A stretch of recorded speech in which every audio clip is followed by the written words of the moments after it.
She loaded her gun and shot 3 more people to death before jumping off the roof. Seeing her, Ji Fengshou rushed over excitedly. My daughter, it was these idiots who almost forced your father to death. And my shoulder, look. Such a big cut, it almost hurt me to death. Ji Fengshou was so angry that he spoke in dialect. Seeing his daughter, he rushed up to complain as if he had found her parents. Ji Changjing saw that most of her father's shoulder was soaked with blood, and her eyes instantly sank. Who cut it? Who cut it? This is too messy, and I can't see clearly. Ji Fengshou was really stuck. Ji Fengyi lifted his inner clothes and tore them hard. Come here. I'll wrap it for you. You guys step back, I'll come here. Ji Changjing took off the knife on his waist, stretched out his arm to push his father and uncle back, and then rushed over. Ji Shilin felt relieved when he saw Ji Changjing coming. He felt as if all his strength had drained away, and his hands could not hold the knife anymore. Uncle Shilin, you should go, and rest too. Ji Changjing slashed at the opponent's head with a knife, and pulled Ji Shilin back. Ji Shilin did not try to be brave. Okay, then I'll guard your father and your uncle. Si Hu and Wang Ziru were hiding in a corner. Seeing Ji Changjing's skills, they led people to move towards Ji Fengshou. For now, it seems to be safer here. Several Yamen runners are usually among the best in the county Yamen, but they can't stand the barbarian's strong body and strength. Several people were injured to varying degrees, and the pressure increased greatly. They thought they would have to die here this time, but unexpectedly a little girl appeared out of nowhere and could beat several people alone. Immediately, their pressure was reduced. Be careful. Someone saw the sneak attack on Ji Changjing from behind and reminded him. It was as if she had eyes on her back. Without even turning her head, she stabbed the knife backwards, directly into the opponent's heart. Her 2 hands, one in front and the other in the back, did not affect her performance at all. The Yamen runners who saw this gasped, wondering how this girl was raised. To kill someone, you have to hit them with 1 strike. Find their weakness and strike their vital point the moment they attack. Ji Changjing said as she flew up and kicked the knife out of the barbarian's hand, pulled the 2 men down, and pressed their heads against each other. The 2 men's heads exploded like balloons, and their brains burst all over the surrounding area. The Yamen runners were all stunned, and even Si, who couldn't help but look at her with awe. Ji Changjing wiped the blood off her face with her sleeve and looked at the runners. You guys are very skilled, but there are too many unnecessary movements. Killing people requires quick, ruthless, and accurate. They swallowed and clasped their fists. Thank you for your advice. Ji Changjing grinned. You're welcome. Thank you for saving my father. The barbarians were dead all over the ground, and the movement here would soon be noticed. Ji Changjing turned around and looked at her father and uncle. How are you? Can you still walk? Ji Fengshou nodded. Yes. Then let's find a place to rest first. Ji Changjing looked at the situation. The city was broken, and the county government might not be able to be relied on. Where should she ask for reinforcements? It was too late to rush to Liangzhou now. If she couldn't find reinforcements, then she could only find a way to find something for these barbarians to do, and let them withdraw their troops by themselves. Your friend said there is a yard with a big stone at the southeast gate that we can go to. Ji Changjing looked at her father in confusion. Me, friend? That guard of Mr. Xie. He seems to be the second in line. He saved us. Ji Changjing was surprised. Ing Er borrowed her money, but still hasn't left? But now is not the time to worry about these things. She looked southeast and reached out to pick up Ji Shishan and Ji Shirtu. I know where they are, let's go. Ji Fengshou, Ji Fengyi, and Ji Shilin followed without hesitation. Si Hu and several Yamen runners looked at each other. Sir, if we leave them now, I'm afraid. Si Hu made a decision immediately. Follow. The way this girl kills people is not a novice, but she killed the barbarians, right? From another perspective, this is called unparalleled bravery. Yes, that's right. This girl is a hero. A great hero who killed the enemy.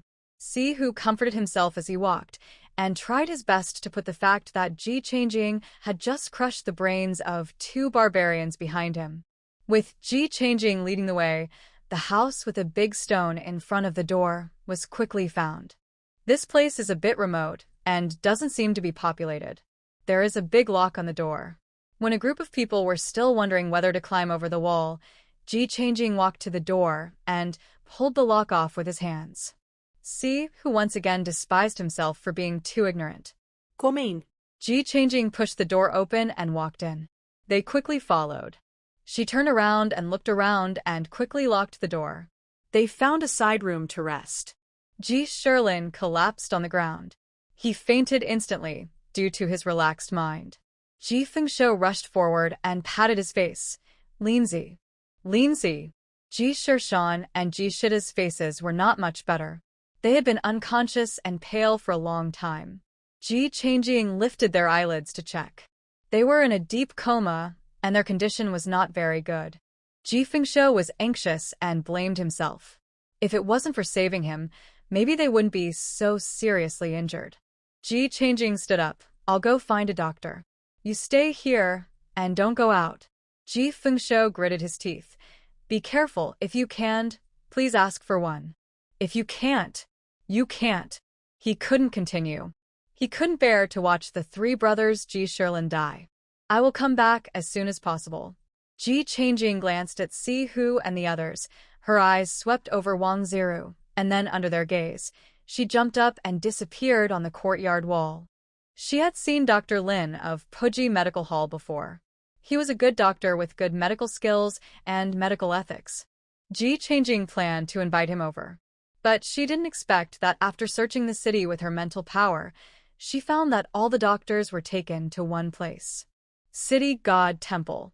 A straw mat was placed on the floor of the hall in the temple, and Ashina was lying on it, his life or death unknown.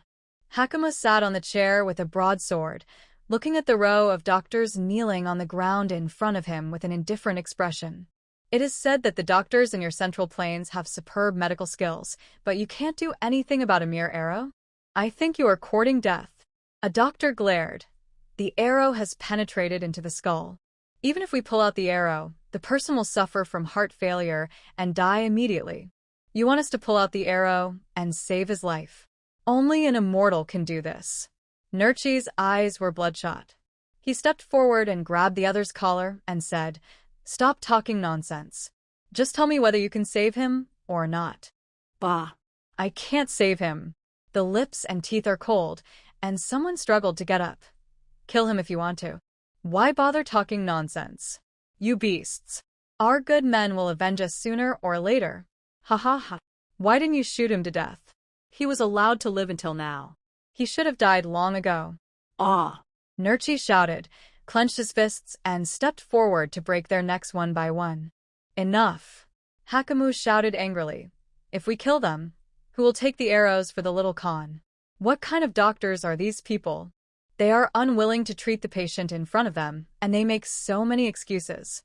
I think they just want to deliberately delay the little Khan's death. What's the point of keeping them? Kill them all. Nurchi waved his hand to open Hakamu's hand that was trying to stop him. Hakamu had a headache. This man was really something. He wanted to die, but didn't want to die. Now he was in a dilemma. It was a question of whether to save him or not. If we kill them, no one will treat him. Hakamu gave a wink to the people next to him, and the two of them stepped forward and pulled Nurchi aside. Bring in all the people at the door. Hakamu waved his hand, and people came in with rows of people, filling the hall of the city god temple. These are all your apprentices, medicine boys, family members, or servants who help in your clinic. Everyone is here. Ask you again, this arrow, do you want to pull it out? Or not? This time he no longer asked whether he could pull it out, but whether he should pull it out. This attitude has already shown that they can and must do it, and if they can't, they have to do it again.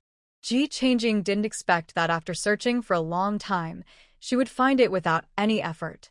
Just when she was worried about not having a place to make up for it, she met him now, didn't she? On her way to the city god temple, she did not forget to keep an eye on the situation there. Among the group of detained people, Ji Changjing actually saw two familiar faces, Ji Qinyan and Ji Shuren. She almost slipped off the roof. It's ruined. She didn't think of anyone except her father and uncle all night. Fortunately, she saw it. Otherwise, when her uncle and others remembered it, they might be very upset. The 5 doctors in the city god temple saw the people tied in front of them with a changed face, and they kept a gloomy face and didn't say a word. Talking about human nature to this group of people is like talking to a cow. The tied people, whether women or half-grown children, all had faces that looked ready to die. The young children who were only a few years old and still ignorant cried non-stop, "Let me go. I want my daddy. I want my mommy." The adults next to them covered their mouths with tears in their eyes, asking them not to speak and anger the barbarians. Ji Shiren gave Ji Chunyen a look that asked him what to do.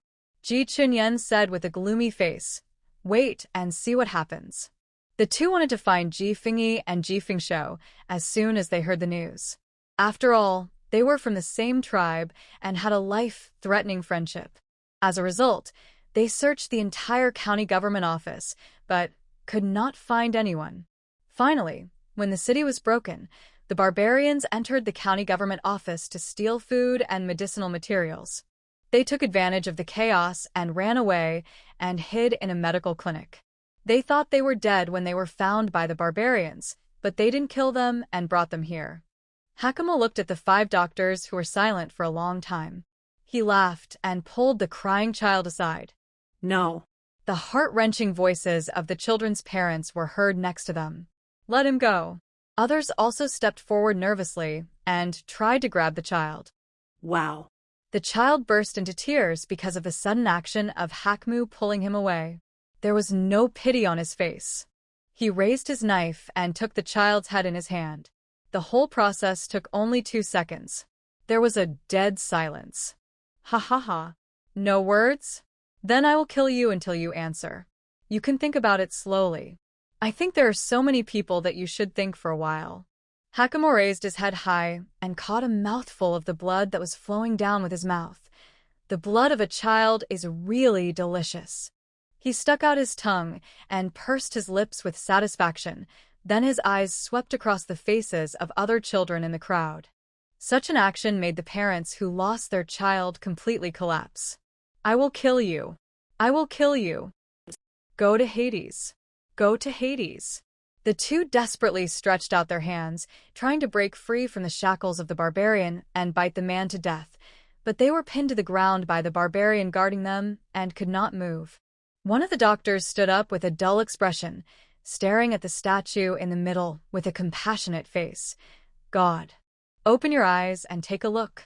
Look at this world. See how these beasts abuse people." He screamed, hit his head on the corner of the altar, and fell to the ground with blood flowing. "Lao Zhang." The other doctors rushed to give first aid, pinching the Rinzhong acupuncture points, but felt that the pulse in their hands was getting weaker and weaker. The parents who lost their child on the ground burst into tears. Hakamu threw away the head, raised the knife and picked another person, and saw that he was about to cut off another head. Ashina, who was lying next to the altar, trembled all over, and the expression on his face became extremely painful. The whole person was twitching all over, and his body was shaking violently. "Little Khan! Little Khan!"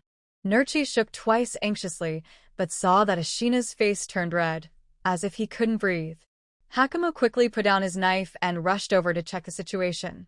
"What's going on? How should I know? It suddenly became like this."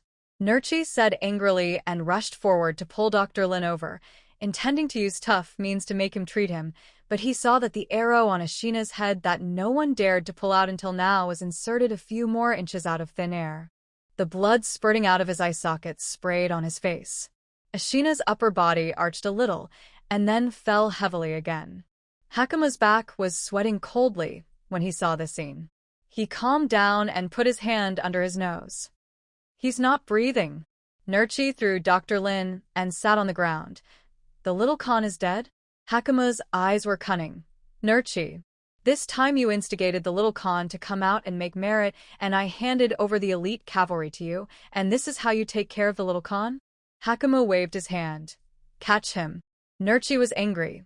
If you hadn't been wasting time here and refused to treat him, How could he have been dragged to death?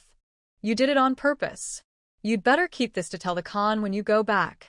Nurchi was unwilling, but he didn't dare to tear his face with Hakumu at this time because of the large number of people, so he could only be tied to one side. Seeing these people in the main hall, Hakumu was about to give the order to kill. Suddenly, he felt something wrong above his head, raised his arm to block it, and a sound of breaking through the air came, and his arm was hit by an arrow. Hearing the order, the barbarians outside the temple began to find ways to climb up or shoot arrows at it. The people in the lobby protected Hakumu and kept retreating.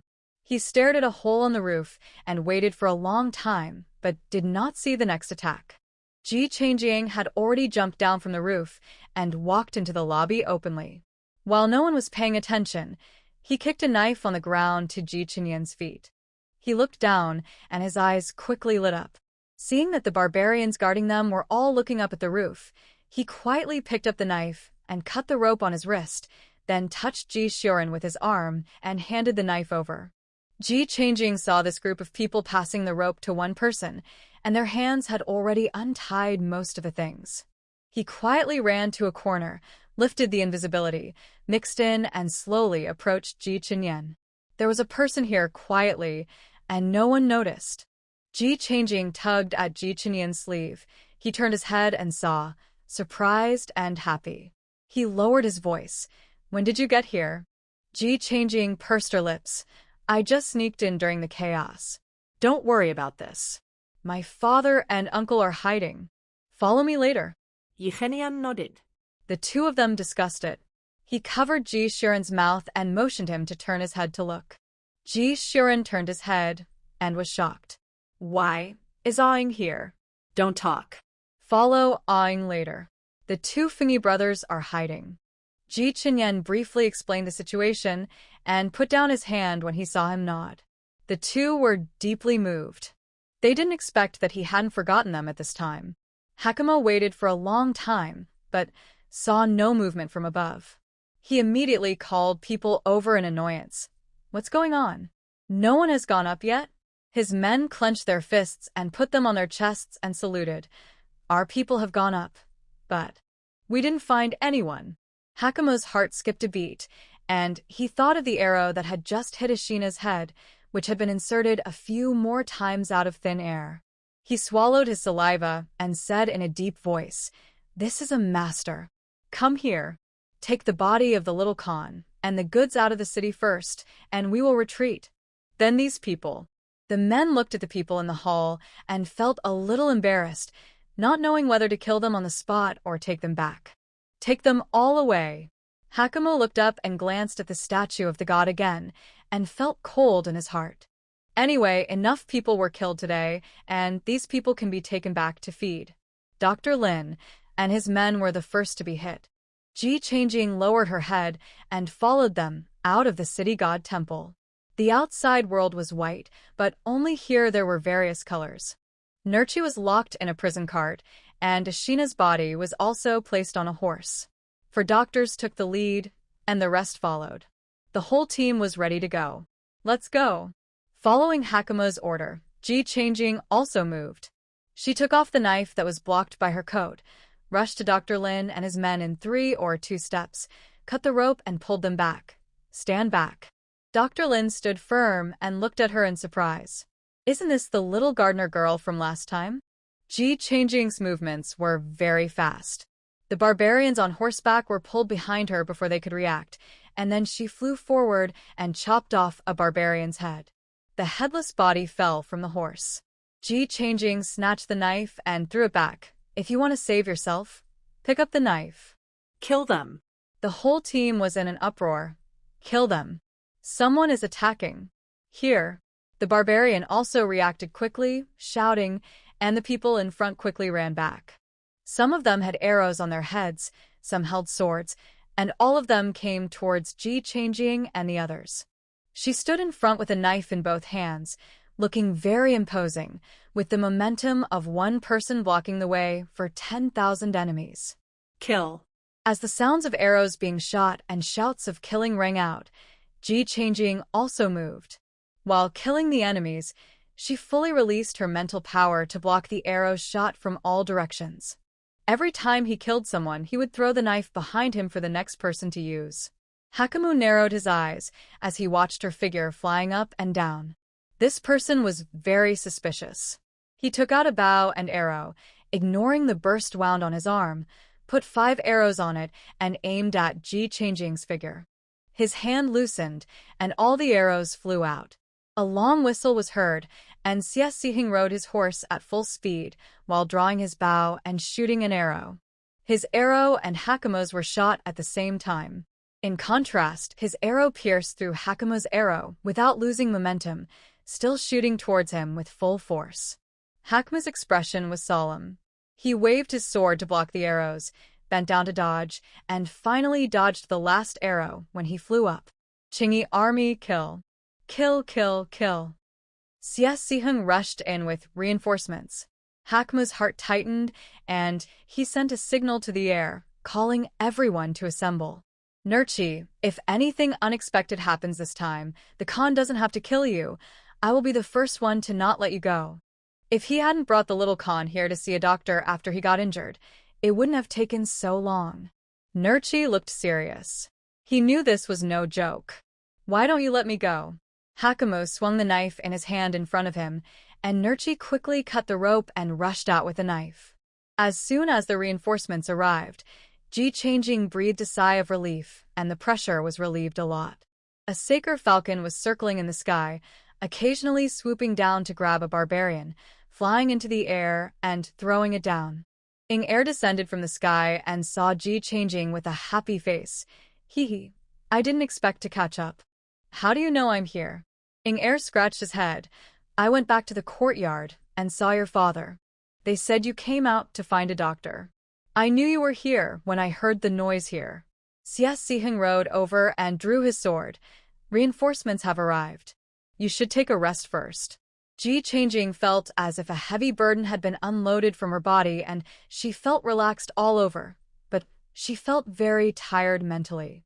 Then I'll take the doctor back to the courtyard first. I won't take care of this place. Xie Siheng nodded. Ji Changjing turned around and found Dr. Lin. He shouted to Ji Chunyan and Ji Shuren, "Follow me." Then he picked up Dr. Lin and ran towards the courtyard. Dr. Lin was stunned. His family members were carried away before they could react. "Girl, what are you doing?" Ji Changjing cut to the chase and led her men all the way to the courtyard. On the way, they met soldiers in armor who were rescuing the people in the city. Before they could see who they were, they passed by like a gust of wind. Ji Shuren and Ji Chinyen were chasing after them breathlessly, and they could barely see their backs. Many more soldiers were patrolling near the courtyard, and Ji Changjing was stopped before she could get close. Stop. Ji Changjing did not stop. My father isn't there. I'm looking for my father. The soldier standing at the door was about to ask in detail, but Ji Changjing had already rushed in with her men. Quick. Follow him. Several people with knives followed closely. Ji Fengshou was walking around the room anxiously, his face full of anxiety. He felt a gust of wind coming in, turned his head and said in surprise, "You're back." Ji Changjing pushed Dr. Lin forward and pointed at the 3 people lying neatly on the ground. "Please take a look." Dr. Lin saw that the people on the ground were pale and breathing more than exhaling, so he didn't dare to delay. After taking their pulses, he took off his clothes and began to check. Ji Changjing turned his back slightly and didn't dare to follow. "Doctor." How are they? Ji Fengshou looked at the 3 people on the ground nervously. "And I see that the pulse has also suffered internal injuries, as if they were hit by something heavy. Now they have to find a ginseng to hold in their mouths to keep them alive, otherwise they may not be able to wait until I finish the treatment. And then..." Ji Fengshou turned around anxiously. "Ginseng. Where to find ginseng? Does your clinic have it? I'll go buy it now." Dr. Lin's face darkened. They were all robbed by those barbarians. Several soldiers followed in and saw that the people inside really knew Ji Changjing. After taking a look, they didn't care anymore and continued to go out on patrol. There were screams from Ji Chunyen and Ji Shuren outside the door, and they were stopped. Ji Changjing stood up and shouted, and they were let in. Ji Fengyi suddenly remembered when he saw them and hurried forward to greet them. How are you? Are you okay? The two were also very surprised to see the two brothers Ji Fengyi and Ji Fengshou. He stepped forward to look at them and was relieved to see that they were fine. We are fine. Fortunately, we met Aang.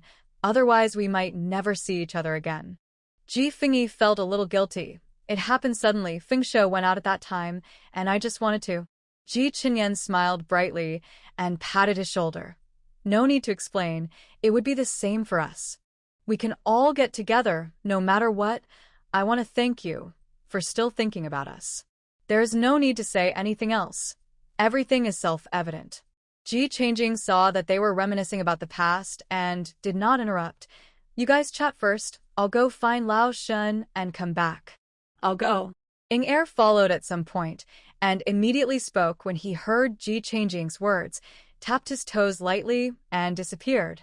Ji Changing looked at his figure leaving in a chic manner and swore in her heart that after this time, no matter what she said, she would find a way to learn to fly. Wang Ziru didn't know when he woke up. He was stunned to see so many people in the strange room. Where is this? Sihu's face lit up with joy. Are you awake? Wang Ziru recalled the last scene in his mind. He was arguing with Sihu and then his eyes went dark and he passed out. It was obvious that someone had knocked him out. What is the situation in the city now? He had no intention of asking who knocked him out and went straight to the point. Sihu's face was filled with even more joy. The Qingyi army from Liangzhou has arrived and is now rescuing the people in the city.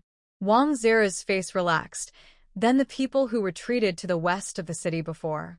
We have sent people to chase them. Wang Ziru murmured to himself. That's good. That's good. Ji Fengyi and the other two looked at each other and fell silent. This time it was destroyed so badly that both residential houses and the people in the city were greatly affected. It is still a problem how to rebuild them when the time comes. It would be fine if the county government had a good account, but it was already tight before, and now it has been robbed. I am afraid it will be even more difficult in the future. Sihu subconsciously ignored this question for the time being. After all, the most important thing at the moment was to kill the enemy first. How is the situation at home? Ji Fengyi saw that Ji Shilin and his two brothers had been treated, and now that he had time, he hurried to find out about the situation in Shaotian village. Ji Changing didn't know how to start for a moment. Glancing at the four people who were looking at her eagerly, she pursed her lips. To be precise, all the villages have been attacked. Shaotian village. There are still barbarians surrounding it. The clan leader, unfortunately, passed away. And also Brother Dainyu, Aunt Suehua, Uncle Dirun. Ji Changing took a deep breath and reported a series of names. Ji Qinyan didn't recognize most of them, but Ji Shiren, Ji Fengyi, and Ji Fengshou took several steps back and almost fell to the ground. Are all gone? Ji Fengyi asked with a trembling voice. Yihangin nodded heavily.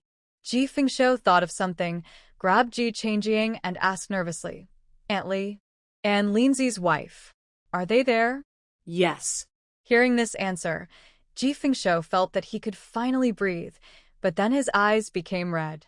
Ji Shiren was thankful that he didn't hear the names of his family members, while squatting on the ground with his head tightly in hatred. Ji Fengyi stood up, his face had regained calm. Dr. Lin. Can the three of them move? Dr. Lin shook his head. It's better not. The injuries are serious. Let's rest for a few days and see how they are. Okay.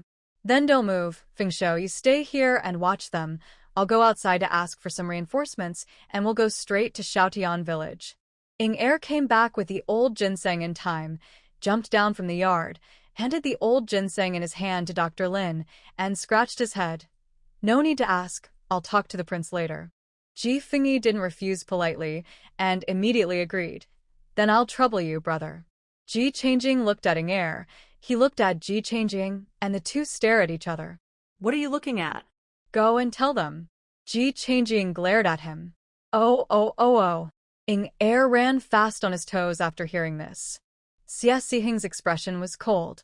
No one could remain indifferent to the plight of the people after the city was broken. However, Hakamug did not want to fight to the death in a head-on battle. After all, his goal had been achieved. After sending a signal in the air, all the barbarians in the city entered a state of preparation for war. They set fires and tied people up in the four corners of the city. After Hakamu gave the order, a group of them rushed towards the south gate. Xie Siheng looked at the fires everywhere in the city and ordered with a serious face, "Left cavalry captain, take people to put out the fire, and the others follow me." A man stood up on his left. Yes. After that, he quickly pointed to 4 teams of people to leave the team and go in several directions. The other Qingyi soldiers shouted loudly, "Leave them! Revenge!" Xie Siheng's horse took him forward and shot arrows at the bow on Hakamu's back. 5 arrows flew out with a whoosh, but Hakamu seemed to have completely given up defense and did not even look behind him. Nurchi followed him with Ashina's body. Seeing his action, he gritted his teeth but still held the knife helplessly and went forward to cut the arrow. Hakamu laughed loudly. "You still have time to chase us? If you don't go back, I'm afraid more people in your city will die." Xie Siheng's body was not fully recovered yet, and his internal strength could not be used easily.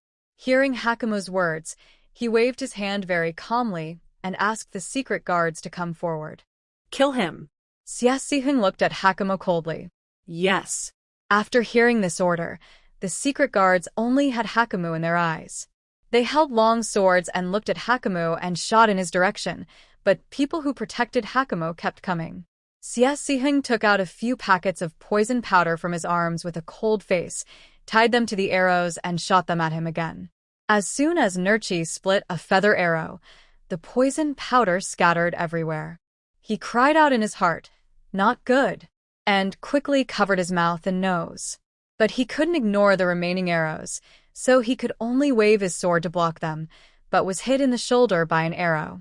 Hakamu watched as he got closer and closer to the city gate, but he saw that all their men at the city gate had been replaced.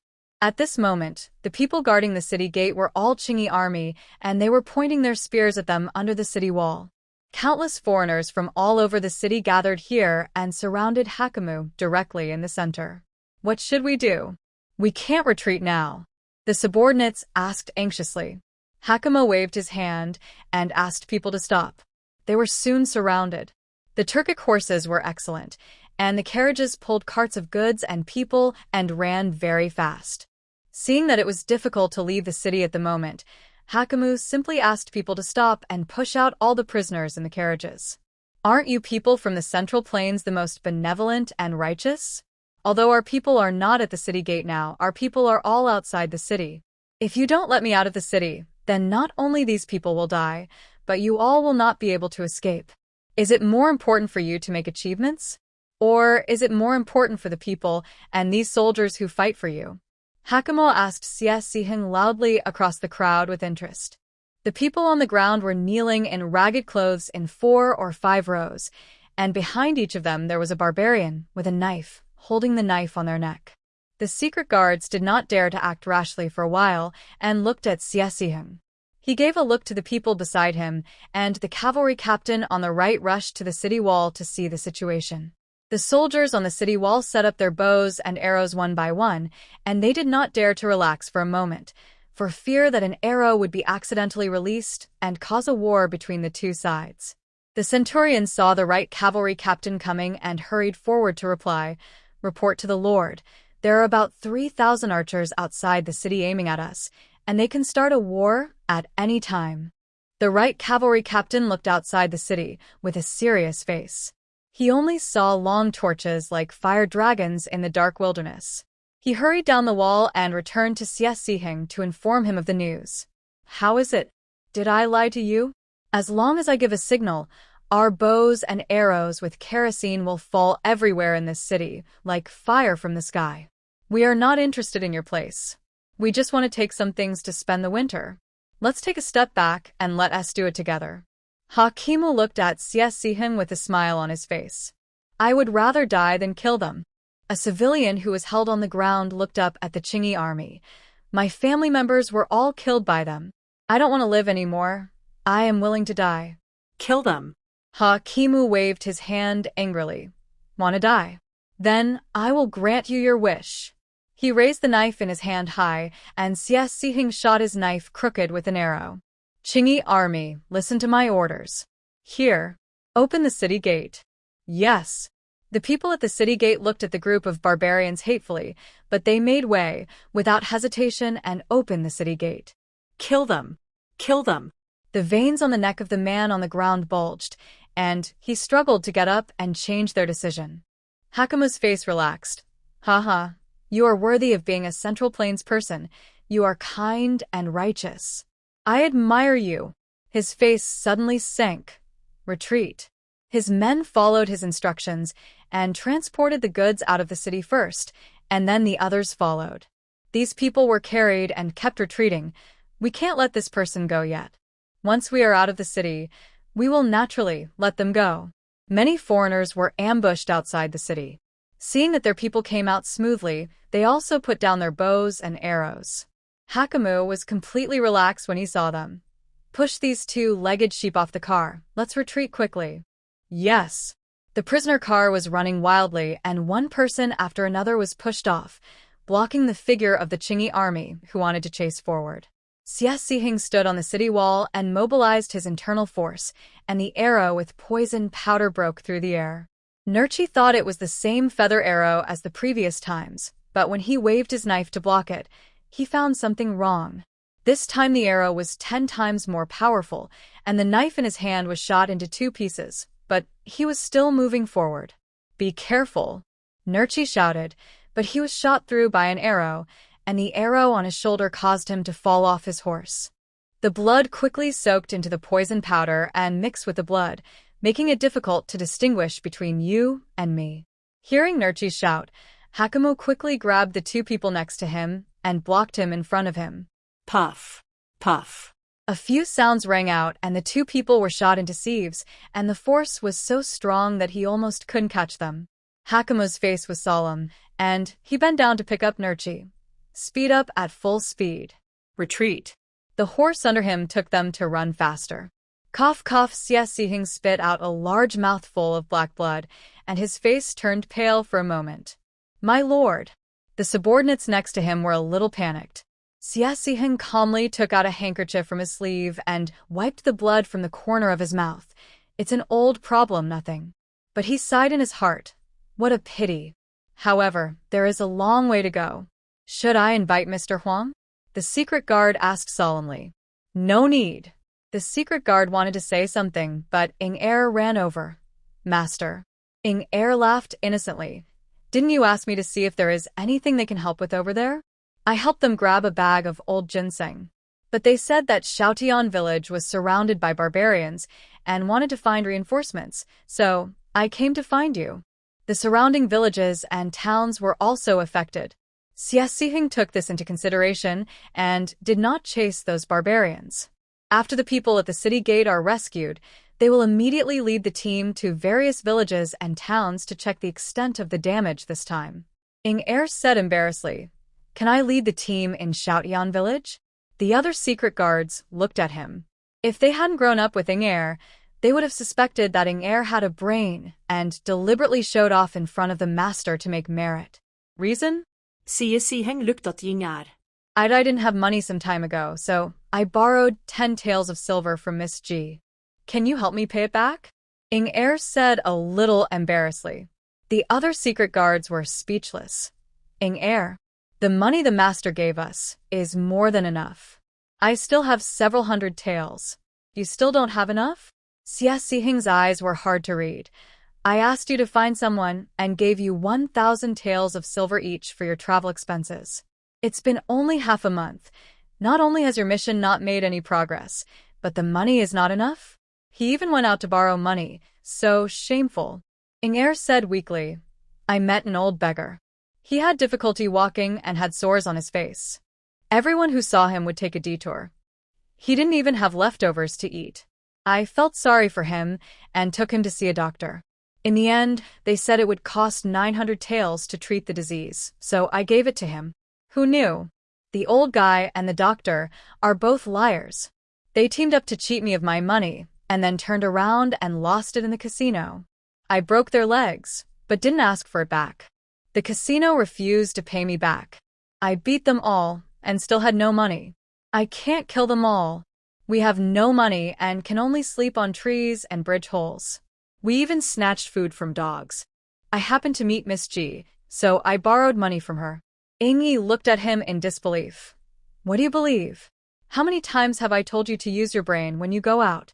Ing-er said aggrievedly. You haven't seen that old liar. He looks really pitiful, he. Xia Xiheng rubbed his temple and interrupted him. Okay, I know. Ing-er saw the expression on Xia Xiheng's face and cried out in his heart, not good, I got it. He quickly knelt down and swore a military order.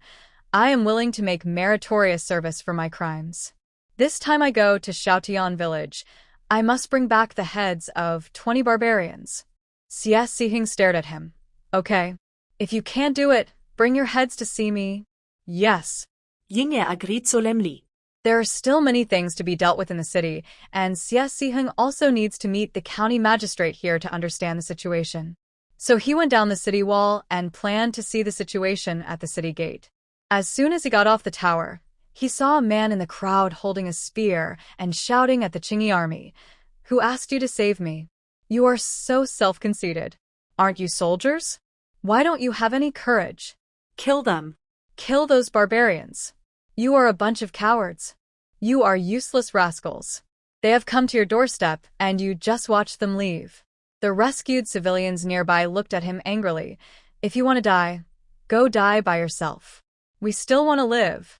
These adults were blocked in order to save us. You don't know what's good for you. You deserve to die. That's right, if you want to die, go die by yourself. But you drag us into this. We still want to live well, and sooner or later we will chop off the barbarians' heads with our own hands. We saved this man in vain. He has no conscience. Hearing what the people around him said, the man holding the spear felt grief-stricken and furious. He turned the spear toward himself and stabbed himself hard. Ingda stepped on the heads of the people around him and kicked the spear out of the man's hand, bending his arms behind his back. Let me go. What are you doing? I don't want you to save me. Why don't you just commit suicide? When the right cavalry captain saw the person being rescued, he frowned and was too lazy to pay any attention. When he saw Xia Xiheng coming, he quickly took a few steps forward to greet him. Captain, all the people at the city gate have been rescued. This person has been stimulated and is a little emotionally unstable. The right cavalry captain pointed at the person held by Ing-yi and explained with some embarrassment. The crowd around him automatically made way for him, and Xia Xiheng walked towards him slowly. He bent down to pick up the spear on the ground and walked in front of the man. Cowardly waste. They didn't expect him to curse as soon as he opened his mouth, and they were all stunned. The people who were arrested immediately became furious. You are the spineless losers. We have surrounded everyone, and you just let them go. It doesn't matter if we die. As long as we can kill those barbarians, others won't have to face our situation today, next time. What do you mean by saving us? That's all excuses. Xia Xiheng sneered. Who are you? You are all people from Liangzhou. Why do you represent others? No one in this world deserves to die, and no one should sacrifice themselves. Your family members were all killed by the barbarians. Accusing us won't allow you to get revenge, nor will it bring your loved ones back to life. After accusing us, you can't stand the criticism of others and want to commit suicide on the spot. Admit it. You are a coward. You are a coward.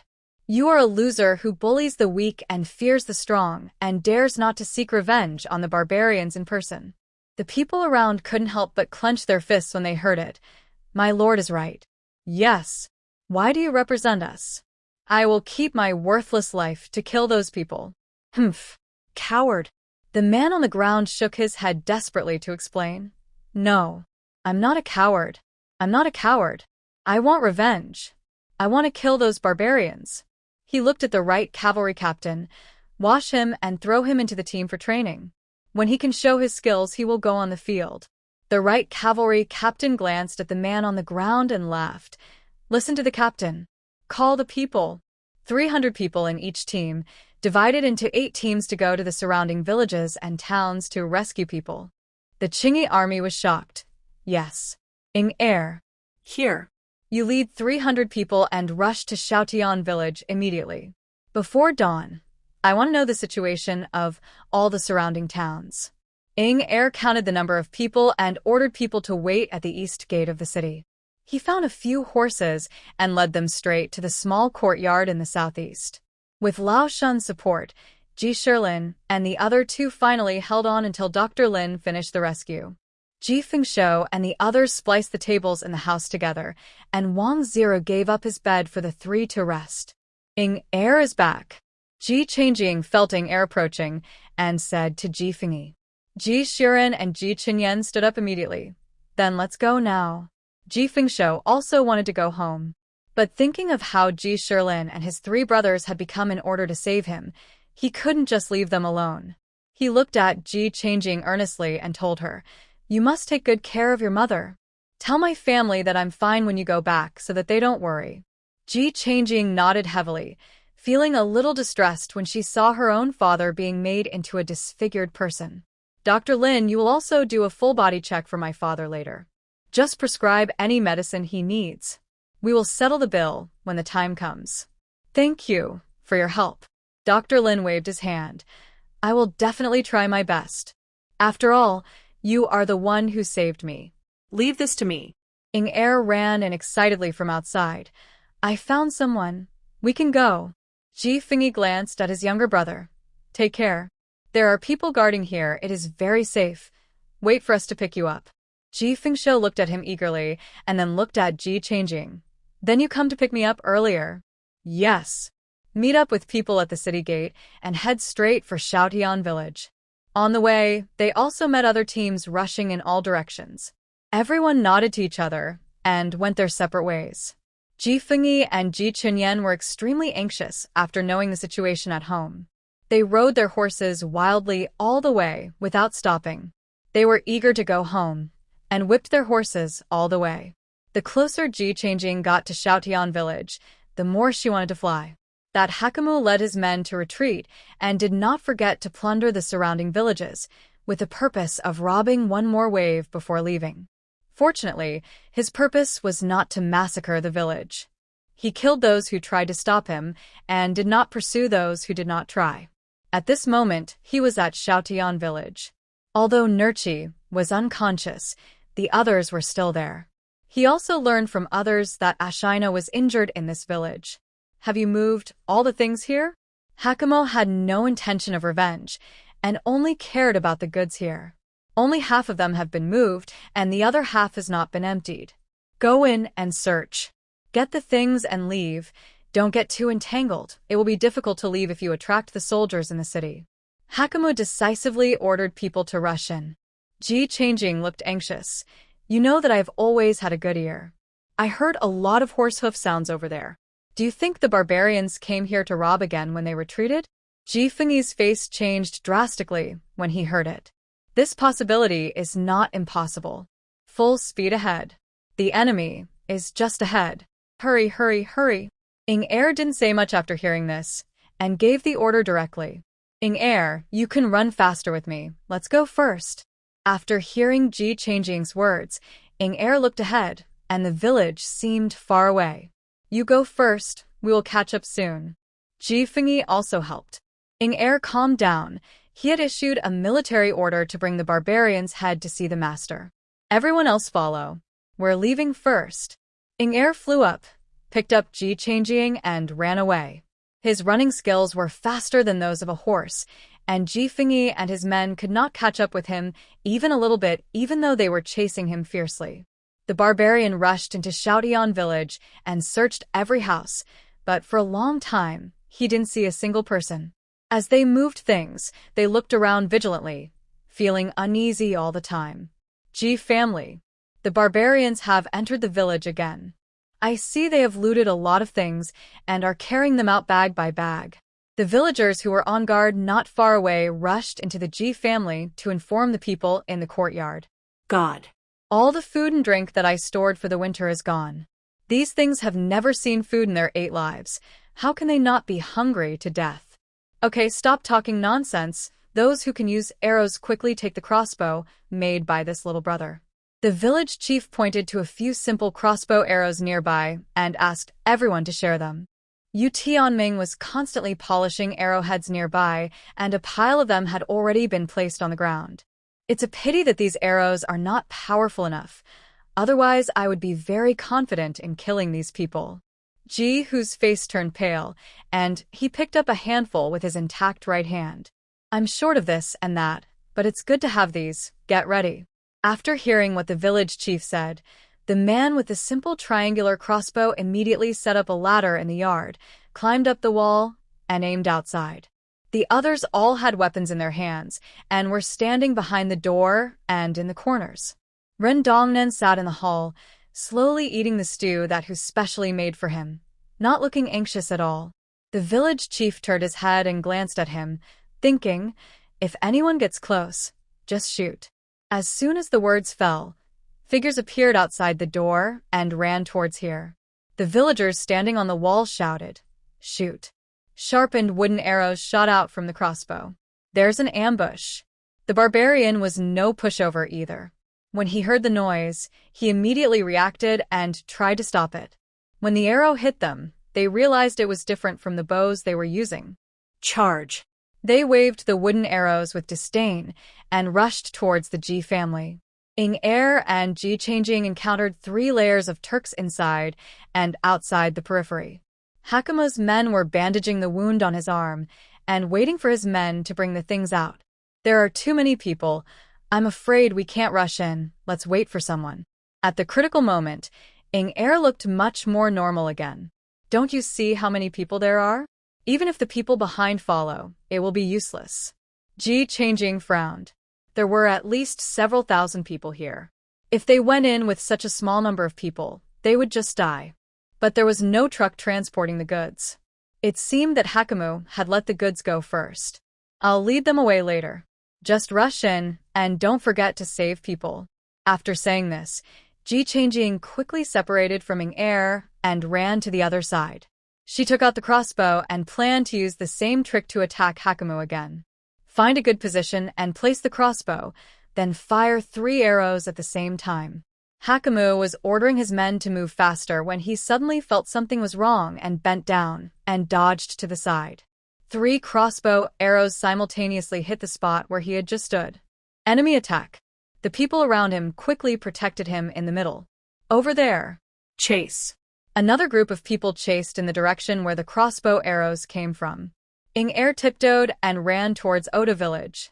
Ji Changjing jumped down from the tree and moved towards Hakumu in another direction. No one could see her when she was invisible, and there was no one else here except these barbarians. Ji Changjing's eyes were sharp, and she had no scruples at all. She wants Hakumu's life. Going against the crowd, she soon arrived beside Hakumu. Squeezing next to Hakumu, Ji Changjing looked at the braid on the head in front of her and reached out to pull it hard. Hakumu couldn't help tilting his head back. Who pulled my hair? The subordinates around him quickly looked at him and stepped back a distance to prove their innocence. But when he looked around, there was nothing around Hakumu. Quick. Kill him. Hakumu was captured and could not see clearly what was happening behind him.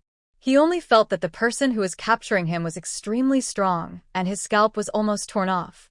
Seeing that his subordinates did not move, he angrily reached out and grabbed behind them. Ji Changjing twisted her body to the side, then grabbed his braid and slammed his head against the ground, causing him to fall to the ground. The expressions of the barbarians around were stranger than each other. I didn't quite understand why Hakumu suddenly went crazy. He looked up and suddenly fell to the ground. I felt a little embarrassed for a moment, not knowing whether I should step forward to stop him. He fell to the ground, and Ji Changjing took advantage of the situation to attack him, grabbing his neck with his hands and using his mental power to attack him.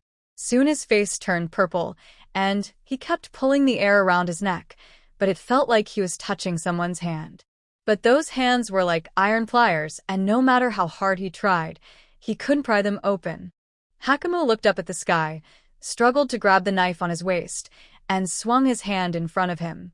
Ji Changjing controlled himself and pointed the knife at himself. Commander! When people around saw this, they exclaimed and rushed forward to stop it. Ji Changjing quickly stepped back to avoid being spotted by the blood splattering on her body. Hakama stabbed his own chest with a knife. Commander! Everyone around was shocked. His left and right hands quickly stepped forward to cover his chest, while anxiously helping him up. Retreat. After someone gave the order, the horn for retreat was quickly blown.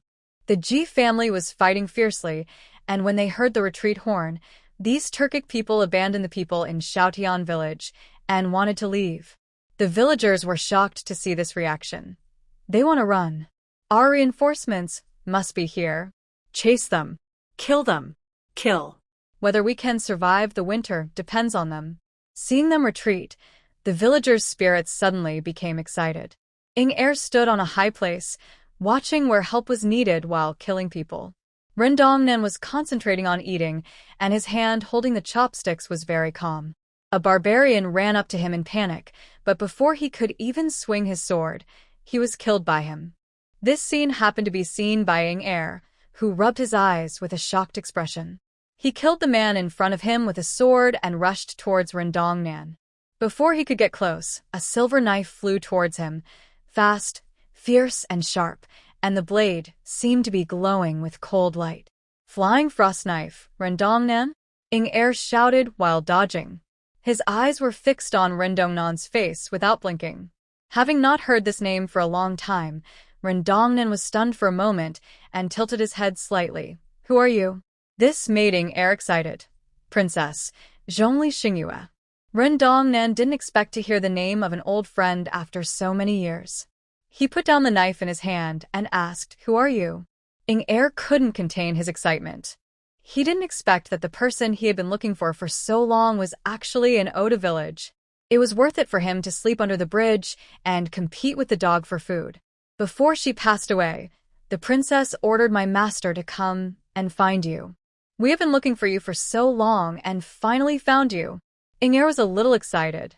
Upon hearing this, Rendongnan picked up his chopsticks again and started eating without paying any attention to him. Ing-Er couldn't wait for the other party to respond to him, so he smiled awkwardly.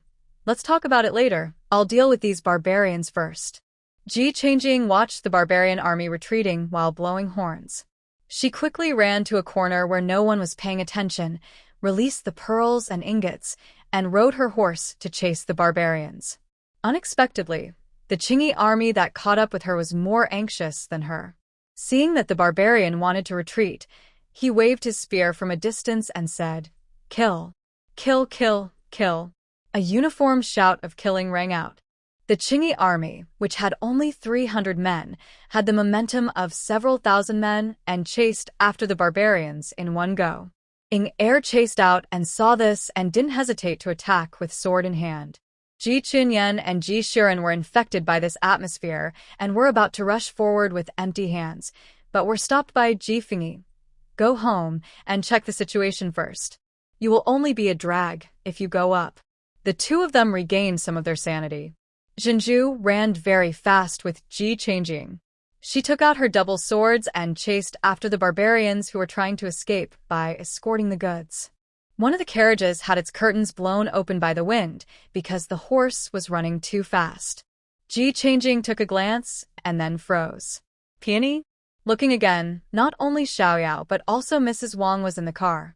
Tears of excitement welled up in her eyes, and she whimpered desperately as she moved towards the outside of the carriage. Since we have seen it, we naturally want to save it. Wait for me. She shouted towards that direction and rushed towards there quickly. Xiaoyao and Mrs. Wang nodded desperately and looked at her eagerly. When the barbarians heard the noise here, more and more people gathered. Seeing the loaded cart pulling the two people farther and farther away, Ji Changjing ruthlessly used his mental power to cut the rope that tied the carriage. The cart and the horse were separated. The impact was so strong that the car ran forward for some distance before falling to the ground. Seeing that something was wrong, Hakama's men left 500 men behind to cover their retreat, while the rest escorted the other goods and ran away without looking back. The Qingyi army and some brave villagers caught up and attacked together. Ji Changjing was able to catch his breath and ran straight to the carriage. When she saw her coming, Mrs. Wang didn't know whether she was moved or scared, and tears flowed down her face. Ji Changjing quickly pulled out the cloth that was blocking their mouths. Miss Ji. Thank you. Mrs. Wang looked at Ji Changjing and burst into tears. Ji Changjing kept moving his hands, using a knife to cut the ropes behind the two men. Be careful. Xiaoyao looked anxiously behind Ji Changjing, where someone was attacking her. Ji Changjing turned over neatly, holding the knife in his hand and chopped backwards. A head fell to the ground and rolled to Mrs. Wang's feet. Ah! Mrs. Wang screamed and threw herself into Ji Changjing's arms. This made Ji Changjing a little overwhelmed. She awkwardly patted Madame Wang's back gently. Okay, it's okay. Xiaoyao's face was pale, and she closed her eyes and didn't dare to look at the bloody scene in front of her. Ji Changjing comforted them while killing 2 more people who came to attack. Madame Wang and Xiaoyao's faces gradually became numb. Stand behind me. Ji Changjing pushed the carriage aside with one hand, holding a knife in his hand, and ordered the 2 people standing in front of them to block their sight. The 500 people abandoned by the barbarians had no intention of fighting at all, and they just wanted to escape.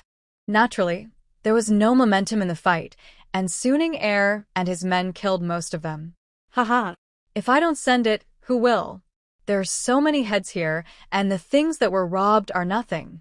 I'll take the heads to the county government and exchange them all for money. Don't be too comfortable. Seeing that there were not many people left, the villagers' expressions also relaxed a lot. With shining eyes, she looked at the barbarians she had killed, as if she was not looking at corpses, but strings of silver coins. Ji Changjing's face was splattered with blood. Hearing this, she asked curiously, "How much is a head?" An uncle laughed. "It depends on the person, ranging from 1 or 2 taels to several hundred taels, but these are all minions. It's good to have 1 or 2 taels of silver." Ji Changjing's eyes widened. She didn't cut off Hakumo's head. She grimaced in pain. It was as if she had lost 100 million. After all the people were dealt with, the Qingyi army sorted out the corpses very skillfully. By the way, they compared the weapons used by the villagers with the wounds on the corpses and counted the number of enemies killed by each person. The village chief rubbed his hands and suppressed the excitement in his heart. "Sir, we killed a lot before you came. How about we take you over to check the number? This is all money." The centurion nodded seriously. "You still have to explain clearly when you started, what weapons you used, where the weak points were, and who started the fight. You can't fool around with this." That's right. Please." The village chief took the centurion around the village attentively. Ji Changjing looked at the 2 people behind him. "Do you want to go to my house to rest first?" Madame Wang nodded hurriedly. "I'll listen to you." Xiaoyao naturally went wherever Madame Wang went. The 2 of them held Ji Changjing's arms on the left and right and walked towards Ji's house. The family, who had been asking about Ji Fengyi's well-being, saw Ji Changjing coming back with people, followed by 2 horses, and left Ji Fengyi and ran over. "Aang, you're back? How are you?" Ji Changchuan pulled his sister to check the wound. Ji Changjing stopped him. "I'm fine, some minor skin injuries. The blood on my body is from others." Ji Changchuan breathed a sigh of relief. "As long as you're fine." As for killing people, he didn't care. His sister always killed people who deserved to be killed. Zhou looked at her eagerly. "What about your father? Why is he gone?" Ji Fengyi's face darkened. So, he had been talking for a long time, but no one was listening to what he said. "My father is taking care of Uncle Sherlin and the others to rest. He will pick them up tomorrow. He is fine, you don't have to worry." Ji Changjing thought about it and decided to hide the fact that Ji Fengshuo was also injured. After all, compared with Ji Sherlin and his 3 brothers, her father's injury was considered light. When Mrs. Wang and Xiaoyao saw so many people when they entered the room, they leaned tightly on Ji Changjing's left and right. They only knew Ji Changjing here, and only by sticking to her tightly could they feel safe. Ji Changjing knew that they were scared, but he didn't mind. As they were talking, they saw Aunt Li walking over with the help of her daughter-in-law and Lin. But in just one night, Aunt Li, who was always cheerful and brisk, had completely white hair and looked like she was 10 years older. She asked Ji Changjing with a pale face, My heart was beating so hard this evening. Tell me the truth. Have you seen your Uncle Sherlin and the others? Are you with Dad? Seeing her like this, Ji Changjing couldn't bear to reveal the truth, so she could only avoid the main point. Uncle Sherlin and the others are a little tired after escaping for a whole night, so I'll let them rest in the city and pick them up tomorrow. Aunt Lee listened with bated breath and suddenly let out a long sigh. That's fine. As long as they're alive, I thought. As she spoke, she covered her face and sobbed. Mrs. Hu hurried forward to comfort the old lady. It's all over, it's okay. We will always get better and better. As she spoke, the sun in the sky also revealed a ray of light. It's daybreak. Oh. This night is finally over. Looking at the rising sun and the snow that stopped at some point, everyone showed a relieved expression on their face. After Mrs. Hu comforted Aunt Lee, she saw that there were still 2 people hanging on her niece and asked hesitantly, "These 2?" Ji Changjing lowered her voice and introduced, "This is the wife of our county master, and this is her maid." Mrs. Wang tidied her hair and smiled awkwardly. "Sorry, I made you laugh." Zhou looked at her curiously. "What are you laughing at?" Mrs. Wang's face froze. Ji Changjing coughed dryly. "Well, this is my mother. She has always been outspoken and her mouth reacts faster than her brain. If she says something strange, don't be surprised. This is my aunt and this is my uncle." Ji Changjing introduced everyone in the family one by one. Mrs. Wang had already let go of her arm at this time and greeted them one by one with a standard smile on her face. "I'm so rude. I came to your house suddenly and didn't bring any gifts. I will make up for it next time I have a chance." Xiaorao also bowed politely behind her. Mrs. Hu was startled and quickly helped the person up. "What are you talking about? We are just a country family. There is no need to be so particular. Why should we bring gifts when we are guests? I am happy that people can come to my place." Mrs. Wang pursed her lips and smiled reservedly. Mrs. Zhou thought her action was quite good and couldn't help but imitate it. The action was inappropriate and weird, which attracted everyone's attention at once. Mrs. Zhou looked at them. "What are you looking at?" Ji Changjing hurried forward to rescue. "Find a room for them to rest? They are too tired." Hearing Ji Changjing's words, Mrs. Hu slapped her forehead. Yes, you're just talking." Mrs. Wang and Xiaoyao glanced at Zhou and felt a little strange. But seeing that everyone in the Ji family was used to it, they didn't think about it any further. Mrs. Hu vacated a room for the 2 to rest, and she went to check the cellar herself. Seeing that there were only a few scattered grains left inside, she didn't care about feeling sorry and moved all the food out with all her heart. "Come on, sisters-in-law, help us. Everyone is tired all night. Let's make something to eat for everyone. I'll come too." Several aunts stood up one after another. Those who didn't have enough pots directly moved them from the neighbors. Several stoves were temporarily built, and they started cooking in the yard in a hurry. Under whose strong request, several aunts finally gave up using the kitchen knives they had used to chop people to cut vegetables. After the Qingyi army counted the number of people, they lifted the overturned carriage and reharnessed it, and found a few ox carts in the village to transport all the corpses to the city one by one. Others were busy helping and waiting for the meal, and Ji Changjing relaxed, and her eyelids were fighting. She said something to her family and went back to her room, locked the door, and entered the space to wash off the dust on her body and the blood of the enemy, and fell asleep. The sun sets and rises again. Several people in the family take turns running into the room to see if she is awake. Seeing that she is sleeping soundly, they don't have the heart to wake her up. After sleeping for an unknown period of time, Ji Changjing felt her nose itchy. Achoo! Ji Changjing sneezed and sat up. "Mom, what are you doing?" Zhou held a chicken feather in her hand and poked it into her nose. She looked at Ji Changjing eagerly. "Didn't you say you would pick up your dad today? The sun is shining on your ace." Ji Changjing slept for too long, and her brain was a little slow. After a while, she nodded. "Okay, I'll get up right away." Zhou was visibly happy. "Then I'll wait for you to finish your meal, and then we'll go." "Yeah." Ji Changjing smiled as she watched her mother skipping out of the door. Although her mother is a little silly, her feelings for her father are real. After a simple tidying, she opened the door and saw Xiaoyao walking towards her with a basin of hot water. Seeing her go out, she said with some surprise, "Miss Ji is awake. The water is ready. Come and wash up." Ji Changjing quickly reached out to take it and said a little embarrassedly, "Thank you. You take a rest first, I'll be there soon." She finished tidying up as quickly as possible and saw Xiaoyao went to the kitchen to help Hu and help burn firewood. While Hu was busy, she said helplessly, "Miss Xiaoyao, how can you do it when you are a guest? Take a rest?" Xiaoyao was quick and nimble.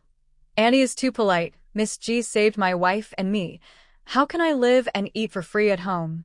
Zhou looked at the two people pushing each other and was not interested. She pointed to Ji Changjing outside the door. "Aang is awake. Is the meal ready?" Hu turned her head and saw Ji Changjing with a bit of joy on her face. "Are you starving?" Then she brought out the porridge, cakes and pickles. It would have been better if she hadn't said anything. Once she did, Ji Changjing felt so hungry that her stomach was sticking to her back. She nodded and grabbed the pancake and ate it with pickles. "I'm so hungry." Mrs. Hu sighed. "There's nothing left at home now. You can make do with it for now. I'll go to the city to buy some later. I just don't know if there's anything for sale in the city now." "No problem. I'll buy a cart and bring it home later." Mrs. Wang came over and heard this and waved her hand domineeringly, as if she said, "I have plenty of money." Ji Changjing took a bite of the pancake and looked over. "I'm afraid that even if you have money, you can't buy anything in the city now." That night, the fire was soaring into the sky. I don't know how many businesses and shops were burned down. It will take some time for them to recover. Barbarians. Mrs. Hu cursed again in anger. Ji Fengyi took all the men in the family out to help deal with the aftermath of the death of the people in the village. The mule cart at home was gone, so Ji Changjing could only lead the horse out and plan to ride into the city with Mrs. Zhou. Before leaving, she looked at Madame Wang and Xiaoyao, but found that they had no intention of leaving. Do you want to? Before Ji Changjing finished her words, Mrs. Wang interrupted her with a smile. "Aang, if you meet someone selling things in the city, just ask them to send the things back, and I will pay for them." Mrs. Hu also winked at Ji Changjing, indicating her not to ask any more questions. Ji Changjing understood as soon as she heard it. Mrs. Wang doesn't plan to go back anytime soon. That's fine. I'll buy it if it's for sale. She also got on the horse neatly. "Mom, let's go." Zhou had been waiting impatiently, and her eyes lit up when she heard Ji Changjing's words. "Go." The two rode all the way out of the village. When they met people from Oda village on the way, they greeted them with a smile. This made Ji Changjing feel very surprised. She simply responded, and the two of them went straight to the county town without stopping. The security at the entrance to the city was obviously much stricter this time.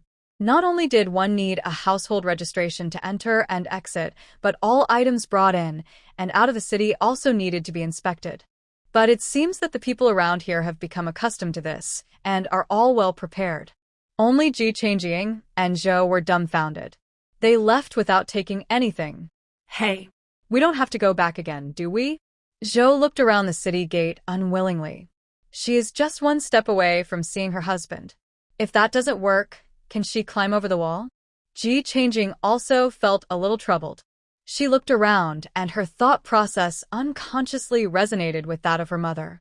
While she was thinking about how feasible this was, she suddenly became happy and ran to a yamen runner who was checking the household registration on the other side. "Brother Zheng." Ji Changjing ran over and greeted loudly. This yamen runner was one of the ones who helped Wang Ziru and Sihu escape a few days ago. Ji Changjing later jumped down from the roof and saved him once. Seeing that the person coming was Ji Changjing, Zheng Qijin's serious face also showed a friendly smile. "Miss Ji, why are you here?" Ji Changjing explained awkwardly. "I went to the city to pick up my father and forgot to bring my household registration." Zheng Qijin didn't care. "It's no big deal. Just come in." After hearing this, Ji Changjing thanked him happily. "Thank you, Brother Zheng. Let my dad treat you to a meal some other day. Then I have to have a good meal." Zheng Qijin smiled heartily and did not refuse. Ji Changjing turned around and called Zhou Shi, and the two of them went straight into the city. The people waiting to enter the city were unhappy. Why did they go in directly? Zheng Qijin's face turned serious. The girl just saved the county magistrate, and someone in her family works in the county government. They all know each other well. How can you compare with her? If it was someone else, Zheng Qijin would not have spoken so easily. But he saw that this girl's skills were extraordinary, and she had saved the Minister of Revenue and the county magistrate. Wouldn't this family be blessed with prosperity? But it would be good to help a little and make yourself familiar. As soon as Ji Changjing entered the city, he felt that it was different from before. The city gate, which used to be bustling with lots of brokers soliciting work, has now become deserted, and all the brokers have disappeared. The shouting and the street vendors disappeared, and the streets seemed particularly spacious and empty. Because it is inconvenient to do things here, everyone has moved to the county government office. If Miss G wants to find someone, you should go directly to the county government office. The people left behind to guard the yard had been told, and Ji Changjing was told that everyone had gone to the county government office as soon as she gave her name. Ji Changjing thought about it and understood. So she took Zhou and went to the county government office again. The streets along the way were withered, with ruins burned everywhere and people kneeling in front of the houses crying. There were also Qingyi soldiers shuttling in and helping to clean up the houses. Zhou, who was always carefree, pursed her lips when she saw these scenes. It's only been a short time. How come they have become like this? Zhou looked at these things with an indescribable discomfort in her heart, and always felt that it shouldn't be like this. Ji Changjing's eyes swept over the people and houses around him one by one. Because of those bad guys who always come to rob us, they have become like this. Zhou pounded her chest. I feel a little stuffy here, I don't like it. Ji Changjing lowered her eyes. I don't like it either. This feeling reminded her of the early days of the end of the world, when there were corpses everywhere and despair everywhere. Then how about this if we kill all those bad guys? Won't everyone be like this? Zhou looked at Ji Changjing seriously, waiting for her answer. Ji Changjing thought for a while. That's right, but it's a little difficult to implement. It doesn't matter. We have plenty of time. Zhou was immediately happy when she heard that there was a way. The county government office also became particularly desolate. The gatekeepers were not there, and the main door was just open for people to come in and out. After Ji Changjing took Zhou in, everyone inside looked hurried and busy, and their footsteps passed by them without stopping. She had wanted to ask someone, but seeing this situation, she stopped asking. She scanned the county government office and found Ji Fengshou writing furiously in a room. Her face relaxed, and she pulled Zhou and the other person over. Brother Ji, your handwriting is really good. You are worthy of being the younger brother of Brother Xiaocai. Come on, I'll leave this list to you to sort out. See who happily held a stack of lists and put them on Ji Fengshou's desk. Ji Fengshou buried his head in his work with a deep hatred. Brother Zhao, you are trying to fool me. I won't be fooled. No. What are you talking about? I clearly treat you as my own brother. We are friends who have risked our lives together. How can ordinary people compare?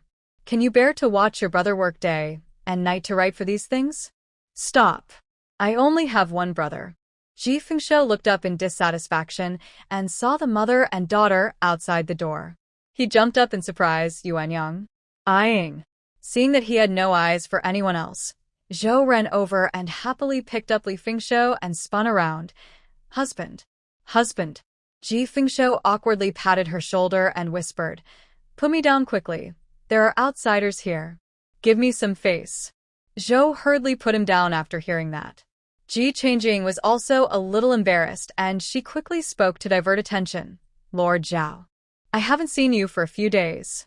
You look much more energetic. I wonder if the county magistrate is okay? See who seemed to have found a savior and quickly looked at Ji Changjing. Everything is fine.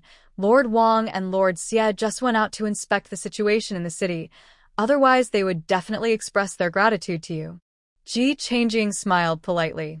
Nothing. Just something that happened conveniently. Something that happened conveniently. See who couldn't help but think of her small, white hands, which easily crushed the brains of 2 people. Hee. He laughed dryly twice, feeling that he could no longer regard this little girl as an ordinary girl. Ji Fengsho was in a good mood. Are you here to take me home? The funeral affairs in the village are planned to be handled together. My uncle and brothers are too busy to come, so my mother and I are here to pick you up. Where are Uncle Sherlin and the others? This is the office place, so Ji Sherlin and the others will naturally not be here. Hearing about Ji Sherlin and the others, Ji Fengsho's face was not as anxious as before. They are all in the wing room. Dr. Lin is really responsible and takes care of them personally. I also went to watch over them when I have nothing to do. They are now awake and their bodies are beginning to recover. Ji Changing was also much happier. Then let's go. See who stretched out his hand to stop him. Wait. Brother Ji, look here. Can you really bear to abandon us? You also know that the county government is short of manpower. The sooner we finish these, the sooner the people can resume their previous lives.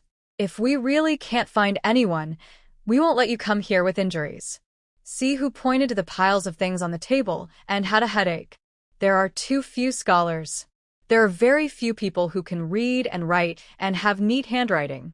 The county government was originally short of staff, and now this. At most, there are not 5 people who can write. It's not that I don't want to help. The funeral at home is not a trivial matter. I really can't help. Ji Fengsho couldn't sit still when he heard about the situation at home. How about this? See who is still trying to persuade Ji Fengsho to stay and help, but Wang Zira's majestic voice came from outside the door. How can you force others? Yuan Zhen, you're being rude. See who shut up. Xie Siheng and Wang Zira walked in together. Ing Er followed behind them, and when he saw Ji Changing, he happily waved and greeted her. Ji Changing was stunned for a moment when she saw Xie Siheng's face clearly. She didn't look closely when she killed the barbarian before, but now she found that the blood-red scar on his left cheek has faded a lot. Without the influence of the scar, the whole face looks angular and 3-dimensional. Xie Siheng noticed her look, raised his hand to touch the wound on his face, and raised his eyebrows. What? You don't recognize me so soon? Ji Changing said with a click of the tongue. Mr. Huang's level is really not exaggerated. It has faded so quickly. County Magistrate Wang was stunned for a moment. Do you two know each other? Xie Siheng smiled and nodded. We have a life and death friendship. See who is jealous. How come this family has life and death friendships everywhere? Wang Zira didn't expect that the Ji family had been exiled, but their network of relationships was quite good. He nodded and said no more, waving his hand and said, Since there is something going on at home, let's go back. Anyway, the fundamental problem is not these lists. The key point is the lack of money and supplies. Wang Zira listened to these childish words and said helplessly, Things are not that simple. The scenery over there is the same. We can't even tell the direction when we get there, so how can we rob things? What's more, the Turks are fat and have strong horses, and their cavalry is very powerful. When we get there, our horses are not as good as theirs, and we are not as familiar with the terrain as they are. Their tribe has no fixed foothold, and we don't know their specific location. How can we rob? It is undeniable that the problems mentioned by County Magistrate Wang do exist, but Ji Changing is not a person who gives up without trying. What you said, isn't it that problems can be overcome? Are we lambs to be slaughtered? Are we the back garden of the barbarians? They come to rob when they are hungry, and they come to rob when they are short of things, and we can only bear it? Ji Changing sneered. Impossible. County Magistrate Wang was not a person who could fight in the battlefield. He just rationally analyzed the current situation of both sides. Maybe there is a way, but this is not what we should consider. Even if there is any idea, it is the business of the garrison.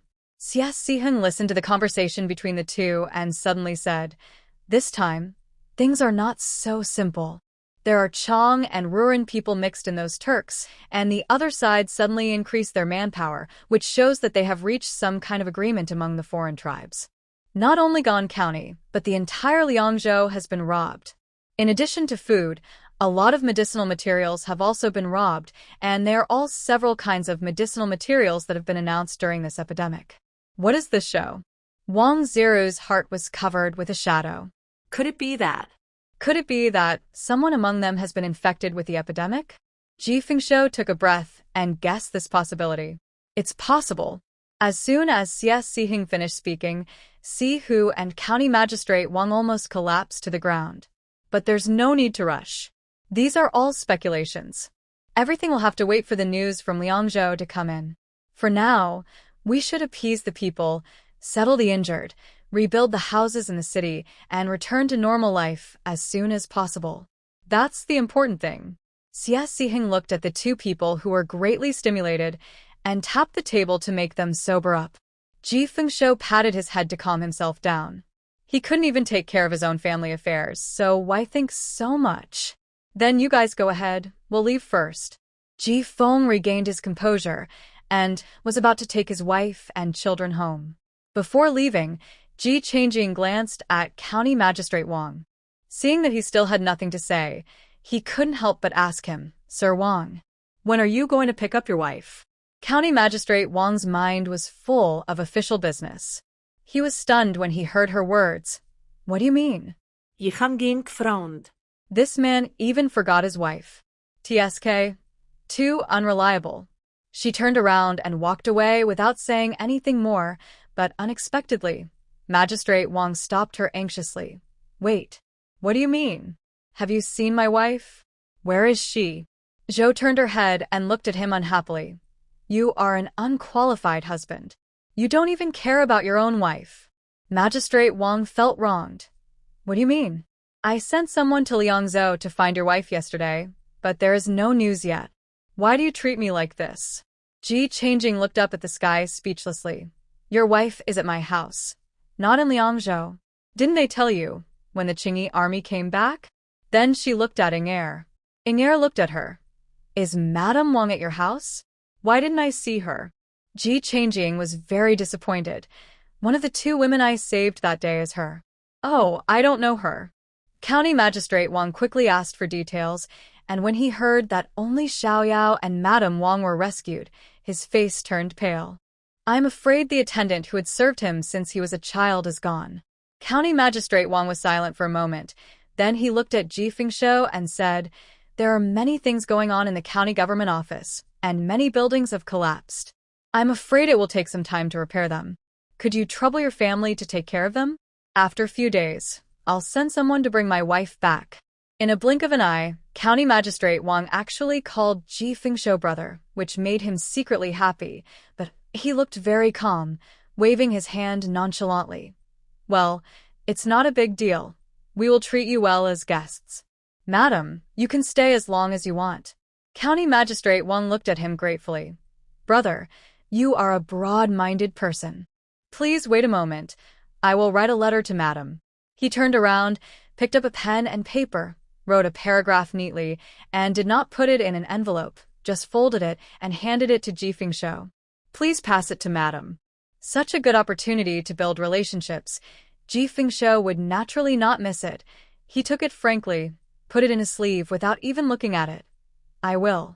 After watching the three people go to the backyard, County Magistrate Wang turned around and looked at the piles of documents and records on the table with a headache. Xie Sihing sat in Ji Fengshou's position and took over the work he was doing. Inger looked at him and hesitated. When will the master go to Xiaotian village to meet Rendongnan? He was so anxious. When the family of three arrived at the wing room, Ji Shilin and the others were awake. Although their faces still looked a little pale, they were in good spirits.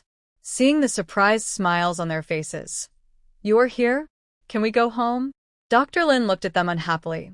I took care of you so hard, and you want to leave like this? Dr. Lin's face suddenly turned black as the bottom of a pot. If you keep talking nonsense, I will really add some for you.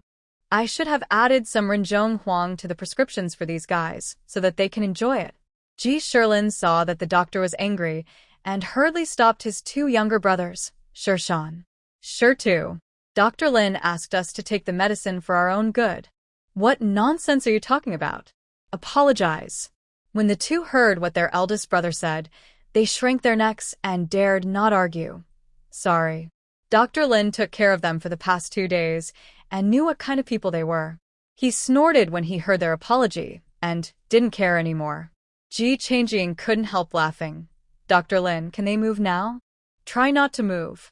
If you go home, find a comfortable carriage with thicker padding inside, so as not to tear the wound. After returning, change the dressings for external injuries in time, and take the medicine every 3 hours and don't stop. Dr. Lin packed the medicine and handed it to Ji Changjing. Ji Fengshuo responded and went to the county government to borrow a carriage. Ji Changjing quietly pulled Dr. Lin aside. How much is the consultation fee and medicine fee? No matter how Ji Changjing gave the money, Dr. Lin refused to take it. She could only give up. In this case, let's cancel it out. She was also happy, and it could be seen that Dr. Lin really didn't want to owe her a favor. Hearing her words, Dr. Lin showed a satisfied smile on his face. I'm old. I'm most afraid of not being able to repay favors. If I repay them earlier, I can sleep earlier. Ji Fengshuo didn't expect that after borrowing a carriage, he finally borrowed it from Xie Ziheng. After explaining his purpose, he asked Ing Er to bring his carriage directly to Ji Fengshuo and the others. Ing Er finally couldn't hold back his words. We have to go to Xiaotian village anyway. It's convenient. Let's go too. Don't we have to meet Mr. Einigen? Xie Ziheng looked at Ing Er with anxious eyes, and finally nodded. Okay. We promise to arrange it properly. Ing Er jumped up excitedly and immediately called Ing Yi and the others to arrange the trip to Xiaotian village. Even the 3 brothers Ji Shilin were diligently carried to the carriage by Ing Er and his men. We can do it. You guys take a rest. Ji Changjing and Zhou Shi didn't even get involved. The carriage was padded with a thick quilt, and the 3 of them were not small in size, filling the entire carriage. Ji Fengshuo wanted to take them to sit on the shaft to drive the carriage, but Ing Er directly pulled them to the carriage behind. Our horses recognize people. You just sit there. We will drive. Xie Ziheng was sitting in the carriage behind the carriage when he lifted the curtain. Seeing them coming, Xie Ziheng made way for him, and the meaning was very clear, asking them to get on. Ji Fengshuo chuckled. I didn't expect Mr. Xie to be here too. Isn't this a coincidence? Let's shamelessly get back to your carriage. After saying that, he got on the carriage swiftly and asked Zhou and Ji Changjing to follow. Xie Ziheng poured him a cup of tea. You're too polite. Ji Fengshuo took it and drank the tea in one gulp. You're too polite. Not only did you borrow the carriage, but you also bothered to send us back in person? Not really, I just happened to go to Xiaotian village to find someone. Thinking of Rendongnan, Xie Ziheng's thoughts flew far away. When the 3 of them got together, there were never outsiders present, and he and his mother had never been on guard against the Marquis Xianping. It was that day that the Marquis Xianping drugged him and the princess, stabbed the princess, and then swung a knife at him. The incident happened suddenly, and even the secret guards outside didn't feel anything wrong. At the last moment, the princess overturned the vase with all her might, which attracted the attention of the secret guards outside and rescued him. Unfortunately, the princess was only hanging on for a breath. After being rescued, she only asked him to rush to Liangzhou to find a man named Rendongnan, and then she passed away. Thinking of this, Xie Ziheng's fingers holding the teacup turned white. Ji Changjing stretched out his hand and waved it in front of him. Hey, wake up. Xie Ziheng loosened his hand and came back to his senses. What's wrong? Ji Changjing glanced at his parents and lowered his voice. What do you think of my previous suggestion? Xie Ziheng raised his eyebrows. Are you talking about robbing them? Yihangin nodded.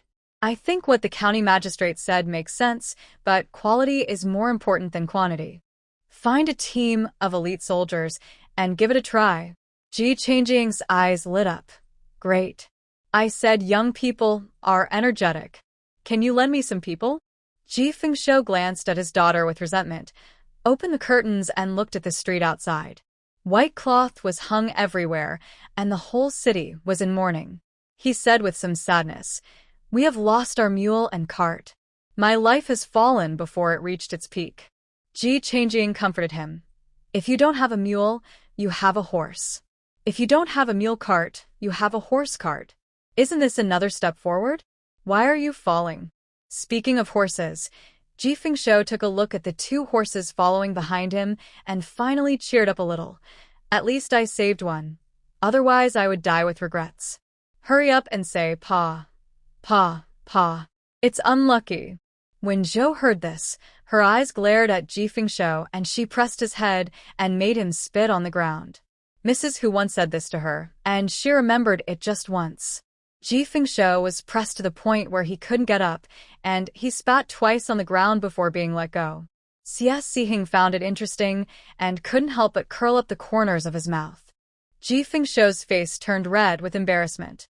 In front of outsiders, he also has to keep his dignity, okay?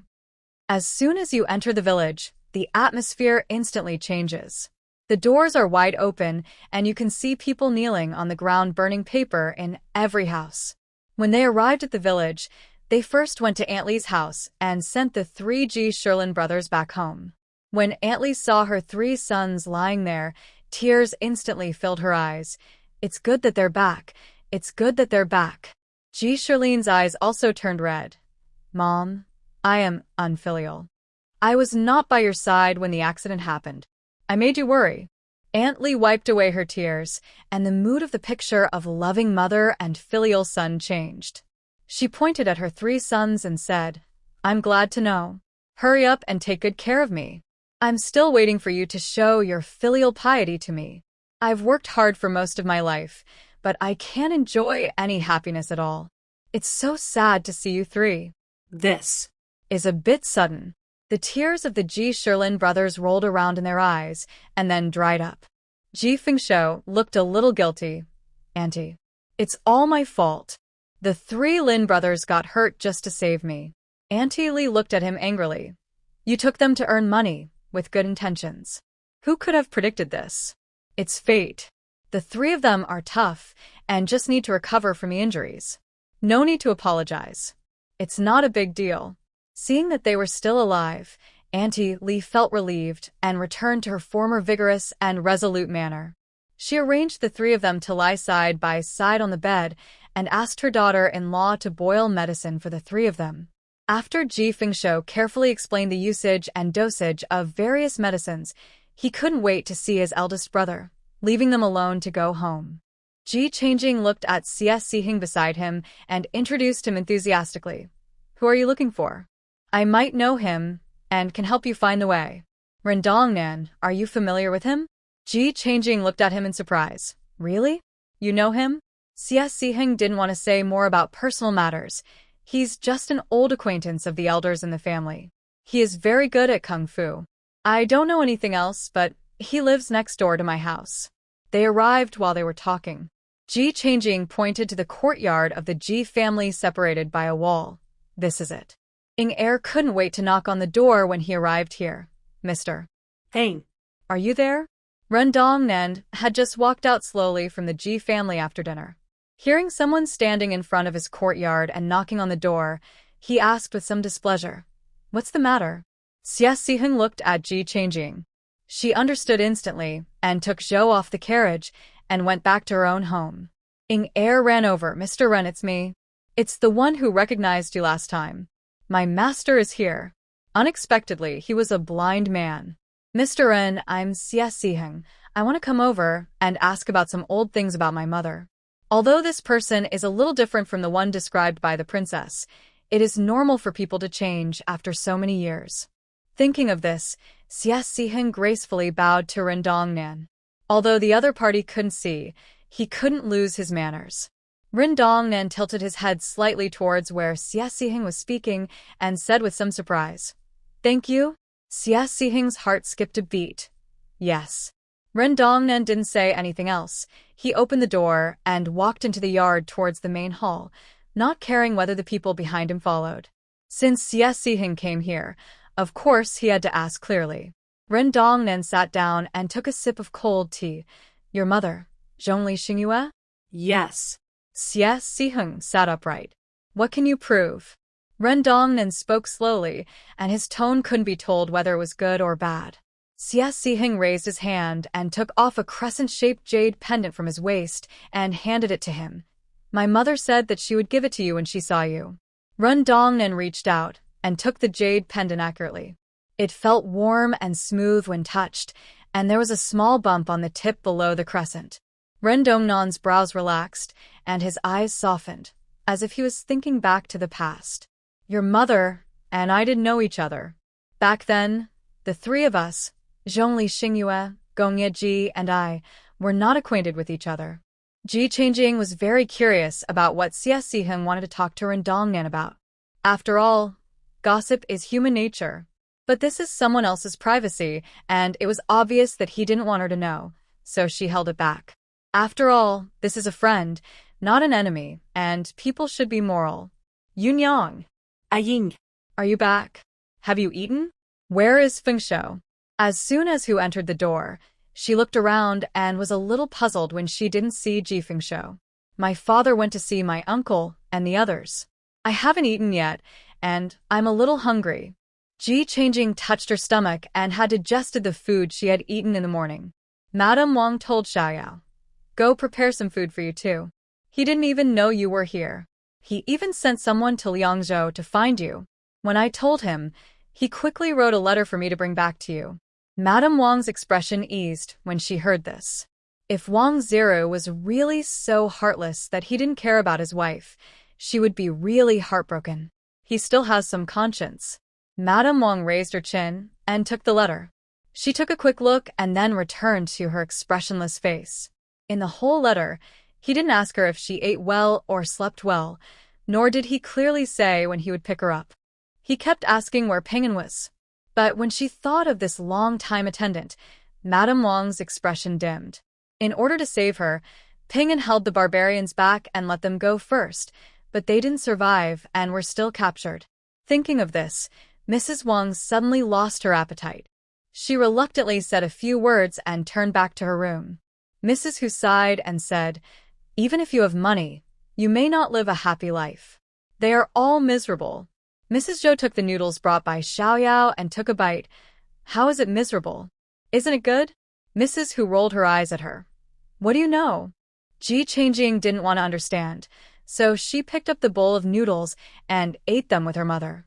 Ren Dongnan hadn't spoken so much in at least 10 years, and he felt his stomach growling with hunger. He took another sip of cold tea. "That's it. This is all I know about your mother. We haven't seen each other for at least 20 years. I didn't expect that when we met again, your mother had already." Xie Siheng sat there for a long time without saying a word, like a piece of wood. "Don't be too sad. In the end, everyone will turn into dust. It's just a matter of time. Life must go on."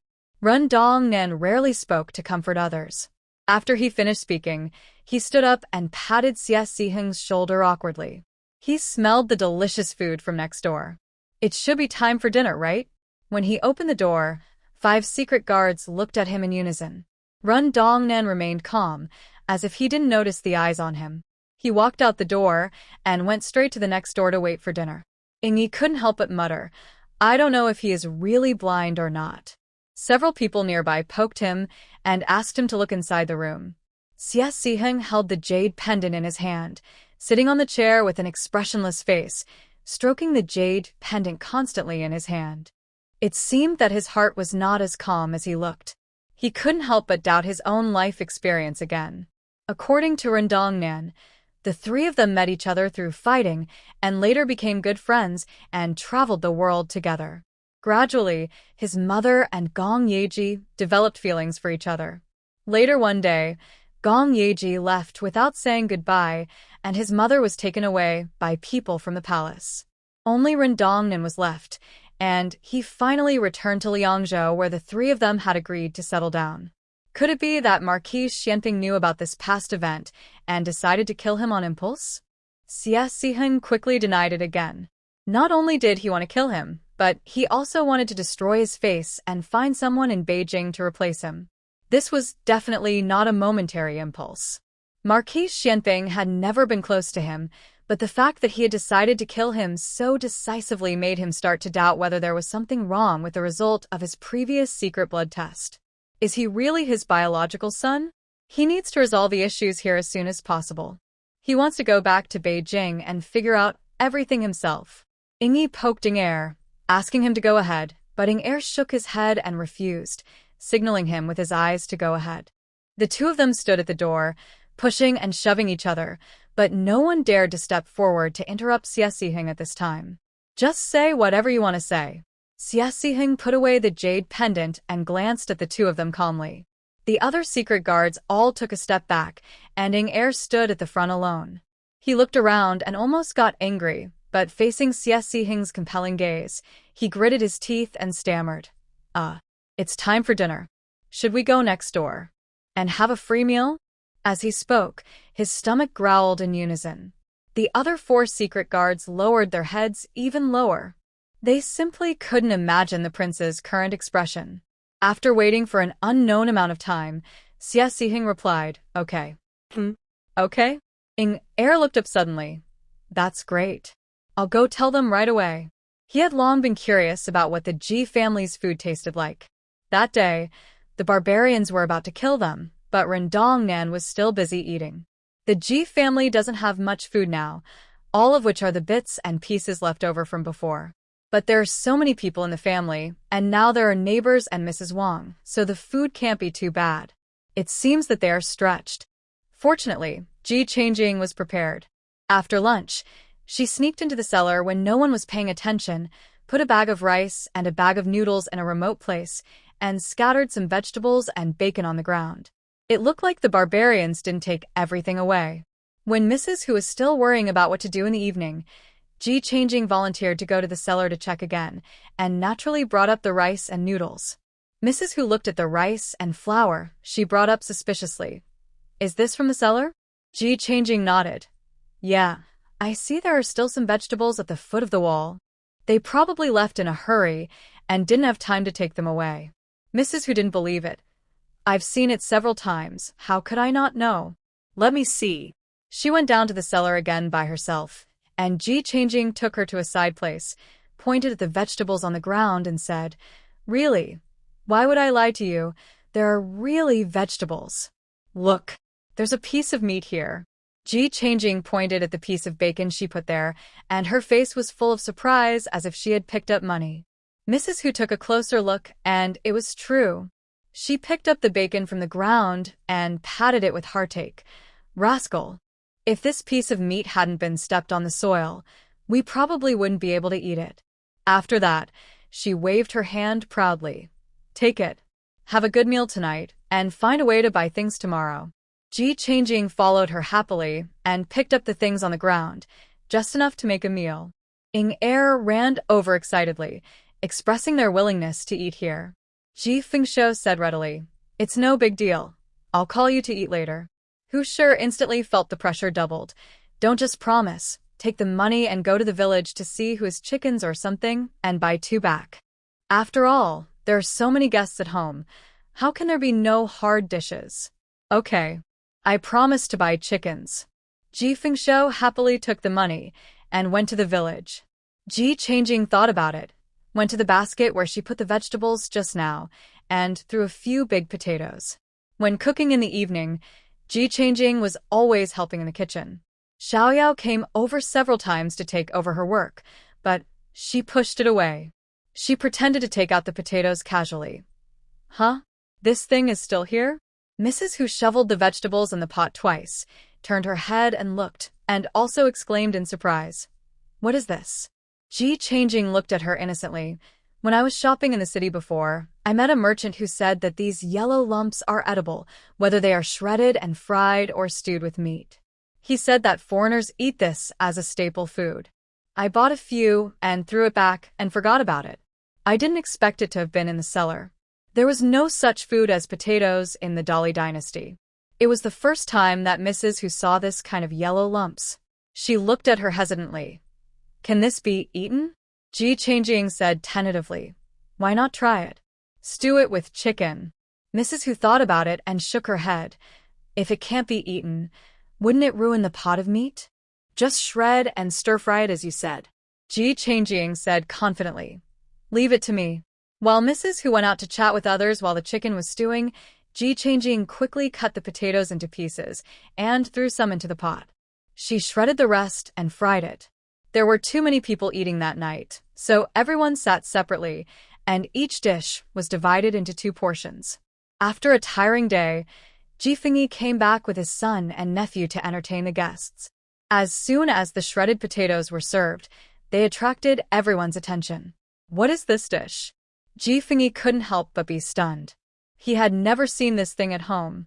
Mrs. Hu smiled and said, "This is what Aing bought from a traveling merchant. He said it was called potato." Xie Siheng also observed it carefully, and he was sure that this kind of thing had never been seen in the capital, let alone the imperial palace. Ji Changjing glanced at his expression and smiled. "Everyone eat first.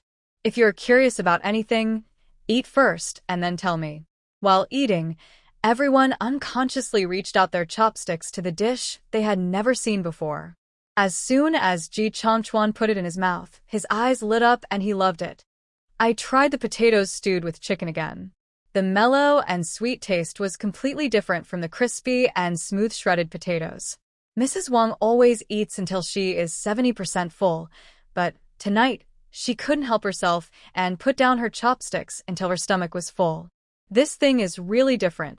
Mrs. Wang wiped her mouth modestly and couldn't help but exclaim in praise. As soon as they finished their meal, Ji Fengyi called Ji Changjing over and asked, "Where did this come from?" Ji Changjing repeated what she had told Mrs. Hu, and at the end she emphasized, "This thing can be eaten as a meal, and it can fill you up. The most important thing is that the yield per mu can reach several thousand kilograms." When she said the first part, everyone didn't think much of it. How could a vegetable replace a staple food? But the yield per mu can reach several thousand kilograms. Even Ji Fengyi, who was always calm, couldn't help but stand up. "What did you say?" Ji Changjing looked at them seriously. "The yield per mu can reach about 5,000 kilograms. Xie Siheng sat up straight. "We have known each other for more than a day or two. If you have any ideas, why not just say it?" Ji Changjing smiled and looked at Ji Fengyi straightforwardly. "Uncle, to be honest, I have been coveting the barbarians' cattle and sheep for a long time. Since they come to rob them, I also want to do some business without any cost." Ji Fengyi's eyes were sharp. "Isn't your life considered a cost?" No. "I am confident that I can keep my life, and the lives of the barbarians are not within my cost." Ji Fengyi turned his head to look at Ji Fengshu on the side, his eyes extremely complicated. "What did you say?" Ji Fengshu made a bitter face. "I have a low status and a family of 4. You might as well ask Changchuan instead of asking me." Ji Fengyi was very disappointed that the head of the family had messed himself up to such a state. It was really disappointing. Zhou's eyes lit up. "I agree. I want to go too." Madame Wang opened her mouth to persuade him, but there was no room for her to speak. Xie Siheng couldn't help but knock on the table twice, and soon made up his mind. "Go. No matter whether the yield per mu is really close to 5,000, get some back first. Even if it doesn't reach 5,000, as long as there are 1,000 kilograms, it can save a lot of people.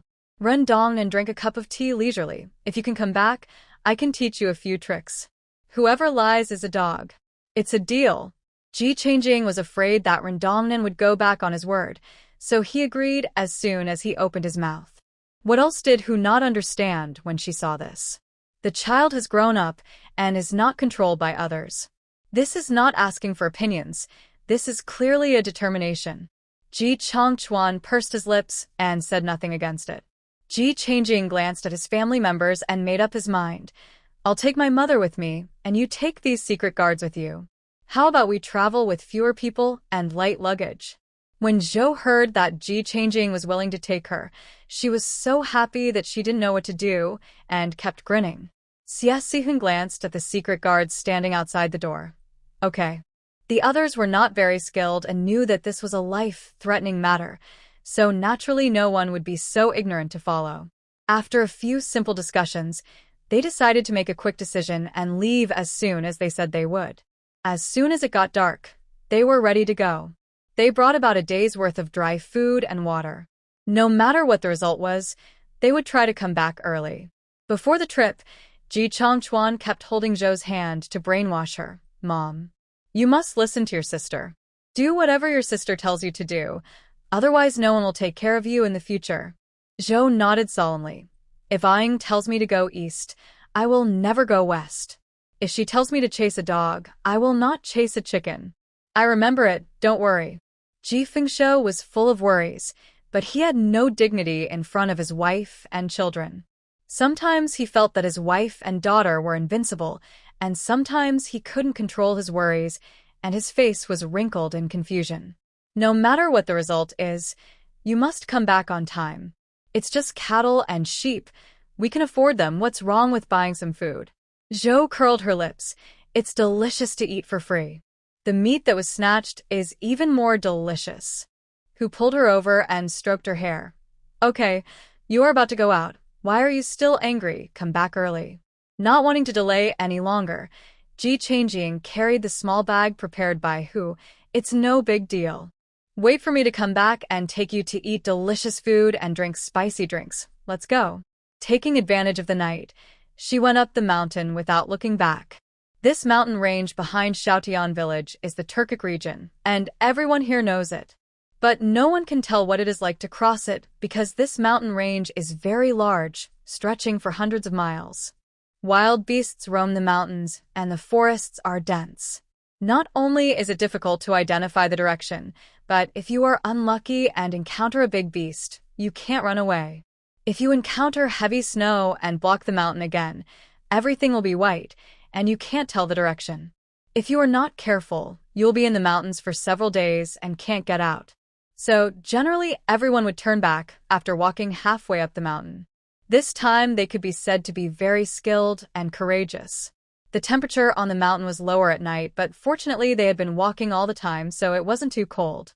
Ji Changjing and Zhou were both very strong, and they walked all the way without getting red in the face or panting, looking relaxed and comfortable, not tired at all. Evening Air was amazed.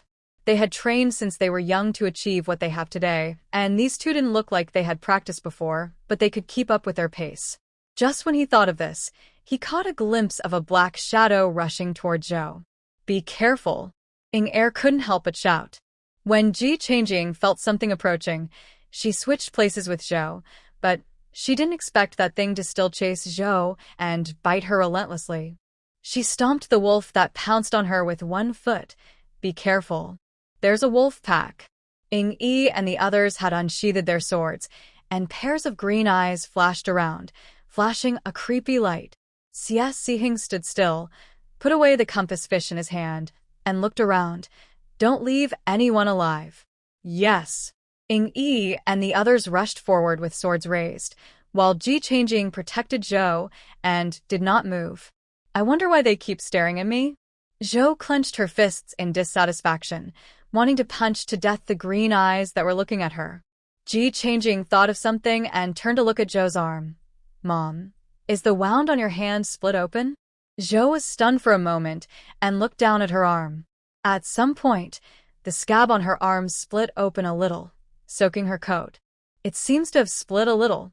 Ji Changjing quickly took out the external injury medicine given by Dr. Lin from her small bag, untied Zhou's wound and rebandaged it. A wolf nearby smelled the scent and started drooling. He bypassed the 5 brutal secret guards and pounced on the mother and daughter, who were bandaging their wounds. It leaped up and opened its sharp mouth full of fangs. While his body was still in the air, Xie Sihing shot an arrow and landed on the tree trunk next to him. Xie Sihing frowned and looked at Ing Yi and the others. You didn't do your job well. You deserve to be punished. Ing Yi killed the last wolf with a stern look on his face and clasped his fists. I accept the punishment. It's not a big deal. It's unnecessary, right? Ji Changjing frowned, somewhat disapproving. No matter how thorough you are, it's impossible to take care of people in all angles. Is this worthy of punishment? Hearing Ji Changjing's plea, Yinger not only did not feel happy, but his face was bitter. It would be abnormal if he didn't punish the prince given his temper. Ingyi's body was tense, and he waited for a long time, only to hear Xie Sihing slowly utter a sentence. This will not happen again. They were shocked and couldn't help but look up at the expression on Xie Sihing's face. He glanced at the few people lightly, took out the compass fish to identify the direction again, walked in front, and began to lead the way. When they were back on the road, Xie Xihing handed out a few packets of medicine powder. Sprinkle it on your body to get rid of the bloody smell. Ji Changjing looked at him curiously. When you go out, Mr. Huang also prepared this for you? Isn't this too considerate? Xie Xihing looked at her strangely. Why did Mr. Huang prepare this for me? I made it myself. Ji Changjing looked at him in surprise. You made it yourself? Xie Xihing nodded. I made the poison powder, and these things I gave you before. It's not difficult. You'll get it after watching it a few times. Ji Changjing couldn't help but give a thumbs up. Great, great. Xie Xihing's mouth curled up. Not worth mentioning, but I just have a good memory. Ji Changjing. She was still showing off. After walking less than 1,000 meters, Ji Changjing found an excuse to go to the bathroom, turned around and ran to the place where the wolf corpses were piled up just now, and waved her hand to receive them all in the space. There are more than 20 of them. Even if I don't have to sell them, they are all money. Master, there is snow ahead, and there are traces of wild animals. Should we take a rest and leave at dawn? Xie Xihing glanced at the white mountaintop in the distance and looked at Ji Changjing. Do you want to rest? Closing her eyes, her mental power was completely released, and she had already climbed over the mountain and looked at the other side of the mountain. The top of the mountain was covered with snow and traces of wild animals traveling late at night. The other side of the mountain was covered with withered and smooth hay. Going further ahead, you can vaguely see white tents. Xiaotian village is really close to foreign tribes. No wonder they come to rob every year. The villagers of Xiaotian village don't have ancestral halls or clans. They have to replace a batch of people every year. Which family can survive in such an environment? The cold wind was blowing in the wild, and the temperature had reached -10 degrees Celsius. It was okay when walking, but once you stop, you can't help but feel a little cold.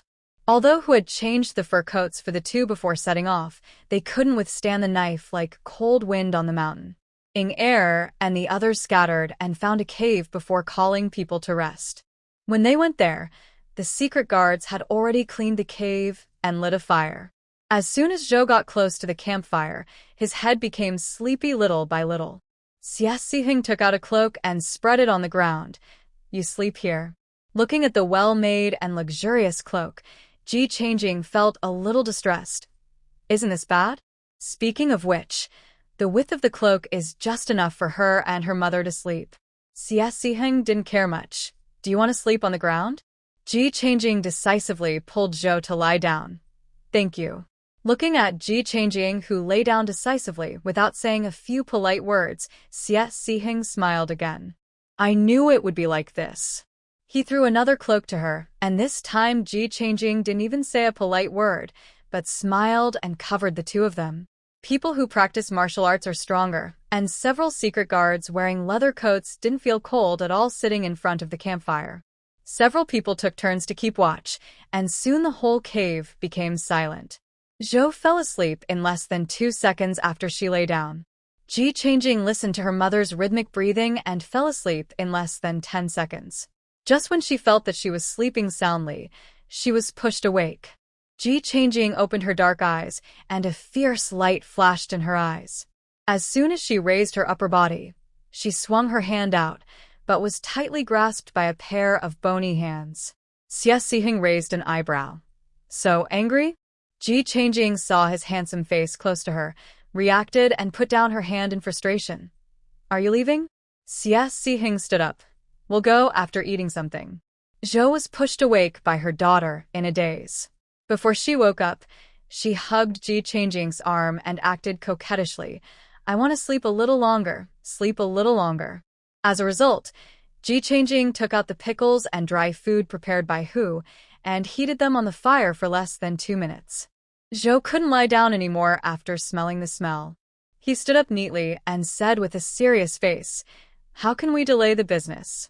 Let's finish eating and get on the road early. Several secret guards couldn't help but look at the two of them. Miss Ji's home is quite special. The positions of parents and children seemed to be reversed. A pot of boiling water was boiled with snow water. Everyone drank some to warm up their bodies. After a simple rest, they set off towards the other side of the mountain in high spirits. They crossed the top of the mountain with 1 foot deep and 1 foot shallow, and there was another scene over the top of the mountain. There were undulating hillsides everywhere. There were no tall trees on the mountain, only withered and yellow hay. The only high mountain in the distance was a snowy mountain. The white and glowing mountain body could be seen from a long distance. When the sun shone on it, it seemed to be crowned with a layer of golden top. Zhou stared at the scene blankly. That mountain is so beautiful. Xie Ziheng looked around. Did the merchant you met before tell you where potatoes can be found? This question brought Ji Changjing back to reality. She glanced down and found that the tent she saw last night was gone. Only an empty flat ground with an extinguished fire remained, proving that what she had experienced last night was not just her imagination. She said vaguely, "He only said that the thing was dug out from the ground. Who knows where to dig it from?" Xie Ziheng didn't feel disappointed after hearing this. Instead, it was pretty much what he expected. Go down the mountain first. Yingyi and the others investigated in front of the campfire. The people here have been gone for at least an hour. I looked around, but there was nothing here. I dug a few times in the dry grass, but there was nothing that looked like potatoes except grass roots. The group traveled through the endless mountains for a whole day and night before they saw a large expanse of green and yellow grassland. Zhou looked at the cattle and sheep grazing leisurely on the hillside not far away and swept away the fatigue of the past 2 days. How much meat is this? Ji Changjing squinted his eyes and looked at the herds of cattle and sheep. It's impossible to count them all. It's impossible to count them all. The heads looked like gray clouds moving across the grassland, munching on the weeds on the ground with great concentration. The rams have spiral horns, while the ewes are hornless, have large drooping ears, and are of medium build. Just by looking at Ji Changjing, one could imagine the taste of this sheep, and his saliva could not help but be secreted in his mouth. Take another look at the cows. The cows outside the Great Wall look different from those inside the Great Wall. There are red, black, and white ones. They have strong limbs, short, wide, and thick heads, and long and slender horns that curve upward and forward. They look delicious at first glance. Zhou and Ji Changjing both swallowed their saliva. No matter what color it is, this meat will definitely taste delicious. There aren't many people herding, so this is a good opportunity. Yingyi looked at the other person with burning eyes. There is usually a leader in the herd of cattle and sheep. I'm afraid we won't be able to take away much if we catch them one by one. We should find a way to find the leader of the cattle and sheep. Xie Ziheng squinted his eyes and looked for a long time, and finally his eyes fell on a strong, pitch-black bull. Ji Changjing's eyes fell on a ram with a black head and a white body. After observing it for a while, he felt that it looked like a sheep. The 2 men looked at each other, then quietly moved over with their men. On the other side, the shepherds were sitting by the campfire drinking and bragging, and they had no idea that anyone was approaching. Even if they racked their brains, they probably didn't expect that someone would come to this remote place to steal cattle and sheep. Ji Changjing lowered her voice and said, "I have a rope with me. I will go over to lasso the head sheep, and Ying'er will lasso the head cow. When I pull the rope, you pull it." Zhou held the other end of the rope and nodded seriously. Ji Changjing and Ying'er stopped a short distance away from the herd. Ji Changjing tied the rope and threw it next to the sheep she liked. Ying'er followed her example and threw it over. After waiting for a while, Ying'er looked anxious when they didn't see the sheep entering the circle.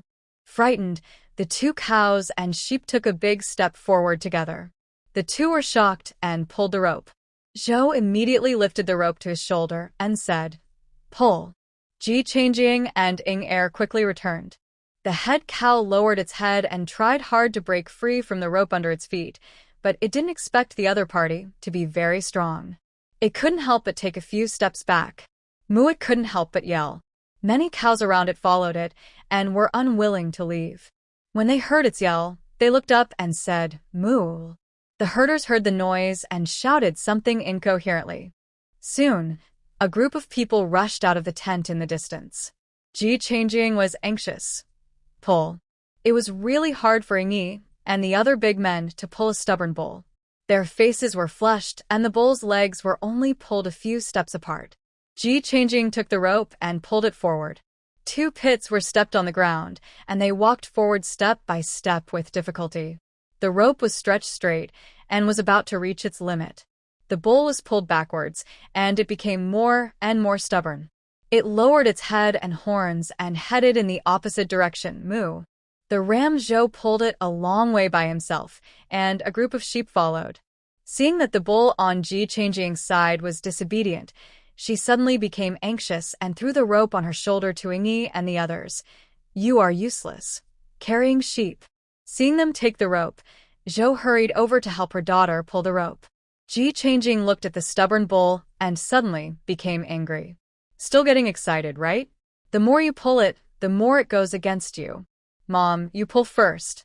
At the moment when the two of them were handing over, the rope reached its limit. The rope broke.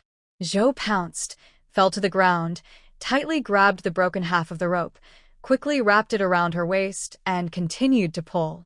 Seeing this, Ji Changjing ran to the cow in anger, punched it on the head with her fist. "Are you going to leave or not? Are you going to leave or not?" Moo. Ji Changjing flew and rode on its back and said angrily, "You have to leave today, or I'll kill you and drag you away." A gust of wind blew, lifting the thick bangs on Ji Changjing's forehead, revealing her delicate features and picturesque face. Her eyes were focused and a little proud, and she raised her fist and punched again and again. Xie Siheng was shocked when he saw this scene. In addition to finding that he seemed to have known Ji Changjing for the first time in such a long time, that face seemed familiar. He was about to take a closer look, but the cow was dizzy from being hit on the head by Ji Changjing and couldn't help shaking his head and screaming moo. A group of cattle and sheep ran towards this direction uncontrollably. The herder saw the situation here at a glance, raised his bow and arrow in surprise, and aimed at this side to shoot arrows. Xie Siheng drew his bow and shot the arrow in one go, and shot the man off his horse with one arrow. Seeing this, other herders did not hesitate and raised their bows and arrows to shoot. One of them even blew the bone whistle hanging around his neck. When Zhou heard her daughter's words, she threw away the rope in her hand, grabbed the horns of a cow, and used the force to climb onto the cow's back. "Master, the barbarians behind us are riding horses and catching up." Yingwu rode a bull and followed Xie Siheng on both sides, his face tense and serious. The cow's back is broad and thick, but its bare legs cannot hold the cow steady, so its body is clumsy when it runs. Those who stagger on it not only have to worry about being pursued, but also have to worry about falling off the cow's back and being trampled to death. This is really a test of technology. When Xie Siheng came back to his senses, he had already sat on the bull's back.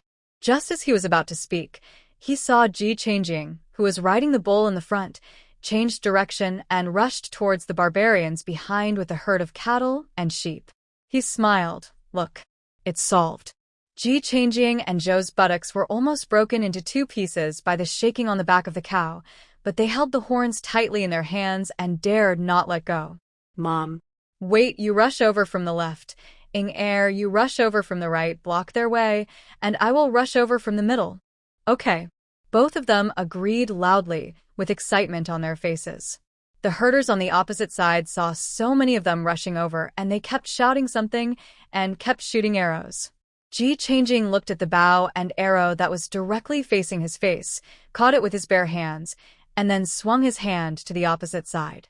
The force was so great that it directly pierced the eyebrows of a barbarian. Looking at the approaching herds of cattle and sheep, the barbarian on the opposite side also showed a look of fear on his face. He drove his horse to avoid it, but he didn't expect that there were people on the left and right. The sound of the cows and the shrill neighing of the horses collided together, and the scene looked very bloody and chaotic. Several barbarians were knocked off their horses, and before they could get up, the cattle and sheep that rushed over from behind crushed their sternums, and they could no longer get up. Those who were able were forced to get off their horses and cattle, and drew their knives to kill Ji Changjing and the others. At this point, there was no need for any tactics. Everyone only had kill, kill, kill. Kill all the enemies here. Kill all the foreigners here. There were about dozens of herders and they were outnumbered, but 8 people killed with the momentum of 100 or 80 people. The double hammers that Zhou had placed behind his back were also released. Each hammer weighed more than 100 pounds. If someone was accidentally hit, their head would immediately turn into brains. The long swords in the hands of Yi and the others flew up and down in the crowd like dragons, leaving a trail of blood wherever they passed. The arrows shot by Xie, who was protected by several people behind him, lost some accuracy due to the strong wind, but basically killed one person with one arrow.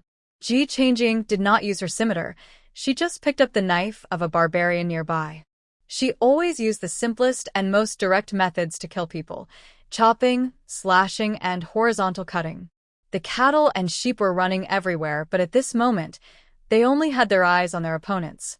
The barbarians on the opposite side seemed to have seen that Xie Xiheng seemed to be the easiest to deal with among the few people, so someone quietly approached Xie Xiheng, intending to deal with this person who shot the cold arrow first. Ing Er saw someone attacking Xie Xiheng. How could he bear it? So he jumped up and stepped on the shoulder of the person next to him and rushed over. Before the opponent's cold knife could be swung, Ing Er stabbed it through with his sword. Ji Changjing saw a barbarian hiding behind the cattle and sheep nearby and shooting cold arrows at Zhou, and chased after him with a cold face. The barbarian hiding behind turned pale, turned around and drew his sword to protect the surroundings and tried to run. Ji Changjing gathered her inner strength in her legs and lifted the man in her hands in 3 or 2 steps. She lifted the man and threw him to the ground fiercely. The man's neck was broken by the swing. Seeing that only a dozen people were killed, these people no longer had the will to fight. They blew a whistle, and several horses scattered not far away ran towards them. They want to run. Xie Xiheng put 5 arrows in his hand and shot at the people. Ji Changjing's knife and mental power were launched together, and the 3 people on horseback fell down together. Seeing the scene, Zhou had a flash of inspiration and shouted, "Get out of the way." The 2 sledgehammers in her hands flew out and were thrown at the backs of the 2 people on horseback. Yi and the others also threw out their long swords. There was no one left in this group of people, all gone. Zhou's sledgehammer even killed a person and then smashed a dent in the back of the horse under him. The horse cried out in pain and fell down. After dealing with these people, Ji Changjing let out a long sigh. Get to work.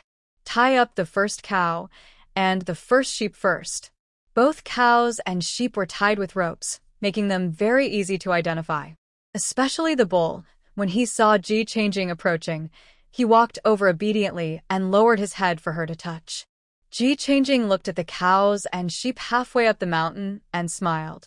The meat for the new year is settled. Fortunately, the 2 of them made no mistake in their judgment. These 2 cows and sheep are really the leaders of the herd. After tying them, the cows and sheep followed obediently. Yi and the others were chasing the horses. Ji Changjing threw the cows and sheep to Yinger. You lead them. I have to go to the tent over there to take a look. Zhou ran back with an arm full of arrows, swords, and sledgehammers. I picked up all our things, and they can be used next time. Ji Changjing did not hesitate to praise her. Mom is great. So careful. Zhou grinned. Her smile was full of innocence. All the tents were made of large pieces of air-dried leather. Ji Changjing's eyes lit up as she watched. Tear it down completely. This kind of leather is strong and warm, and only tents made of this kind of leather can allow these herders to spend the cold nights on the cold and windy grassland. Zhou followed her, and the 2 of them deftly took down the leather from the 7 or 8 tents and tied them together. The air-dried beef and mutton inside, the small stove for hot rice, and the leather on the bed were all packed together by them. It's a fortune. If your father sees these, he will probably be very happy. The 2 of them quickly pulled out only a few wooden stakes to support the tent. The mother and daughter walked around these few wooden stakes twice, and only gave up reluctantly after confirming that they were just ordinary wooden stakes. We have plenty of wood at home, so we won't carry it back. It's very tiring. Ji Changjing's words seemed to be persuading Zhou, but in fact they were persuading herself. Zhou scratched her head. What are you doing carrying a few pieces of wood? You are so stupid. Ji Changjing turned her head and felt that her mother was implying something to her. Xie Xiheng had looked around but didn't see any so-called potato-like plants. He was planning to come over to ask, but he didn't expect that after a while, all the tents here were left with only a few wooden stakes. The soil was almost scraped off by the mother and daughter in front of him. You. Sorted so many things? Xia Xiheng looked at the 4 bundles of things at their feet and couldn't help but twitched his mouth. That's right, this can't be wasted. Ji Changjing picked up a bundle of things and threw it on his back. From a distance, it looked like a person carrying a small mountain. Xia Xiheng stared at her. The smooth and full forehead was covered by thick bangs. With the eyebrows and eyes covered, the whole face looked somewhat delicate, but there was no familiar trace. Look at this. This calculating character is completely different from the one in the palace. No, not at all. I dug around here and didn't see anything that looked like potatoes. Could it be that these potatoes are not Turkic? All the way here, after wandering around for a few days without seeing a plant that looked like a potato, Xia Xiheng could hardly help but be suspicious. The merchant only said that he went wherever he could make money, and he certainly didn't say that potatoes were Turkic. Isn't it strange that this thing exists now? Ji Changjing knew it very well. Xia Xiheng frowned, a little disappointed. Then maybe there really isn't any. In that case, let's withdraw. It's unknown how long it will take for the news here to spread, but if they delay too long, it will not be good for them. Don't I still have a few pieces at home? I'll try to cultivate them. If I succeed, won't there be more and more of them? Since she took out this thing, she didn't plan to hide it. Xia Xiheng pondered for a moment. That's good. You try your best. When I go back, I'll draw the appearance of the foreign businessman and try to find him. Speaking of this, Ji Changjing ran and put all the luggage on the back of the cow. There were too many cattle and sheep, and the ropes in their hands were not enough, so they could only choose to tie some. Leave a space between each cattle and sheep to move around, so that they won't be too uncomfortable. Those horses are not bad either. They counted about 50 horses. This job made Yi and the others blush and feel unsatisfied. No wonder the barbarians like to rob so much. Who doesn't like the feeling of getting rich overnight? Several people identified the direction and led the cattle, sheep, and horses back on the way. They did not dare to stop along the way. They tried their best to clean up the traces they had walked. After walking on the vast grassland for 2 days, roasting sheep when hungry and drinking snow water when thirsty, they finally found the mountain where they had come down from the mountain. The cattle and sheep ate and pooped along the way, and just dealing with their traces would be exhausting. Ingi looked at the cow dung that had been pooped all the way, and his face was so bad that he wanted to kill all these animals. Hurry up. People here like to pick up this to burn, but we can't let people see it, otherwise they will find us. After seeing this, Ji Changjing skillfully covered the dung with soil and cut the bent hay shorter, and sometimes took the cattle and sheep to take a detour. Although this cannot completely eliminate their traces, it can give people some wrong information so that people don't know which direction they are going. Yinger looked disgusted, but still followed to help. It was much better after going up the mountain and entering the forest, but the cattle and sheep became a little difficult to drive. The cold wind was wrapped with snowflakes, and heavy snow fell from the sky. Hurry up. Otherwise, we might lose our way. Looking at the heavy snow in the sky, Ji Changjing's face became solemn. Seeing that they were getting closer and closer to home, Ji Changjing and Zhou's faces showed some smiles. Xia Xiheng saw her expression change, looked around, and looked at her in confusion. What's wrong? Ji Changjing put her finger to her mouth. Shuingyi and the others all stood still, and Zhou didn't dare to breathe. Ji Changjing saw 2 burly men standing on the stone 3 miles away, staring at Xiaotian village below. Although the 2 looked and dressed the same as the people inside the pass, they spoke the language outside the pass. The 2 talked about something and slowly headed towards Xiaotian village at the foot of the mountain. Ji Changjing's face was solemn. I heard some movement ahead. Let's hurry over. Xia Xiheng had seen Ji Changjing's amazing hearing many times during the exile. Hearing Ji Changjing's words at this moment, he did not doubt it. He gave Yingxi a look, and he jumped onto the branch next to him with his toes, and chased forward from the branch. Ji Changjing said to the head cow in a threatening tone, "Run faster, or I will beat you to death." It is not known whether the head cow really understood Ji Changjing's words or was afraid of her fist. Hearing this, the head cow raised its head and shouted. The herd of cattle that were eating while walking suddenly took steps and walked very fast. At this moment, the two people dressed as people from the inner court were almost entering the village. But they stopped at the foot of the mountain and did not move forward. The two talked for a while and then walked confidently into the village. Facing the wind and snow, the two stumbled along the widest road in the village and walked forward. Because there were not many people on this road, they did not meet anyone along the way. But the further they walked, the more people there were. There were also a few idle men standing together with their sleeves in their hands, chatting. When they saw the two people coming, they all looked over. Who are you? Are you not from our village? An old man looked at the two men suspiciously, with a probing look in his eyes. The two men were very calm, with a shy smile on their faces, and asked in fluent Chinese, "Uncle, we two brothers are here to seek refuge with our cousin Wang Dana. We have been looking around for a long time, but haven't seen him. I just want to ask if you know him?" The old man looked at them suspiciously. "Wang Dana? There is no such person in our village. You have come to the wrong place." This name was naturally made up by the two men.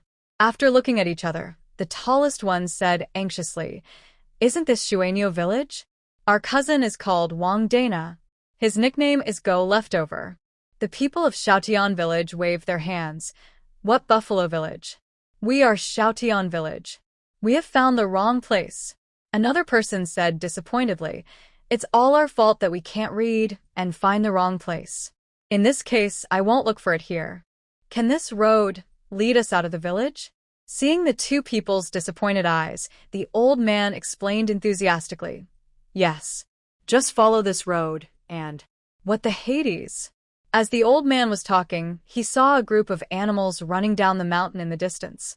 The old man was so scared that his voice was split. The people around him turned their heads to look over when they saw the old man's expression. They almost fainted at this sight. Oh my God! Crazy cow!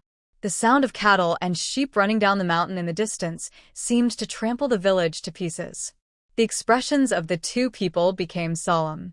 This cow. How come this cow looks like the cow outside their pass? Ingxi. Catch those two people. Ingxi chased all the way up and saw only two people from other villages.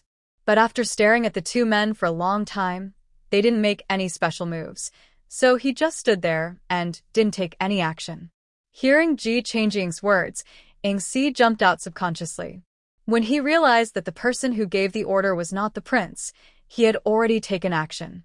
The two men were still stubborn. When they saw Ingxi approaching to grab them, they hid and shouted, "What are you doing? Are you bullying us for no reason?" Ingxi had a cold expression. He might have said that catching the people just now was a subconscious action, but now seeing the way the two men avoided him, he knew that there was definitely something wrong with these two people. However, after just a few exchanges, he failed to grab the clothes of the two men. Ji Changjing and the others also went over to help. Seeing that more and more people were coming, the two men could no longer pretend, so they bent down, pulled out two small knives from their boots, and began to resist. Hearing the noise of the cattle and sheep, the villagers of Xiaotian village all grabbed their weapons and went out, thinking that the barbarians were coming again. "I saw a group of people fighting. Miss Ji, what are you doing? Fighting?" Ji Changjing pointed at the two people and said, "These two are barbarians." What? Barbarians. When the people of Oda village heard these two words, they immediately became sensitive. They picked up their weapons and surrounded the people who were fighting in the field. Those two men were also very skilled. They were not at a disadvantage in the fight against so many people. Their attacks were sharp, swift, fierce, and accurate. But as more and more people gathered, one of them shouted loudly at another, left his companions, and tried to run away. The other person was also very taciturn. When he heard his companion shout, he immediately stepped forward and carried 4 people, creating a chance for the other person to escape. Ji Changjing's mental power was like a triangular cone, stabbing fiercely at the man who was trying to escape.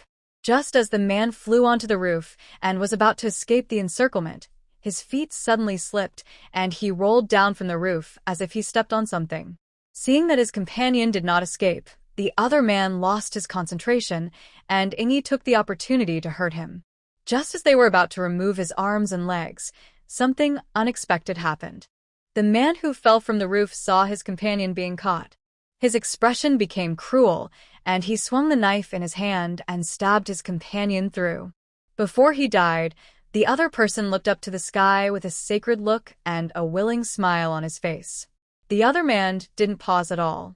As soon as he swung the knife, he quickly put a note in his arms into his mouth, turned around and jumped up, trying to break through the encirclement. Xie Siheng, who originally wanted to keep the man alive, looked stern and shot the man down with an arrow. The people watching these scenes were dazzled.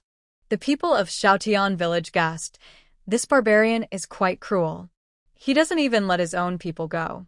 Ingi and the others lowered their heads to examine the bodies, trying to find out the origins of the two men.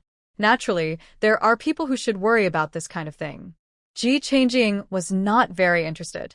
She reminded Xie Siheng, "You run faster. Maybe the note that this person ate hasn't been digested yet.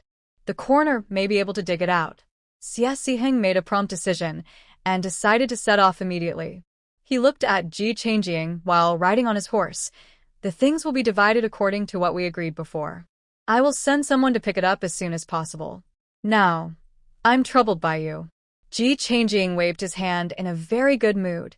"Leave it to me. Don't worry. Go with peace of mind."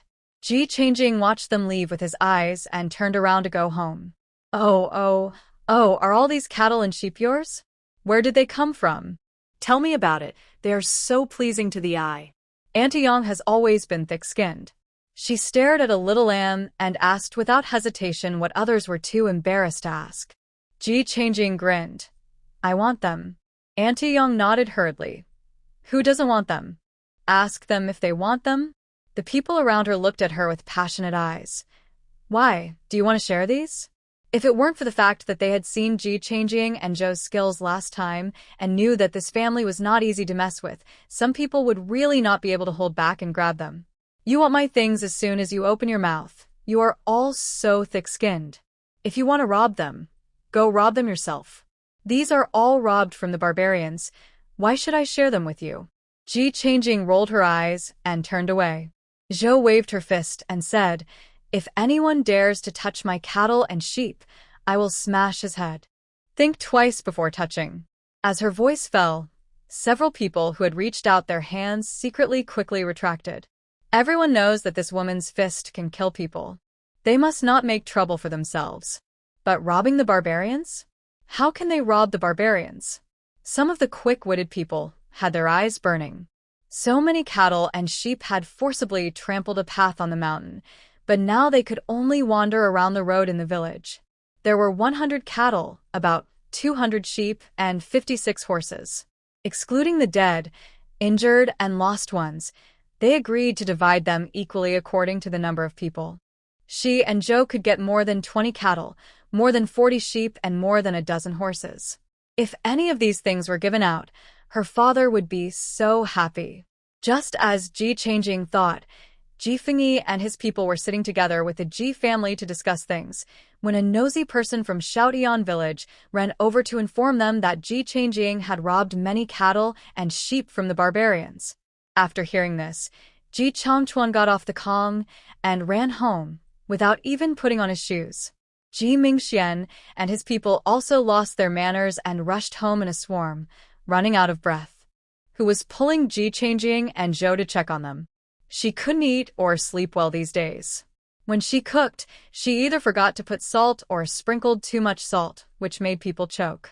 Ji Fengyi looked no different from usual, but there was no smile on his face, and he didn't like Ji Fengshu so much.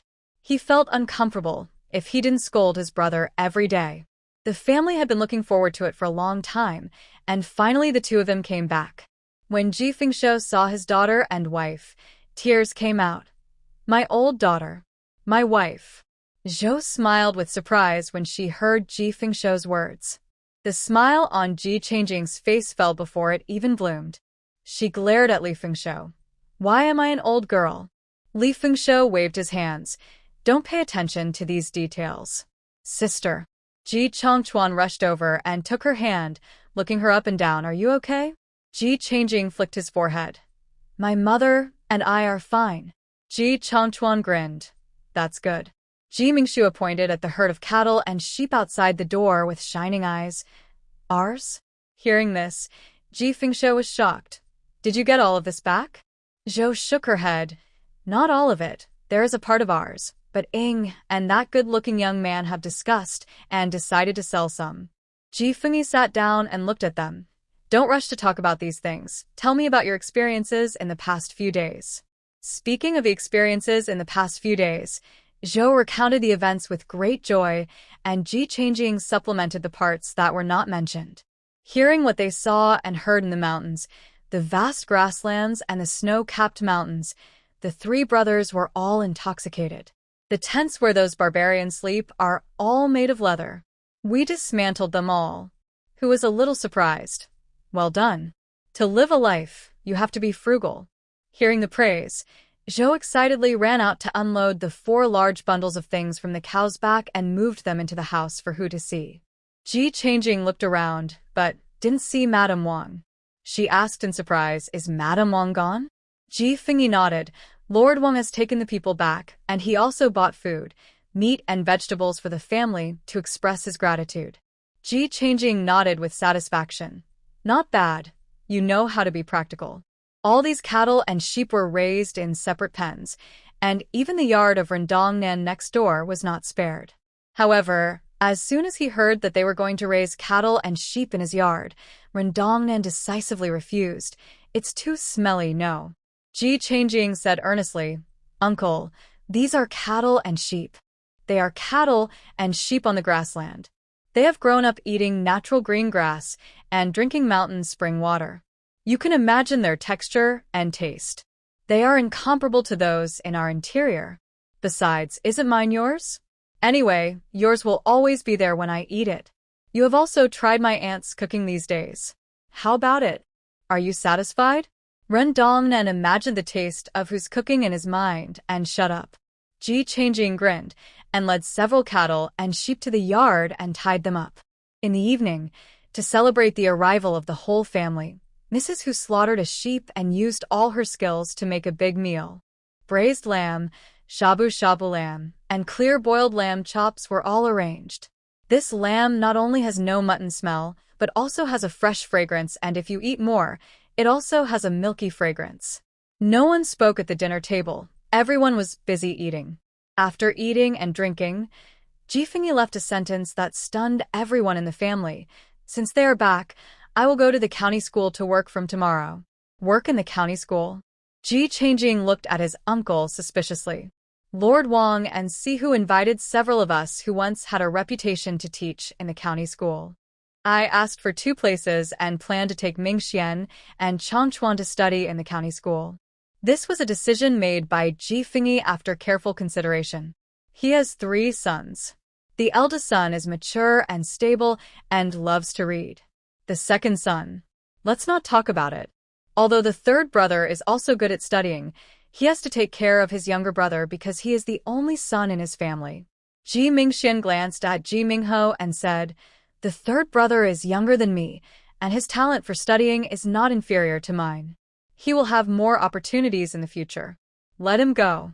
Ji Mingho shook his head and said, no, let the eldest brother go. I'm young, let the 2 brothers go. I can go to a private school for a few years first. Seeing the 3 people pushing and shoving each other here, Ji Mingshu shrank his body and wished that no one could see him.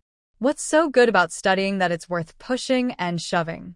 Okay, no need to push and shove, I've made up my mind. Ji Changjing was a little puzzled. In our situation, is it really okay to go to the county school openly? Isn't Lord Wang worried that someone will report him and accuse him of a crime of disrespect? You rascal who doesn't take advantage of the opportunity. Who cares if he has any problems? Anyway, Lord Wang said that he can go. He knows our situation. Who cares? Ji Fengshou didn't care so much. Anyway, the younger generation in the family can go to school again, and everyone else will step aside. After her father said that, Ji Changing thought so too. Lord Wang knew about their situation anyway. Since he had said it was okay, what was the problem? Ji Fengyi smiled calmly. It's just what we need. Since they agreed to this condition, the rest is not our concern. Even if someone really used this to make trouble in the future, it would not be their fault. After all, they were just studious. What's wrong with that? The matter was settled. After the two entered the county school, they could only go home during the 10-day holiday every 10 days. Who took Zhou to prepare bedding and clothes for the two. Rin Dongnan usually didn't talk much at Ji's house except for eating, but after everyone left, he asked Ji Changing, "You use a knife to kill people?" Thinking of his promise to teach her before, Ji Changing's eyes lit up. "Yes, uncle. What advice do you have? Just tell me." Ren Dongnan stretched out his hand. "Take it out and let me see." Ji Changing looked at him suspiciously. "Your eyes are blind. Are you sure you can still see?" But even though she grumbled, she still handed over her scimitar obediently. Ren Dongnan felt the knife in his hand was light. He squeezed it gently and tested its sharpness, then slapped the knife on the table. "Stupid." The expression on his face was indescribable disgust. "Ha!" Ji Changing glared at him. Why was he scolding her for no reason? "You are so strong, but you don't use your natural advantage to use a knife. Even if your knife is forged by a famous master, an unsuitable weapon will not only not help you, but will hold you back." Ji Changing was just used to chopping zombies with a knife in the apocalypse. When killing people, she always felt insecure without a weapon in her hand, so she chose the scimitar that had been with her. Unexpectedly, she was scolded. "Then what do you say I should use? Do I kill people with my fists?" Ji Changing recalled that he had forced her to climb a cliff in the middle of the night before, and she couldn't help but feel resentful and glared at him fiercely. Ren Dongnan stood up. "Humph, wait. I'll give you something good in 2 days." "Is there such a good thing?" Ji Changing's face couldn't help but turn from gloomy to bright. "So you've thought about it a long time ago." Ren Dongnan listened to her flattering words and didn't respond. He walked out leisurely with his hands behind his back. During the days when Ji Changing was away from home, Yu Tianming built a new carriage. This time, the carriage is not only made of exquisite materials, but also has a higher level of safety. A small triangular crossbow is installed on all 3 sides of the carriage. If you encounter danger, just press the switch. The triangular crossbows on the 3 sides will shoot arrows at the same time, and they are usually hidden and completely invisible. It is said that this was made according to Ji Fengshuo's requirements. At this moment, the carriage was put on the back of an ox, and it was pulling their family to send 2 students to school. This opportunity to study is hard won. You must cherish it. Don't worry about home when you have nothing to do. If you need something, just say so, and I'll have someone send it to you. Sitting in the car, Mrs. Hu gave the 2 of them earnest instructions. Ji Fengshuo was sitting outside in the cold wind and snow, herding the cattle obediently. Hearing the words inside, he couldn't help but sniff and put his hands under his armpits to warm them. Ji Changchuan looked at Mrs. Hu obediently. "Auntie, we will have our annual leave in just over a month. Don't worry, I will definitely take good care of Big Brother." Ji Mingxian knocked on his head. "You are a little brat. We don't even know who will take care of whom." Ji Fengyi was happy to see them getting along so well. "We will take care of the children in the clan when we have nothing to do, don't worry." Zhou didn't think it was a big deal. Her son was going to school, not running away from home, so she wasn't worried at all. Instead, she looked at the scenery outside with great interest. Why is it snowing here all the time? Ji Changing also glanced out the window. After these days of recuperation, the county town has regained some vitality. Some hardworking vendors have reorganized their moods, braved the wind and snow, tore open the oilcloth to block the wind and snow, and set up stalls on the roadside to sell hot wontons. In this cold weather, the steam is rising, bringing a touch of warmth to the pedestrians on the road. Those houses that were half-built were all stopped because of the snow, but you can still see the traces of reconstruction. The government here is not bad, and they move very quickly. Ji Changing took a look and looked away. Ji Fengyi heard this and told them what he knew. Prince Ping is indeed a good person. He sent money, people, and things here. Otherwise, he would not have changed so much. However, the Kyoto heard the news here. Although they also sent an imperial envoy with disaster relief silver, but the disaster relief silver has not arrived yet, but they issued an edict to scold Prince Ping as worthless. This is equivalent to scolding Prince Ping in front of the whole world. Ji Mingho's eyes lit up when he heard this. He quickly took out a pen and paper to write it down and asked, by the way, why is the emperor so bad to Prince Ping? It stands to reason that if the cause of something that happened suddenly was not investigated clearly, the prince should not be embarrassed like this. It is said that it is because of Prince Ping's mother. Ji Fengyi said this lightly and raised his hand to continue reading. It was obvious that he didn't want to say anything more. Ji Mingho felt even more uncomfortable. Why didn't he like Prince Ping's mother? What royal secrets were there? When he saw that his father didn't want to say anything more, he could only swallow his doubts. Ji Changing frowned. Isn't this just a scumbag? He can't control his own belt, and he blames women and children. When the child is born, he doesn't like everything. King Ping is also unlucky. He has no choice but to accept such a father. The county school is on a secluded street in the city, and it even looks a bit desolate. The surrounding houses are almost all in disrepair, and no one has lived in them for a long time. There is no other shop except a bookstore selling pens, ink, paper, and inkstone. Ji Fengsho parked his ox cart in front of the county school. After knocking on the gate, a one-armed man opened the door and looked at them with a frown. It's class time now, come back at noon if you have anything. Ji Fengsho smiled before he opened his mouth. Brother, we are not here to study. My brother is the teacher here, and he's here to take up the post. Ji Fengyi got off the cart and bowed. Brother Deng, it's me. When old Deng saw Ji Fengyi's appearance, a look of surprise appeared on his face. It's Mr. Ji. I didn't recognize you just now, please come in. He hurriedly unbolted the door, removed the door panel, opened the door, and warmly invited Ji Fengsho and others to come in. Ji Fengyi looked at him with a smile. I haven't seen you for a few days. Are you doing well? Old Deng pounded his chest with his fists. I'm in good health. Thank you for your concern, Mr. Ji. Have you finished your family affairs? Ji Fengyi smiled even more. There are many trivial matters at home, so I've been delayed for a few days. This time I come to work officially. Okay. Old Deng nodded with a smile. Seeing Ji Mingxian and the other juniors standing in a row, looking up at the door one by one, they were handsome and couldn't help but praise. These are the children in the family, right? Seeing Ji Fengsho driving the ox cart inside, Ji Fengyi smiled and said, Yes, these two will follow me to study here in the future. Old Deng couldn't help showing a look of envy on his face. After living in the border for many years, others say that it is a good skill to go into battle and kill the enemy. But for a veteran like him who retired from the battlefield and watched the gate of the county school for a few years, studying is really a good way out. Who says that people can only stay in the border for their whole lives? If he could study abroad, wouldn't the places like Kyoto be better than the border? There would be no fighting and life would be stable. If he could get some grades, wouldn't his future be better than that of a military commander? It's a pity that no one in his family has this awareness. But think about it, everyone in his family is rough, unlike his family, who are all scholars. Given their situation, they probably won't be able to make a splash even if they sell everything they have. Thinking of this, old Deng felt relieved again. Ji Fengyi took Ji Mingxian, Ji Chongchuan, and Ji Fengsho in, and the others could only stand outside under the eaves and wait.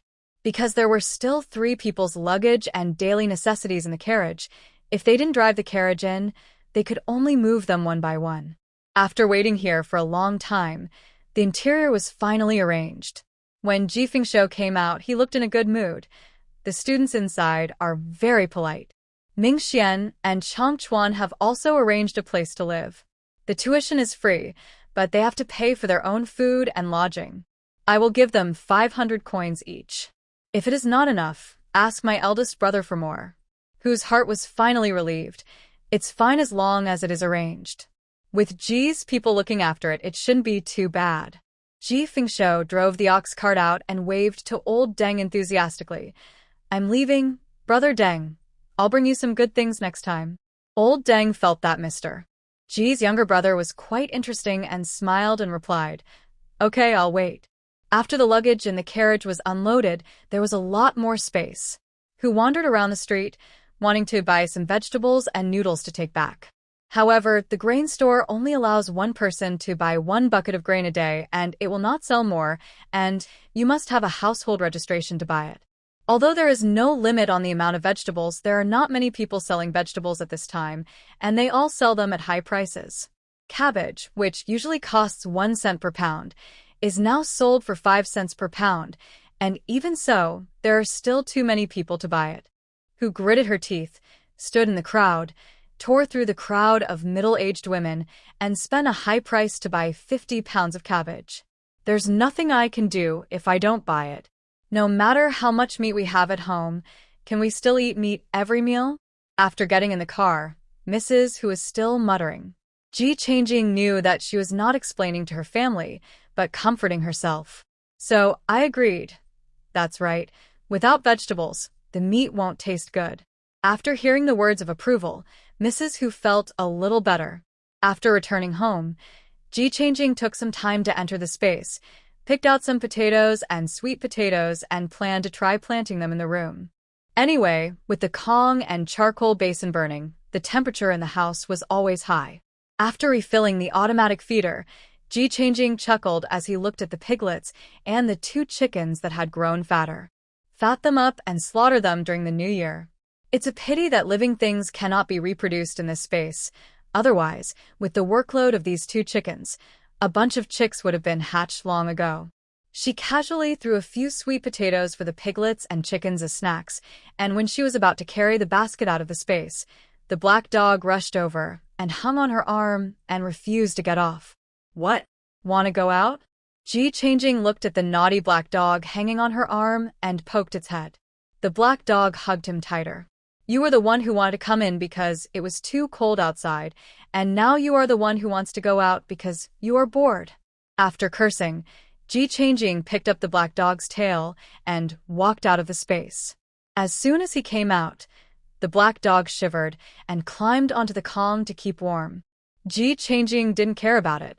She asked Yu Tianming to make a few uncovered wooden boxes, dug some mud out of them, and carried them back to the room. According to the condition of the root sprouts on the potatoes, cut the potatoes into several pieces, and then soak them in water. I tried the pH value of the soil in another box and planned to directly transplant some seedlings for observation. In this way, they took 2 approaches at the same time and spent all their time on this except for eating and sleeping. Then the people sent by Xie Sihing to take over the cattle, sheep, and horses arrived. Captain Ko couldn't hide his joy on his face. He rode with his 2 deputies all the way to Ji's house and knocked on the door. Miss Ji? Is Miss Ji home? Ji Changing saw it was him before she even opened the door. As soon as they met, she smiled and teased, Uncle Ko, long time no see. Why are you here to visit? Ko Jimming squeezed his body through the wide door and walked straight in. I heard you got a group of barbarian horses? Where are they? As soon as he entered the door, his eyes looked around everywhere, and when he saw the 2 black and gold horses in the stable, he was so greedy that his saliva was about to flow. Ji Changing stepped forward to block his gaze. Wake up, those are my horses. We stole them from the barbarians, and they are there. Ji Changing pointed to several horses tied on the other side and showed them to him. Niece, you were so enthusiastic when you saw me last time. Look at you now. It won't cost you a piece of meat to look at your horses. Ji Changing pointed at the corner of his mouth expressionlessly. I'm afraid you'll eat them. Ko Jimming wiped the corner of his mouth awkwardly. The 2 assistants had already circled around these horses for a few times, their eyes shining and their hands constantly touching the horses' backs, as if they had seen some rare beauties. Good, good, good. After Ko Jimming saw these horses clearly, his eyes lit up and he cheered repeatedly. These horses have slender hooves, strong hip muscles, long necks, and large nostrils. They are good horses at first glance. Ko Jimming looked at these strong horses and couldn't help but pat the horses' butts excitedly. One horse kicked back in annoyance, but he dodged it flexibly. Je kan geen kes eyebrows kampt. If there is no problem, just hand over the money and take the horses away. These horses, cattle and sheep are raised in the village, and they consume a lot of feed every day.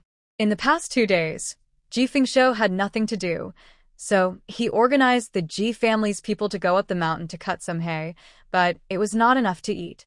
So he went to the nearby village to buy some chestnut stalks and brought them back. At night, Ji Changjing secretly gave these cattle, sheep and horses extra meals so that they didn't starve and lose weight. When talking about money, Ko Jiming's rough expression suddenly disappeared, and he became particularly shrewd. Normal families are not allowed to raise horses, but your family is special, so we will turn a blind eye to raising those 2 horses, but you have to give all these horses to our border troops. Ji Changjing nodded. I know.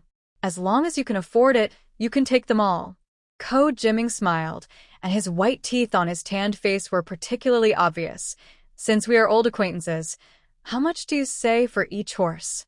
Yes, Miss Ji, our lieutenant specifically instructed his men to assign you to Gan County, which is sparsely populated and has many fields.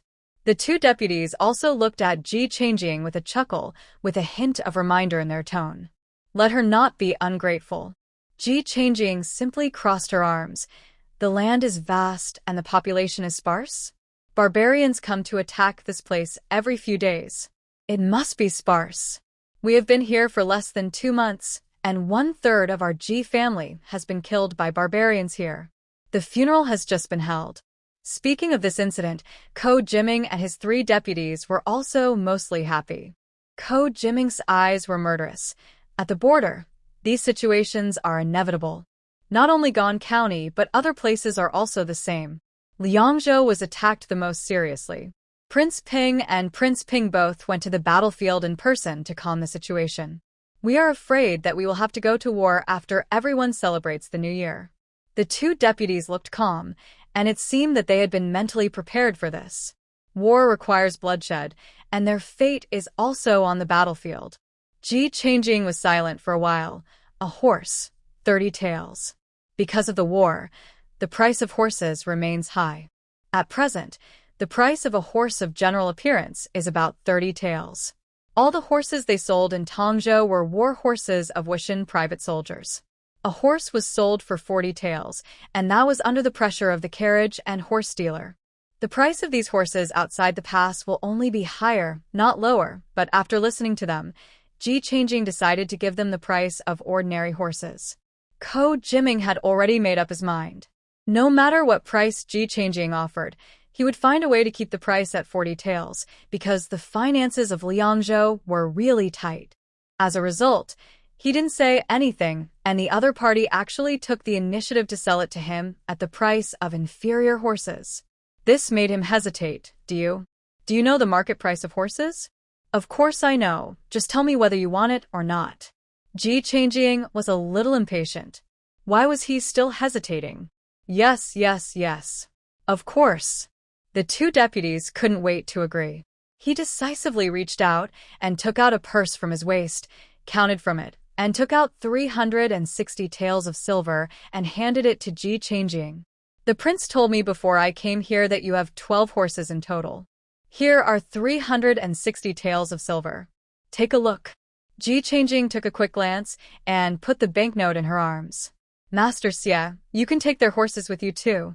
Ji Changjing turned around, removed the door threshold, went to the village to find Ji Fengshou, and asked him to lead all the horses out. Knowing that someone had finally taken over his things, Ji Fengshou happily asked people to lead all the horses out.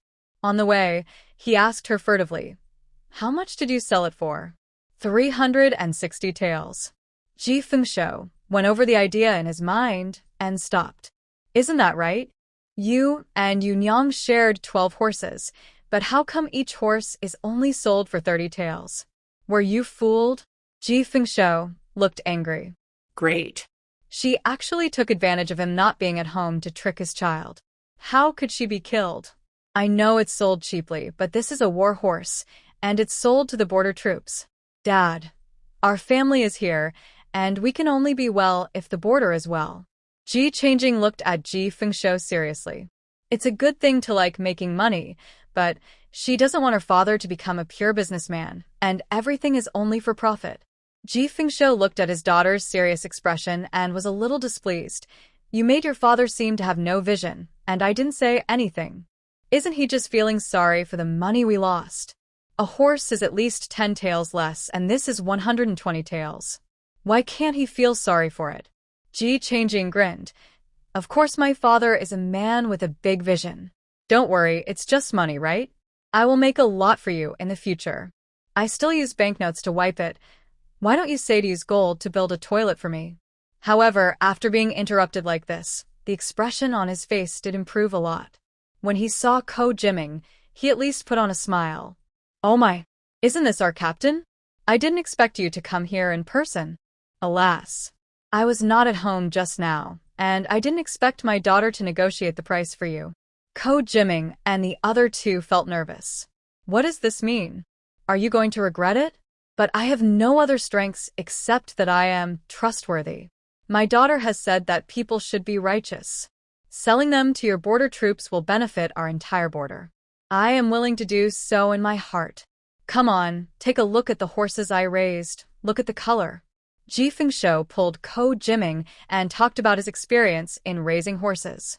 In the middle, he also talked about how difficult it was for their border troops and how he was willing to sell these horses to them at a low price. These words really touched the hearts of Ko Jiming and the other two. After a while, they started calling each other brother. In the end, 10 cows and 40 sheep were sold for a total of 430 taels of silver. Ko Jiming and the other two simply gave a whole amount, 450 taels. Ji Fengshou felt better when he saw them like this. The money can be less, but this kindness should also be remembered, right? He is just an ordinary man who just wants his family to live a better life. Naturally, the 5 points of friendship must be exaggerated to 10 points so that people will remember him deeply. Isn't it a friendship? Seeing that the Ji family sold so much money and even had 2 cows and 4 sheep for the new year, the people of Shaotian village were envious. Ji Changing raised her eyebrows. You want to rob too? Are you going to die? Hey. Who are you looking down on, little girl? If you can go, why can't we go? Some of them thought that Ji Changing looked down on them and jumped out anxiously, wanting to prove that they could. In the middle of winter, she took off her shirt and froze like a carrot. She showed Ji Changing the muscles on her arms with her bare chest. Ji Fengshou stepped forward with a dark face and protected her behind him, looking at the people of Shaotian village. Are you shameless? Who are you going to be, a hooligan without clothes? Zhou jumped over with Zhang Dazue to join in the fun. When she saw that it was her husband and daughter standing in front of her, she became anxious and pushed the people around her and got in. Zhang Dazue stood outside and anxiously grabbed the ant next to him and asked, "What are you doing here?" The ant next to him said mysteriously, "The Ji family is in big trouble. They sold all the cattle, sheep, and horses. They have a lot of money and everyone is itching to grab some." The man who was called a hooligan by Ji Fengshou picked up his clothes awkwardly. What's the big deal? Which young lady or wife on the border hasn't seen a shirtless man? We didn't show anything that shouldn't be shown. What shouldn't be shown? Zhou's voice scared the man. He put on his clothes faster after hearing Zhou's words, and he felt his lower body getting cold. Ji Fengshou was squinting at the man who almost led his wife astray, with a sinister look in his eyes. Go away. Go away. Do whatever you want to do, and don't come looking for us. Ji Fengshou impatiently used his hand to drive people away. Ji family boy, what you said is wrong. We are all companions after all. We helped you when the barbarians came. We should help each other. We are mainly unfamiliar with the road, otherwise we would not be able to come to see your daughter. Yes, we are also having a hard time. All the food, meat and vegetables have been robbed this year. It has snowed for so many days. Even if we go out to work, no one will hire us. How can we celebrate the new year? Besides, the barbarians robbed us, so isn't it natural for us to take it back? Who wants to be bullied by them? The food in the county is also limited. If we go a little later, we won't be able to buy it. What can we do? You can eat meat, and we can drink some soup.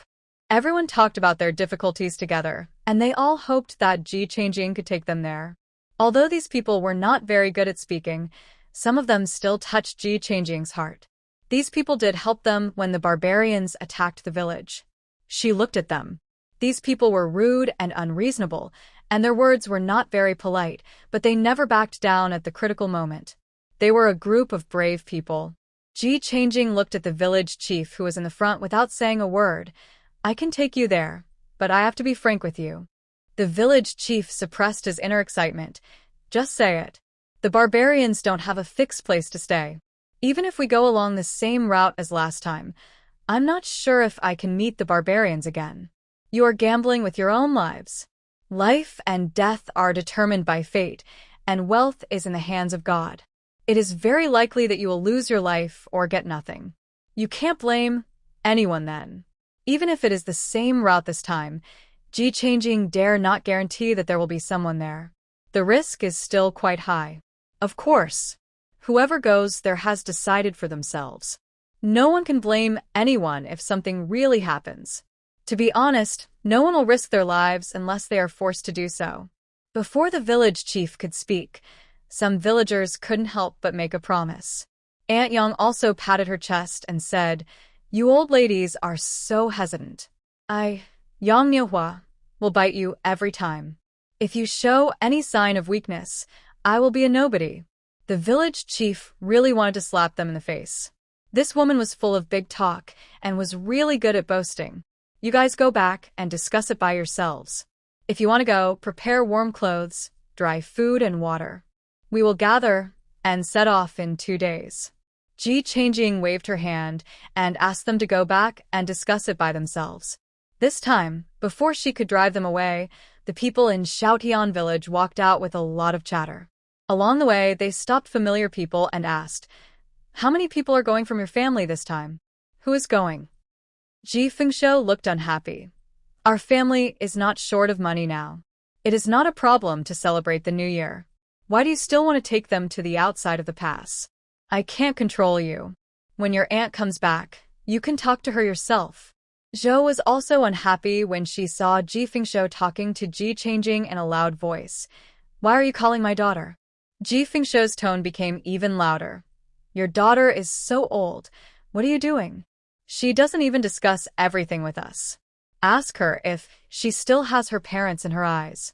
Zhou said righteously, "I am stupid, so I listen to my daughter. If you don't want to listen, then don't listen. No one forces you." Ji Fengshou pointed at her angrily. You are unreasonable." When Ji Changjing saw that the two of them had quarreled because of her, she quickly acted cute and pulled Ji Fengshou's arm. "Dad, I know I was wrong, I just forgot to discuss it with you. I promise I will never do it again next time." No one can refuse a daughter who can be tough or soft, well-behaved, cute and sensible. Ji Fengshou looked at the pair of eyes that were exactly the same as Zhou's, and his heart softened. But he still had to maintain his father's dignity on the surface. "I'm angry. You only remember to eat and not to be beaten. If I don't teach you a lesson this time, you will dare to do it again next time." Ji Changjing flattered and presented all the banknotes she received to Ji Fengshou. "This is my filial piety to my father. It's up to you whether to give it to your aunt." Zhou was jealous. "I'm so obedient, but you haven't given me so much pocket money." Ji Fengshou felt relieved instantly and proudly put the money in his pocket. "You are so thoughtful. I decided to give you a day of anger." This was not a big deal. Ji Changjing smiled and said nothing. Ji Fengshou turned around and took a closer look at his daughter, frowning. "Have you not applied fragrant perfume recently?" Fragrant perfume? Her father thought of it. Grind green walnuts into juice and apply it on her face, and trick her mother into applying it on her face all the time. Not only does it look black and yellow, but she is really worried that the color will be welded to her face and will never go away after a long time. She shook her head decisively. "I won't wipe it off." Ji Fengshou was a little nervous, because when Zhou was not married, she was accidentally seen by a second-rate guy on the street, so he tricked Zhou to a remote place to do something illegal. He happened to see her, and he didn't know where he got the courage at that time, but he shouted and rushed forward to save the beauty. As a result, Of course, she was beaten up by the second-rate guy. in the end, Zhou couldn't stand it and beat the second-rate guy violently and ran away. The two of them became friends because of this. He didn't want his daughter to encounter such a thing. So he refused with a serious expression. No, you must wipe it off. Ji Changjing argued. Look, I'm not stupid now, and I have the ability to protect myself. I also cut such ugly hair. It looked good, but it was also more unsafe. She liked to go out for a stroll when she had nothing to do.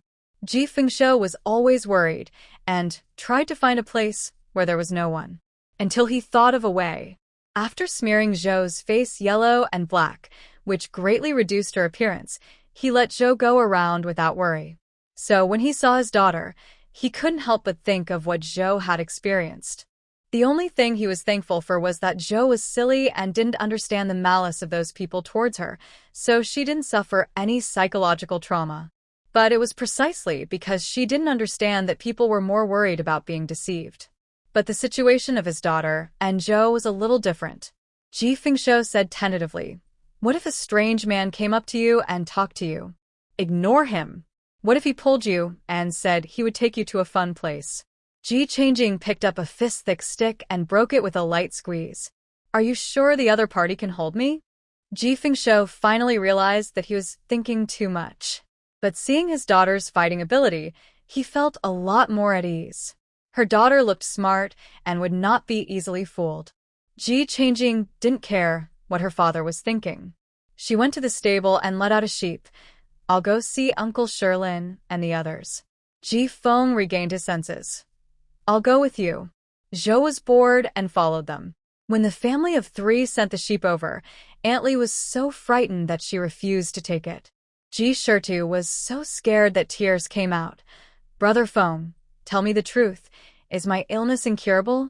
Ji Fengshou looked at Shirtu, whose face had become rounder, and said unhappily, "What nonsense are you talking about? How can it be incurable?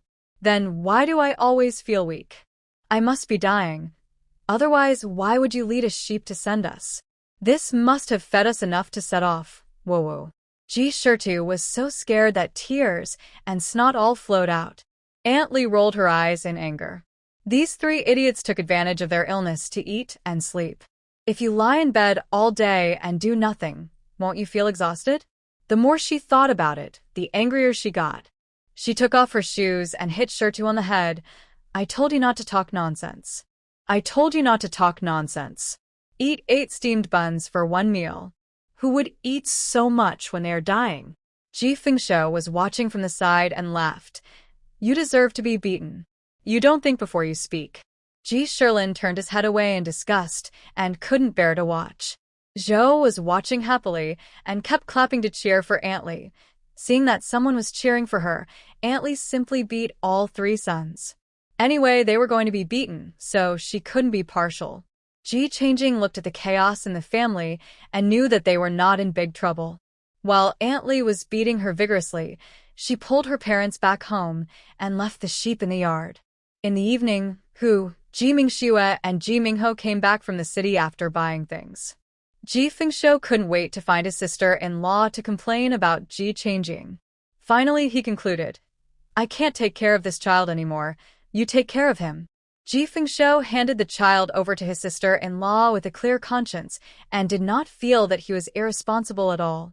When Ji Mingxue and Ji Mingho heard Ji Changjing's decision, they both looked at her with shining eyes, with a hint of expectation in their eyes. Who sighed and pulled Ji Changjing to sit down. "Is it because of what they said that you want to go?" Ji Changjing shook her head. "Not entirely. I want to go too. I'm just sitting around doing nothing anyway. Since there's no way to avoid friction with the barbarians and it's doomed to be a fight to the death, I might as well take the initiative and grab as much as I can now, killing one and making a profit."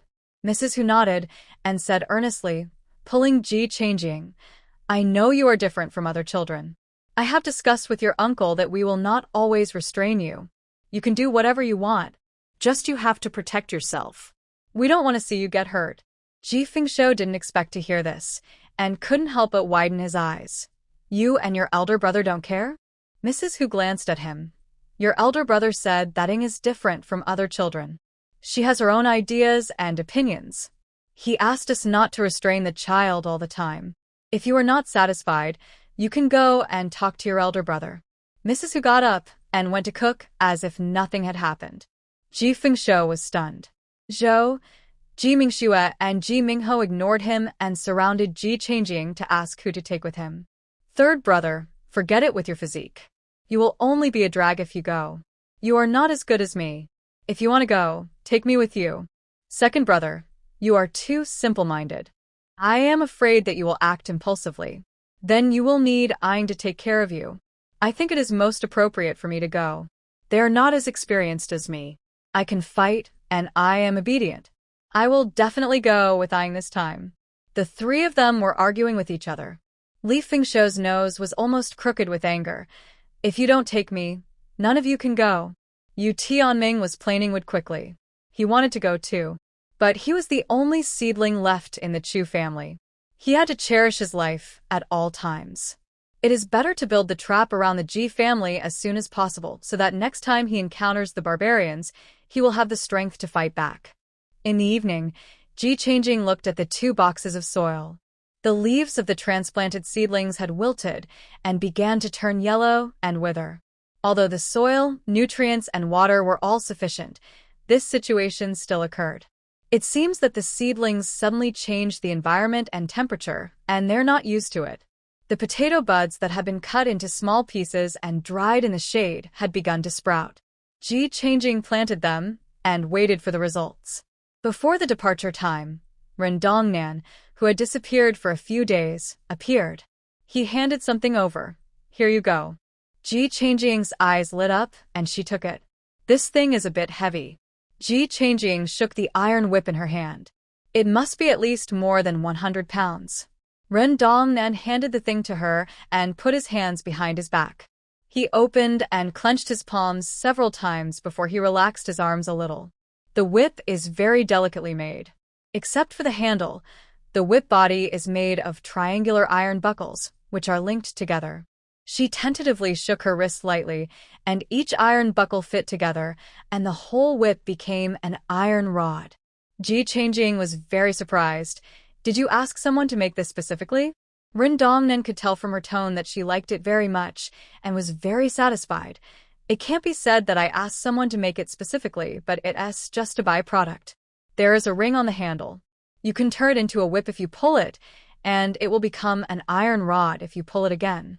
Ji Changjing tried it, and it was indeed true. I didn't expect it to have such a simple and plain name. Ji Changjing had no objection and happily accepted this weapon. 2 days passed in a flash. After discussion, Zhou and Ji Fengshou, Ji Mingxue, and Ji Mingho all wanted to go, and even Heigo put on the small fur coat sewn by Hu and squatted on Ji Changjing's shoulders to set off together. Only Yu Tianming and Hu were left at home to guard.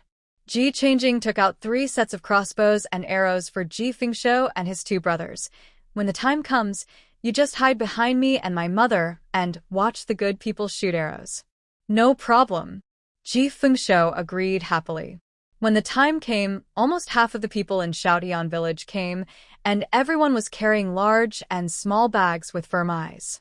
Ji Changjing took a look and even saw Ji Shilin, Ji Hu, Ji Zhiheng, Lin, and others in the crowd. She walked over with some surprise. Uncle Shilin, Brother Ji, Hu, Uncle Zhiheng, you are not fully recovered, right? Ji Zhiheng looked calmer and more resolute. Don't worry, I'm fine, and I've been exercising at home during this period. Ji Hu was silent. It cost too much money to treat the disease. Although Ji Shilin did not express his opinion, his expression was also very firm. The heads of the barbarians have been counted, but the county government is short of funds, and the reward will not be issued until some time later. Basically, every family lives a tight life. Ji Changjing's eyes swept over them.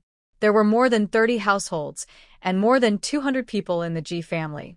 From this road to now, there are only about a dozen households left, less than 100 people.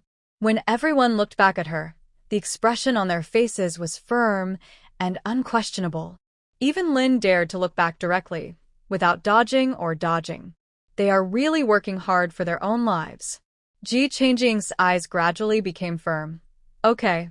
Since everyone is working hard for life, let's try our best to do the following. Kill the barbarians. Steal cattle and sheep. Kill the barbarians. Steal cattle and sheep.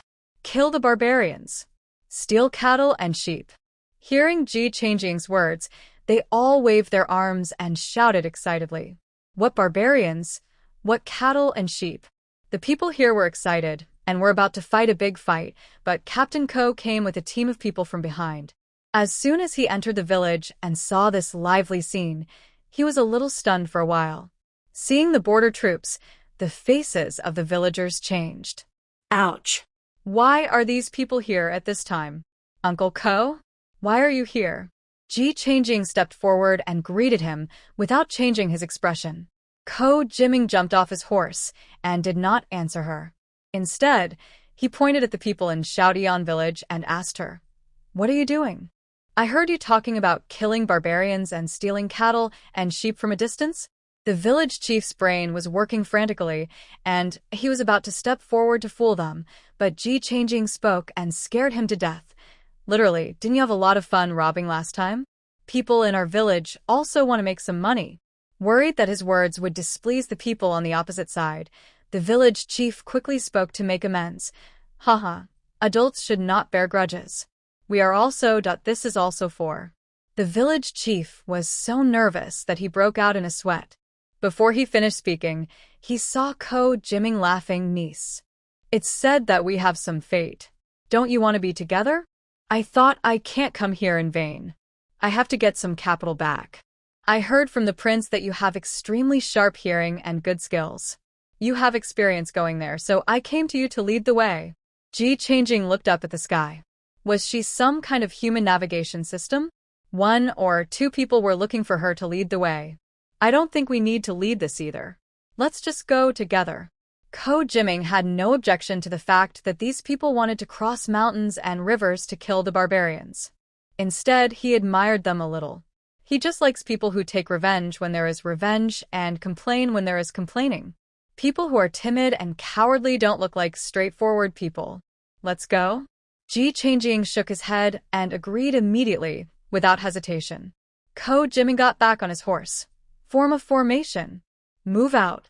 The people behind him split into 2 teams, one on the left and one on the right, and their spirits looked completely different from before. Ji Changjing was not to be outdone. He stood in front and waved his arms. Let's go. The traces of the cattle and sheep passing by last time are still there, so there is no need to identify the direction.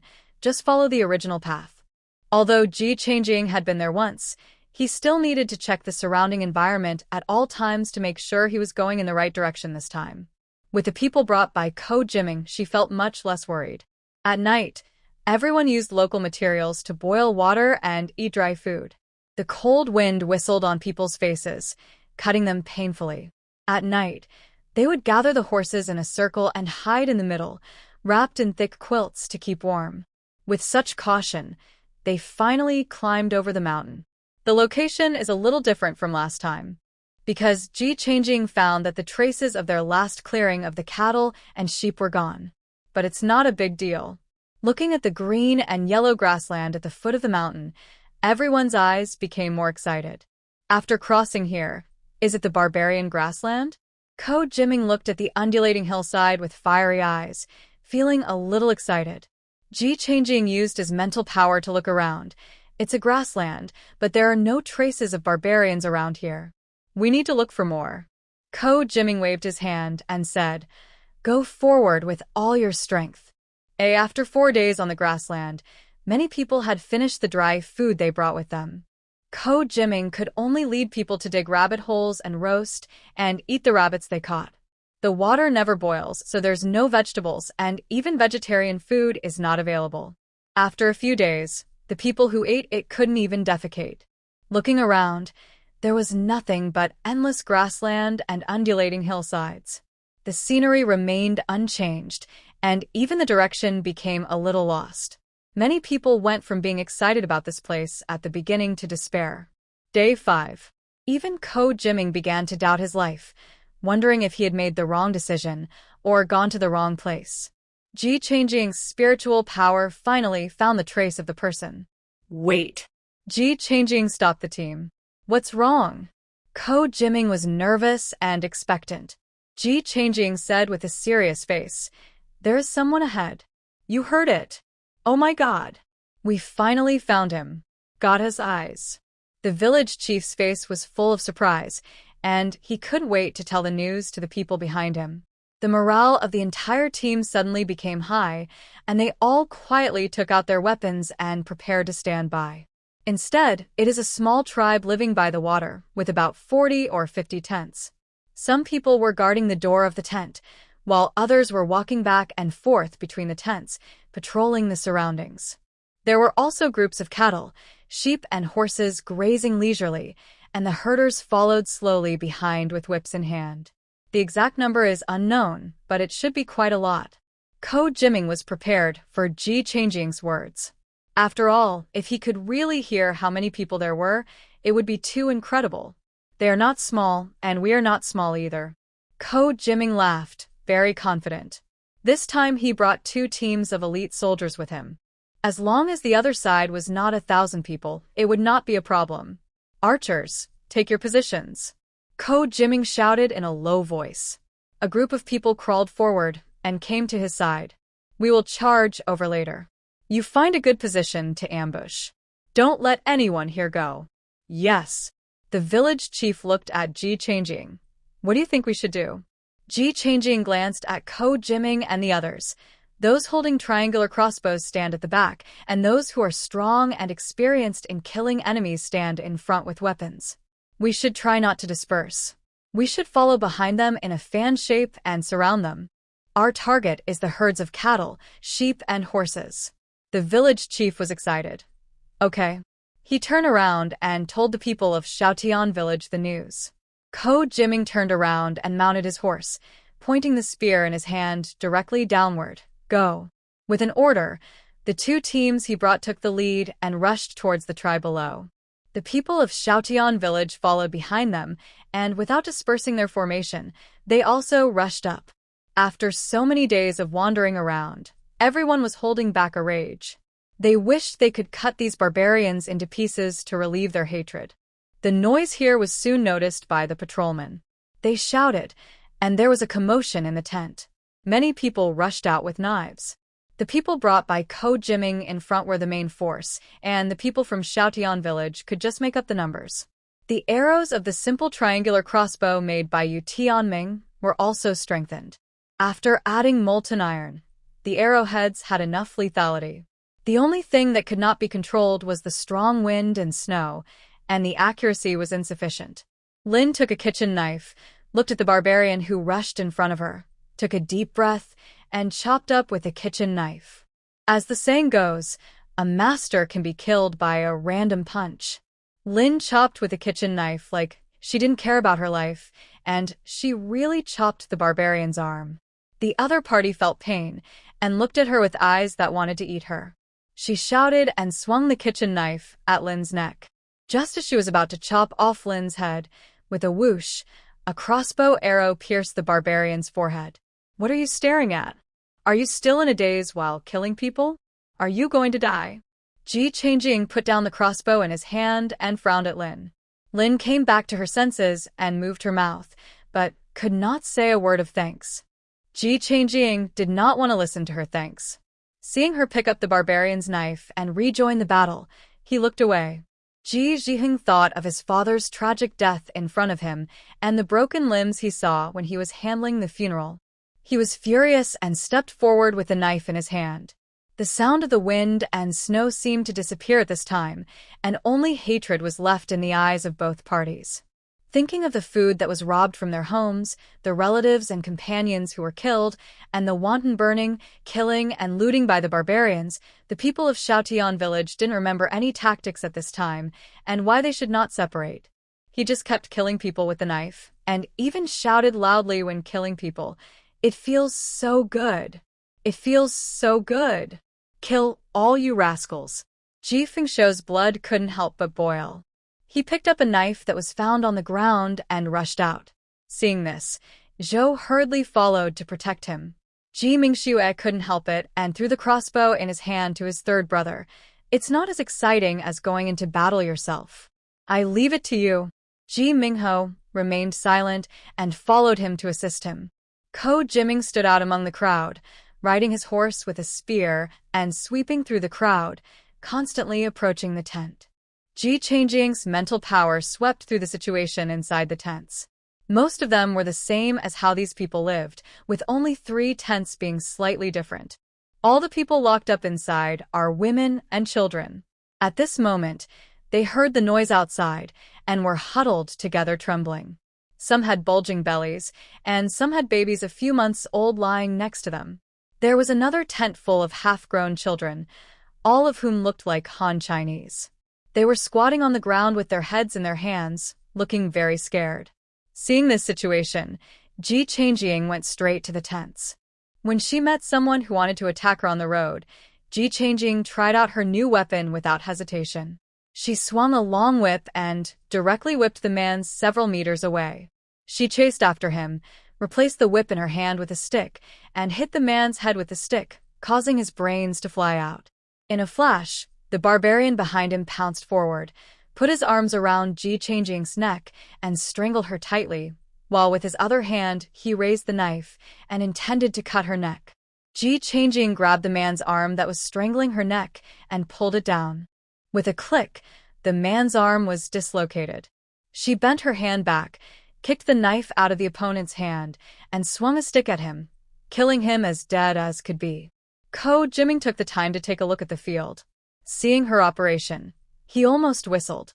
He swallowed it hard and laughed. Well done.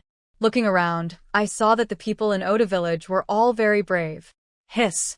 The person swinging the sledgehammer in the crowd seems to be Miss Ji's mother? That hammer will is really awesome. This one is good. This one is also good. Ko Jiming was somewhat happy. There were a few people in the crowd who looked like good candidates for joining the army. Ji Changjing ignored Ko Jiming's nonsense and fought her way to the tents that she liked. The moment she opened the curtain, the women inside screamed and huddled together. Don't be afraid, I'm a girl too. Ji Changjing raised his hand to wipe the blood off his face and tried to soften his tone. Hearing the familiar Chinese language and the clear voice of the woman, a woman who was a little braver looked up nervously. Seeing that it was indeed a Han girl, she couldn't help but stand up excitedly. Is it the border troops that are coming? Ji Changjing softened the expression on her face. Don't be afraid. We are border troops. Are you from the interior? We will rescue you and bring you home. After hearing her words, there was no joy on the women's faces. Instead, they looked numb and confused. Ji Changjing was about to say something when a bird's shriek pierced the sky outside.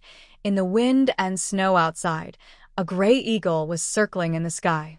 The cry was sometimes urgent and sometimes sharp. Ko Jiming's face sank. How could there be a trained giant eagle here? There must be some barbarians nearby.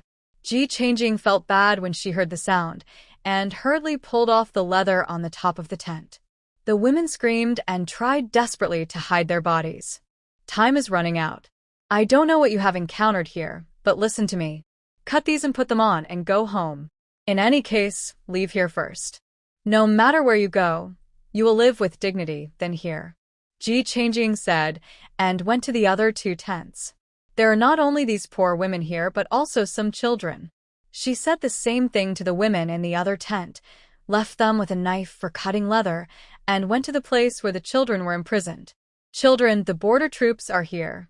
We will take you home. Cheer up, put on warm clothes, and leave immediately. Ji Changjing skillfully tore off the leather and threw it to them, and threw down a knife for them to cut it by themselves. Goer, who had been hugging his legs and burying his head in the corner, thought he was hallucinating when he heard this familiar voice. When he looked up quickly, he only saw Ji Changjing's back as she walked out. He opened his mouth and wanted to call her. Ah.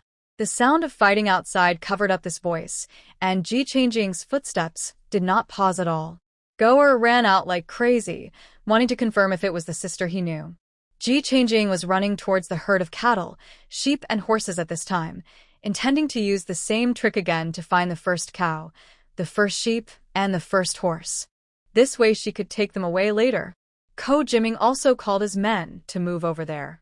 The only thing left in Goer's eyes was Ji Changjing's back, and he stumbled towards her barefoot. A barbarian saw the anger rising in the child's eyes, and without thinking, he swung his butcher knife at the dog. A crossbow arrow shot directly through his throat. Ji Mingxue and Ji Mingho rushed over and picked up the dog. "Whose child are you? Why are you running around?" The dog kept struggling in Ji Mingxue's arms, staring at Ji Changjing's direction, stretching out his hands to grab. Ji Mingho looked in the direction of his eyes and saw Ji Changjing beating a cow in the distance.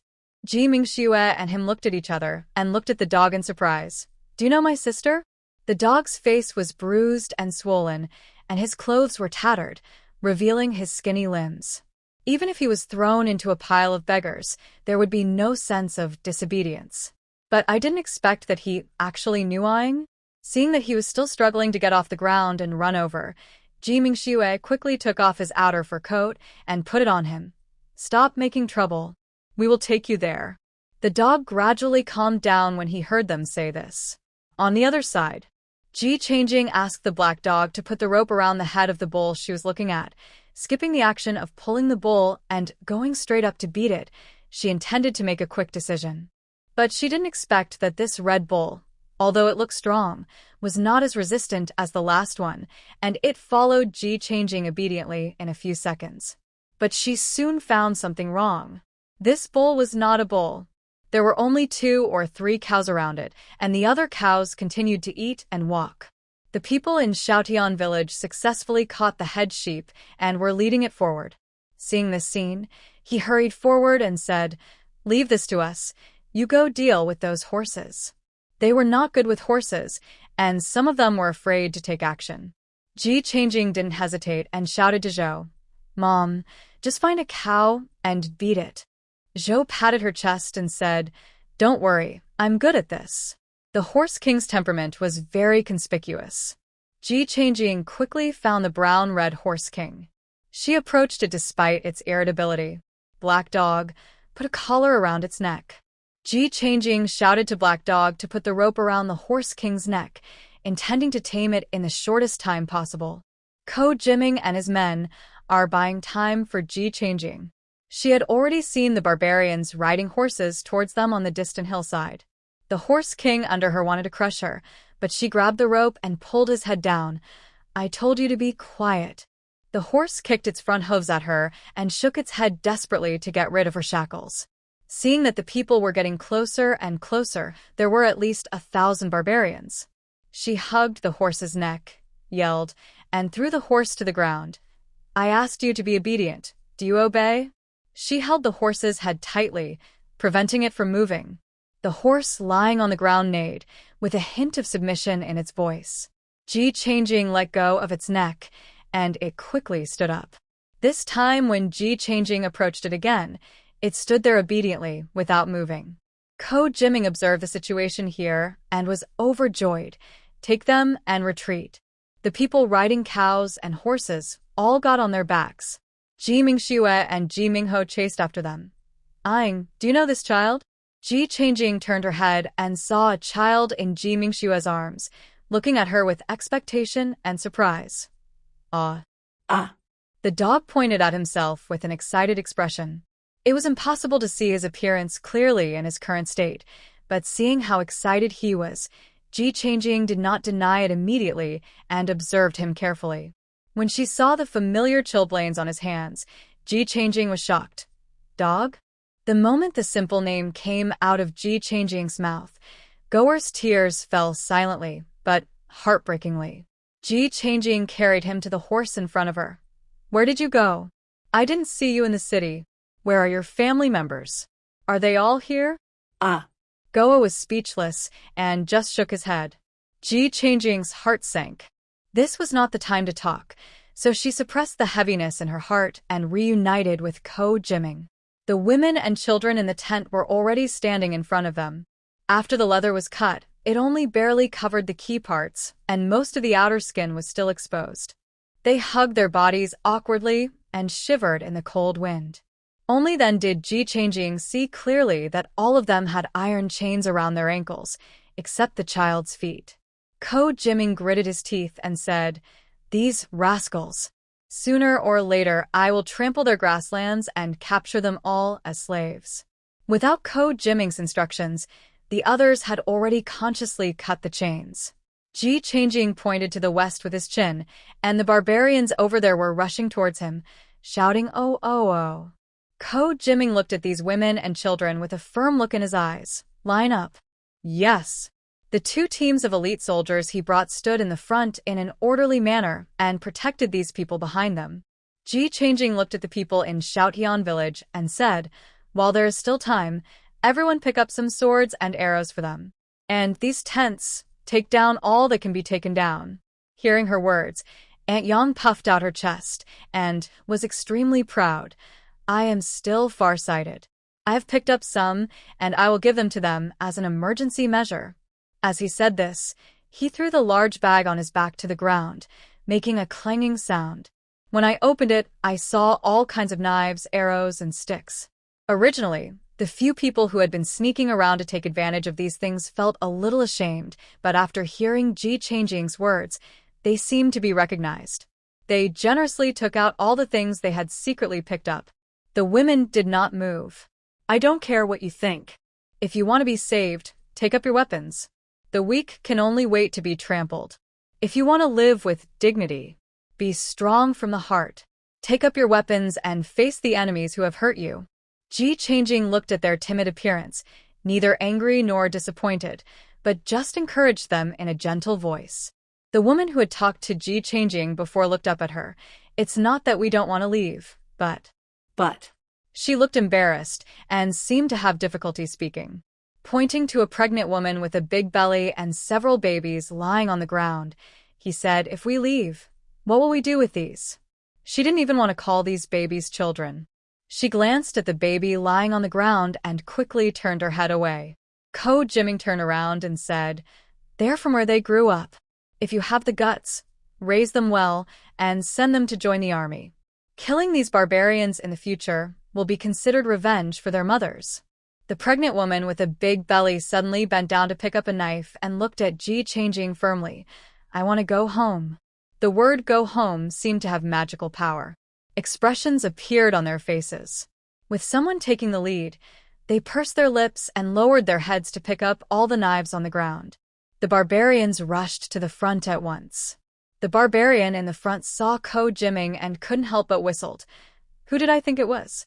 It turned out to be Captain Ko. "What's the matter?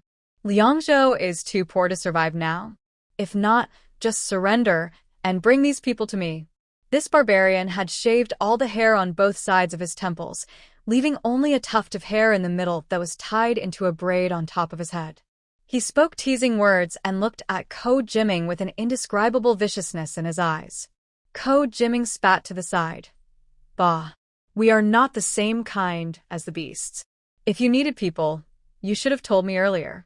When I came, I would have brought 100 or 80 carts of monkeys to you.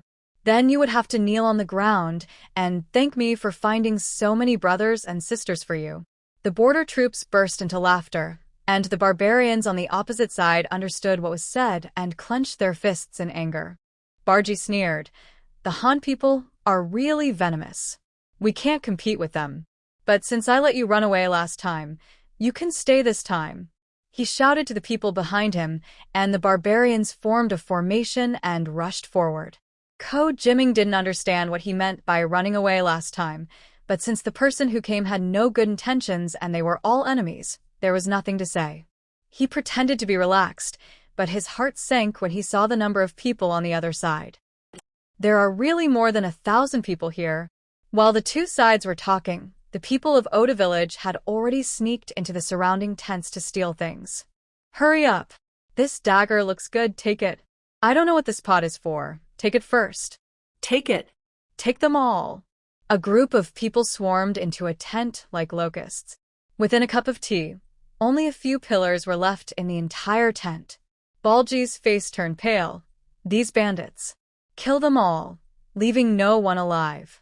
Ko Jiming and his men stepped forward to stop them. Out of the corner of his eye he saw the people from Xiaotian village and couldn't help but twitch his mouth. Shouts and cries of killing echoed throughout the area. Ji Changjing heard the noise and quickly made a decision. Retreat. Don't take it. Everyone take the women and children and retreat first. Those who can fight will cover the rear. All those who could ride horses climbed onto their horses.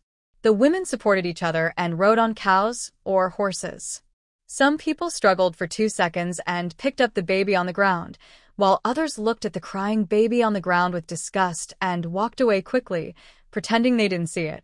In the end, a few old ladies from Xiaotian village couldn't bear it anymore, so they picked up the children and went on their way without saying anything. Zhou threw Ji Fengshu onto the horse's back and said, "Hurry up and leave. Don't hold me and my daughter back here." This was no joke. Ji Fengshu knew exactly what he was like, and he was not hypocritical. "Then I'll go first. You two be careful. If you can't win, just run." Ji Changjing put the dog in Ji Fengshu's arms. "Take him away." Goer's hand held Ji Changjing tightly, and she touched his head. "Be obedient. It's time to run for your life." Goer's eyes darkened, and he let go of her hand. Ji Changjing put the black dog on her shoulder in his arms. "It's called Black Dog. Leave it here with you first, and I'll come to you to get it when we get home." Goer's eyes lit up, and he nodded heavily. Seeing that the people were about to run, Balji shouted, "Stop them." Ji Changjing led the people who stayed behind to stop them.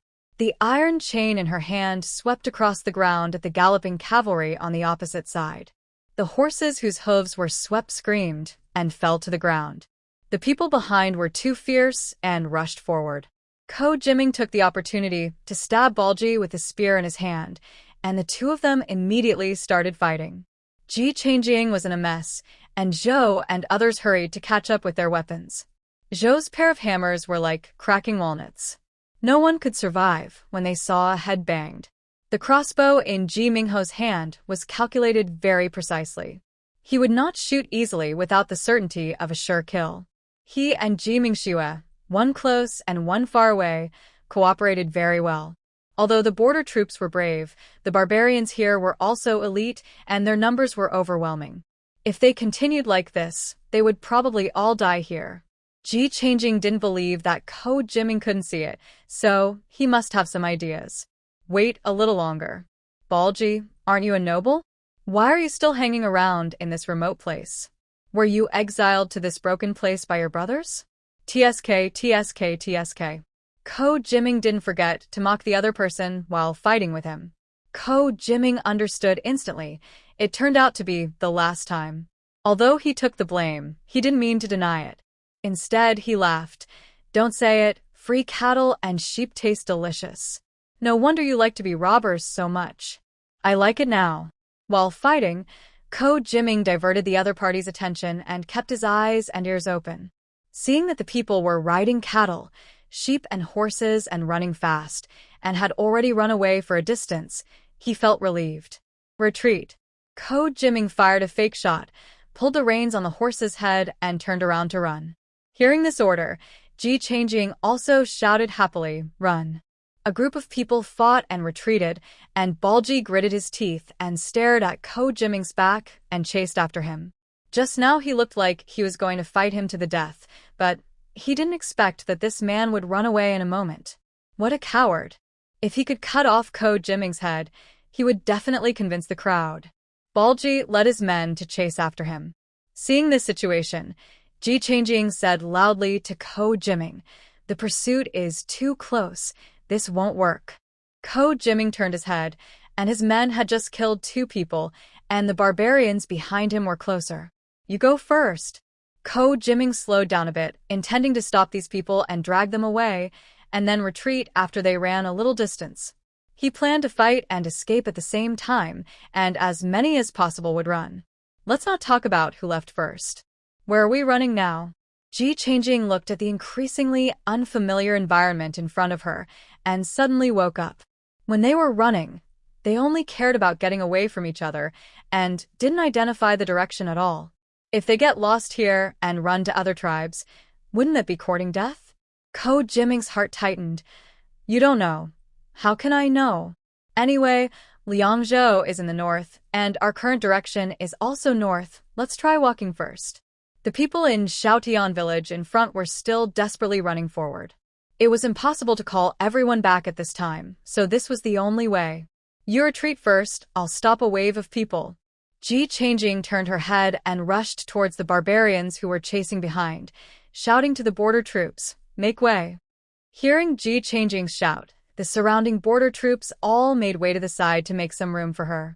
Ji Changjing grabbed the horse rope and jumped off the side of the horse's back, hanging on the horse with one hand and rushing forward. Across from them was a galloping cavalry.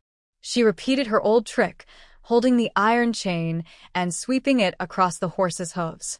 The weight of the iron chain plus her strength caused a large number of horses to fall down immediately. After sweeping, she pulled the horse rope slightly harder and got back on the horse's back. She turned the horse's head and galloped away. Barji didn't expect that a woman could be so lethal. He gritted his teeth in anger. "Archers, go." He was still not satisfied, so he pulled out his bow and arrow and pointed the spear at Ji Changjing. "Be careful behind you." Ko Jiming didn't relax his vigilance either. Seeing the situation behind him, he quickly reminded her. Ji Changjing's mental strength was fully activated at this moment. She didn't need to see the situation behind to know that these barbarians would not let it go. She asked Zhou, Ji Mingxue and Ji Mingho to go first, and she would cover them. "There are mountains ahead. There are many hillsides. Let's go there." Ko Jiming took a look at the environment ahead and made a quick decision. The mountains were not high, but the hillsides there were undulating. As long as they ran fast enough, the barbarians would not be able to find their way. Even if there are traces of them on the ground, we still have to check to confirm, which will waste time. Dense arrows shot towards Ko Jiming and his men. Someone was accidentally hit by an arrow. He groaned, pulled out the arrow, and continued on his way. More people turned around and waved their spears or swords to block. The three Zhous had complete trust in Ji Changjing and didn't even look back. Ji Changjing alone blocked all the arrows shot at this side. Ko Jiming snorted coldly. "Do you think you are the only ones with archers?" "Archers, 2 teams on the left and right." "Shoot." As Ko Jiming finished his words, the only sound left in the air was the sound of arrows. Some people on both sides were shot and fell down, while others were injured but continued to kill the enemy despite the pain. Ji Changjing and Zhou simply picked up a cow each, spun it twice in the air, and threw it directly towards the barbarian. A group of people were knocked down at once, and Ko Jiming and his men took the opportunity to escape. Finally, after running over a hill, Ko Jiming had caught up with the person in front and was leading the way. Some of the sheep were running slowly and falling behind, and the people in Xiaotian village couldn't take care of them.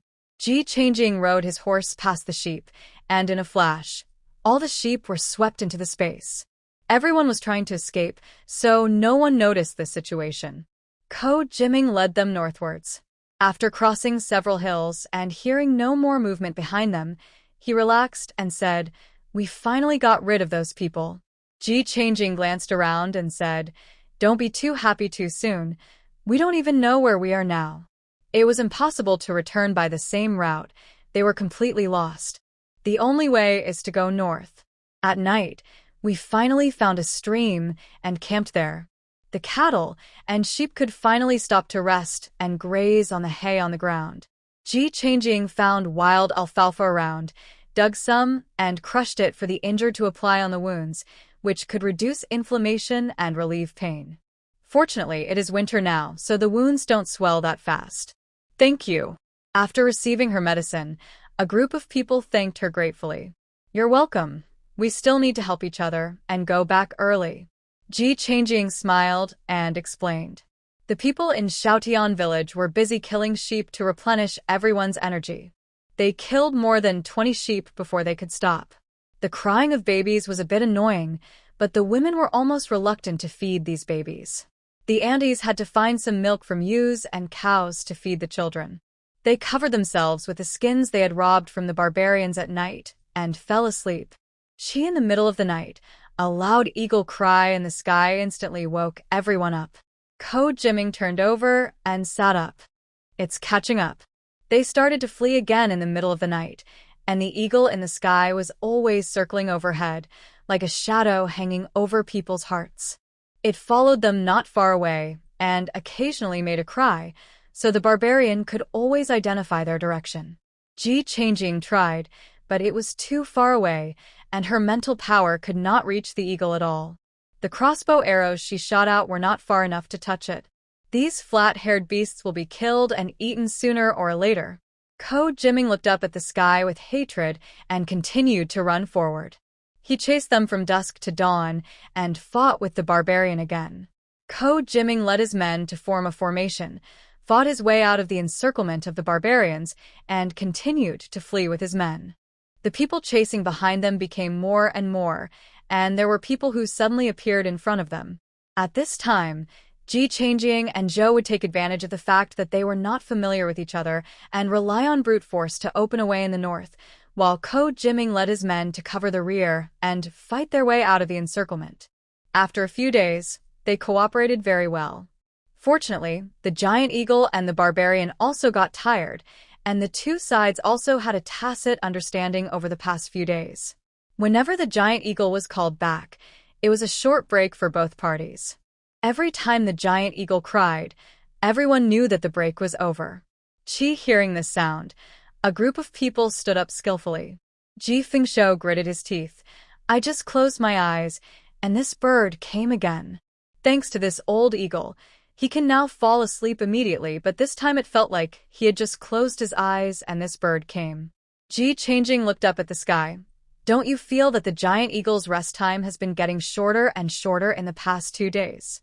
Why isn't this beast tired to death? The village chief looked at the giant eagle circling in the sky unwillingly, a little angry. This is not what Ji Changjing wanted to say. She turned around and moved closer to Ko Jiming. Uncle Ko, have you noticed? This bird has been chasing us more and more frequently these past 2 days. Has the barbarian lost patience? I am losing patience too. This bird won't eat raw meat. What else does it want to eat? Human flesh? Along the way, the two tried various ways to lure the giant eagle down, but the giant eagle was never interested. Even if they threw the meat into the air, it would not fly down to catch it. It was very frustrating. The rumbling sound of horse hooves behind them was getting closer and closer. Ji Changjing sighed. Here they come again. Speed up. Ko Jiming didn't even look back. These past 2 days, the barbarians even brought shields, and archery couldn't hurt them at all. It was better to save some arrows for critical moments. Before they ran 10 miles, they heard someone in front of them shouting in panic, "There is no way ahead." There was indeed no way ahead. Ji Changjing had already seen with her mental power that the thickness of the ice on the river was 1 meter, so it should be passable. The key point was that they had no choice now. They could only rush forward, so she didn't say anything. This river is Ganliang River. The other side is Liangzhou. We can go back after crossing the river. Ganliang River? Are you sure? There was no feature on the frozen river except the snow on it. How can we be sure that it is Ganliang River? What do you think? I grew up by this river since I was a child. Hurry up, stop talking. Wrap the horses' hooves. Ji Changjing suddenly realized that it was no wonder that the barbarians were chasing so urgently these 2 days.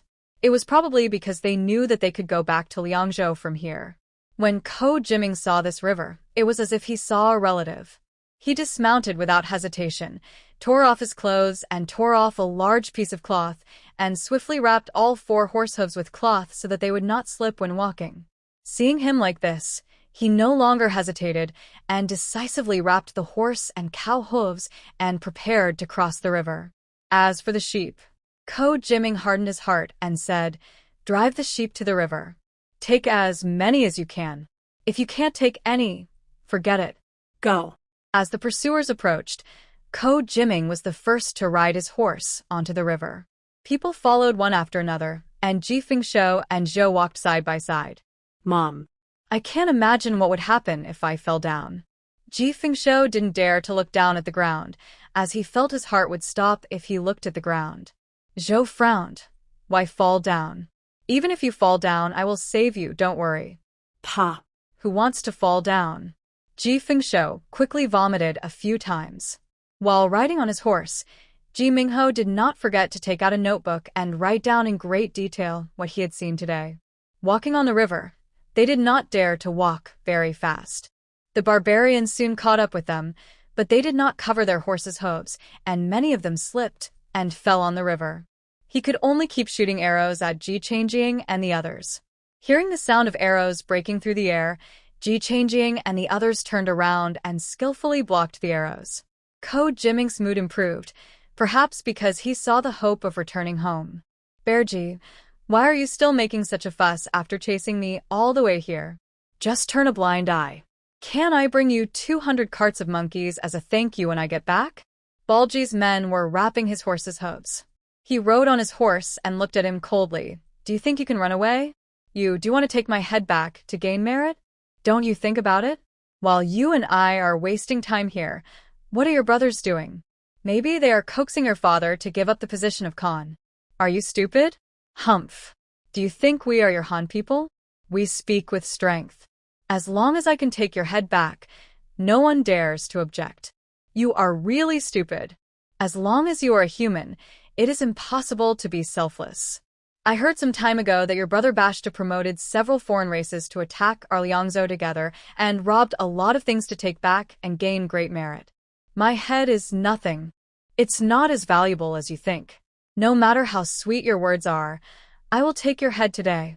As soon as the men wrapped the horse's hooves, Balji rushed up with a knife without hesitation.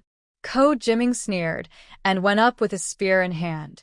The two fought fiercely on the river, and the others would not wait for them to get a result before leaving. The rescued women and the old lady holding the child rode their cows and horses and ran straight to the other side of the river, without looking back. The barbarians on the opposite side were also anxious when they saw the scene, and they gave up the horseshoes that had not been wrapped yet and rushed over with knives. Ji Changjing swung the iron stick in her hand at the head of the barbarian who was chasing her. The fights in the past few days also made people know how powerful the stick in her hand was. Seeing the fierce swing of the stick, a group of barbarians did not dare to bite the bullet at all, and could only hide and look for opportunities. Someone took advantage of the moment when she swung the stick, slid down from the ground with a run-up, bent down to avoid the stick, and cut the knife in his hand towards Ji Changjing's knees. She swung the stick downward, holding the two knives and unable to move forward any further. With a quick flick of her wrist, the iron stick turned into an iron chain and wrapped around the man's neck. The other party swung the knife to block, but he didn't expect that his strength was not as good as Ji Changjing's. Instead, he was strangled by her with the knife and neck, and his trachea was directly cut. Mom, Lend me a hammer. Seeing the things being thrown at them, the barbarians could only hide to the side. The ice shook twice. Hearing this, Balji's face changed drastically. Are you going to die? He used the knife in his hand to push away the spear that Ko Jiming was stabbing at him and looked at him in shock. Ha ha ha. So, what if you don't want to die? Ko Jiming laughed up to the sky. There were several cuts on his face and arms, and the blood oozing out was exposed. He looked a little crazy when he laughed.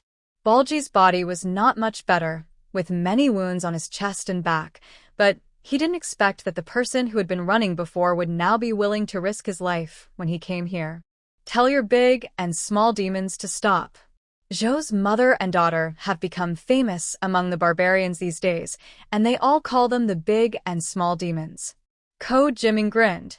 They are not my subordinates. I can't control them. If you want to do that, why don't we fight to see who is better? As soon as the last two words fell, Ko Jiming rode forward, swept his spear across Bajir's neck, and tried to take his head off. Baji gritted his teeth and stepped forward to fight. Ji Changjing punched the ice and made a light click. The ice was indeed thick, and it couldn't be broken at once. But the people around were already panicking. Stop it. Ji Changjing smiled maliciously. I won't. Hit me. She was extremely arrogant and provocatively hit the ice with a hammer. A group of barbarians were terrified, and almost all attacked her without thinking. While dodging the stabbing knife, she changed her position and punched the ice. The ice shook again. When Zhou saw that everyone was beating her daughter, She couldn't help herself. I'll beat them with you. Come on. Beat us if you can. The two of them deserved to be beaten. Ji Changing beat them and cursed. Can you do it? So many people can't beat me. Trash. The barbarians were so angry that they screamed, and some of them rushed over regardless of the danger, just wanting to kill them. The border army quickly resisted. The mother and daughter were like butterflies, shuttling through the crowd, hitting once, changing positions, hitting once, changing positions, and saying irritating words. The barbarians were only concerned with chasing the two, and didn't notice that the position where Ji Changing hit was a circle, which circled half of the barbarians. The two hit the ground many times in a row, and Ji Changing had already detected cracks in the ice under the ground with his mental power. Then he shouted, "Brothers, run!" The tacit understanding that had been developed in the past few days of training, the border army felt something was wrong when they heard Ji Changing shout and turned to rush across the river. The barbarians still wanted to chase him. Ji Changing pulled the corner of his mouth, and together with Zhou Shi, he hit the ground hard for the last time. Along with the circle that Ji Changing hit, the ground was like a spider web, and the cracks continued to expand towards the surroundings. Crash. All the barbarians standing closest fell down. Ko Jiming gasped, took the knife hard, turned around and rode his horse to the other side of the river. He wanted to fight the barbarian to the death, but he didn't want to die this way. Ko Jiming caught up with the mother and daughter on the road. He shouted anxiously, "Give me your hand." Ji Changing grabbed Zhou with his right hand without hesitation and stretched out his left hand. Ko Jiming held his breath and pulled hard, trying to pull the two men onto the horse. As a result, the mother and daughter were like weights. Not only could he not pull them, but he almost fell off the horse. Ji Changing smiled awkwardly and threw Zhou onto the horse's back with force. "You go first, I'll be there soon." The ice was too thick and the extent of the cracks was limited.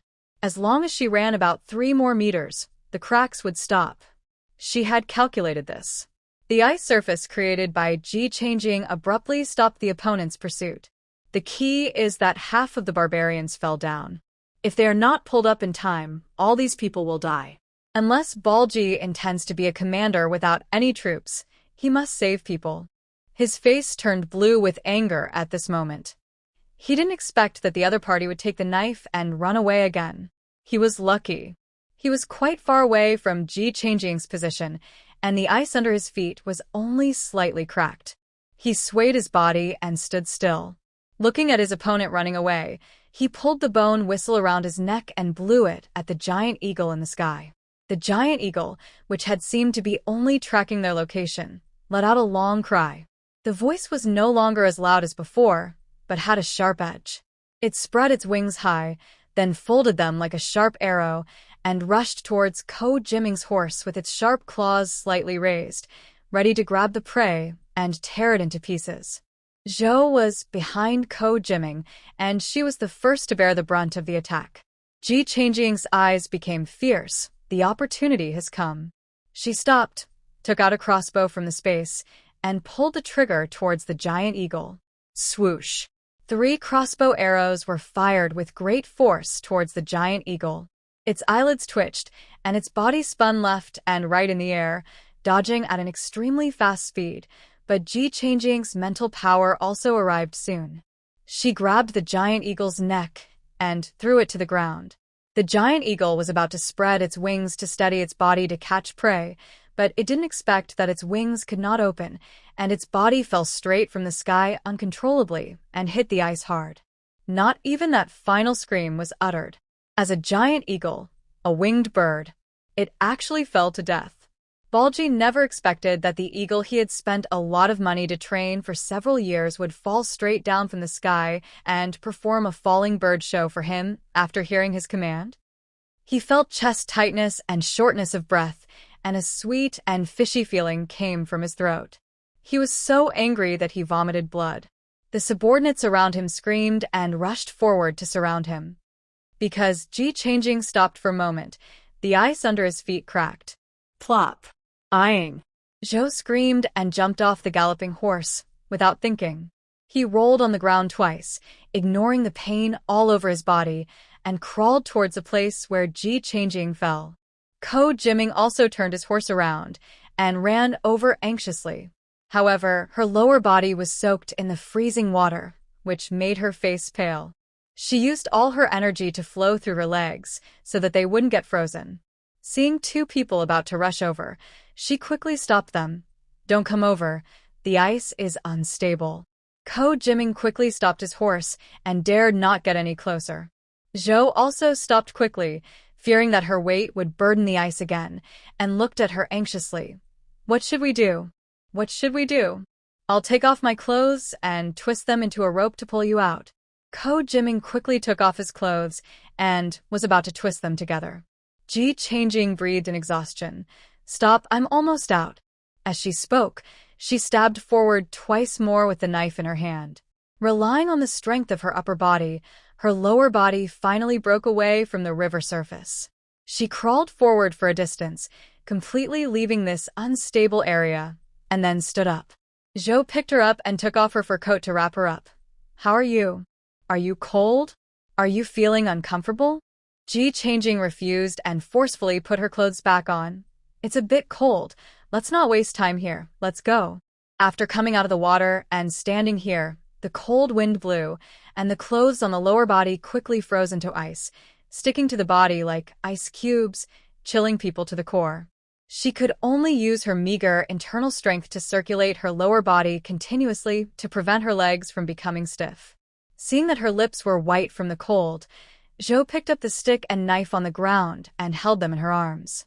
Ko Jiming's face was solemn. "Let's go." Although a part of the ice surface is cracked, if the opponent is determined to pursue, he can bypass this part and catch up, and it will be another fierce battle. The three of them mounted their horses together and chased after the large group ahead. The border troops were waiting for them at the front, and when they saw the three men returning to the team, they all showed relief on their faces. Ji Fengshou and the others were extremely anxious. When they saw the people coming back, they hurriedly led their horses forward and asked, "How are you?" Seeing that her husband was losing his temper, Zhou said with a hint of anger, "It's all because of your bad mouth." Ing fell into the water. Ji Fengshou was shocked. "What?" Looking at his daughter's pale face, he couldn't help but get anxious. "What are you waiting for? Let's go." There was no place for her to change clothes in the wilderness, and no clothes to change into. There is no hot water to warm the body. Ji Mingho rummaged through the luggage on the horse's back, found the leather, and gave it to Ji Changjing to cover. "Hold on, we're almost there." Ji Mingxue took the lead and ran very fast in front. They could already vaguely see the city walls of Liangzhou City. Because of the last raid, there were twice as many guards on the city walls as usual. At this moment, he saw countless black spots suddenly appearing on the river surface amidst the vast white snow. After rubbing his eyes and making sure that it was not his own eyes, the captain immediately sounded the alarm. "Enemy attack! Enemy attack!" It was the end of the year, and people were coming and going at the city gate. After hearing the noise, the people rushed into the city. The people guarding the city gates were like they were facing a great enemy, dragging the heavy doors and slowly pushing them together. "Close the city gates." The sound spread far away, and all the archers were ready to shoot, aiming their arrows at the black spots on the river. The centurion rode his horse towards the government office to inform his superiors of the news. On the river, Ko Jiming saw the city wall standing tall in the snow from afar, and an excited look appeared on his face. "I'm finally home." The subordinates behind him glanced at the city wall, their faces showing joy. "Should we hang up the flag?" "Hang up. They are border troops. How could they not know the current situation in Liangzhou?" The subordinate responded happily, and soon someone carried the flag of the Tiger Army and raised it up. The archers on the city wall who were concentrating on aiming at them suddenly felt something was wrong. Among the group of black dots, the red is particularly obvious. The centurion only took one look and waved his hand. "Wait." The archer relaxed briefly. The centurion squinted his eyes, and when the black spot got closer and closer, he could clearly see the golden tiger on the red background of the flag, and his eyes widened. "How come this is one of our own?" He half-doubtedly pulled the person next to him over and said, "Look carefully, Is that red flag a tiger? The archer had good eyesight, and after just one look, he answered decisively, yes, sir. Isn't this our tiger army? The centurion pushed him away and grabbed the person on the other side. Come and see. The man gave the same answer. The centurion finally breathed a sigh of relief. He was right. Stay where you are. He left a word, turned around, and walked down the city wall. When he saw the densely packed heads standing on the city wall and the tightly closed city gates, he understood what was going on. So they had people waving flags and approaching. Captain Ko. The centurion looked surprised. Ko Jiming nodded casually. Open the city gate. We just came from the barbarians. Be alert later. Maybe they will follow us. The centurion heard this, and how could he not respond? He turned around and happily ordered the gatekeeper to open the gate. A group of people entered in a line. Such a big commotion at the city gate naturally attracted many people to come and watch the excitement. Ko Jiming led his people in slowly, followed by a large group of cattle, sheep, and horses. The crowd consciously divided into two lanes, leaving the wide street in the middle for them. Ko Jiming led them through the middle, just like soldiers who had just won a victory and returned to the city. The people on both sides lined the streets to welcome them, thinking that they had a mission. The people of Xiaotian village sat on the backs of cattle and horses and couldn't help but straighten their chests. Looking at the frontier soldiers in front, they couldn't help but learn from their serious and majestic appearance. But I really feel that the moment is too glorious, and the smile on the corner of my mouth can't be suppressed, and the expression on my face is distorted. There were also nosy brokers standing aside, their eyes rolling, naturally wanting to grasp this new information, and they picked a friendly person with a playful smile and asked, "Sister, what did you do to run into our tiger army?" Lin rolled her eyes at the other party, walked past him with her chest puffed out and her eyes straight ahead. She didn't like to talk to people, so she naturally had something to say. When she heard that someone finally asked, it was like a flood that had been opened, and she started talking nonstop. "We are just ordinary people. You don't know that we are from Gan County." Ji Fengshou and his men had no intention of delaying on the road. They just wanted to go to the government office to find a doctor to see Ji Changjing. Ko Jiming also knew her situation, and the joy after entering the city was swept away, and he led the way in front with a stern face. When they were about to reach the government office, they turned a corner, and a group of people came over with a sedan chair. Seeing them blocking the road ahead, the accompanying guard pointed a knife at them with an unhappy look on his face. "The pacification envoy is out. Why don't you get out of the way?" Ko Jiming was furious. "What pacification envoy? I don't know him. Get out of the way." The guards felt as if they had been humiliated by this. How can this be? Our Lord Chui is the pacification envoy specially sent by the Emperor to deliver disaster relief silver to you. How dare you disrespect him?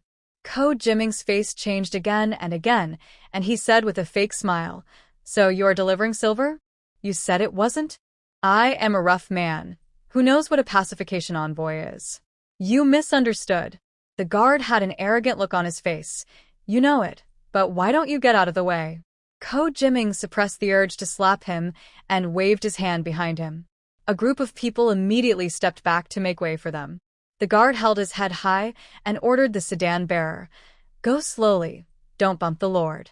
After speaking, he glanced at the surrounding border troops with contempt and disdain in his eyes. Ji Changjing's head was throbbing with pain at this moment, and she looked at the other party sitting in the sedan chair and moving forward slowly with impatience. She squeezed the horse's belly, and the horse rushed forward. The guards beside the sedan chair were furious. "You troublemaker. Capture her." Ji Changjing was really angry. "I gave you the way, but now you won't let others go?" She took out the long stick hanging on the horse's back, and Ko Jiming's forehead jumped when he saw it. "No. This is the god of wealth." The guards beside her had already drawn their swords and slashed at Ji Changjing's arm. When she heard what Ko Jiming said, she put the stick back with her backhand, jumped off the horse, and started fighting with the guards. Zhou couldn't stand it, so she chased after him to help. Ko Jiming winked at his men next to him, and the people on both sides mixed together. "Oops. Sorry to block your way. Why don't you keep an eye on it? Bien Jun said as he pushed the man aside. The entire government office was in chaos. Prince Ping received the news from the captain, organized his men, and led them to the door. As a result, when he went out, he found that the entrance of the government office was busier than the vegetable market. He was surprised to see Ko Jiming and others surrounding the sedan chair of the pacification envoy.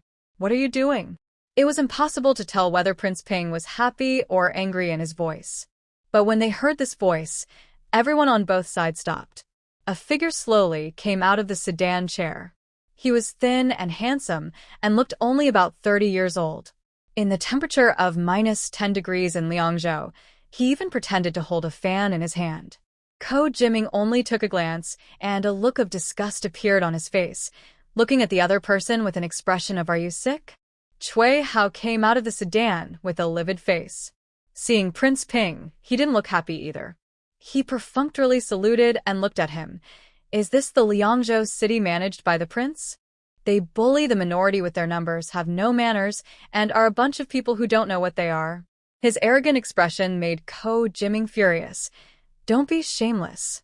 I give you away, but you don't know who you are? Do you know who you are talking to? It's the prince. Who the Hades are you perfunctory to? Ji Changing lifted the guard, who was shouting the most fiercely, by the neck with one hand and slapped him so hard that his teeth flew out. Shut up. Zhou followed her example and slapped the person in her hand. Shut up. Cui Hao's expression was beyond description. Stop it right there. King Ping acted as if he didn't hear anything. He ignored the mother and daughter who were beating people up and ignored Cui Hao, who was jumping up and down. He looked at Ko Jiming and asked, "What's going on?" Ko Jiming stepped forward mysteriously and briefly explained what he had done this time. King Ping couldn't help but slap his thigh, and his eyes swept over the horses in the crowd, unable to hide his excitement. Ahem. He coughed dryly and felt somewhat satisfied when he saw the mother and daughter stopped. I think it's all a misunderstanding. Let's go in first. Captain. Here. The captain came out from behind and replied, "Take them to the city gate to guard. If you find anything unusual, you are allowed to take action first and then report it." Yes. The captain led his men away. King Ping looked at Cui Hao with a smile and extended his hand politely. "Please humph." Cui Hao snorted coldly and walked towards the government office with big strides. This scene made everyone else frown, but King Ping's face was very calm. Ji Changing and Zhou threw the people they were holding aside. "Are you sure Mr. Huang is in the government office?" Ji Changing looked at Ko Jiming and asked him seriously. If he wasn't there, she wouldn't go. Yes, let's go. Ko Jiming pulled her and went into the government office. Zhong Lizho followed behind with his arms folded. Why are you here? Why? Do you have any objections? Ji Changing glanced at him, not feeling well and not in a good tone. Humph, let's have a fight sometime. Zonglizhao was very upset that they refused to serve as bodyguards for her mother. His mother is such a good person. Why would she refuse? What if you look down on them? Now that I've met the person, I naturally have to get back at him. Ji Changing glanced at him with disdain. Childish. Hey. What's that expression on your face? Zhong Lizho was so angry at her expression that he jumped to his feet. Ji Changing didn't have the energy to pay attention to him. She looked at Ko Jiming and said, "Hurry up and find a doctor. Right away." Ko Jiming has already asked someone to call Mr. Huang over. All the cattle, sheep and horses were taken to the parade ground, and the people of Oda village were also taken there to be comforted. Zhou and Ji Fengshou's minds were full of their daughter's body, and they would follow her wherever she went. Ji Changjing was already feeling dizzy and groggy at this moment, and all she did was follow Ko Jiming. He didn't notice that she followed him all the way to the discussion hall. When everyone sat down, King Ping turned around and found a few more outsiders here. King Ping, Cui hadn't noticed the situation at all. He looked calm but with a bit of pride. Before I came here, the emperor told me to keep an eye on the money and make sure it's spent in the right places before returning. I can guide you when necessary.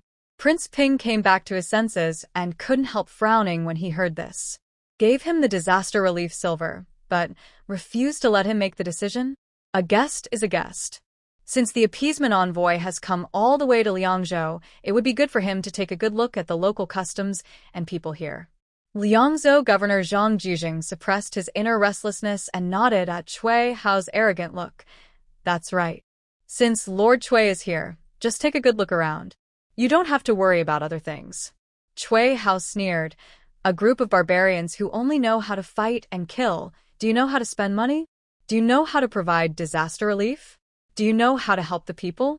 Ko Jiming was furious and stood up. Without us, can you live your good life in Kyoto?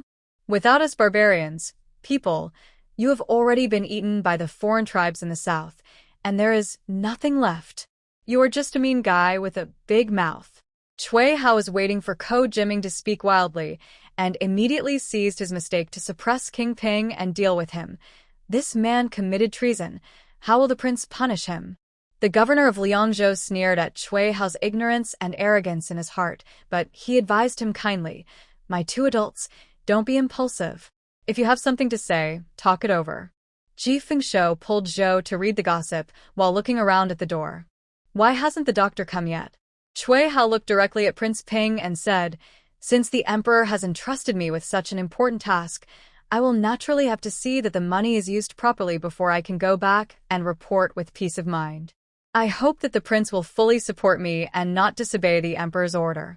People who are ignorant of the high and low and do not know the hierarchy should be stripped of their positions and sent to guard the city gate. Although the two were of the same rank, he considered himself a Beijing official and a scholar, so he naturally did not take Ko Jiming seriously. He used the emperor to pressure Prince Ping in his words. Zhang Jijing looked at him with a smile. That's right. Lord Cui has become a pacification envoy at a young age. It can be seen that he is highly valued by the emperor. I just don't know how Lord Cui plans to plan this disaster relief money. Could it be like a few days ago, using the disaster relief money to buy rice and give porridge to the people at the city gate? In this case, I wonder how much silver Lord Cui plans to donate to us? You also know that this little disaster relief money is probably not enough for you to give porridge for a month. Zhang Jijing's words were polite, but Cui Hao's face turned ugly, and he was no longer as arrogant as before. He kindly ordered people to give porridge at the city gate, but these unruly people didn't thank him, but instead shouted that it would be better to change the spare money into coarse grains and give it to them.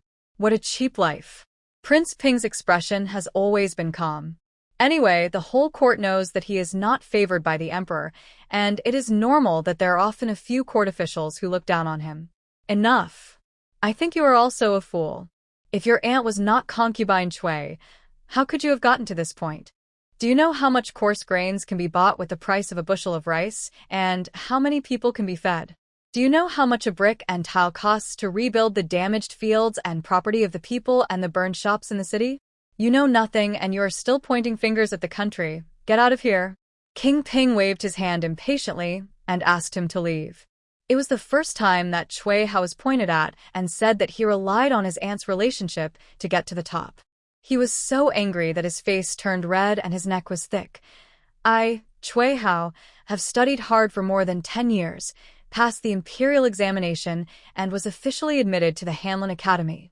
After more than 10 years of precipitation, I have come to where I am today. I must not be insulted. You must make it clear to me today. He was so excited that his voice was sharp and unpleasant.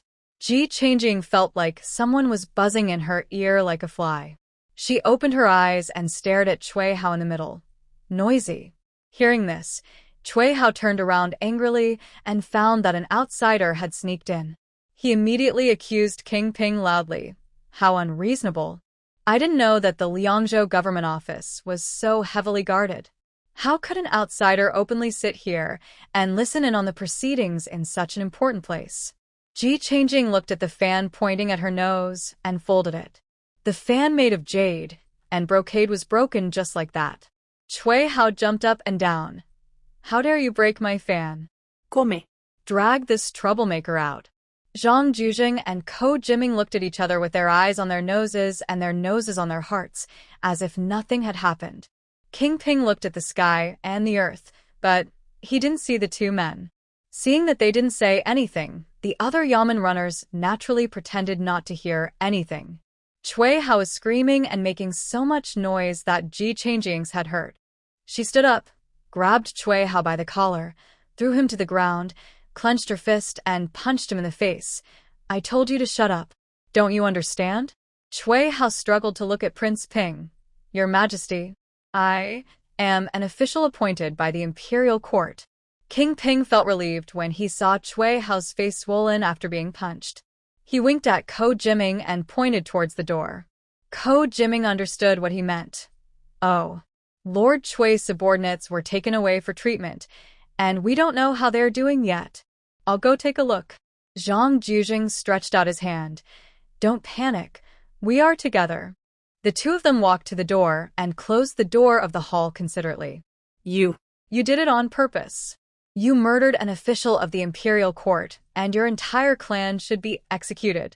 Chui Hao was furious and tried to pry Ji Changjing's hands that were grabbing his collar, but those hands were like iron pliers, and he couldn't pry them apart no matter how hard he tried.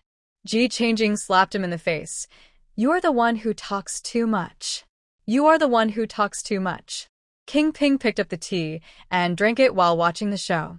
He is not in a position to hit others, but he feels good when he sees someone hitting him for him. Ji Fengshou watched his daughter beat the man until he was like a pig's head, and then he hurried forward to hold her. My dear daughter, let's take a break after beating you. Chui Hao's mouth was full of blood foam, and he could no longer utter a word, lying on the ground with dead eyes. Ji Changjing felt that the annoying noise had finally stopped, and then he collapsed on the chair again, staring at the ground with lifeless eyes. His brain was completely offline. Prince Ping then slowly put down his teacup and walked forward to look down. Oh my God. Lord Chui, are you okay? I'll ask someone to call a doctor. Prince Ping strode to the door, where Zhang Jujing and Ko Jiming were standing. Your Highness, what do you mean? Ko Jiming asked in a low voice. Prince Ping coughed dryly. What do you mean? The child's brain is burned out. How can he argue with a child when he's that old? Zhang Jujing laughed and stroked his beard with great satisfaction. I guess that must be Miss Ji, right? Ko Jiming gave a thumbs up. Old Zhang has good eyesight. He recognized my eldest niece at a glance. The three stood at the door and talked in a low voice. Zhongli Zhao and Huang Lao hurried over. You three are standing there as door gods. Get out of the way. Huang Lao shouted while running with the medicine box. He was very displeased to see the three people standing at the door. As soon as he arrived at the door, he pushed it open and walked in. At a glance, he saw Ji Changjing sitting on a chair with empty eyes and a dull expression.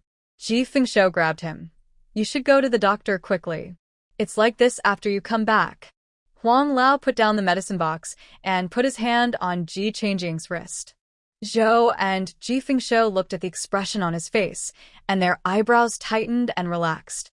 Chui Hao on the ground groaned and tried to attract the doctor's attention. Zhou looked at him unkindly, and her fingers were crackling. Seeing her like this, Chui Hao covered his mouth desperately. What's the matter? Please tell me something. Ji Fengshou's heart almost jumped into his throat with the expression on Huang Lao's face.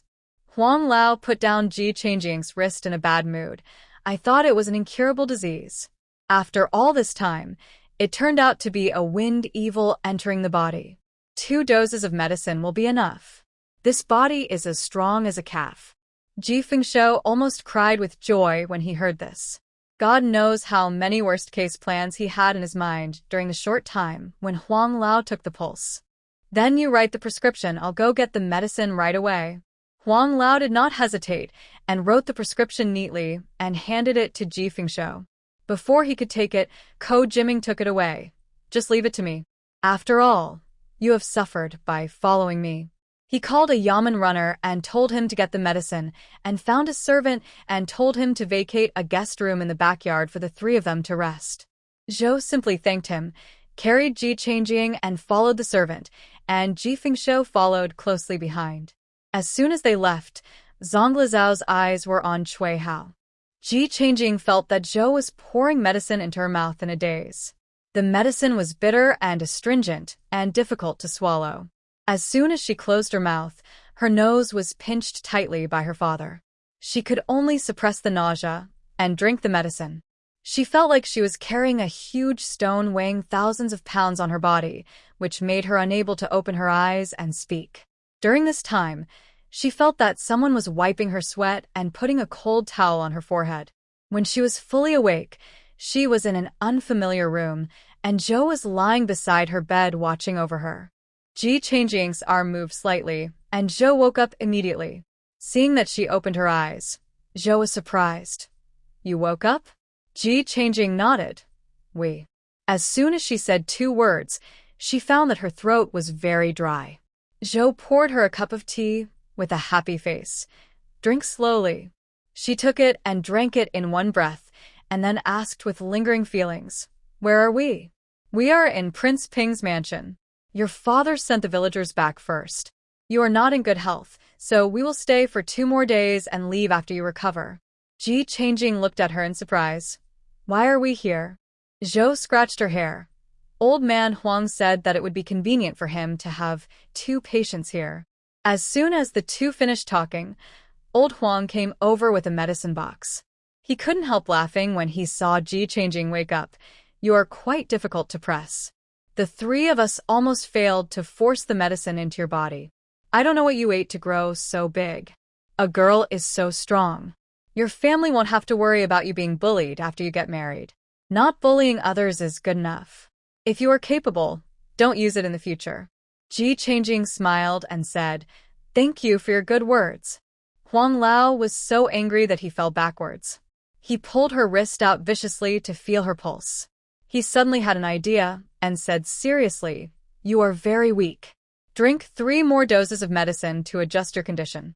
This old man is definitely taking revenge." Ji Changjing was about to refuse, but Zhou agreed first. "Don't worry, we will absolutely listen to you honestly. I will watch her drink." Huang Lao nodded with satisfaction.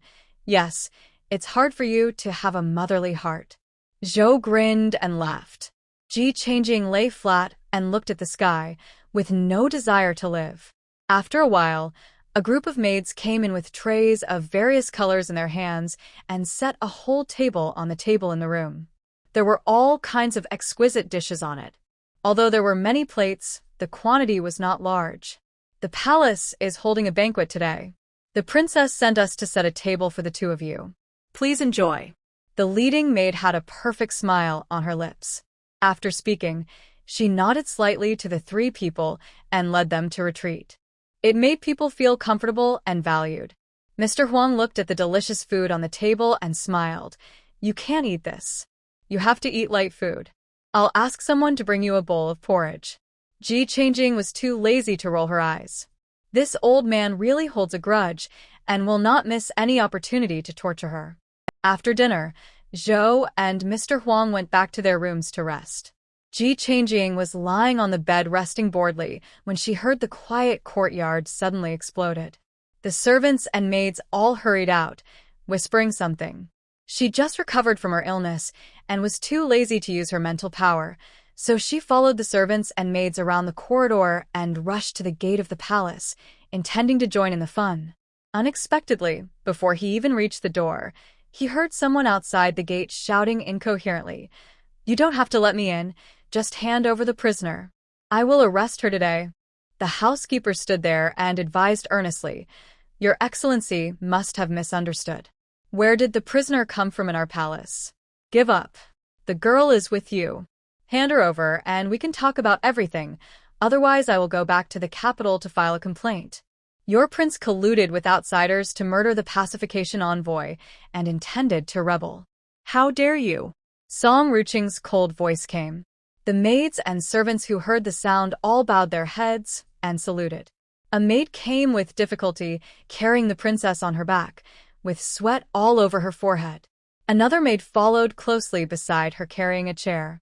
When they arrived at the door, the 2 of them put the princess on the chair very quickly. Song Ru cleaned up her clothes and then looked up at Cui Hao. A mere 5th-rank appeasement envoy actually led people to shout and yell in front of the palace. How disgraceful. Is this how your Cui family taught you the rules? Song Ruching obviously knew Chui Hao's origins. When Chui Hao saw Song Ruching's face, he remembered that she was the princess of Ping. But he didn't expect that after not seeing her for a few years, she looked disabled. He simply bowed and said, "This subordinate greets the princess." A fifth-rank appeasement envoy is naturally not qualified in front of the princess, but this subordinate came to the palace just to catch the criminal. "Please don't cover up for me, princess." He shook his sleeves and said this very firmly. He had already inquired about it. The person who attacked yesterday was just a civilian woman. If he can't get this little face back, what is the point of being an official? Ji Changjing was already confused when she beat someone yesterday, and she didn't remember what she had done at all. At this moment, she just felt that she was watching the fun and turned her head to find some melon seeds to eat. As a result, she looked around and found that the maids around were very strict and stood straight. None of them leaned against the pillar behind the door like she did. They looked at the two people confronting each other at the door with shining eyes. It was almost written in their eyes, "Fight. Criminal?" Song Ruching laughed. This smile was like 100 flowers blooming, and even the people watching the excitement around were stunned. "I don't know when a pacification envoy can handle the case. This is Liangzhou, not your Kyoto. The name of concubine Chui is not useful here. Get out now. I can't pretend that nothing happened." Song Ruching gently raised her hand and pointed at Chui Hao in the distance. Ji Changjing looked at the princess with sparkling eyes. She is beautiful and has a cool personality. What kind of fairy sister is this? Chui Hao seemed to be humiliated. His face, which was swollen like a pig's head, became distorted and looked very hideous. Mentioning concubine Kui again. Chui Hao was extremely angry. He was ridiculed twice in a row. He remembered the couple of Prince Ping in his heart. He calmed down and put on a malicious smile. He looked at the people around who were watching the excitement and said loudly, "The reputation of my Chui family, a century-old family, is indeed not as loud as that of King Ping. The dragon's son born by the palace, made of the previous dynasty, was hated by the current emperor since birth and was almost drowned. His reputation is loud." Ji Changjing didn't expect to hear such big gossip. She took a breath and looked at Song Ruching, who was sitting on the chair. She looked at Chui Hao calmly, as if she was looking at a dead person. "Come here. This person is talking nonsense in front of the prince's mansion and is disrespectful to the prince. Take him to the water dungeon for interrogation."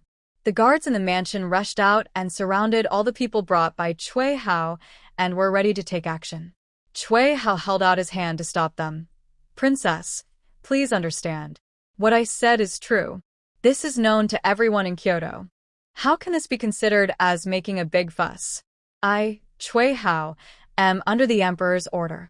If anything happens in Liangzhou, you can try." Song Ruching said expressionlessly, "Don't worry about it. Take her away."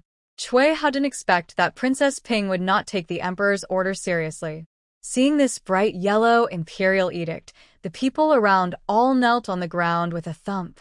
The guards, servants, and maids of the palace also knelt down. Song Ruching had a gloomy face. He didn't expect that he actually carried the imperial edict with him. Chui Hao looked around triumphantly, but he unexpectedly saw the woman who beat him yesterday in the corner. His face suddenly sank. Great. I have been looking for a long time, and it turns out that she is here to watch the fun. As soon as the imperial edict was taken out, the others knelt down reflexively. Ji Changjing was a little slow in thinking and stood out in the crowd. She and Chui Hao looked at each other. Huh. Why does this person look familiar? Ji Changjing looked at him in confusion, but he saw her ferocious face and pointed at her sharply and decisively. "Catch her for me." As soon as this voice came out, Ji Changjing's mind was like a flash of thunder, and she flashed through the scene of her grabbing a person by the collar and beating him. In the end, the person's head was swollen like a pig. The pig slowly overlapped with the appearance of the person in front of him. Yihanging, he said softly. I never expected that I would end up eating the melon myself. When the guards saw her, they thought of the beating they had received yesterday. Their expressions were sinister, and they rushed over with swords drawn. "Let's talk it over. Why are we fighting the first time we meet? Isn't that bad? Ji Changjing said words of persuasion, but he did not step back at all. Instead, he stretched his wrists and neck, looking eager to try.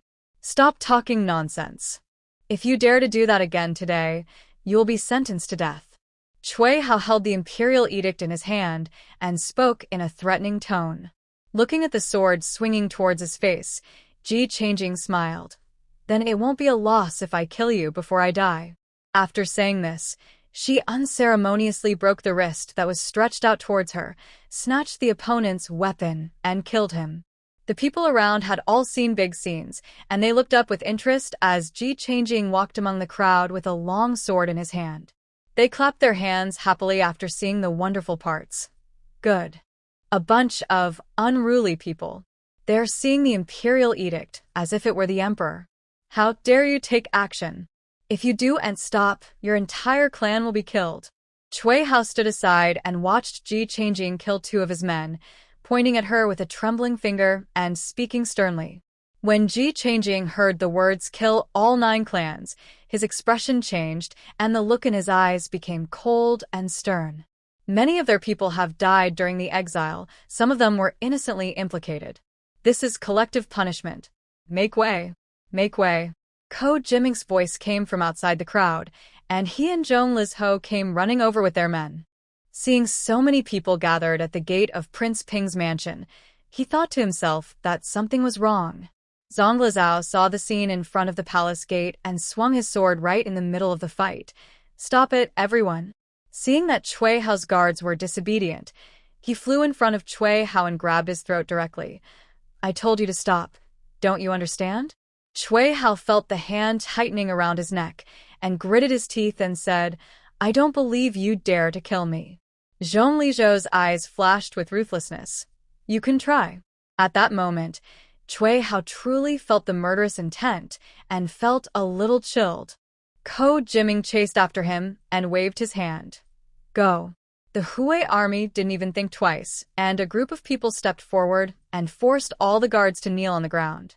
Cui Hao was furious and was about to speak when he picked up the imperial edict in his hand. Zhong Lizhou quickly snatched the imperial edict away and took the opportunity to release Cui Hao's neck. Master Cui, I think your brain is burnt out. It was me who beat you up yesterday. How could you recognize the wrong person? Cui Hao was about to accuse him of stealing the imperial edict, but when he heard this, he immediately shouted angrily.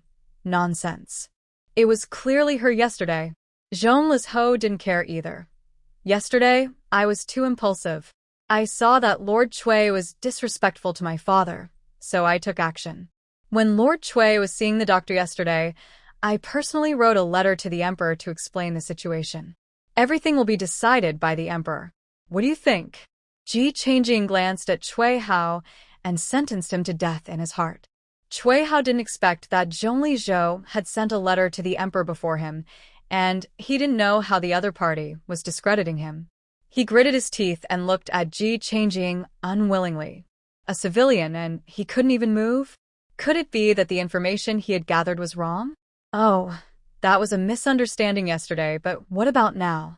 You are so insolent in front of the palace. You deserve to be killed.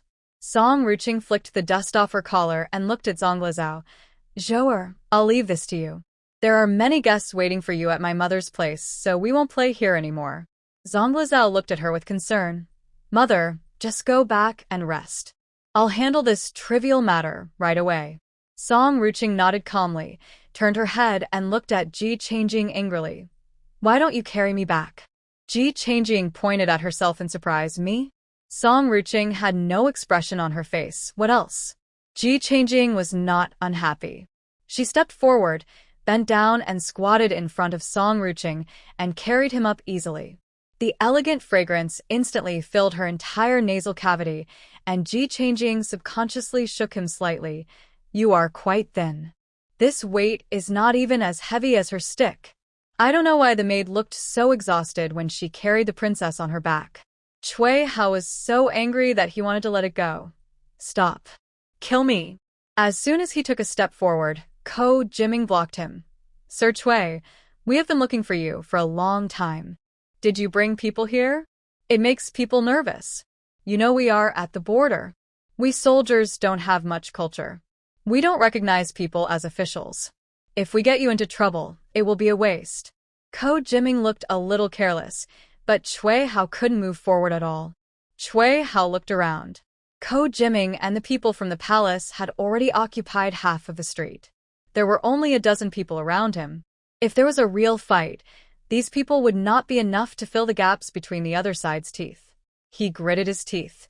What do you want to talk to me about? Ko Jiming smiled and stepped forward and put his arm around his shoulder. Nothing, I just want to talk to you. He gave Zhang Lizao a look and put his arm around Chui Hao's shoulder and walked towards the government office. Chui Hao tried to turn his head, but was forced back by Ko Jiming. Zhang Lizao squinted at Chui Hao's back, his expression a little unpredictable. Deputy General Yang came over when he saw the man leaving.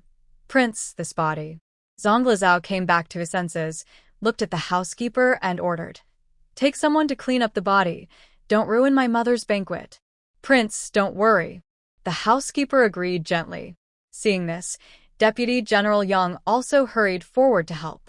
Zhang Lizao ordered people to disperse the people on the street, then turned and entered the palace, asking Chui Hao about everything that had happened since he came.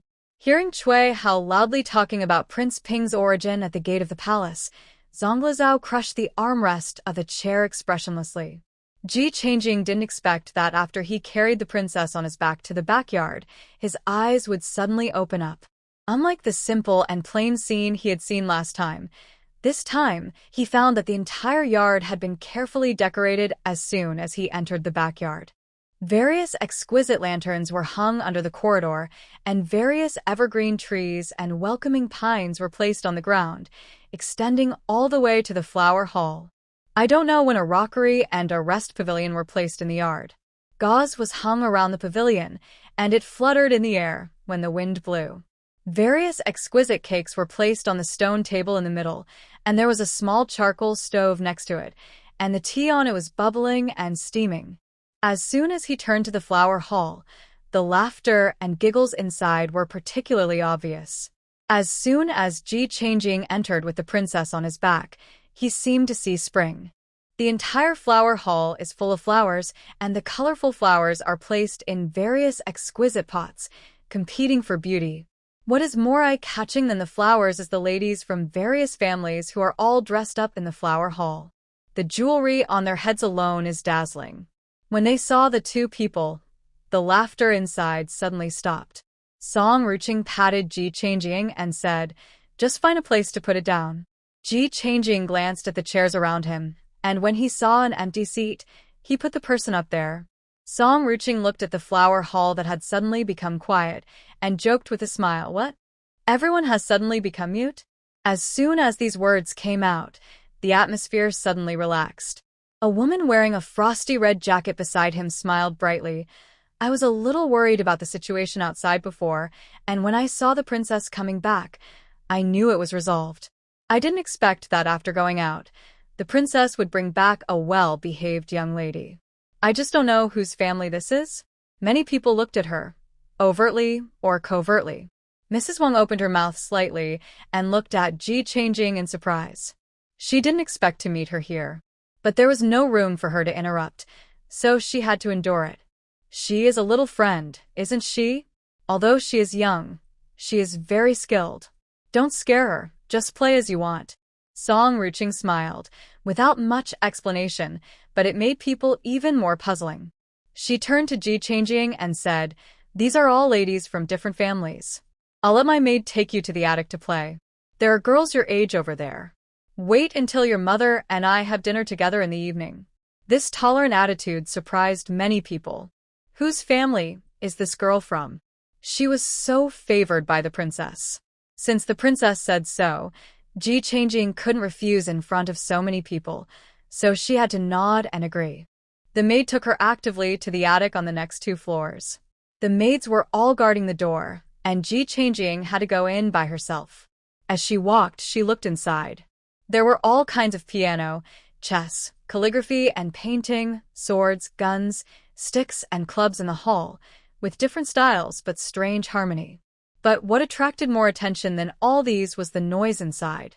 When Ji Changjing turned around the screen, she saw a group of brightly dressed girls inside. They were pulling each other's hair? To be precise, 2 girls were pulling each other's hair, and the others were trying to stop the fight. The 2 girls, one red and one blue, grabbed each other's hair, and neither of them let go. No matter how hard the people around them pulled, they couldn't separate them. When they were pushed to the limit, even the people trying to stop the fight got hit by a claw. The people who were making trouble didn't dare to make the effort to stop them. The girl in blue lowered her head and panted, "I told you I didn't mean it. What else do you want?" "What do you mean it wasn't intentional? I see you just can't stand seeing me show my face in front of the princess, so you deliberately broke my flower pot. I'm telling you, don't think you can get ahead just because you broke my flower pot. Dream on." The one in red grabbed someone's hair and was about to slap her. The people around exclaimed and rushed forward to stop her. "It's just a pot of flowers. I'll compensate you." The words of the girl in blue irritated the people even more.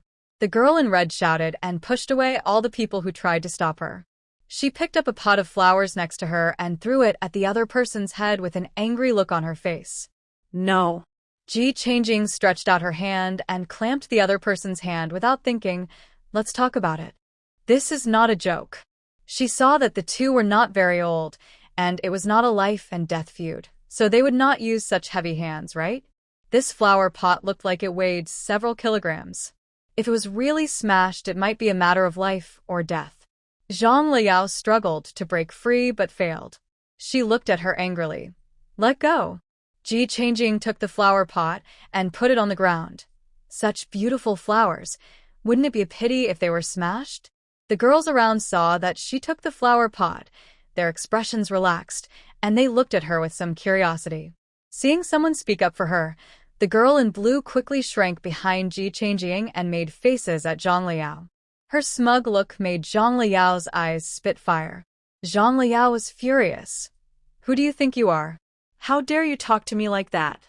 She was so angry that she just wanted to find someone to vent her anger on and raised her hand to slap Ji Changjing in the face. Seeing her action, Ji Changjing's face turned cold, and he slapped her hand away. She strode to the side where the knife was placed and pulled it out. The girls around her, who had just relaxed, gasped instantly. "What are you going to do?" "Calm down." Someone stepped forward to try to stop her, but she gently pushed him away. She walked to Zhang Liao with the knife in her hand and forcefully stuffed it into her hand. She pulled the girl in blue clothes next to her and said, "I'm nothing. You want to kill someone, don't you? A flower pot is not as fun as a knife. Come on. Cut her neck. Use some force. The body will be separated with one cut. The blood will splash 3 feet away. It's so exciting. If you don't have enough strength, it will be terrible. The neck is cut in half, and the other half is still on the body. The person will not die for a while. Only blood will keep gushing out like a fountain. The person will lie on the ground and twitch constantly, waiting to die." The girls around her all looked at her in horror. Zhang Liao's hand holding the knife trembled. Just imagining that scene in her mind was a bit unbearable. Ko Yuni was so scared that his face turned pale. He stood there crying, "Are you sick? I provoked you, but you actually instigated Zhang Liao to kill me." Zhang Liao also reacted, screamed in horror, and quickly threw the knife in his hand. The knife hit the ground with a crisp sound of clang. The 2 looked no more than 14 or 15 years old, and it was a bit funny to see them standing there trembling. Ji Changjing was delighted. He was so brave, yet he was so impulsive. She turned around, found a seat, and sat down, leisurely eating the pastries on top. Zhang Liao and Ko Yuni were both stunned. No one has ever been able to offend both of them at the same time and still be so calm. Zhang Liao raised her face like a proud golden peacock, strode to Ji Changjing, stretched out her hand, and swept the plate of pastries that Ji Changjing was eating to the ground. "Who are your parents? Tell me their names." Ji Changjing held a piece of cloud cake with her hands in the air and looked at Zhang Liao calmly. "You are wasting food." Zhang Liao curled her lips. "So what? You haven't told me who your parents are." The conversation between the 2 was completely on different channels. Ji Changjing didn't want to pay attention to her. So, she bent down to pick up the pastries on the ground. Seeing that she ignored her, Zhang Liao became furious. She stepped on the pastry that Ji Changjing was about to pick up and twisted it with her foot maliciously. "I'm asking you a question. Are you mute?" As she said that, she reached out and pushed Ji Changjing. Although Ko Yuni was somewhat resentful of Ji Changjing for pulling her neck and having her chopped, she also disapproved of Zhang Liao's behavior. She frowned and said, "Zhang Liao, you're going too far." Those who could attend this banquet naturally knew Zhang Liao's identity. She was the jewel in the crown of Liangzhou Governor Zhang Jijing. Except for Ko Yuni's father, Captain Ko, who was slightly better off, the other families were not as well off as Zhang Liao. Although there are many girls who dislike Zhang Liao, but they would not offend Zhang Liao for a stranger. Ji Changjing stretched out his hand to grab Zhang Liao's wrist and then bent her arm behind her. Zhang Liao's face turned pale. "Let go. I have tolerated you for a long time. Do you want to be beaten?" Ji Changjing said as he bent her wrist even harder. "You want to be beaten? If you don't let me go, I will let my father put you in jail." Zhang Liao screamed in pain and became even angrier. Ji Changjing raised her foot and kicked her knee. Zhang Liao fell to her knees. "Pick up the things for me."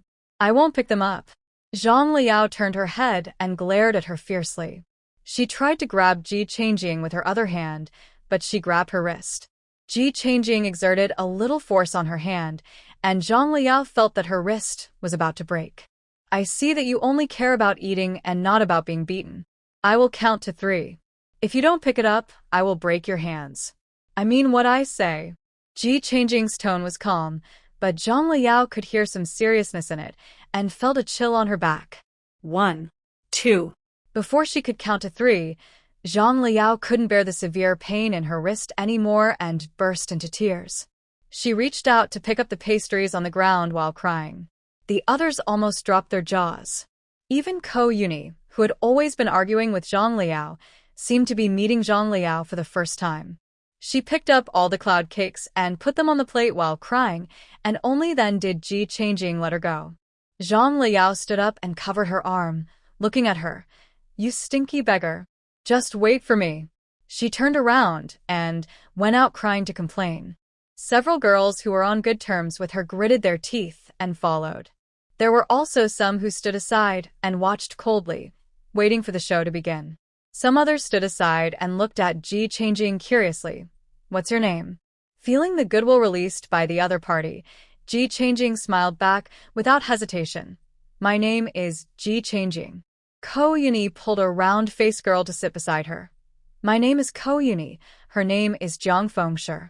My name is Wang Yingxue." Several girls did not think there was anything wrong with Ji Changjing's move. They sat beside her and discussed what happened today. Princess Ping holds a winter banquet every year in order to select outstanding flower species to pay tribute to Kyoto because the emperor loves all kinds of flowers. From the top to the bottom, the entire Dali dynasty, from the concubines in the palace to the common people, likes to grow flowers. In order to express their filial piety, the princes would collect flower species from all over the country and bring them to Beijing every year at the end of the year. Although Prince Ping is not favored, he should also pay due respect.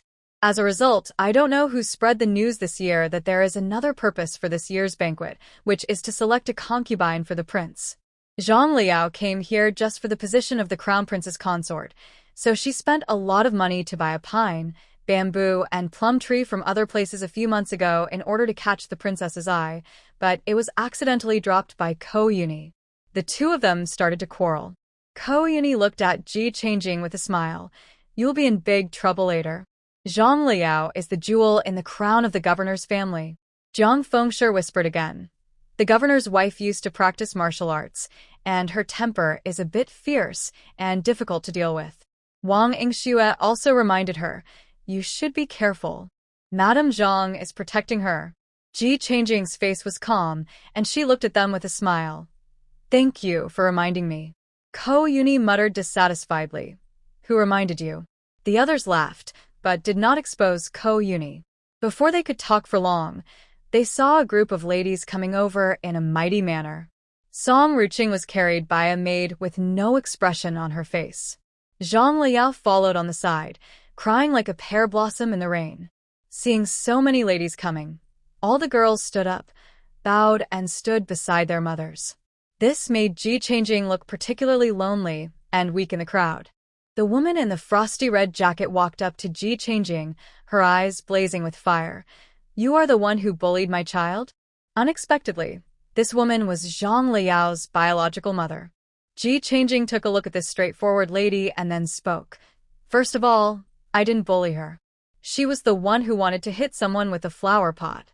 If I hadn't stopped her, she might have died with such a big flower pot. Secondly, I was eating cakes there, and she swept my things to the ground without saying a word. When I went to pick them up, she deliberately trampled them in front of me. I didn't know that the governor's family was so wealthy. You know, the people outside have just suffered a disaster, and many people don't have enough food. She is still wasting food here." Ji Changjing spoke in an orderly manner, and all the ladies around frowned when they heard it. Zhang Liao was furious. "It's just a few broken cakes, so what if they stepped on them? It's not me who made them hungry. Stop accusing me. You're not done beating me." Song Ruching's face sank. "So, what if I stepped on your cakes? Can you touch my daughter? I think you need your parents' discipline. Let me teach you a lesson today." Madame Zhang rolled up her sleeves and was about to take action. "Let's see who dares." Zhou came in from outside the door, sweat running down her forehead. As soon as she entered the door, she heard someone was going to beat her daughter. She pushed the people around her away and saw Madame Zhang, who was ferociously pinching Ji Changjing's waist. Her hands were faster than her brain, and she took action directly. "You bad woman. Do you have the shame to hit the child? Do you think I'm not bullying my daughter? Don't you think if you are strong enough for me to beat you?" Zhou grabbed Madame Zhang's hair and slapped her face twice with her other hand. Mrs. Zhang was furious. She had never suffered such a loss before. She grabbed Zhou's wrist and used her strength to get rid of her, then fought back. Zhou was called by Song Ruching, who just thought that the elders of both sides would be present to make things clear.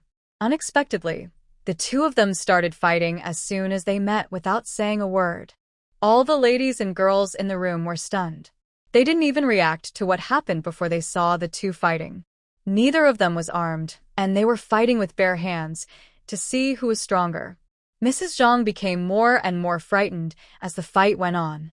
She dodged and was lifted over her head by Zhou, who grabbed her belt. The ladies around were all shocked and took 3 steps back, looking at Zhou in disbelief. "Whoever dares to bully my daughter, I will beat her to death." Zhou threw the man to the ground, then chased after Mrs. Zhang, sat on her body and punched her. Ji Changjing quickly stopped her. "Mom, don't use such harsh methods." Zhou paused for a moment, then with dissatisfaction, she stopped her strength and punched Madame Zhang. Zhang Liao couldn't stand this stimulation. "You dare to hit my mother? I will kill you." Her eyes were bloodshot, and she started to pull Zhou's hair. Ji Changjing couldn't bear it when she saw this. So he stepped forward and joined the battle. Mrs. Wang saw this and thought, how can this be possible? How could she let her own people suffer? So she gritted her teeth and rushed forward. Ko Yuni anxiously tugged at her mother's sleeve. "Mom, I broke Zhang Liao's flowers. She wanted to hit me with the flower pot, and Miss Ji tried to stop her." Mrs. Ko was watching the show with great interest, with a barely perceptible smile on her gentle face. When she heard this, her smile suddenly disappeared. "What? She wants to hit you?" Ko Yuni nodded. Mrs. Ko raised her eyebrows and said, "Well, no wonder this little witch was hesitant and didn't dare to speak clearly just now. If I don't teach her a lesson today, she will dare to do it again next time." Mrs. Ko yelled, "Everyone, pull them apart quickly." After saying that, he rushed forward first, took advantage of the chaos to kick Mrs. Zhang twice, then grabbed Zhang Liao and slapped her twice to vent his anger. The others rushed over to stop them, and it was completely unclear who was hitting whom. The whole attic was a mess. Song Ruching saw it clearly and was so angry that he almost laughed. The people of Liangzhou were tough, and even the women in the boudoirs did not gasp for breath after walking a few steps like those in Kyoto. However, this was the first time I had seen a fight at a banquet like this. The maid next to her looked at her anxiously. Princess, how about calling the guards in the palace to come and pull them apart? They didn't dare to go up, for fear of getting beaten up and having no way to complain. Song Ruching stretched out his legs. Don't panic. Give me a leg massage. I'll watch them beat me. When Zhongli Zhou brought Ji Fengshou to look for Ji Changjing, he felt his scalp tingling when he saw this scene. He took 3 steps back and wanted to retreat. But Song Ruching had already seen him. Ji Fengshou took a deep breath and felt his scalp ache as he watched the hairpins and hair flying everywhere and a group of women pulling their hair together. Have you had enough? Why don't you stop? Song Ruching picked up a cup of tea and threw it to the ground. The crisp sound of the teacup breaking brought everyone back to their senses. Zhou pulled Ji Changjing and stood up proudly, like a victorious rooster. Seeing Ji Fengshou standing at the door at a glance, Zhou waved happily. Her father. We are here. Ji Fengshou felt pain in the back of his teeth and walked over with his teeth bared. Why are you fighting with others again? Zhou looked at him unhappily. That old woman bullies your daughter, and you let me stand and watch? Ji Fengshou's face became serious. Who is so shameless? When he looked at the face again, he saw that both eye circles were bruised and purple, and the face was so swollen that he couldn't even see the appearance clearly. Ji Fengshou's anger suddenly subsided, and he turned his head away, pretending he didn't see it. When Zhang Liao saw Zhong Lizhou, her eyes lit up first. Then she thought of her current look and quickly turned her back and pulled someone else to stand in front of her. Zhang Lizhou didn't even look at her. Is the matter outside settled? Song Ru glanced at the crowd, judging the fighting power of each family in his mind, and then looked at Zhang Lizhou. Yes, my son brought Mr. Ji here to look for someone.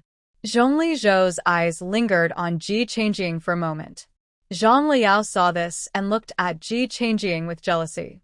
Ji Fengshou felt that the atmosphere was a little bad, so he bowed to Song Ruching and said, The prince still has something to do with eyeing. Can I take her to do the business first? Song Ruching glanced at Ji Fengshou and sneered in his heart. I feel like this family is quite interesting. It sounds like the banquet is a waste of time. But she didn't mean to make things difficult for him, so she waved her hand and said, Please do as you please. Ji Fengshou quickly took his wife and daughter away. Zhongli Zhou took a look at the messy scene here and bowed to leave. Mrs. Zhang was furious when she saw this, but considering that the princess and the prince were both here, she had to endure it for the sake of her daughter. After leaving the house, Ji Changjing curiously asked his father, The prince is looking for me? Ji Fengshou looked at her unhappily. I just said that. If I don't find an excuse, I don't know how long you will keep talking. Ji Changjing suddenly realized and gave Ji Fengshou a thumbs up. Great. Ji Fengshou's happy smile lasted only 2 seconds before he stopped smiling. Our family is not like those officials. What will we do if they retaliate against us? If it were in the past, he could have studied hard for another 2 years and maybe taken the exam to become an official. Even if he couldn't, his brother certainly could. As a result of this exile, not to mention becoming an official, it is even a question whether he can return to his hometown openly in the future. Just thinking about this made Ji Fengshou feel unwilling. Why? Zhou waved his fist and asked confidently, No matter how high the official is, can he be as hard as my fist? No matter whether he is an official or not, can he beat her? Ji Fengshou looked at Zhou like this and smiled bitterly. Seeing her father in low spirits and with his head bowed, Ji Changjing comforted him. I think the governor has a good face. He should not use his power to bully others, right? It's too early to talk about revenge now. Zhang Lizhou quickly caught up with them. You did a good job this time. You actually snatched so many horses from the barbarians. My father said that he would give you credit for your merit. Ji Changjing didn't care much about these. She asked curiously, Did the barbarians chase us after we came back? Zhang Lizhou sneered. Chased?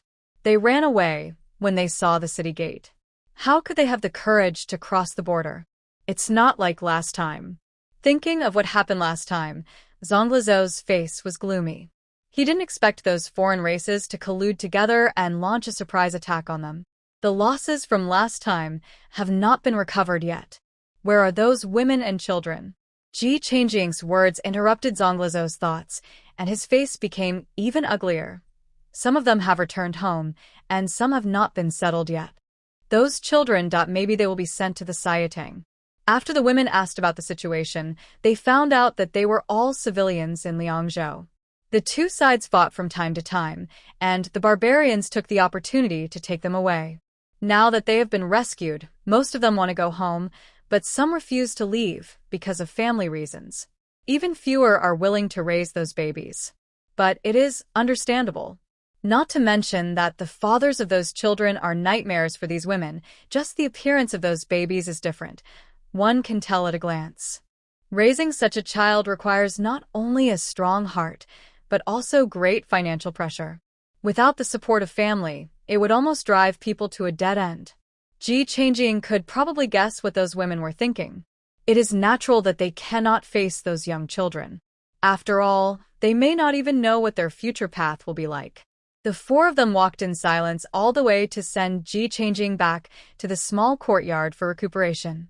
Ji Fengshou felt that the atmosphere was a bit depressing and quickly changed the subject. The prince said that the horses must be handed in and some compensation will be given. The cattle and sheep can be sold to the government or go to the carriage and horse shop. What do you think we should choose? Ji Changjing glanced at Zonglizhou and asked a soul-searching question. Does the government have money? Zhonglizhou was so angry that he asked, who are you looking down on? Ji Changjing spread his hands. Why are you in such a hurry? I'm just asking objectively. But looking at this reaction, what else is there to be unknown? It must be due to financial constraints. Ji Changjing gave Ji Fengshou a look that said what else to choose. And he understood instantly. Ahem, I think we have already troubled the prince a lot. This time you were sick, and it was thanks to the kindness of the prince and the prince that they let us stay. We won't bother the government with the cattle and sheep. We'll find someone ourselves. Ji Fengshou expressed their decision tactfully. Zhonglizhou felt much more comfortable after hearing it and coughed dryly. If you have any difficulties, you can come to me. Of course, of course. Thank you for your kindness, Prince. Ji Fengshou thanked him with a smile. Zhonglizhou straightened his chest and looked at Ji Changjing. At least we are acquaintances. If you have any problems in the future, just come to me. After hearing about the performance of Ji Changjing and her daughter from Captain Ko, Zhonglizhou was quite impressed. If they could become his subordinates, they would definitely be two fierce generals. Ji Changjing pulled the corner of his mouth. Then thank you first? You're welcome. Zhonglizhou nodded and left with a reserved smile. After deciding how to deal with the cattle and sheep, Ji Fengshou hurried out to contact the carriage and horse company. As soon as night fell, a maid came to tell them that the prince and the princess had summoned them. Ji Fengshou went with his wife and daughter with heavy steps. He thought he was going to settle accounts with them, but unexpectedly, as soon as the king met them, he threw a long halberd at Zhou and Ji Changjing. Take this and attack me. King Ping did not specify who it was, and Zhou was furious at his action. You asked for a fight, don't blame me. She picked up the long halberd and stabbed at King Ping. Ji Fengshou's heart was in his throat. Mother you. Song Ruching sat on the chair next to him and patted the empty chair next to him. What are you panicking about? If your wife can win, then the matter of ruining my banquet will be written off. Really? Ji Fengshou was a little unbelievable. Once a word is spoken, it cannot be taken back. Zonglizhou stared at the two people in the field with excitement in his eyes. Ji Changjing was shocked when she heard that there was such a good thing. Zhou had not learned to wield the halberd, so she used this weapon as a stick, and she danced with great vigor, and the sound was quite scary. King Ping had not been a pushover for so many years. When he saw the halberd she was poking at him, he stretched out one hand and grabbed it, and the halberd that was moving forward was forced to stop. Zhou shouted, and the halberd took King Ping back several meters. King Ping was surprised, knowing that Zhou was strong, but he did not expect that she was so much stronger than him. For a moment, he was afraid to fight head-on, so he had to give up trying to grab the halberd and kicked it off to stop it from moving forward. The two fought fiercely in the field, and others watched with relish. However, it didn't take long for King Ping to see that Zhou had more strength than moves, and her attack method was too simple and had many flaws. Ji Changjing naturally saw that King Ping's offensive became fierce and difficult to resist. Bend down. Poke his calf. Left sideways. Attack his armpit. Chop horizontally. Attack his waist. Ji Changjing couldn't help but stand up to remind Zhou. Zhongli Zhao glared at her. You are cheating. You can teach me if you want. Let's do it together. 이항기임 retorted. It's not that she is so competitive, but her mother has always won every battle. If she encounters a Waterloo today, wouldn't it be too depressing? Unfortunately, Ji Changjing's experience in martial arts is not enough. Although Zhou managed to hold on for a few more moves under her guidance, the long halberd in her hand was still taken away by King Ping and placed on her neck. You lose. Zhou stared in disbelief. She didn't even see how the other party moved, and the long halberd in her hand was taken away. In contrast, King Ping looked very calm, and he was already very happy. Song Ruching also curled up a smile at the corner of his mouth. You are just bullying me because I haven't practiced martial arts. If I had practiced martial arts, you would never be able to beat me. Zhou has always been very confident in herself. This is the first time she has suffered such a big setback. She is a little angry. Prince Ping laughed. Anyway, you lost today. If I were the same as you, you couldn't beat me. You just lost. Let's fight again if you dare. You lost just now too. You. Ah. Zhou picked up the weapon rack angrily and threw it at Prince Ping. Ji Fengshou was sweating coldly. Yuan Yang. Calm down. Ji Changjing raised her foot to walk over, but was stopped by Zhongli Zhao. No hurry. She turned her head and glanced at Princess Ping, who was even drinking tea leisurely. When she saw Zhou carrying the weapon rack, her eyes lit up and she applauded. Oh. She was too nervous. Zhou carried the weapon rack, but after only a few dozen moves, she was defeated by Prince Ping again. Ha ha ha. You lost again. Come again. The two fought in the training ground for nearly an hour. Zhou was so tired that she was out of breath and sat on the ground. No fight. No more. I'm tired. King Ping grinned. Are you convinced? Zhou replied unwillingly. No. Song Ruching saw that the two had almost finished fighting and was afraid that they would fight again, so he quickly ordered the servants to set the table. Okay, talk at the table if you have anything to say. Ji Fengshou and Ji Changjing looked at each other, and there was some worry in their eyes. This meal, I'm afraid it won't taste good. After Zhou and King Ping finished washing up, everyone was already sitting in the dining room waiting. There were 8 dishes and 1 soup neatly arranged on the table, looking delicious and fragrant. Zhou just stood beside the table. Her eyes seemed to be attracted by the food, and she didn't even blink. Seeing this, Song Ruching smiled and said, Let's eat. Zhou had been active for so long that her stomach was already empty. Upon hearing this, she picked up her bowl and started eating. King Ping's actions were similar to hers. When he saw the food, he had already forgotten his purpose.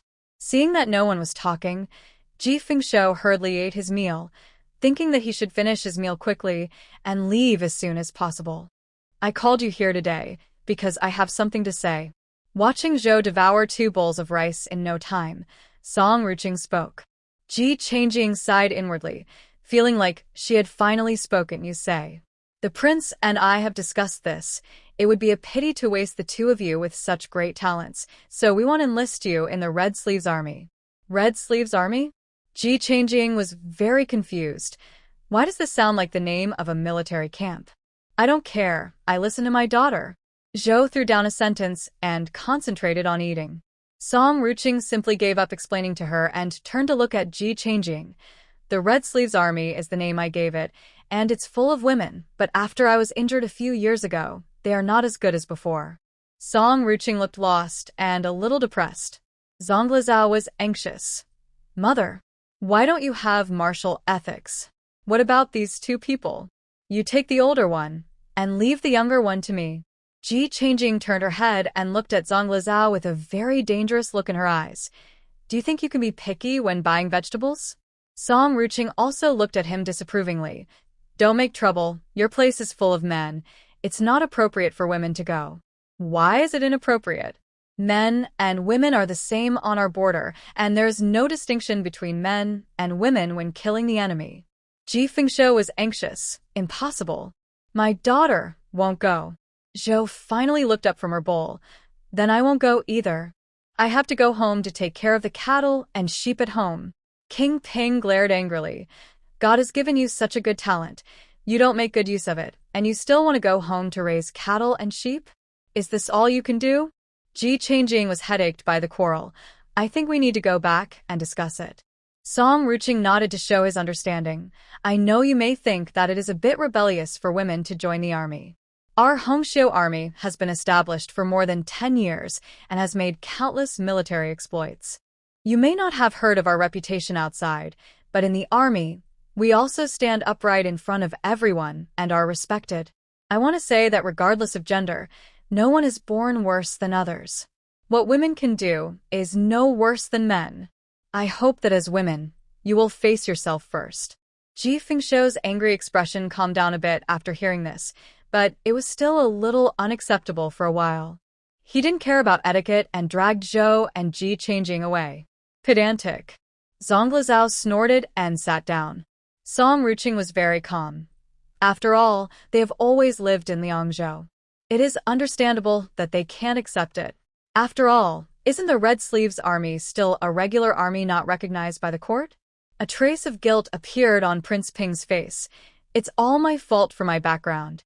It caused your Red Sleeves army to not be recognized by the court. Don't worry. No matter what method I use, I will make them agree.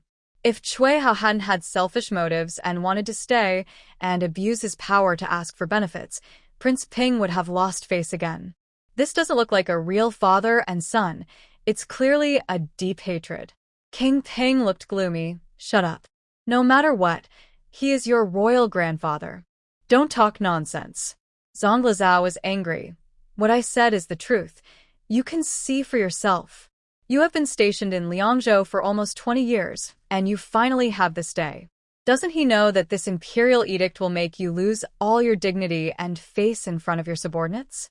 How can you command the 3 armies then? He did it on purpose. Zonglizao threw the imperial edict and left the table angrily. Song Ruching could no longer maintain the expression on her face. She reached out and took the imperial edict. The first sentence she saw was scolding King Ping. Rotten wood cannot be carved, and a wall of dung cannot be plastered. Zonglizao felt like there was a fire in his heart, burning more and more. Thinking of Cui Hao standing at the gate of the palace and talking nonsense, his eyes darkened. Come here. Go and call the horse groom. The subordinate responded and went to find someone. Although Ji Changjing left, she kept thinking about Song Ruching's words in her mind. She knew what the princess meant. She just wanted her and Zhou to think carefully, to face up to their own abilities first, and then talk about whether they wanted to go. Don't reject her because of the secular view of women. Zhou had been peeking at Ji Changjing's face all the way. Seeing that she was always thoughtful, she scratched her hair in annoyance, as if she wanted to say something but stopped. Ji Fengshou's face was uglier than ever. The cattle and sheep are almost dealt with. We will buy some New Year's goods tomorrow and leave.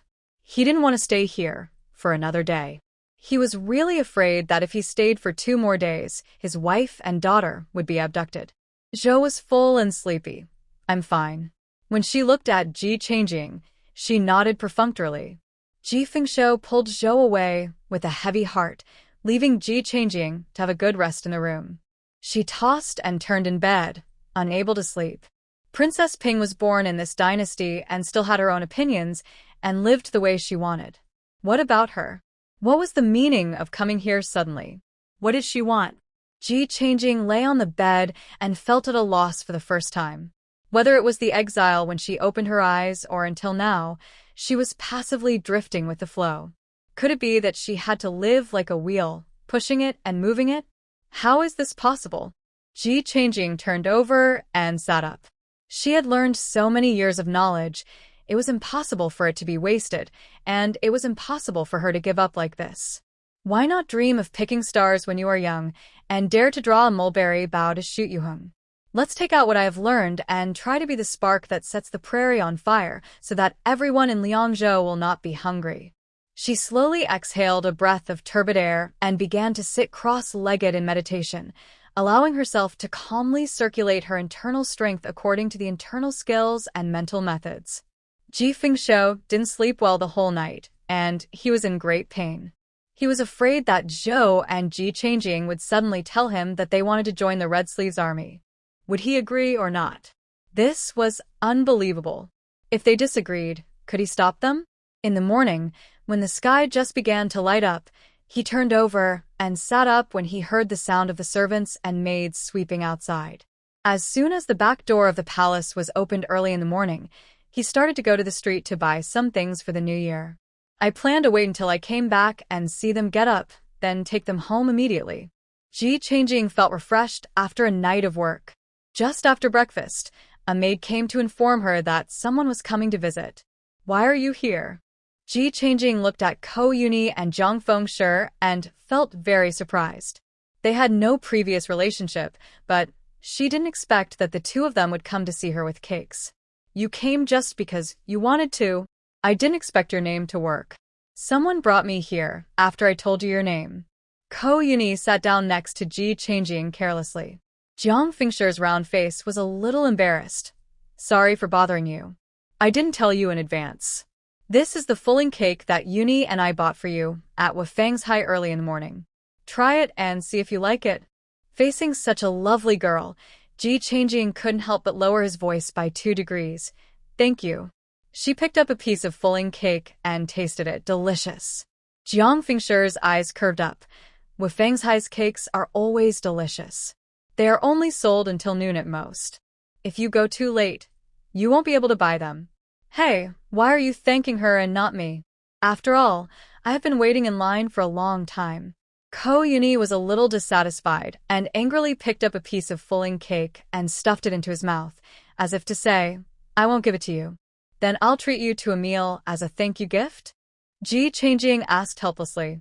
Ko Yuni's eyes lit up. Then I'll have to make a killing on you. My father told me that you are extremely rich now. Ji Changjing raised an eyebrow. Your father? Ko Jimming? Ko Yuni was pleased. Who else could it be? Ji Changjing had only made some guesses when she heard the surname before. After all, Ko Yuni didn't look like Ko Jimming at all. Unexpectedly, she turned out to be Uncle Ko's biological daughter. Her eyes turned to Jiang Fengshe's face, and she pinched the hem of her skirt awkwardly. My father is not a high-ranking official. He is the garrison commander of Liangzhou, and his name is Jiang Daniu. She had been ridiculed by many people because of her father's name before, and now she was a little afraid to look at Ji Changjing's expression after she finished speaking. My father's name is also very down-to-earth, called Ji Fengshou, and he is still a commoner. Ji Changjing shrugged indifferently, without any embarrassment on her face. Seeing her so calm, Ko Yuni felt a little fond of her in his heart. Let's go. I'm still waiting for a big meal. Jiang Fengshe didn't know Ji Changjing's background, but just thought that she could live in the palace and might be a relative of Prince Ping. At this moment, he was very surprised to hear Ji Changjing say that her father was a commoner. Ji Changjing sent someone to tell Zhou, and then followed the two of them outside. Because of the new year, Liangzhou has changed from the decadence of the previous period and regained its vitality. There were small stalls and vendors on both sides of the road, and there were also people who tore a piece of cloth on the ground to sell their own things.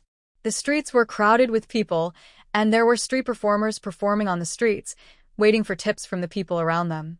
Ko Yuni pulled them to look at this and that, and his eyes were almost too busy. After walking around for so long, Ji Changjing felt a little hungry. Where are we going to eat? This sentence made Ko Yuni and Jiang Fengshe couldn't help but touch their stomachs. They seemed to be hungry too. I want to eat the roasted lamb at Shuyanjian.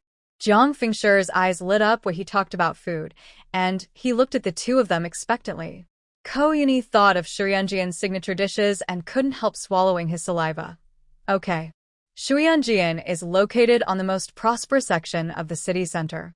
The 3-story building is magnificent and luxurious. Ji Changjing saw a lot of customers coming in before she even walked to the door. But she didn't expect that enemies would meet on a narrow road. Before she reached the door, she saw Zhang Liao coming out with people. Zhang Liao looked very upset.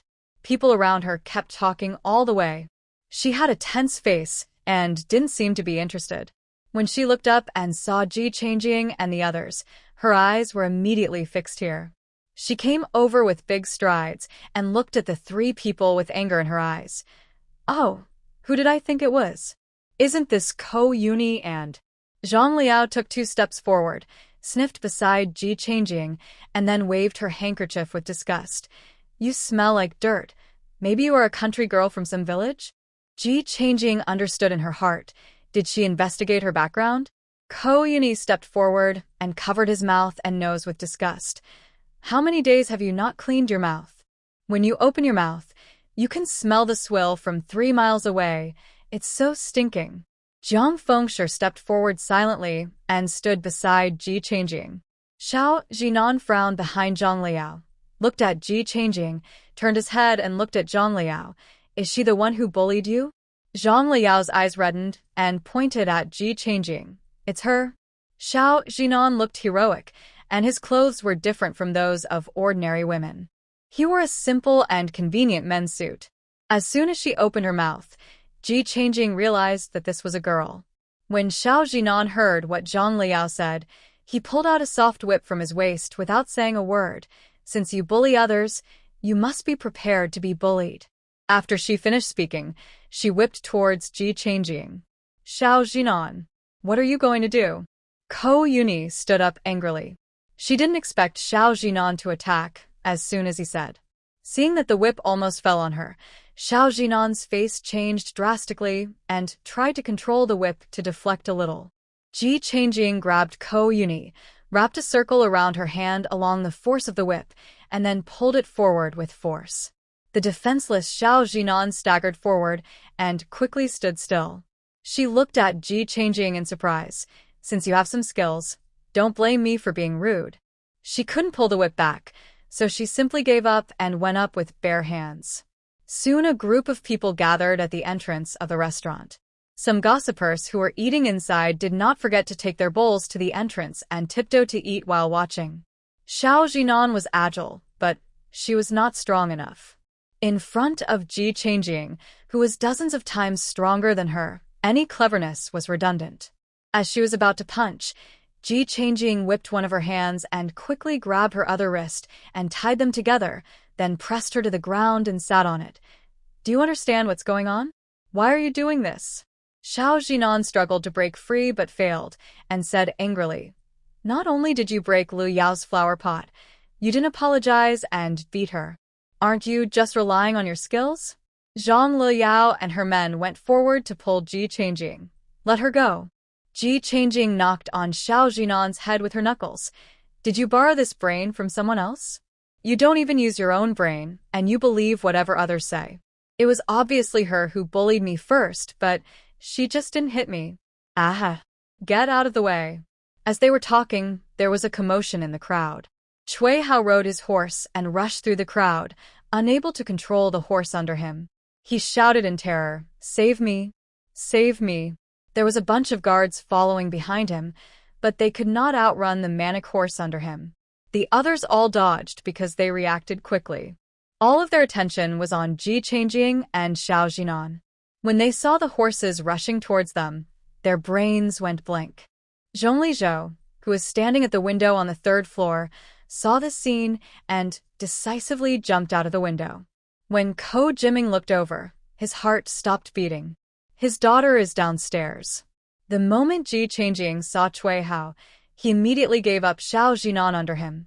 She stared at the horse, and when it was about to hit someone, the horse neighed and raised its front hooves high, as if it wanted to crush the person in front of it. The horse's upper body was lifted up, so Cui Hao naturally couldn't sit steadily on it and rolled off the horse's back. Just when the horse's hoof was about to step down, Ji Changjing embraced Ko Yuni and quickly dodged, and the horse's hoof missed the target. It seemed unwilling to fail to kick anyone, so it turned around and kicked Cui Hao, who had not yet gotten up, in full view of everyone. A sharp pain came over Cui Hao, and his whole body felt like it was run over by a car. He vomited blood, staining his clothes red. After stepping on Cui Hao, the horse suddenly became docile, standing still and wagging its tail. Master Kui. Third master. The guard stumbled over from behind, slid down to his knees in front of Cui Hao, and cried out to him. As soon as Zonglizao landed, he saw the useless appearance of these guards and shouted, "Hurry up and call a doctor." The group of guards seemed to react and trotted off to find a nearby clinic. Ko Yuni's heart was pounding, and he still hasn't recovered from the shock. A barely perceptible smile appeared on Ji Changjing's lips. He was trampled to death by a horse in public. Even if people in Kyoto knew about Cui Hao's death, they could only say that Cui Hao was unlucky.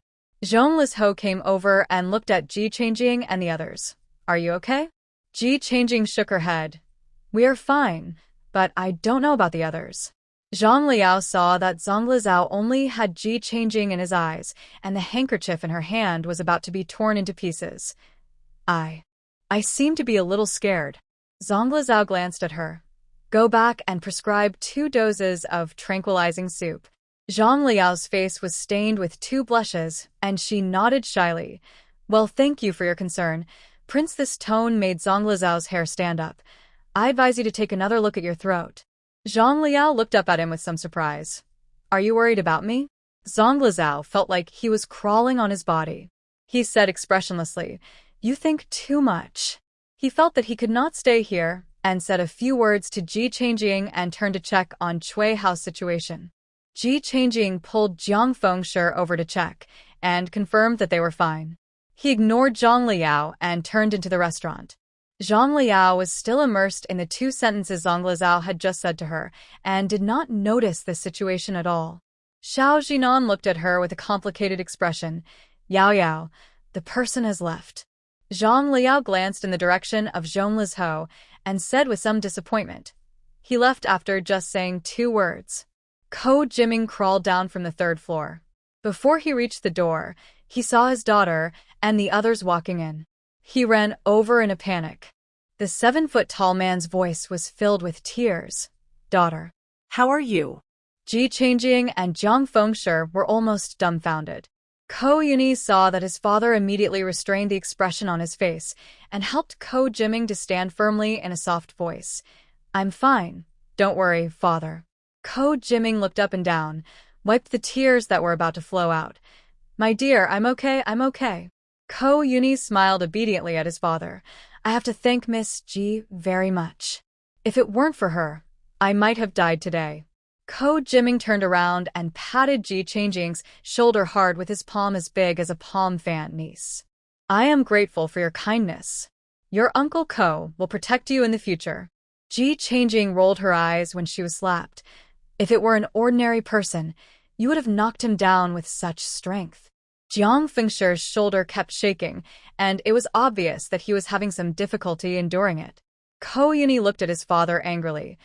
"I think there seems to be an adult injured over there. Do you want to go and take a look?" Ko Jiming then remembered the business. His face changed. Yes, I have to go and take a look. You go to the private room I just booked and ask them to serve you a table again. Whatever you want to eat, it's all on me." After that, he gave an order to the waiter and left in a hurry. After sending Ko Jiming away, the waiter nodded and bowed attentively to Ji Changjing and the others. "3 ladies, please go upstairs." When they arrived in the private room, the waiter quickly removed all the original tea and replaced it with new ones. Jiang Fengshe couldn't wait to tell the waiter, "I want roasted lamb, and the rest will be served after they order." "Okay." The waiter shook the towel on his shoulders, and then stood there and announced a series of dishes. Ko Yuni and Ji Changjing ordered 4 dishes and a soup, and the waiter bowed and left. Seeing the waiter leave, Ko Yuni finally breathed a sigh of relief. "I was so scared just now. I dare not imagine what kind of situation I would be in now if I was stepped on by that horse hoof." Thinking of Cui Hao's end, Ko Yuni was terrified. Speaking of what happened just now, Ji Changjing stood up and stood at the window to look down. Unexpectedly, the line of sight here was just right, facing the street just now. She saw several guards looking at Zonglizao and Ko Jiming warily, not letting them get close to Cui Hao. After the doctor came over and gave some instructions, they quickly lifted the man onto the rack and followed the doctor to the medical hall for treatment. Ji Changjing shook her head. I think that man is hopeless. Jiang Fengshe and Ko Yunyi's faces turned pale when they heard this. It was the first time for them to see someone die in front of them. Okay, let's not talk about it so that we don't lose our appetite later. Jiang Fengshe quickly changed the subject, not wanting to continue talking about this. Ko Yunyi agreed very much. Yes, let's not talk about this. Let's talk about Zhang Liao. Where can I find pine, bamboo, and plum? I have to buy them quickly to compensate her. Otherwise, she will not bite me like a mad dog when she sees me. Jiang Fengshe frowned. Didn't her family specially find pine, bamboo, and plum from the south? It's hard to find here. Ko Yunyi's shoulders collapsed at once. If I had known, I wouldn't have broken her flowers. After I went back yesterday, she and her mother came to my house and asked for compensation. My mother is very worried now. There was something interesting in what she said. Ji Changjing raised an eyebrow and looked at her. Did you break it on purpose? Ko Yunyi nodded. Jiang Fengshe was also surprised. You usually just have a few quarrels. Why did you break her flowers for no reason? I just can't stand her brainless look. The prince and the princess obviously look down on her, but she is still rushing to be in the limelight. It seems she is not motivated. That's the key point, but do you know why she always dislikes me? It's because she thinks I like the prince and that I am her rival. God knows I haven't even said a word to the prince. Her head is full of love. She is really hopeless. Jiang Fengshe whispered. Then you shouldn't throw her flowers. Ko Yunyi pouted. I regret it too. Ji Changjing sighed. Pine, bamboo, and plum are more suitable for survival in the south, both in terms of climate and soil. If you want to compensate her with the same flowers, I'm afraid you can only go to the south to find them. It will take until next spring to go back and forth. But if the other party doesn't mind, you can take your time to look for them. Ko Yunyi slammed her head heavily on the table. How is it possible? They only gave a 1-month deadline. If we don't see the things by then, they want me and my mother to go around Liangzhou City and apologize to them in front of everyone. Jiang Fengshe gasped. Did you agree? Ko Yunyi slumped her face on the table and replied with despair. It is natural to pay back debts. What else can I do if you don't agree? Ji Changjing looked at her in disbelief. Then you should at least buy yourself a little more time, right? You don't know how difficult Madame Zhang and Zhang Liao are. As long as we ask for more time, they will sneer at our poor family in front of the neighbors and say that we are going to default on our debts. They want to make my whole family ashamed to stay in Liangzhou. After all, it was my fault to throw the flowers. My mother didn't have the confidence to argue with her, so she could only agree first and then think of a solution. Jiang Fengshe sighed. I do have a plum blossom, but it is a very common wild plum. I am afraid that it will be a joke to them if I take it to them. It's useless. She gave Ko Yunyi a helpless look. Ji Changjing didn't say anything. There were still many precious flowers in her space, but they were all growing wildly and had not been trimmed.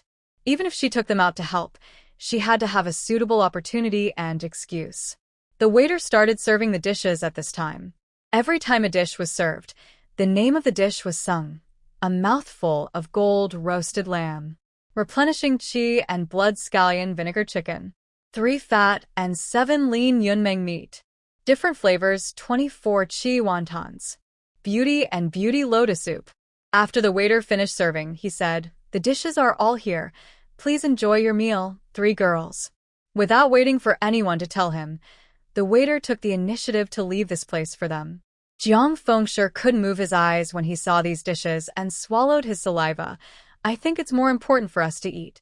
Ko Yunyi was revived. The boat will straighten itself when it reaches the bridgehead. Let's eat. The 3 of them couldn't wait to move their chopsticks together. Roasted lamb is very similar to grilled lamb skewers in terms of taste and shape, but the difference is that the quality of lamb is indeed fresh, fragrant, and oily, without any smell of mutton or fish. Jiang Fengshe took a bite, and his face was full of happiness. Why is this called a mouthful of gold? Isn't this just a lamb skewers with a better taste? How can it be related to a mouthful of gold? Jiang Fengshe looked at her with great sorrow. Didn't you taste any difference? What? Didn't you taste the cumin and pepper in it? So you call it a mouthful of gold. It's a bit exaggerated, but it's not wrong. Do you know how much one tael of pepper costs? Ko Yuni stretched out 7 fingers, 7 strings of silver. 1 tael of pepper costs 7 strings of silver. 1 tael of cumin costs 10 strings of silver. 1 string of silver costs 1,000 coins, which means 1 tael of pepper costs 7 taels of silver, and 1 tael of cumin costs 10 taels of silver. The value is comparable to gold. Jiang Fengshe nodded frantically. Yes. It's too expensive. We can only come here occasionally to satisfy our cravings. Ji Changjing suddenly found that she seemed to lack common sense about this dynasty. The memories of her original body were muddled, and after she came here, she was busy in exile and running for life. This caused her cognition to be distorted.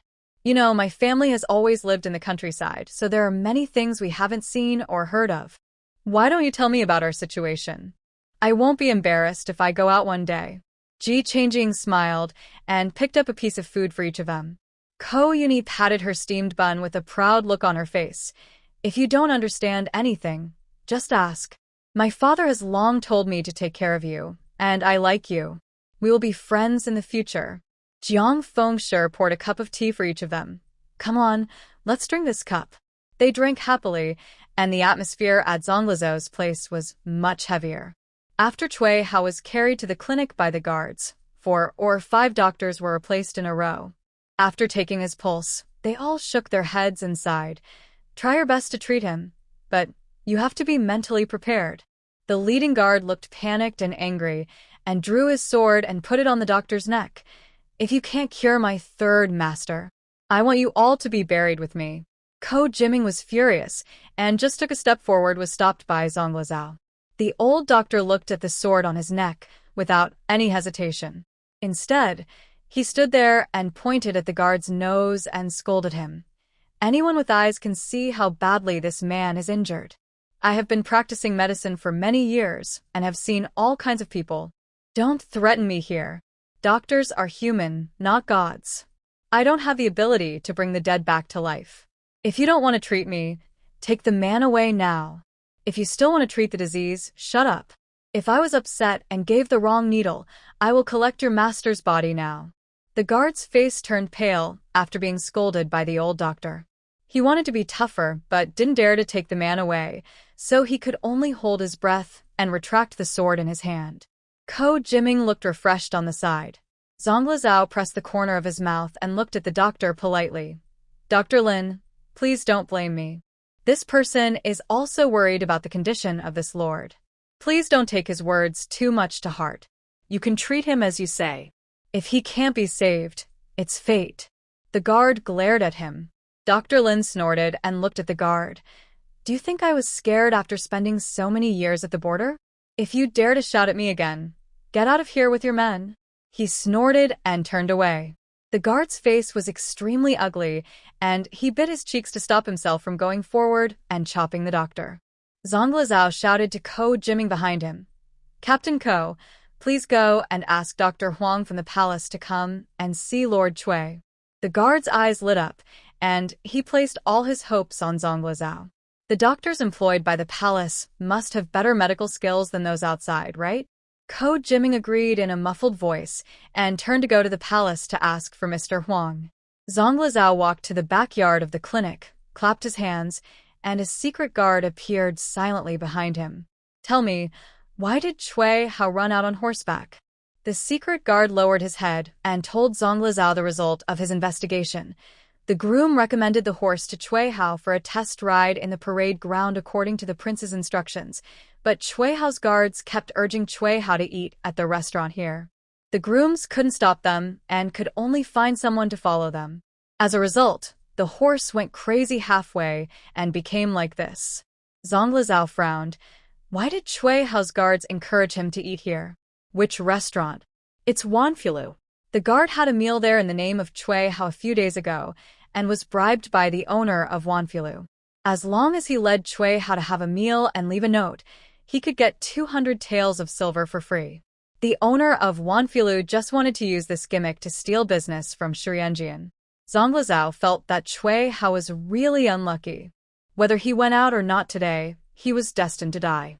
Along the way, the horse came over like crazy and everyone else was fine, but he was trampled half to death. Master, do the groom and the horse need to be dealt with? Zonglizao came back to his senses. What to deal with? This is an accident. What does it have to do with us? As for the horse's frenzy, the groom had already reminded him that the horse had a bad temper and Cui Hao was arrogant and insisted on riding it. What does it have to do with them? No matter how Kyoto investigated, they could not find anything. As for saving people, it was just a show, and Mr. Huang knew it clearly. Zonglizao put away his smile, turned around and continued to stare at the doctor, treating Cui Hao with a worried look. Let me do it. I promise to treat you. The three of them chatted and ate while they ate without knowing it, and they walked down from the top holding the handrails. When it was time to pay the bill, Ji Changjing remembered that she had promised to treat herself, so she refused to let the shopkeeper put it on Ko Jiming's account. Let's go. There are plenty of opportunities. I will eat you up next time. You didn't perform well this time. Ko Yuni pulled her up and walked out without saying anything. When the three of them said goodbye at the door, Ko Yuni and Zhang Fengshe were still excited to talk about looking for Ji Changjing to play another day. She waited until she reached the back door of the palace before she remembered that Ji Fengshe and them were going home today. Please pass the message. I really want to ask Miss Ji for something. A woman at the back door was begging the doorman to help her pass the message. The doorman's face was full of impatience. I said Miss Ji had gone out in the morning. How can I pass the message to you when she hasn't come back yet? Go away. Don't block the way. No. Maybe she has come back, but you didn't see her. Please help me once. Just pass the message. The doorman was a little annoyed by the woman's entanglement with him. His expression became fierce, and he was about to get angry when he saw Ji Changjing standing behind the two of them. His face changed, and he quickly put on a smile. Miss Ji, are you done with your shopping? The woman turned her head and saw Ji Changjing with a look of surprise on her face. Miss Ji. Ji Changjing took a look and then remembered. It's you? She was the bravest woman brought back from the grassland. Great.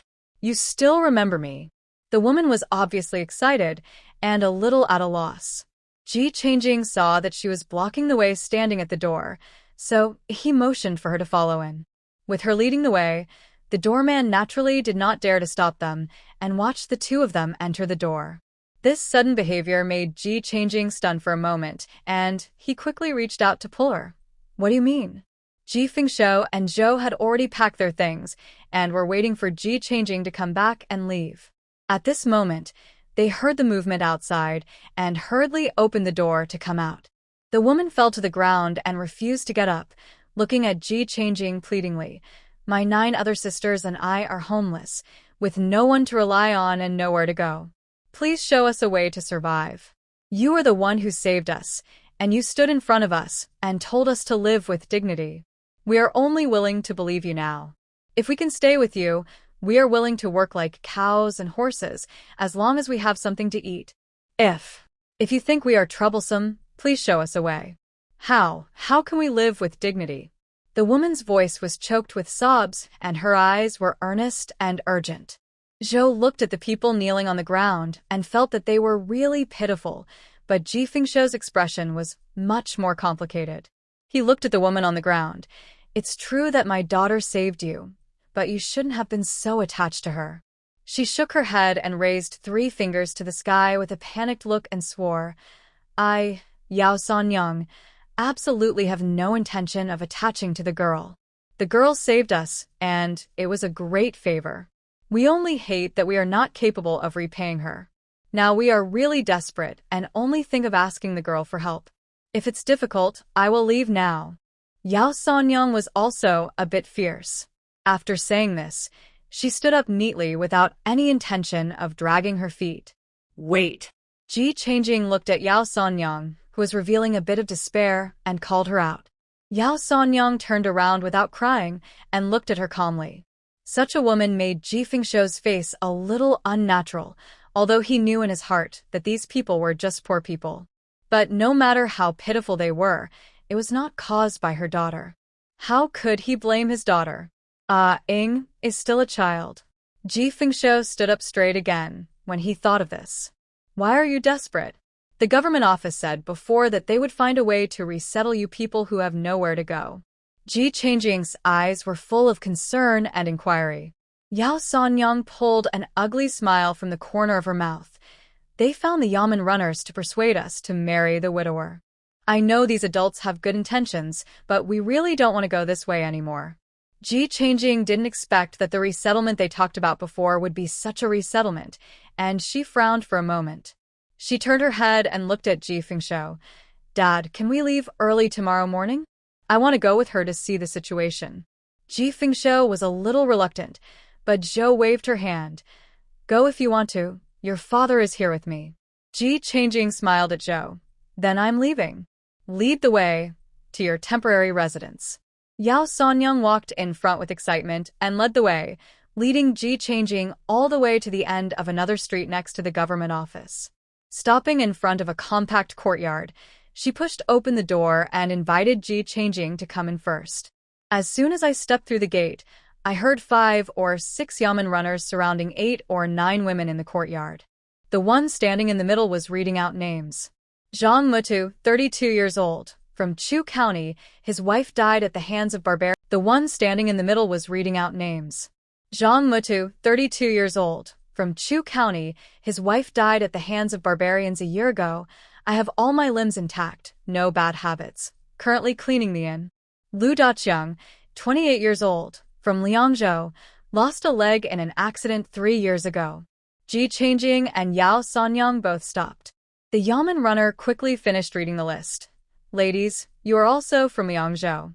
You know that our population has decreased. Since you are a part of it, you must make some contribution. Even if you don't think about yourself, you should think about everyone, right?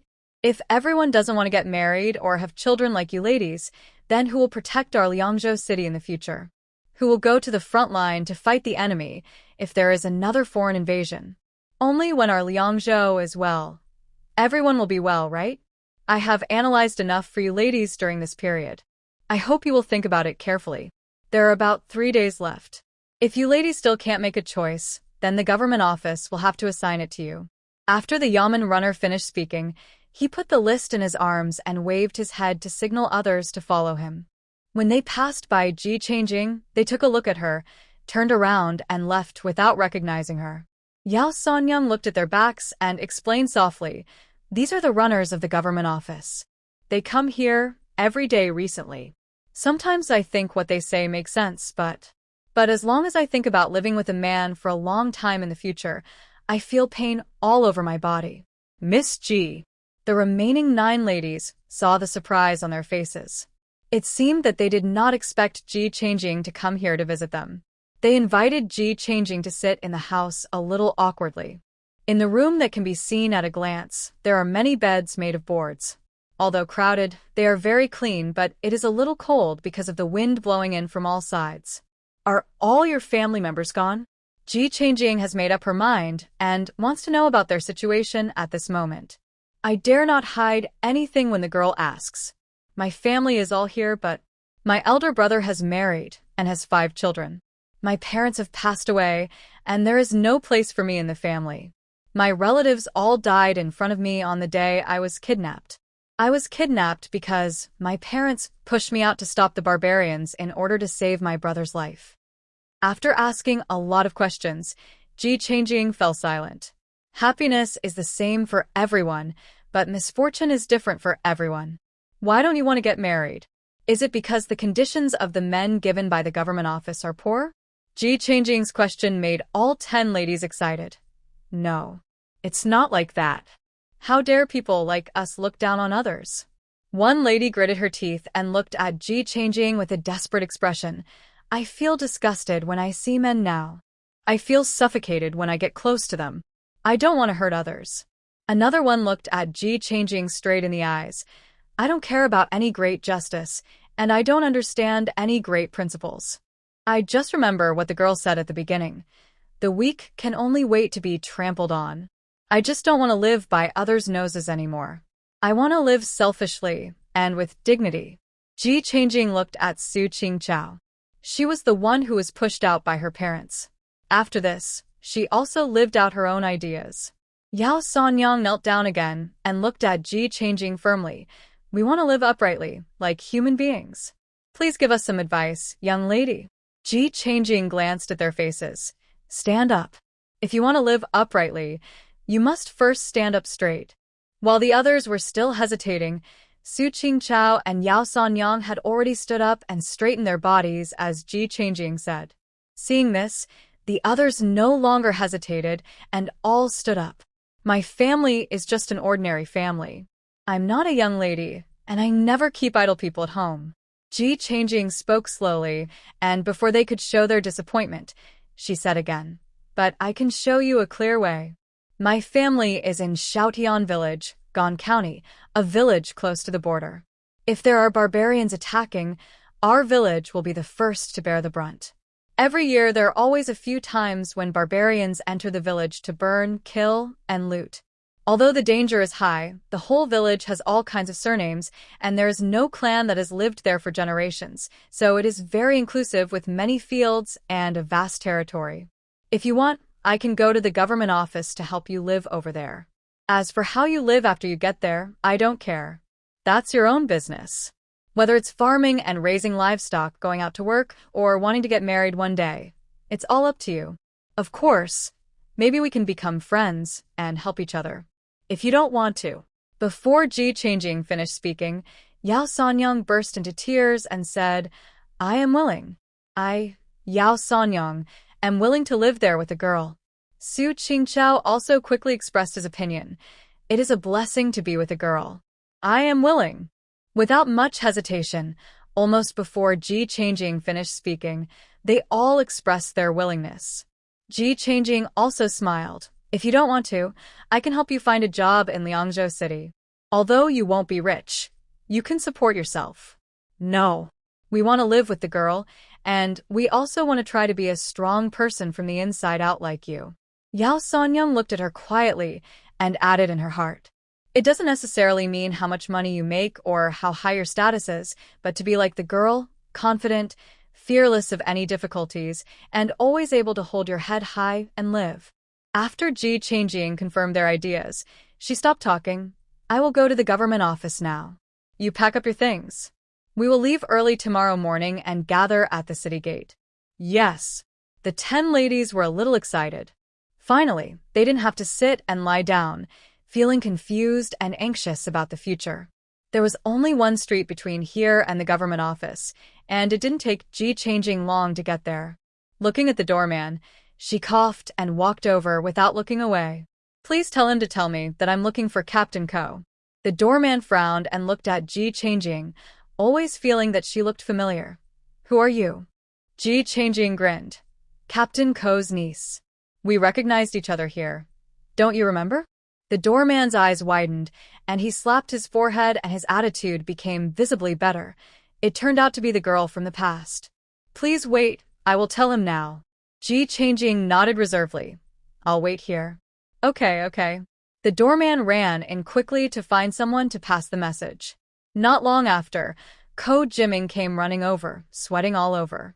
Seeing Ji Changjing standing at the door, he said puzzledly, Just come in.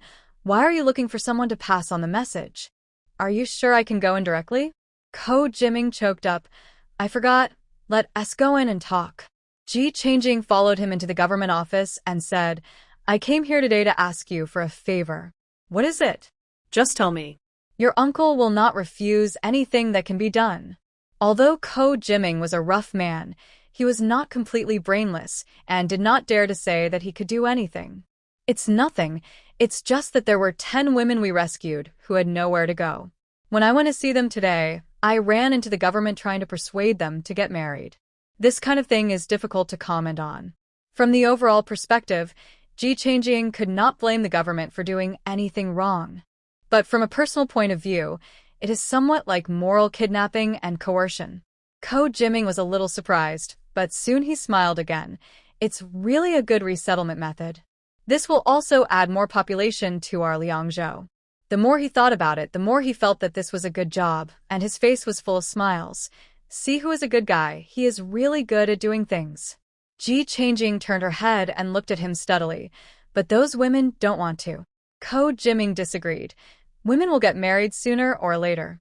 If they get married now, they will be less burdened by the government and have a place to go. Isn't it the best of both worlds? You will feel better after you get married. Ji Changjing had no intention of arguing with him about right or wrong. It's like this. Argonne County is also seriously short of population now. This time, our Xiaotian village has lost a lot of people. Since I rescued these women, I want to help them and take them to Xiaotian village to settle down. Although they don't want to get married now, if they are willing in the future, they can get married as they wish. This is not forcing them. What do you think? This kind of thing is just a trivial matter for Ko Jiming. He laughed and said, "Let's go. I'll take you to find the governor." Just tell him about this. This matter was not his responsibility. It was inevitable that he would be a bit overstepping his authority and disrespecting Lord Zhang if he gave orders directly. When Ko Jiming took Ji Changjing to find the governor, he was discussing preparations for war after the new year with the King of Peace. Seeing Ji Changjing, Prince Ping remembered that he had threatened to make Ji Changjing and Zhou join the Red Sleeves army no matter what. A kind smile immediately appeared on his face. "Isn't this Xiaoying? Why are you here today? Is there something?" Prince Ping's voice was so gentle that water could drip out. Ko Jiming's body trembled when he heard it, and goosebumps all over his body stood up. Zhang Jujing originally thought that he could take the opportunity to drink a cup of tea to soothe his throat when someone came over, but he didn't expect Prince Ping to speak like this suddenly, and he spit out all the tea. Ji Changjing rubbed his arms. "There is something. I want a few people to settle in our village." Prince Ping's eyes lit up. "It's good to ask for something. Hee. The rest are trivial matters. It's easy to talk about it, but I don't know what the princess said last time." Prince Ping had a you-know expression on his face, looking forward to Ji Changjing's answer. Prince Ping was a little anxious. "What are you thinking about?" "The Red Sleeves army can receive 10 dough of grain and 2,000 won of military pay every month. Where can you find such a good thing?" If it weren't for the fact that the mother and daughter were really capable, Prince Ping would not be so humble. Prince Ping thought melancholy. It was only him. If it were someone else, they would have used force to oppress them long ago. But thinking about the people recruited by force, it is impossible to use them with confidence, so let it go. Ji Changjing said coldly, "That won't work either. I can't make the decision on this matter. I have to go home and discuss it with my family before I can decide. The ideas of uncle and aunt must be respected. Besides, her father has clearly expressed his reluctance. Can she still ignore it?" As for her mother, Ji Changjing actually thinks her mother likes that kind of life. Seeing that she has made up her mind, Prince Ping asked dissatisfiedly, "Tell me, why do you need people? How many people? What kind of people? What are you going to your village for?" Just now, he acted as if a small matter could be done at any time, but now he asked in extra detail. When Ko Jiming saw this, he stopped Ji Changjing and explained the matter briefly. Zhang Jujing glanced at Ji Changjing from time to time. He had heard the name Ji Changjing more than once from his wife and daughter in the past 2 days, and he gritted his teeth in hatred when his daughter was mentioned. She also kept nagging him to teach this girl a lesson. Zhang Jujing observed for a long time and felt that his daughter had hit a wall this time. How could she think of fighting with someone who had killed barbarians? Zhang Jujing sighed in his heart and shook his head. "Lord Zhang, you don't agree? What's the reason?" Ko Jiming thought that he could just bring people over and say hello to such a small matter, and it would be done. Unexpectedly, as soon as he finished speaking, he saw Zhang Jujing shaking his head, and his face suddenly fell. "Could it be that you are deliberately making things difficult for the young girl because of the conflict between the girls a few days ago? Old Zhang, you are not so tolerant." Ko Jiming crossed his arms. "Learn from me. I didn't care about the affairs between women when your wife and daughter came to my house. We men should be generous. The quarrel between the few people happened in the palace, and everything that should and shouldn't be known was known that night." Zhang Jujing was furious. "You are talking nonsense. When did I make things difficult for her? I just think that instead of setting up a female household and paying so many taxes every year, it would be better to marry someone directly and live a little easier. What's more, it will be a problem whether these people can pay taxes at that time. The Dali dynasty allowed women to set up households, but the taxes for female households were 20% heavier than those for ordinary families. This is also a disguised way of discouraging this practice. Changing promise solemnly, if they can't pay, I will make up for it. If they still can't pay within 2 years, the government can withdraw their female households at any time. Although Zhang Jujing said those words without any intention of making things difficult, he was not optimistic in his heart, and he felt that these people were messing around. But he didn't expect Changing to make such a resounding promise and was stunned for a moment. Even King Ping was a little confused. He looked at her in surprise. Do you know how much tax a female household has to pay every year? How much is needed to make up for it? Changing shook her head. I discovered a crop some time ago, and the yield per mu can reach up to 5,000 kilograms. I don't know how much the tax is, but I have the confidence that they can eat enough and pay the tax. Even the entire Liangzhou city, everyone can have enough to eat. Zhan Juzheng shouted, Impossible. Absolutely impossible. I admit that you, little girl, have some real skills, but have you ever farmed? Do you know what a yield of 5,000 kilograms per mu means? Not to mention the brazen claim that everyone should be well fed. How can you, a girl who has not even reached the age of marriage, do something that my great Li dynasty has not been able to do for more than 20 years? If this gets out, it will be laughable. How could a problem that so many talented people in the Dali dynasty had failed to solve for more than 20 years be solved by a little girl? Arrogant. King Ping calmed down his shock and anxiety, and then calmed down to ask the key question. What crops? Changing glanced at Zhang Jujing standing there with his chest heaving and replied calmly, potatoes. The prince has seen this. I was trying to cultivate it at home before I came here, and it has achieved initial results. Ko Jiming, Zhang Jujing, and Prince Ping were all confused after hearing this. What? Potatoes? What are potatoes? I've heard of soybeans, red beans, and cowpeas, but not potatoes.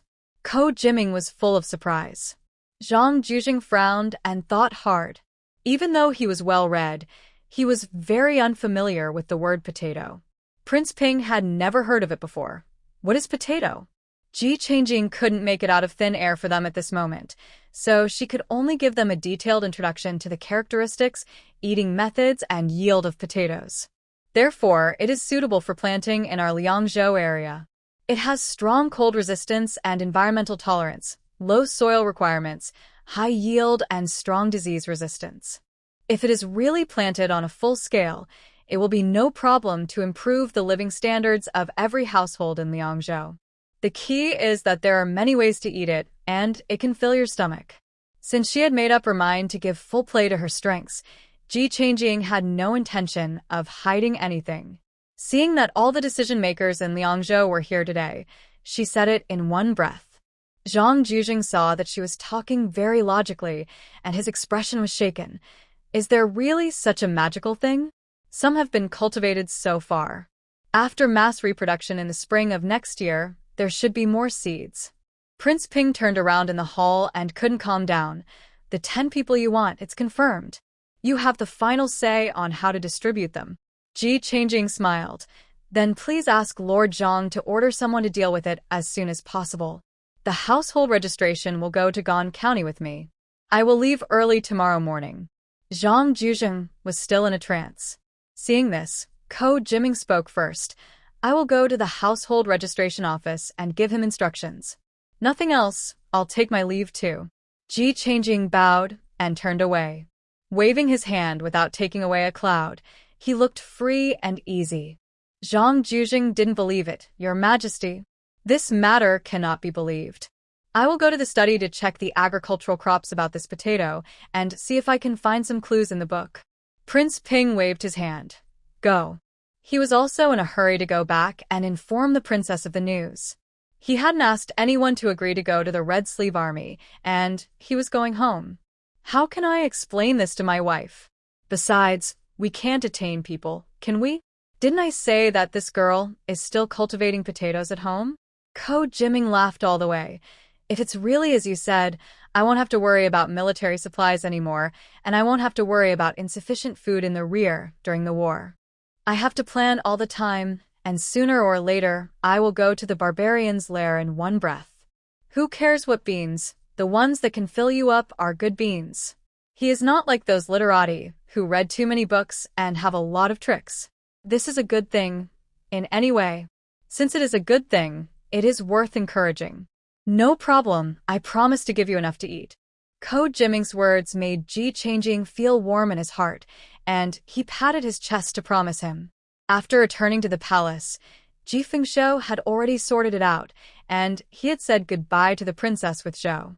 I thought the other party would embarrass them, but I didn't expect the princess to be calm. When she heard Ji Fengshou's words, she smiled and said she knew. She even asked the housekeeper to prepare a set of chingy for them. What do you think the princess means by this? She looked like she was very fond of you and your daughter before, but now she didn't even mention it when we said goodbye. Ji Fengshou was not dissatisfied, but he was in a dilemma because he had prepared a lot of excuses that were suddenly useless. It was as if he took what others said casually and was being self-indulgent. Ji Changing was amused by the conflicted expression on his face. You are nervous when they like us, but why do you feel reluctant when they don't like us? Ji Fengshou was speechless. Anyway, they don't like you because they have no vision. Ji Changing gave his father a look. See? This is a strong man. Ji Fengshou was speechless. That okay. I worry about nothing.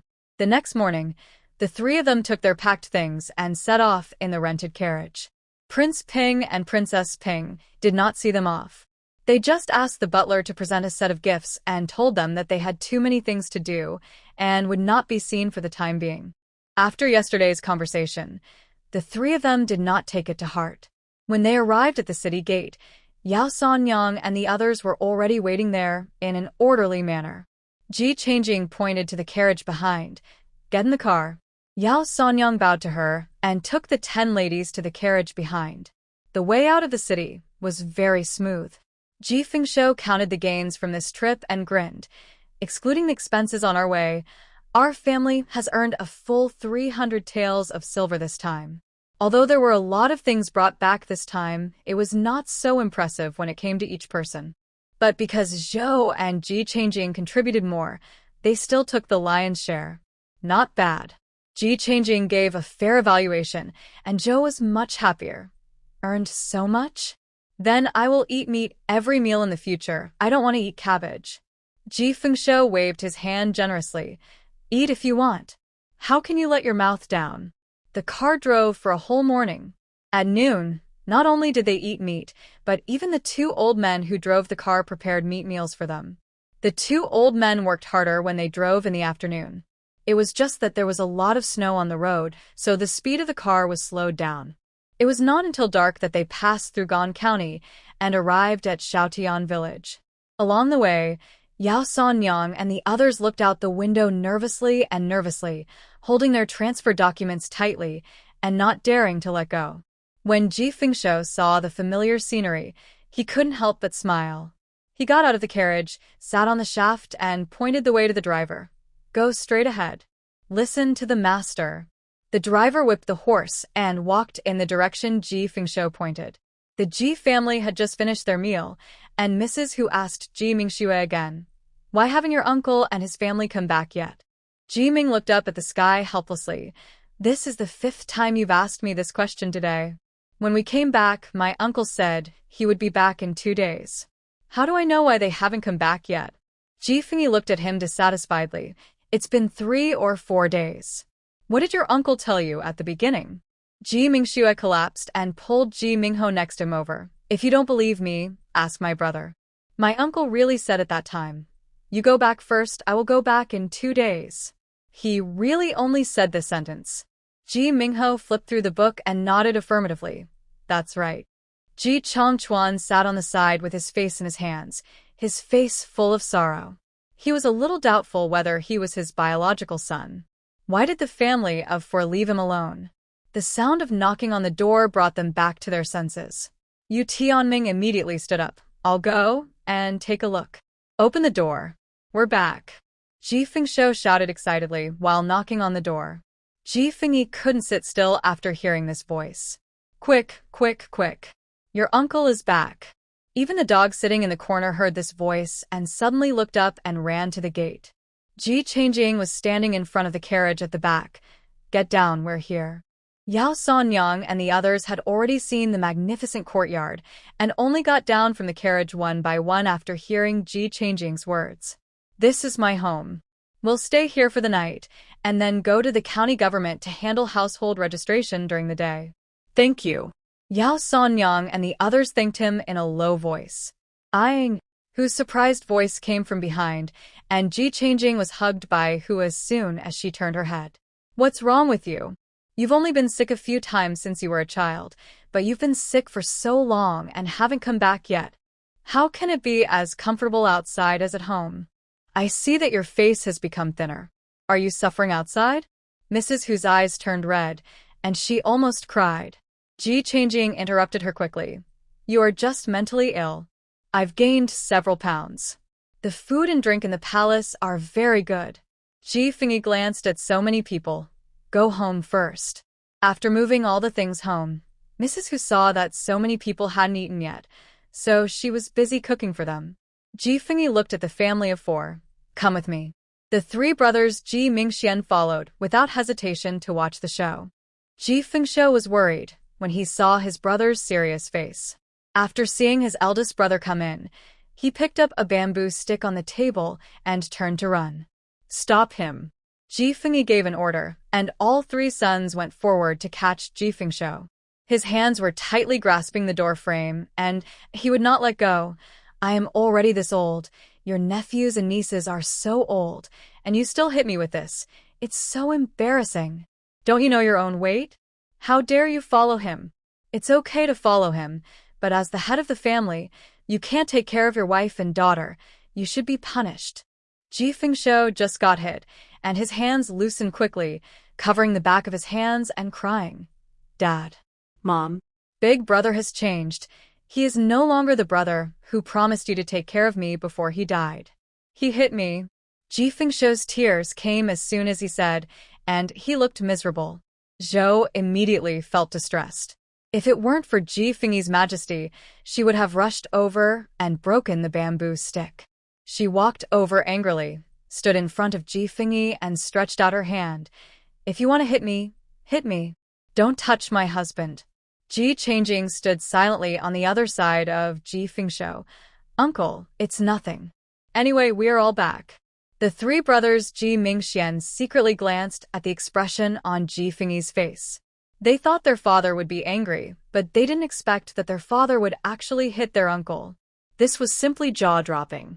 Ji Fengyi didn't expect that he had finally made up his mind to teach his brother a lesson, but he just hit him with a stick, but he actually caused the whole family to protect him. The reluctance in his heart suddenly turned into nameless anger. He is 40 years old. He is not an ignorant child. Before doing anything, he should at least know what he is doing. Ask him. Does he know what he is doing? Ji Chongchuan frowned on the side. It's all because of you and Grandpa and Grandma. Ji Fengyi couldn't catch his breath and almost fell over. The 3 brothers Ji Mingxian took a breath and looked at Ji Chongchuan in awe. Ji Changjing quickly tried to smooth things over. Children should not speak inappropriately. Children should not speak inappropriately. I have something else to discuss with my uncle. The princess has taken a liking to my mother and me, and wants us to join the Red Sleeves army. What do you think, uncle? Ji Fengyi's attention was immediately diverted, and he sat on the chair with the bamboo stick in his hand. What do you mean? Seeing that his uncle's attention had been completely attracted, Ji Changjing took the opportunity to speak and told him everything that happened in Liangzhou. The expressions on the faces of several people changed as she spoke, sometimes angry, sometimes thoughtful, and finally all turned into astonishment. What? Those green grasses in your room are all that dirt or something? Ji Mingxue looked at Ji Changjing in shock. Ji Changjing looked at him in surprise. Second brother has seen it? Mom said that before you left, You told her that the things in your room should be watered every 2 days, and the charcoal and the Kong should not be unheated. So, I went to see it. Ji Changjing nodded. Yes, those are potatoes. Ji Fengyi frowned. I will take the household registration of those women to the county government tomorrow to handle it. Ji Changjing looked at him in surprise. That's great. What do you think about joining the army, sister-in-law? After all, she was the person involved, and Ji Fengyi still respected Zhou's ideas. But Zhou looked a little dazed and answered. Ah? I still have to raise cattle, sheep and horses. Besides, I don't want to leave my sister-in-law. No one will cook such delicious meals for me then. Ji Fengshu, who had been silent, also objected. How can a woman join the army? What Red Sleeves Army? I have never heard of it. I don't agree.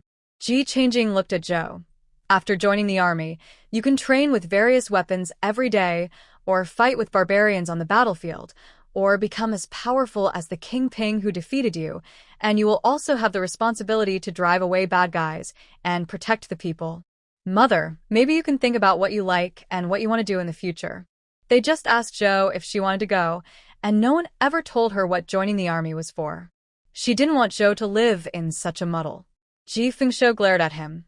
What nonsense are you talking about? This is a matter of life and death.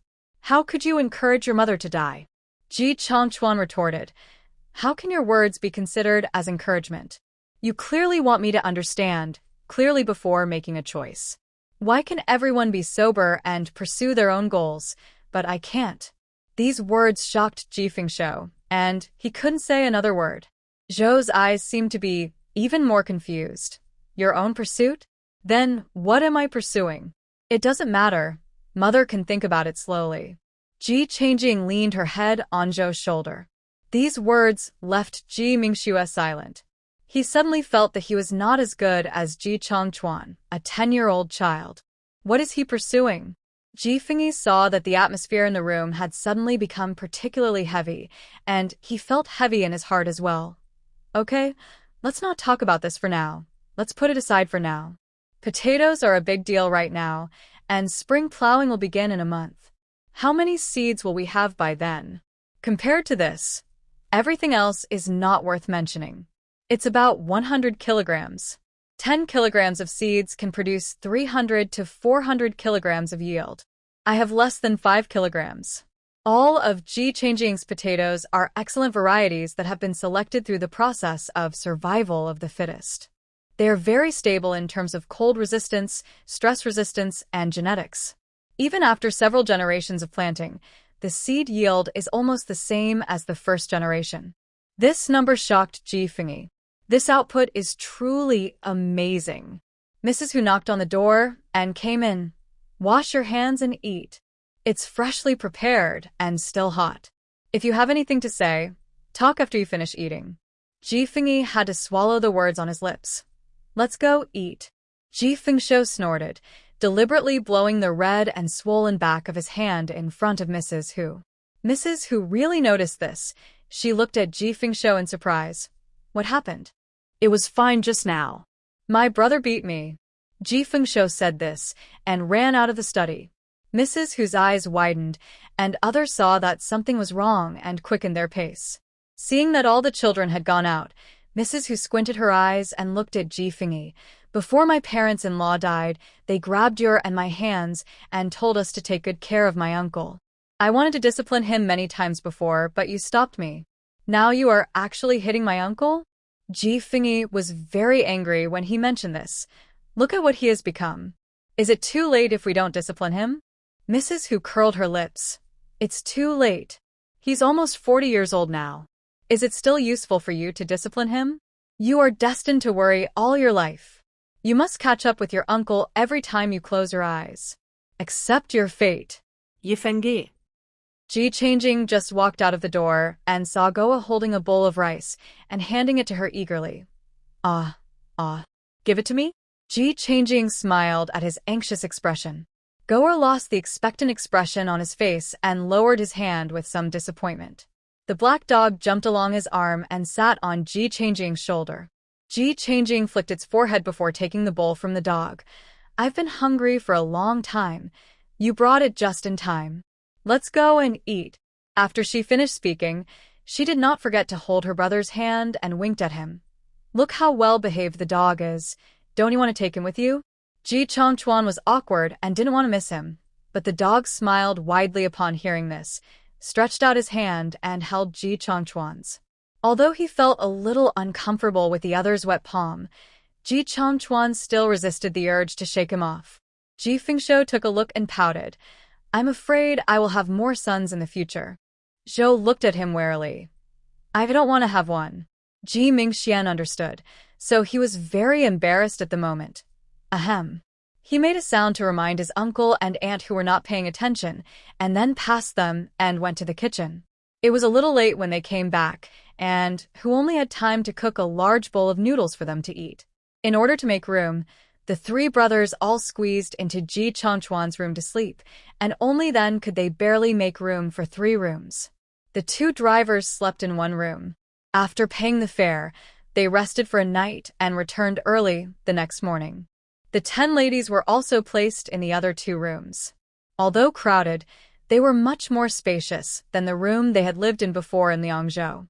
The first thing Ji Changjing did when she returned to her room was to check the potatoes in the 2 wooden boxes. Seeing them full of vitality, she relaxed. Do you want to go in and play? Ji Changjing lifted the black dog's tail and shook it. Chirp! The black dog's voice was full of joy. Ji Changjing took it and entered the space in a flash.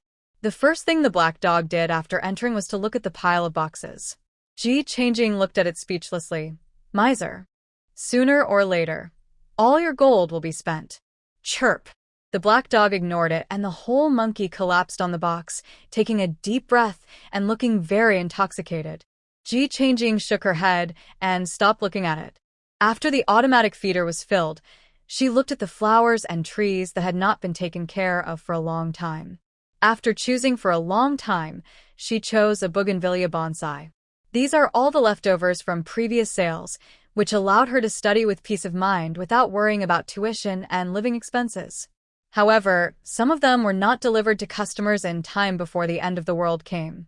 She planned to go to the mountain tomorrow to find an excuse to bring the flowers back so that it would not be too sudden to take them out to help Ko Yuni in the future. Early in the morning, the gate of the Ji family was almost broken by the people of Shaotian village. Everyone knew that Ji Fengshou had returned, and they all couldn't wait to pull him to settle accounts and divide the money. Ji Fengyi took the transfer documents of the 10 ladies to the county government to handle the registration and handed these 10 people to the village chief for placement. Looking at the 10 new people, the village chief sighed in his heart, but still honestly took people to the village and began to introduce them in circles. While everyone was out, Ji Changjing wandered around the mountain and returned home with a bougainvillea that had been uprooted. With a face full of surprise, he woke up the whole family to enjoy the flowers together. Wow! Where did this come from? In the black and white winter, seeing such bright colors dazzled Mrs. Hu's eyes. I don't know where the wild flowers on the mountain came from. I picked them all up when I saw them. I want to grow them in my room. Yihangin answered happily. Wouldn't it be a pity to keep it in the room? Why not plant it in the yard? Ji Mingho looked at the flowers with admiration. I have something good to show you, wait. Ji Changjing turned around and went back to the room with the flowers in her hands. I found the original vase and put the flowers in it before I felt relieved. She brought the flower to the yard, and in front of several people, she quickly trimmed the flower back to its original shape. Ji Mingxian didn't expect that this pot of flowers with a wild charm would change drastically in Ji Changjing's hands in just a short time. He couldn't take his eyes away immediately. Is there such a good fortune? Is there any more on this flower mountain? Ji Mingxian looked at it with envy. Probably no more. Yihangin answered firmly. Ji Mingxian was not disappointed. I'll go to the mountain when I have time. Maybe I can find another one. I'll go too. Me too. All 3 brothers thought of going together. Ji Changjing smiled and immediately wrote a letter to Ko Yuni. The carrier pigeon she used was the one Princess Ping gave her specially when they were leaving. After getting the money, the atmosphere in Oda village was different from usual, and the whole village began to prepare for the new year in full swing.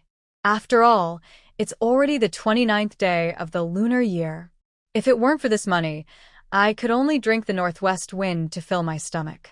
Yao Sanyang and her friends pooled their money together and borrowed some money from Ji Changjing before they bought an old courtyard. Seeing this, Ji Changjing left them enough food for the new year before returning home. The years passed by in a hurry in the busy life. It was just the evening of the first day of the new year, and before Ji Changjing could wait for Ko Yuni's reply, she welcomed a group of uninvited guests. The voice was somewhat clear and pleasant. Before Ji Changjing could study it in detail, she nodded and replied, "Yes." The man turned around and waved toward the door. Two teams of well-trained soldiers passed by Ji Changjing on both sides and stood in two neat rows in the yard. A thought slowly rose in Ji Changjing's mind. The carriage outside the door creaked to a stop in front of her house, and Huang Lao jumped down from the carriage. Ouch! My old waist was almost broken from sitting there, and I finally found a place. As he said this, he threw away his bag, jumped off the carriage, and walked into the Ji family with a swagger. Zhongli Zhao and two maids jumped out of the carriage and finally Song Ruching. I'm so sorry to bother you. Zhongli Zhao smiled apologetically at Ji Changjing, then carried his mother on his back and walked in. What are you doing? This seems to be my home? Ji Changjing stared at them in amazement as they walked into the house, as if they were familiar with each other, without asking for her opinion at all. Song Ruching smiled faintly. Chat inside? TSK, your hospitality is not good. It's been a long time since you came in, and you still don't find a chair for me to sit down and give me a cup of tea? Old Huang pounded his waist and clicked his tongue critically. Ji Changjing's fists hardened when she heard this. Eyeing, who are you? Come back to eat quickly. Zhou went out to call for help while gnawing on a big chicken leg. Zhong Lizho grinned. I didn't expect to come at such a good time, just in time for dinner. I'm really a little hungry. Mrs. Hu invited him politely. Why don't you eat together? We only have simple meals at home. I'm just worried that the young master won't be used to it. Mr. Huang salivated at the words. I just like simple meals. If they don't eat, I will. He shook the bag behind him and walked into the house. Song Ruching patted his son, and Zhong Lizho hurried to follow. As the head of the family, Ji Fingyi had to give up the main seat at this moment and respectfully invited Song Ruching and Zhong Lizho to take the seat. Song Ruching smiled and sat aside. It's a bit abrupt for me to come here today, mainly because we may meet often in the future, so I came to say hello. Sir, there is no need to be so nervous. Ji Changjing looked at them suspiciously. Meet often? She emphasized the word often in her tone. Old Huang chuckled. Of course not. Princess Ping suddenly had an idea and thought your Shoutian village is a good place, so she moved the Red Sleeves army here for training. Of course, I can only follow the patient. We will see each other often in the future. Ji Changjing opened his mouth, wanted to say something, looked at Zhou, and closed it again. Ji Fingyi took a deep breath. He didn't expect that Princess Ping valued Zhou and Ying so much that she even followed them to her home. I see. But we live in a remote place. I'm afraid the princess is not used to it. Why don't I report to Magistrate Wang and find a suitable place for the princess to settle down?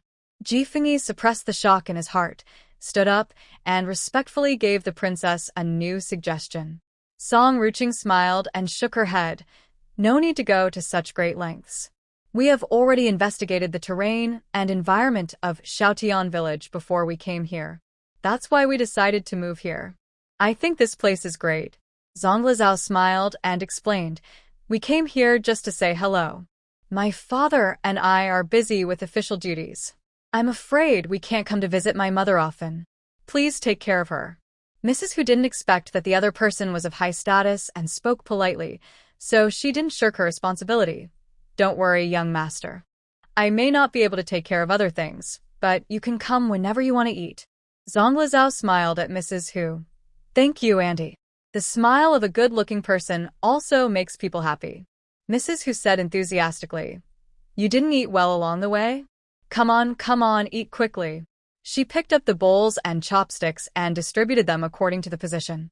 Looking at the dishes on the table, she was only glad that it was just the new year and she was eating big fish and meat, which didn't seem so shabby. Seeing that his wife had spoken, Ji Fengyi could only smile and invite Huang Lao and Zhong Lizho to have dinner. There were not enough tables, so Zhou immediately went to the yard to carry a wooden board out. She walked through the yard with her head held high in front of the Red Sleeves army, and they all looked at Zhou with burning eyes. Zhou proudly held the board in one hand, pretending to toss it up and down with ease, muttering, "A board weighing dozens of kilograms is useless." Zhou proudly held the board in one hand, pretending to toss it up and down with ease, muttering, "A board weighing dozens of kilograms is useless. It's not heavy at all." A woman wearing redwood silver armor stood in front of her and looked down at Zhou. "Are you Zhou Yu?" Zhou felt that the other person's eyes made her very uncomfortable, so she also raised her chin and replied, "It's me. Do you have any objection?" Tylon looked at her from head to toe with contempt. "Not that great." Instead, she said happily, "Can you see that I'm stronger? You have a good eye." Everyone around choked. Doesn't this person understand the point?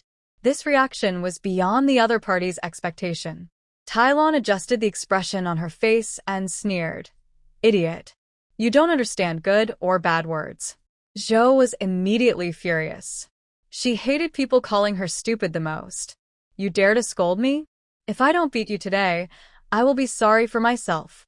Zhou took the board in one hand and hit Tylon, who was still in the house, and said enthusiastically, "I see there are still many people in the yard. I will add some water to make something for everyone." Before she finished speaking, she heard the movement outside. Her expression froze, and she didn't say anything more. Ji Changjing threw down her chopsticks and ran to the yard. Ji Fengyi felt very rude, but seeing that Song Ruching was still sitting there calmly, he couldn't leave the table. He had to wink at Ji Fengshuo and let him go out and take a look. Ji Fengshuo said "excuse me" and hurried out to see the situation. Tylon kicked the board away when she saw it swinging, but she didn't expect that her toes were numb from the shock. She quickly adjusted her posture and attacked Zhou's wrist. Zhou looked angry, using the board in her hand as a weapon, with simple and direct moves. After a few moves, Tylon was also very surprised. She knew that Zhou Yu was very strong, but she didn't expect that this was not just strong. This was clearly a natural supernatural power, and her strength was several times beyond the scope of normal people. I'm afraid that several grown men don't have this kind of fighting power. Thinking of being able to subdue this person, her eyes became hot. Is this all you can do? So what if you are strong? You were still fooled around by me. Tylon was agile, and her footwork was not weak. After she confirmed Zhou's strength, she stopped fighting and took Zhou around the field. Zhou couldn't get close to her while she dodged. The Red Sleeves army had gathered around, all of them evaluating Zhou's ability.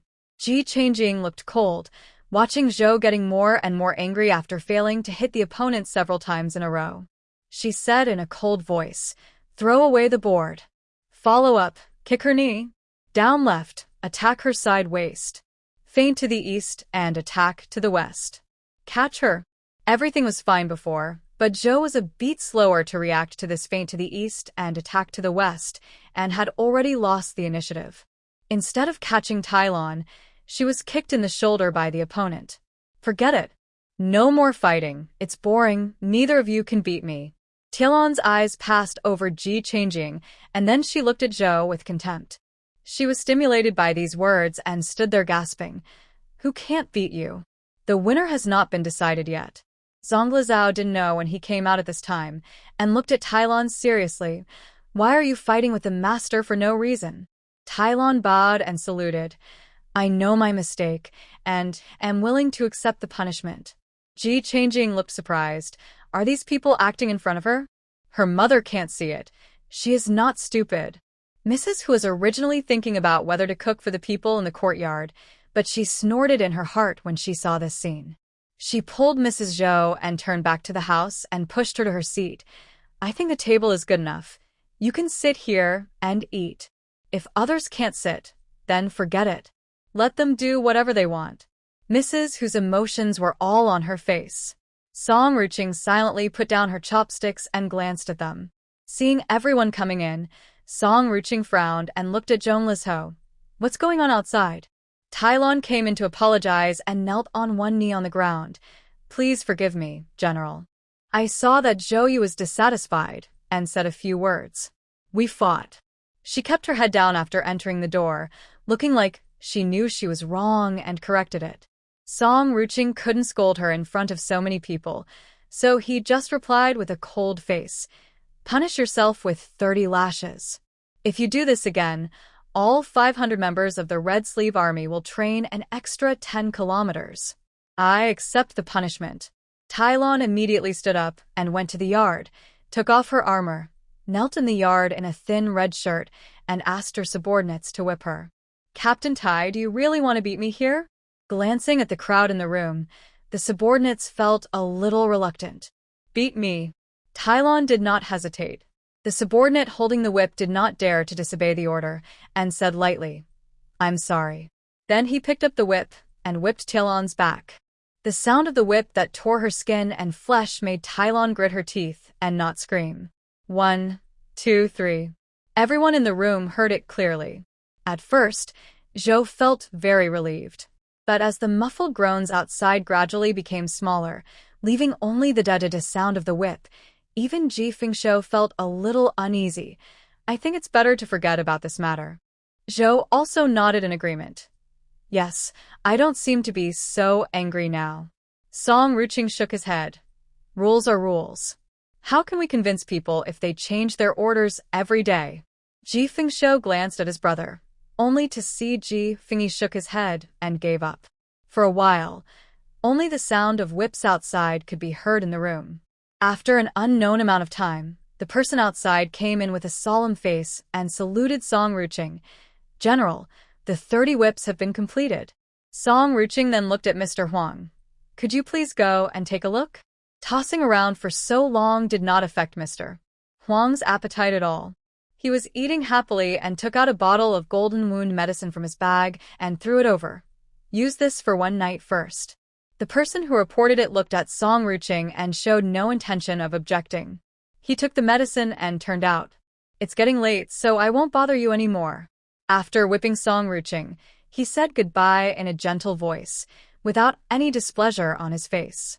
Ji Fengyi had never stood up so quickly before. Then I won't keep you any longer.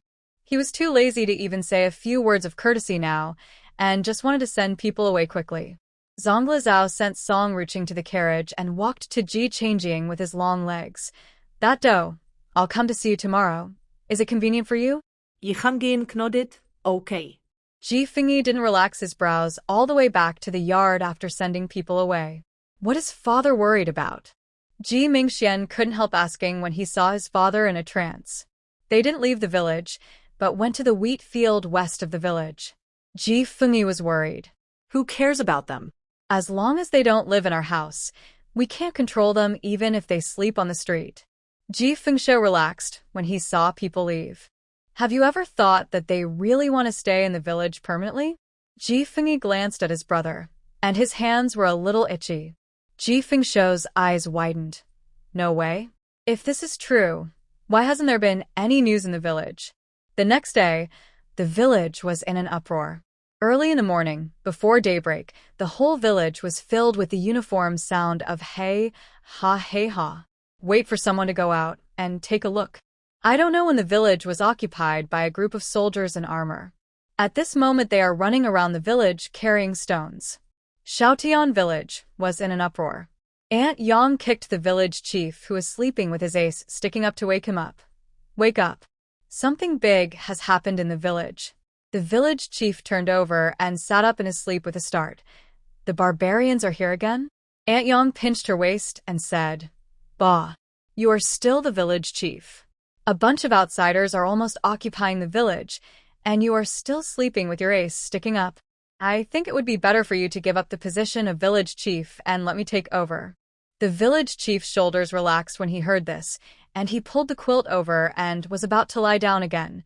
What nonsense are you talking about so early in the morning? Get out of here. Aunt Yang pulled the quilt off him and said, What the Hades are you doing sleeping? A group of female soldiers came to the village and occupied our wheat field. Go and ask what's going on.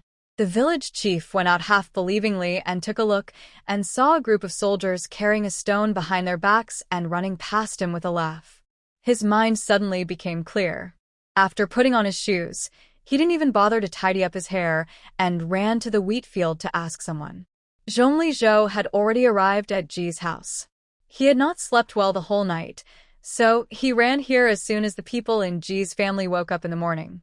Ji Changjing looked at Zhongli Zhou, whose eyes were dark blue but extremely bright, and could not say anything like rejection or wait. "Follow me." Ji Changjing left behind the horsehair toothbrush that Yu Tianming had prepared for her, and took Zhongli Zhou to her room. "These are called potatoes, and these are ripe. I'll pick them up for you to see." Ji Changjing pulled up the mature seedlings that had been prepared long ago, and a bunch of yellow potatoes followed. "See, one seedling can produce so many. If the conditions were not limited, and the box was not big enough, it could produce more." Ji Changjing took the freshly dug potatoes to the kitchen, and Zhongli Zhou followed her throughout the whole process, his eyes fixed on her for a second. Watching her skillfully wash and peel, cut into pieces and steamed in a pot, and then cut into strips and stir-fried. "Okay, try it. This steamed one can be eaten directly as a steamed bun, or something like that. This way of eating is like a vegetable with rice." Ji Changjing pushed both dishes in front of Zhongli Zhou, and he didn't care about etiquette, picked up the chopsticks and put them in his mouth. The steamed potatoes were very soft and glutinous, and there was a sweet fragrance when eating without any seasoning. The fried potato shreds have a crispy texture with a slight sour taste, refreshing and relieving greasiness. Zhongli Zhou really couldn't believe that these two things were really dug out and made by Ji Changjing when he saw them. "I haven't even seen this kind of thing at the palace banquet.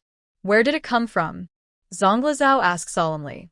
"I bought this from a traveling merchant who traveled all over the world." The fried potato shreds have a crispy texture with a slight sour taste, refreshing and relieving greasiness. Zhongli Zhou really couldn't believe that these two things were really dug out, and Zhongli Zhou stood up and turned around. This question suddenly really hit Ji Changjing. She was stunned for a moment and then smiled and replied, "Me? On a small level, I want my family to live a carefree life. On a big level, I want to revitalize the Ji family, and I want no more wars in the world, and I want everyone to be free from hunger. How about you help me achieve it?" Zhongli Zhou turned around and looked at her steadily. "If you can make everyone in Liangzhou free from hunger, how about I give you an official position?" Ji Changjing raised her eyebrows. "As far as I know, there is no reason for women to be officials in the Dali dynasty. Even the Red Sleeves army has participated in dozens of battles, from more than 1,000 people to about 500 people now, but it has never been recognized by the court."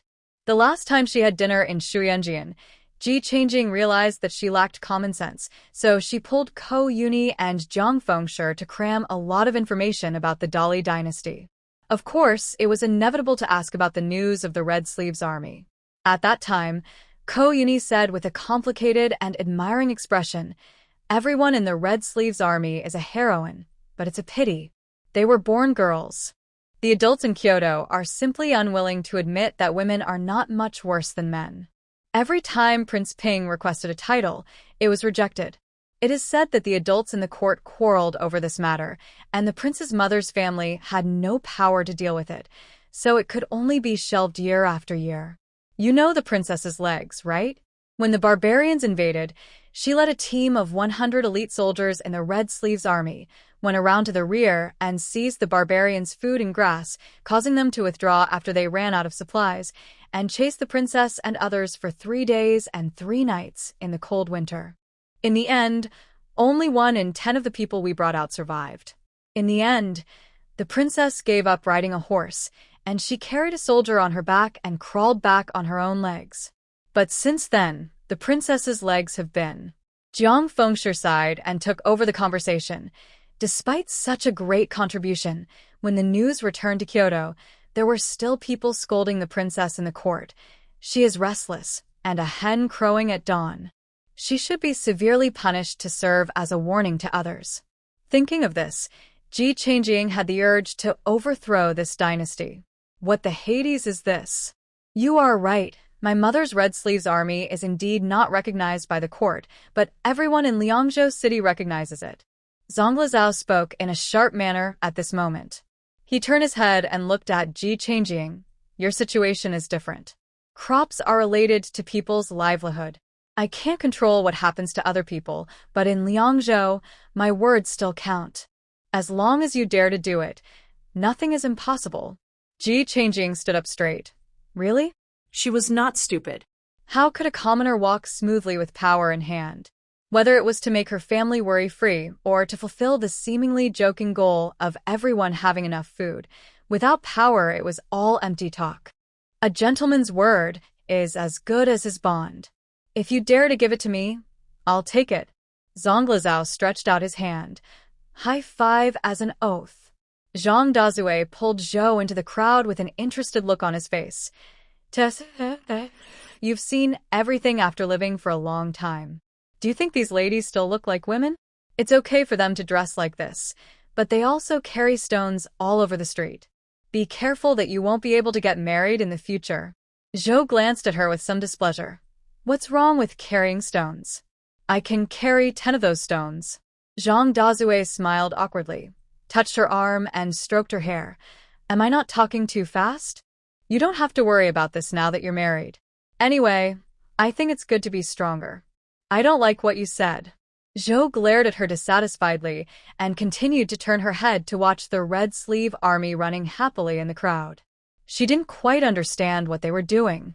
The Red Sleeves army turned a deaf ear to the discussions around them and focused only on their own training. After running with the stones on their shoulders, they gathered in the wheat field again, where they all sat in horse stance for half an hour. Some curious children squatted down with them, but they couldn't hold on for long. For several days in a row, the Red Sleeves army trained in public. They either ran around the village carrying stones or climbed over the mountains, and they also drove a few wooden stakes into the ground and fought in groups. Zhou watched with great interest for several days in a row. After dinner every day, he would follow the man and would not go home until dinner time. Every time he looked at her, she seemed to be hesitant to speak. Mom, do you want to go? Ji Changjing saw Zhou hurriedly finishing her meal and preparing to run to the wheat field, and couldn't help asking her, where to? Zhou was stunned for a moment and asked back. To train with them. Zhou scratched the back of her head. Don't tell me. I think it's interesting for them to do this all day long. Ji Changjing's eyes flashed with understanding. This finally caught her mother. Then let's go. Ji Changjing pulled Zhou straight to the wheat field. The wheat field was surrounded by 2 miles. When they passed by, they saw the soldiers guarding the gate stopping 2 people who were joining in the fun from getting close. Go away. This is not a place for you to play. The soldiers guarding the gate looked at the 2 lazy men impatiently. They only saw a flattering smile on their faces. We are not here to play, but to deliver things. Look, this is the stew made by my family. Do you want to eat it? I'll send it to you? No. Go away.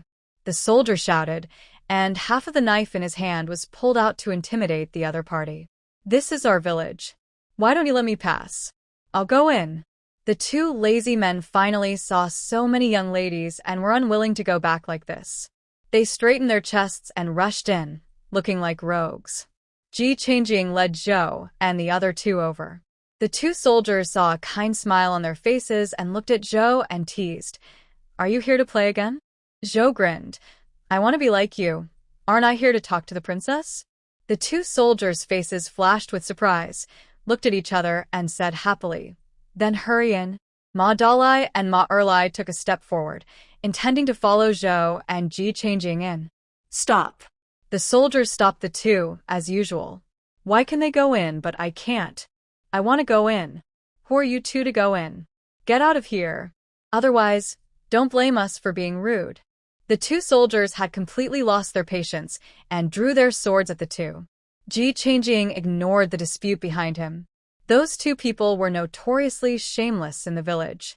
They would not give up until they saw the Yellow River. After being beaten, they would know who they could and could not offend. Zhou came too frequently these days, and people passing by greeted her enthusiastically. There was a circle of tents around the wheat field. Song Ruching was drinking tea in the largest tent. Looking at Tylon standing in front of her, she asked, "Did Zhou Yu come today?" "General, she came in the morning." According to her usual habit, she would come after lunch. Song Ruching frowned. "It's been 4 or 5 days. She just followed you every day. Didn't she say anything?" Tylon hesitated. "I think her mind seems." Song Ruching waved his hand. "It doesn't matter. Such a sincere heart is rare in the world. She has been here for several days." Song Ruching originally expected that Zhou Yu would be taken down in 3 days. She had observed that Zhou Yu was a little childish and curious. Unexpectedly, she was so patient that she didn't come to find her for 5 days. Thinking about it, she couldn't drink the tea in her hand. "General, Captain Tai, Madame Zhou and Miss Ji are outside the tent. Do you want to see them?" Someone came to report outside the tent. Song Ruching's face lit up and he suppressed the corners of his mouth.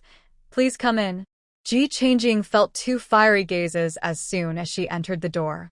Tylon looked at them with burning eyes. "I wonder what you are here for?" Ji Changjing glanced at Song Ruching, who was pretending to be calm and not looking at them drinking tea, and said helplessly, "Let's stop pretending. Let us be frank. My mother agrees to join your Red Sleeves army." Song Ruching no longer suppressed her mood, and the corners of her mouth rose. "It's a very good decision. Living a life of mediocrity and muddle-headedness, taking care of men and children, isn't it a waste of your mother's talent? She is destined to be ours." Ji Changjing pulled the corners of his mouth. "It's hard for you to spend so much money. The camp has been moved." Song Ruching didn't care. "Not everyone can join our Red Sleeves army. We prefer to have elites rather than many.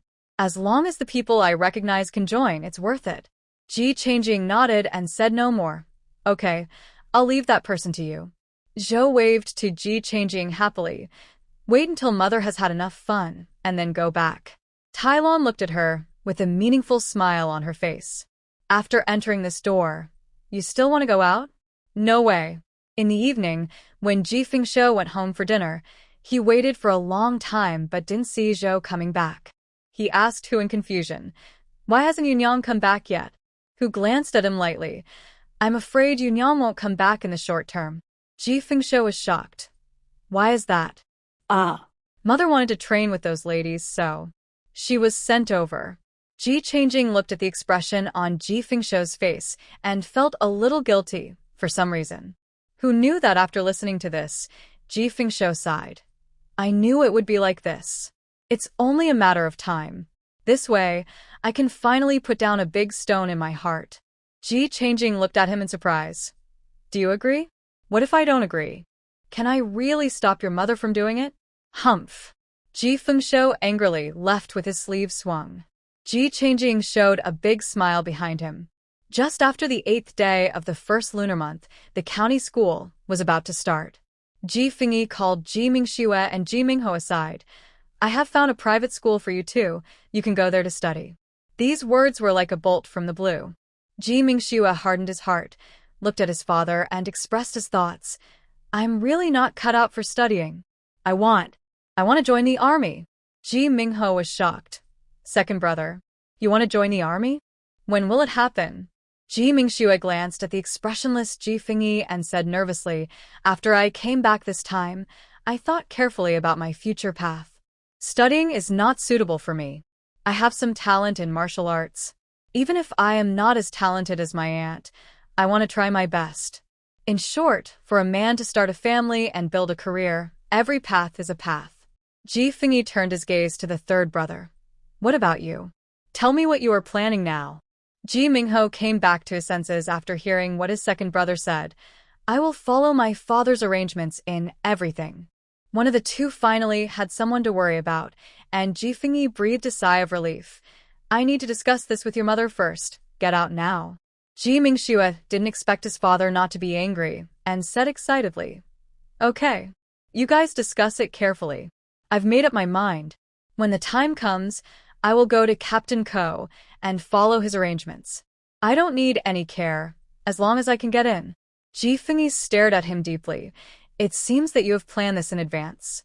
Ji Mingxue chuckled. I just hadn't thought it through before, but now I've made a decision. Ji Fengyi waved his hand and let them go out. As soon as she told Mrs. Hu about it, she spoke excitedly. No. Mingxue has been studying all the time, and he doesn't have divine protection like my sister-in-law and Aying. Isn't going to the battlefield like committing suicide? Ji Fengyi sighed. If Mingxue really joins the army, he might have more opportunities than Mingxian and the others and climb faster. That won't work either. I don't agree. There's no need to mention this matter again. Hu said with a determined look. Looking at Hu's back as she slammed the door and left, Ji Fengyi sat back at his desk and fell into a dilemma. Seeing that the two sides are about to go to war in the spring, if they join the army at this time, it is also an opportunity from another perspective. If Mingxue can really grasp it, perhaps they, the Ji family, can try another way. But there must always be sacrifices. Thinking of this, Ji Fengyi was unable to make up his mind. After Ji Mingxue confronted his father, Mrs. Hu never treated him well again. Mrs. Hu told him very bluntly that unless she died in this life, Ji Mingxue would never be able to follow this path. Ji Mingxue said with a grin that he would listen to his mother at that time. However, within 2 days, early one morning, when Mrs. Hu called him for breakfast but there was no response, he pushed the door open and saw that the room was tidy. There was a letter on the table, respectfully submitted by the unfilial son Ji Mingxue. Mrs. Hu's face immediately changed. She held the letter and shouted in the yard. Mingxue ran away. Mingxue, find someone to bring him back to me. This voice suddenly made the Ji family, which had been extremely quiet, boil. Ji Fengyi ran out without even putting on his shoes. He took the letter and saw that Ji Mingxue had run away from home to join the army. Mrs. Hu was very emotional. I didn't give him any money. He just left without any preparation. This is tearing my heart out. Seeing his mother so excited, Ji Mingxuan's expression tensed. I'll catch him right away. He ran to the stable, pulled out Ji Fengshuo's yuanbao, and chased after him on horseback. After reading the letter, Ji Fengshuo shrank his neck and spoke well of Ji Mingxue. Well, I think this child is pretty good. He used to say that he didn't want to study, but now he has found his own direction. He deserves encouragement. Ji Fengshuo looked at the bundle containing his parents' remains awkwardly. Even if my parents were still alive, they would probably agree with my idea. Mrs. Hu was so angry that she turned around and looked for a broom to beat him. Seeing that the old lady was about to go crazy, Ji Changjing quickly said, Otherwise, I can just write a letter to Captain Ko and ask him not to accept my second brother. Whose eyes lit up, and she held her hand tightly, as if she had grabbed a life-saving straw. Okay, you write now. Okay. Ji Changjing turned around and went to write the letter, and couldn't help sighing a few times. The second brother was really young and impetuous in doing this. He could talk to his uncle and aunt at home and go after they agreed. She didn't think his uncle was against it. With his support, it wouldn't take long for his aunt to talk. Unfortunately, it was too late to say anything now. She concentrated and wrote a letter to Captain Ko, but when she sent the letter, she realized that the carrier pigeon had not returned yet. According to the speed of the carrier pigeon, Ko Yuni should have received the letter long ago. Why didn't he reply for so long? Could it be that a substitute had been found? Ji Changjing shook her head and didn't think about it anymore. She planned to borrow another carrier pigeon from Song Ruching to send the letter. When she arrived at the wheat field, she found that most people had gone to training, and there was no sign of Zhou at all. After she saw Song Ruching, she explained her purpose, and she quickly asked someone to bring a carrier pigeon over. Tie the letter up. If nothing unexpected happens, there should be a reply by sunset. Thank you. After sending the letter away, Ji Changjing felt relieved. He inevitably asked about Zhou's situation. Song Ruching laughed heartily. Your mother is really a natural. Your mother can do more than 3 times the training that others can do. I believe that under my training, she will be an outstanding general in the future. Ji Changjing was relieved when she heard this. As long as her mother can get along well with others here, even if it's just for fun, as long as she is happy. Both of them tacitly did not mention when Ji Changjing came here. Song Ruching knew it in his heart. After learning from Prince Ping that she had a high-yield crop that he had never seen before, he knew in his heart that this was impossible. When returning home, Ji Changjing ran into the three brothers Ji Shilin who were just about to enter the Ji family. Seeing her, the three of them smiled innocently. Why did I go out so early? Is your father at home? Ji Changjing opened the door and invited the three uncles in. My father is at home. My second brother ran away from home early in the morning, and the family was in chaos. Ji Shirtu looked at her in shock. Your second brother looks so honest. Why did he run away from home? Smart twitchet. Is her second brother honest? He said he wanted to join the army, but his family didn't agree, so he ran away secretly. He didn't have a penny on him, and I don't know how he ran away. Ji Shita's expression became a little strange, and he said hesitantly, Yesterday your second brother met me on the street and said he wanted to buy some meat, but forgot to take the money, so he asked me to borrow money, saying that he would give me as much as he had. I happened to have 500 coins on me, and I gave it all to him. At that time, I was wondering why he wanted so much. But because he was a member of Ji Fengshou's family, he gave it all without thinking. Not only Ji Changjing was surprised, but even Ji Shirshan and Ji Shilin were very surprised. He wouldn't just run away with 500 won? It seemed that her second brother had been prepared. He even went to borrow money from Uncle Ji, who had a good relationship with the family and was simple-minded. In this case, he couldn't have not known that his family would send someone to look for him. So would he still go to Captain Ko? Are they all here? Ji Fengshou saw the three brothers Ji Shilin and stopped procrastinating. After loading all the charcoal onto Tianming's newly built carriage, he put it on Jinju and prepared to set off. Brother, I'm going to the city to deliver the charcoal to the person who ordered it yesterday. By the way, I'll ask if Mingxue has ever ordered a carriage from the carriage shop. Mrs. Hu urged him earnestly. You should ask a few more families. And by the way, ask the guards at the city gate if they have ever seen a child of his age leaving the city. Got it. Ever since Ji Mingxue left, Ji Fengyi has become extremely silent. After seeing Ji Fengshou off, Mrs. Hu felt uneasy and kept wiping everything with a rag. Seeing this, Ji Changjing pulled the dog who was sitting silently beside her and went into the house to water the potatoes. After so much care, those grown from seeds have grown from small seedlings into sturdy seedlings, and the transplanted seedlings have begun to turn yellow and will need to be harvested in a few days. Ji Changjing looked at the dog watering the plants and asked him, You've been back for so long, do you want to go home and take a look? The dog's face suddenly turned pale. As if he was frightened, all the water spilled onto the ground. If you don't want to go, then don't go. Don't be nervous. Seeing his big reaction, Ji Changjing quickly comforted him. The dog shook his head first, then nodded quickly. Ji Changjing raised her eyebrows. Are you going back? The dog nodded quickly. Ji Changjing touched his head and said, I'll take you back tomorrow. The next day, when Ji Fengshou went to the city to deliver goods again, Ji Changjing took Goer into the city. After the baptism of the new year, Gan County has regained its former vitality. When they arrived at the city gate, Ji Changjing took Goer and separated from Ji Fengshou and the others. Goer silently took her to the old house of the past. Ji Changjing followed behind him all the way, looking at the dilapidated alleys here, the holes on the roofs, and some gates that seemed to fall down at any time, and the things in the yard were visible at a glance. Even in the burned yard, someone seemed to have built a shed and lived in it. Goer took her to stand in front of a door that was burned to the point that only the frame was left. There was no one in the yard, but there was a shed inside. Goer had no other eyes at this moment. With tears in his eyes, he rushed in sobbing and scratched in a corner of the yard with his bare hands. Ah, ah, he cried and shouted something. What are you yelling about? Are you crying in my house? A slovenly man came out of the shed and looked at the dog with a fierce look on his face.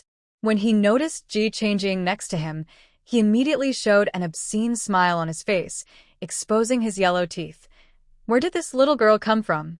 She is so white and clean. Let me treat her well. She took a few quick steps, pulled up the pillars supporting the shed, and swung them at the other party's dirty, smelly, and disgusting face. Seeing the big pillar swinging over, the other party was shocked and dodged quickly. I didn't expect that the weak and delicate little lady would have such great strength. He dodged while shouting, "Come quickly. Someone is killing people here. Someone is killing people. Little girl, the man you hit is Huang Dideo. Be careful of revenge in the future." There were many people watching the excitement around, but no one came up to persuade them to stop fighting. Some of them wanted Huang Dideo to be beaten up, while others just stood aside and did not care about it. Only one lady looked reluctant and reminded Ji Changjing quietly. With a cold face, she watched Huang Dideo keep getting into the crowd and through the pillar directly behind him. The people around saw the pillar coming and retreated. Huang Dideo was knocked to the ground. Ji Changjing walked over and stepped on his back with her shoe. "If you dare to talk nonsense again, I will pull out your tongue." Huang Dideo shouted angrily, "You little witch! It is a blessing that I can like you in 8 lifetimes. You dare to hit people? I will make you pay for it. Let me go quickly." This person not only looks dirty and smelly, but also has a disgusting smell when he speaks. If not for this, Ji Changjing would have slapped him long ago, but the other party was too disgusting, and she didn't want to dirty her hands at all. She kicked Huang Dideo on the head. "If you say one more word, I will kick your head to pieces."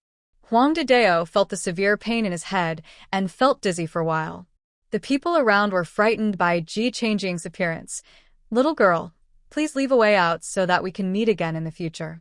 You live nearby too, right? It's not a good thing to offend someone to death." Ji Changjing looked coldly at Huang Dideo lying on the ground in a daze and turned to go in to find the dog. He dug for a long time with his bare hands, but there was nothing except a handful of ashes. He held the handful of ashes on the ground in a daze, and everything around him was blocked out. "Hey, isn't this the dog from Madame Sue's family?" Aunt Yao came in curiously to see, but was surprised to see the dog kneeling on the ground. Hearing this familiar voice, the dog looked up at Aunt Yao excitedly and pointed at the ground. "Ah, ah." There was pleading and a hint of hope in his eyes. Aunt Yao screamed, "You can't speak anymore?" Ji Changjing had some affection for this aunt who had kindly reminded her and asked, "Auntie, were you a neighbor of Goer before?" Aunt Yao nodded, "Of course. My family lives across the street. He was such a good child before, but now. It's such a pity." Goer pointed anxiously at the ground. Ah. Aunt Yao asked tentatively, "Do you want to ask about your mother?" Goer nodded. A trace of sympathy flashed across Aunt Yao's face. "Your mother is gone. When my husband came back that night, he saw your mother in the yard with his own eyes. She was burned to death. It's not that they stood by and watched, they really couldn't save themselves, and the fire was so big that they couldn't risk their lives to save someone who was about to die. They still have a family." Beat them. Huang Dideo was supported and walked in. When he saw Ji Changjing, he immediately roared angrily. "Okay, big brother."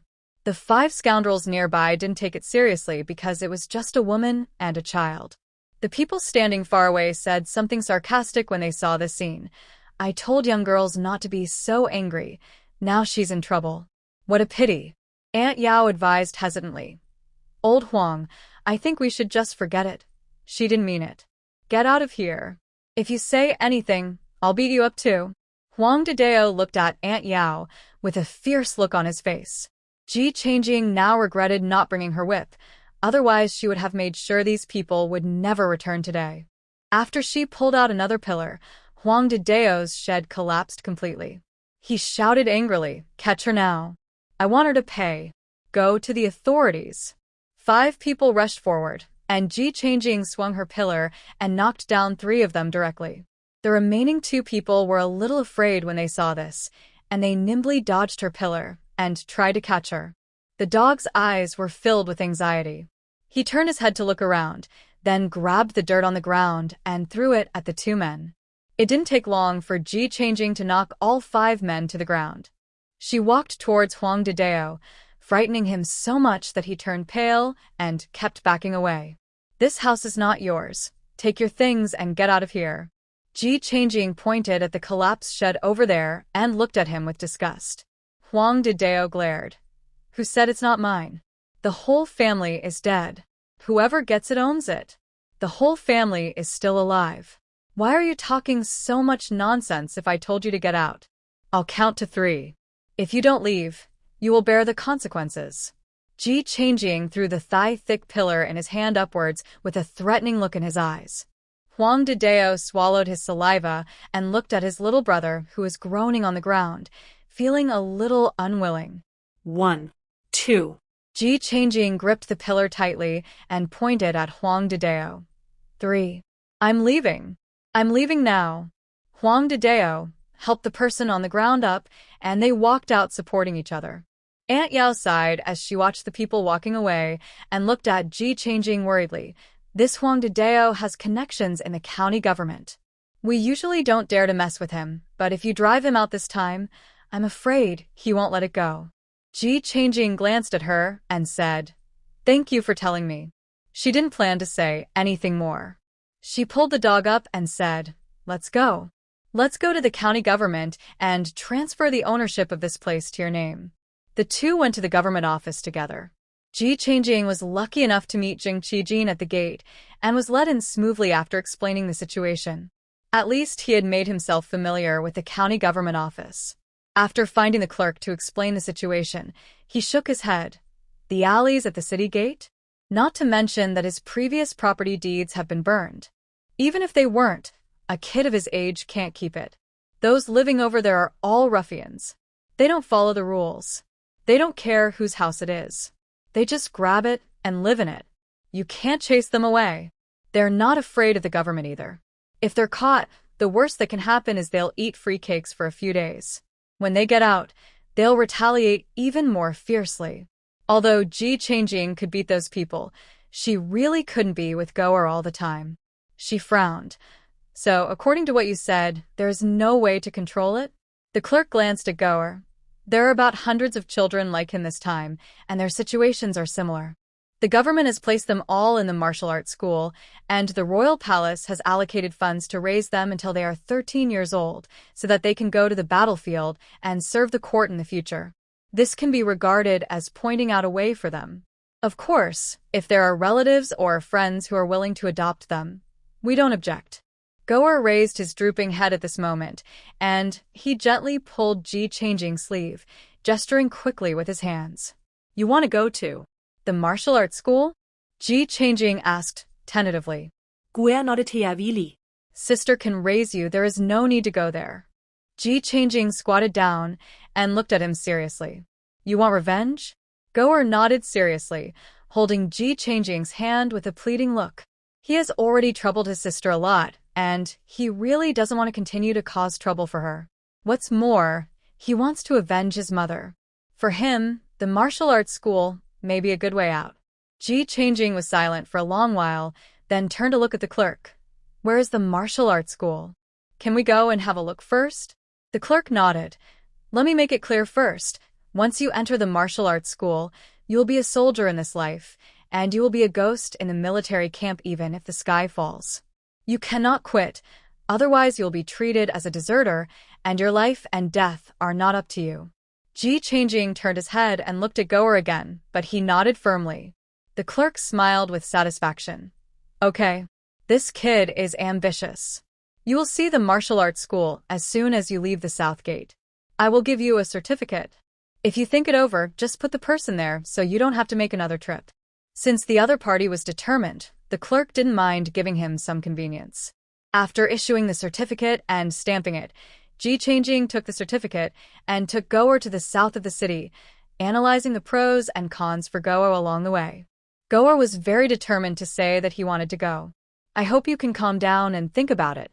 This is basically equivalent to signing a lifelong contract to sell yourself. You will never be free again. Goer pulled her hand to show that it was okay. Ji Changjing sighed and didn't persuade him anymore. Not 2 miles out of the south gate, he saw a large empty courtyard surrounded by a wall in the distance, and there were guards at the door. Ji Changjing walked closer and saw the big sign on the door. Wuxitang. The font was bold and murderous, and it looked familiar. Is this CS Sihing's handwriting? She was stopped as soon as she walked to the door with Goer. No outsiders are allowed to enter. Ji Changjing took out the certificate issued by the county government. This child may live here in the future. I brought him here to see the place. The guards didn't recognize the content, but they recognized the seal of the county government. After confirming that the seal was authentic, they let him pass. As soon as you enter the door, there is an empty training ground, which is full of half-grown children, divided into several groups.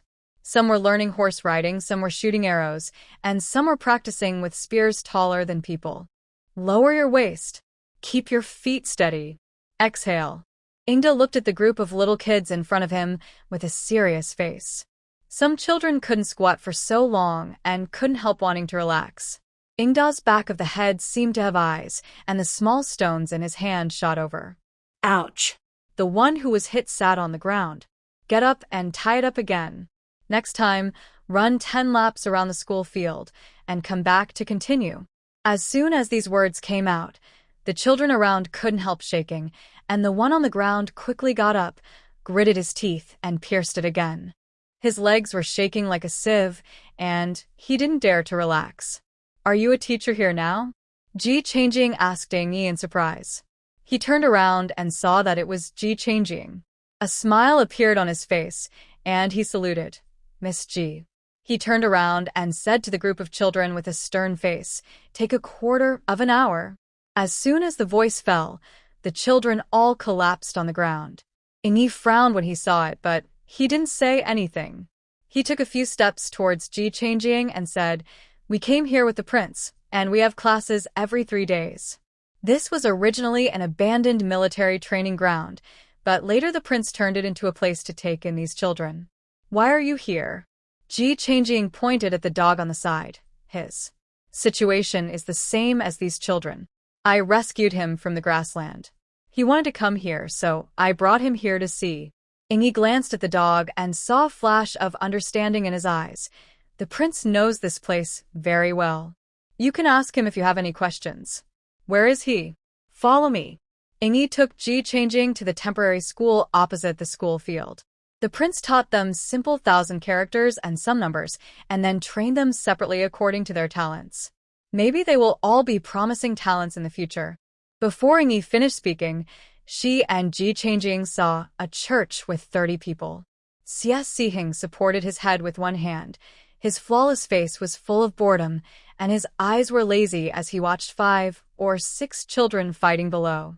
It's been so long and there's no winner? You are really the worst group of students I have ever taught.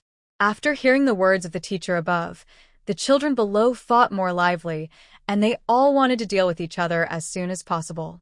Ji Changjing pulled the corner of his mouth. A promising talent? Yi smiled awkwardly, stepped forward and knocked on the door frame. Prince, Miss Ji is here. CS Sihing straightened his body, looked at the children below and coughed. Stand up. I don't know how he usually teaches. After hearing his words, a group of children who were fighting fiercely immediately separated. After fighting for a long time, there is no winner. You are not good at literature, but not martial arts. Each person will write 10 big characters every day. Give it to me next time I come to class. After CS Sihing finished speaking, he stood up, dusted off the dust on his body, straightened his clothes, and walked out leisurely. After meeting, he looked at Ji Changjing and asked, why did you think of this place? Ji Changjing said helplessly, send him to see it. I want to ask about the situation here. Come with me.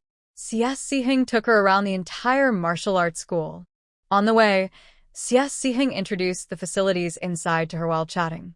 I heard that you and Captain Ko went to the grassland again? We did, but we had bad luck. They noticed our visit last time, so they were prepared last time. We were chased for several days before we ran back from the frozen river.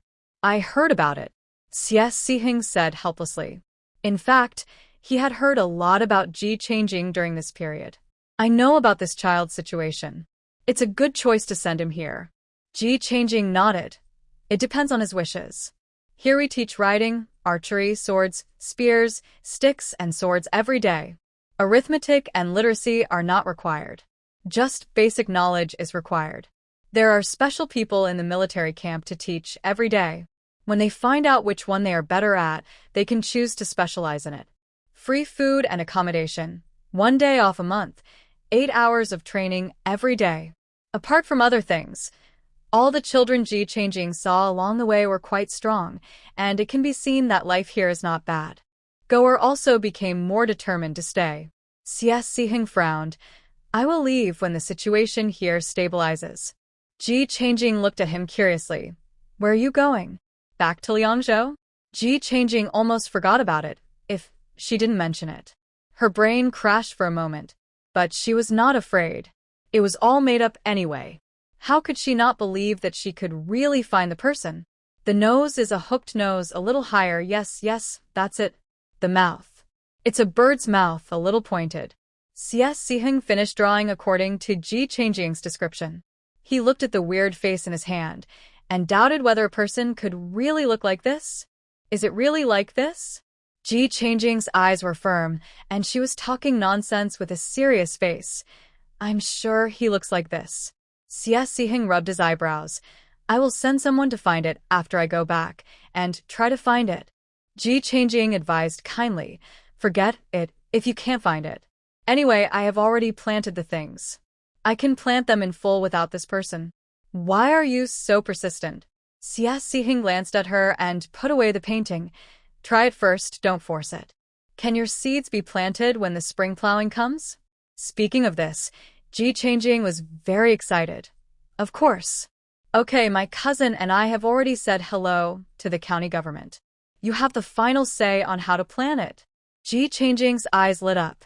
Then it must be planted in Shaoyan village first, and then consider other places, if there are extra ones. Xie Siheng nodded. In Gan County, you can let go and do it. Ji Changjing and Zhang Lizao shook hands and swore last time, and he hasn't seen him since. I didn't expect that he had already said hello to the county government. This person is still reliable. Xie Siheng took out a badge and handed it to her. You can come and go as you please in the government offices in Liangzhou. Ji Changjing was a little surprised. Give it to me? Xie Siheng smiled. Of course, even if you don't come these 2 days, I will send this to you. Ha! This is well done. Thank you. A gong and drum sounded, and Ingi came in to remind Xie Siheng that class was about to start. Then you continue, I'll go first. Ji Changjing pulled Goer up and said goodbye. Xie Siheng glanced at Ingi. Send him out. Ingi stretched out his hand and asked Ji Changjing to go first. The two of them walked all the way to the door, and Ji Changjing waved and said goodbye to Ingi. How is it? After seeing the children inside, do you still want to stay here? Training for 8 hours a day is equivalent to eating, sleeping, and going to the toilet together, and there are only 8 hours of rest time a day.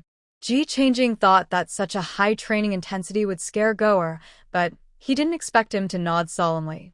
Ji Changjing had nothing to say. The two returned to the house. Goer found a broken jar and put the soil he had dug out before into it. Finally, he turned his head to take another look at the dilapidated alley and walked out of here with Ji Changjing without looking back. As soon as the two returned to Shaotian village, Ji Changjing pulled Huang Lao over. You take a look at him. Huang Lao only glanced at Goer and said firmly, he is not sick. Ji Changjing had a rough idea in his mind, but just to be sure, he asked Huang Lao to feel his pulse. Huang Lao sighed and put his hand on Goer's wrist. Except for some malnutrition, there is nothing wrong with his body. He suddenly can't speak. It should be stimulated. Huang Lao glanced at Ji Changjing again. Heart disease needs to be treated with heart medicine. No one else can cure it. This is similar to what Ji Changjing imagined. Goer's mouth was checked before, and everything was fine. The inability to speak can only be said to be a psychological problem. Sorry for bothering you to make a trip? Ji Changjing smiled and thanked Huang Lao. Humph. Double the chicken. I want to. Mr. Huang said proudly with his hands in his sleeves and his chin raised. No problem. How about I personally make you 2 different flavors of chicken? Huang Lao muttered. That's good enough. That's enough. I still have to go back and write medical records about epidemics. Call me when you're done in the evening. Got it.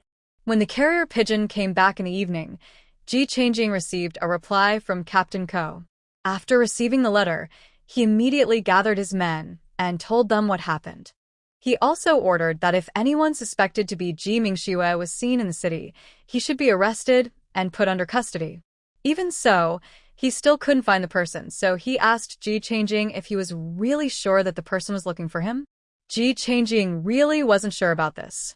When she got the letter, she was filled with sorrow, not knowing how to tell Mrs. Hu the news. Sister, someone is here to see you. Ji Changchuan trotted in from the door and saw Ji Changjing rushing towards her. Ji Changjing stretched out her hand and pressed his head. Why are you running so fast? Sister, a pretty girl is here to see you. People from the village have gone to watch the fun. My brother is following too, but he looks so sloppy. Je Hamging frowned. A pretty girl? It can't be. Ko Uni, right? Her sister-in-law. Come out quickly. Your son has brought you a beautiful wife. As soon as Ji Changjing stood up, he heard Zhang Dazue rushing into the yard and shouting excitedly. Mrs. Hu was cleaning the room. When she heard this, her broom fell to the ground with a clang. What did you just say? Mrs. Hu felt as if she was dizzy even when she was walking. Zhang Dazue was full of excitement. Oh, your eldest son has brought his wife back to see you. The girl is so pretty. You don't know that she looks rich. Sister Zhang, you have a bad reputation for being mean to her. She is my friend who came to see me. She just happened to meet my brother. You can eat whatever you want, but you can't say anything. Ji Changjing interrupted her before she finished speaking. Hu sure only felt that it was true at this time.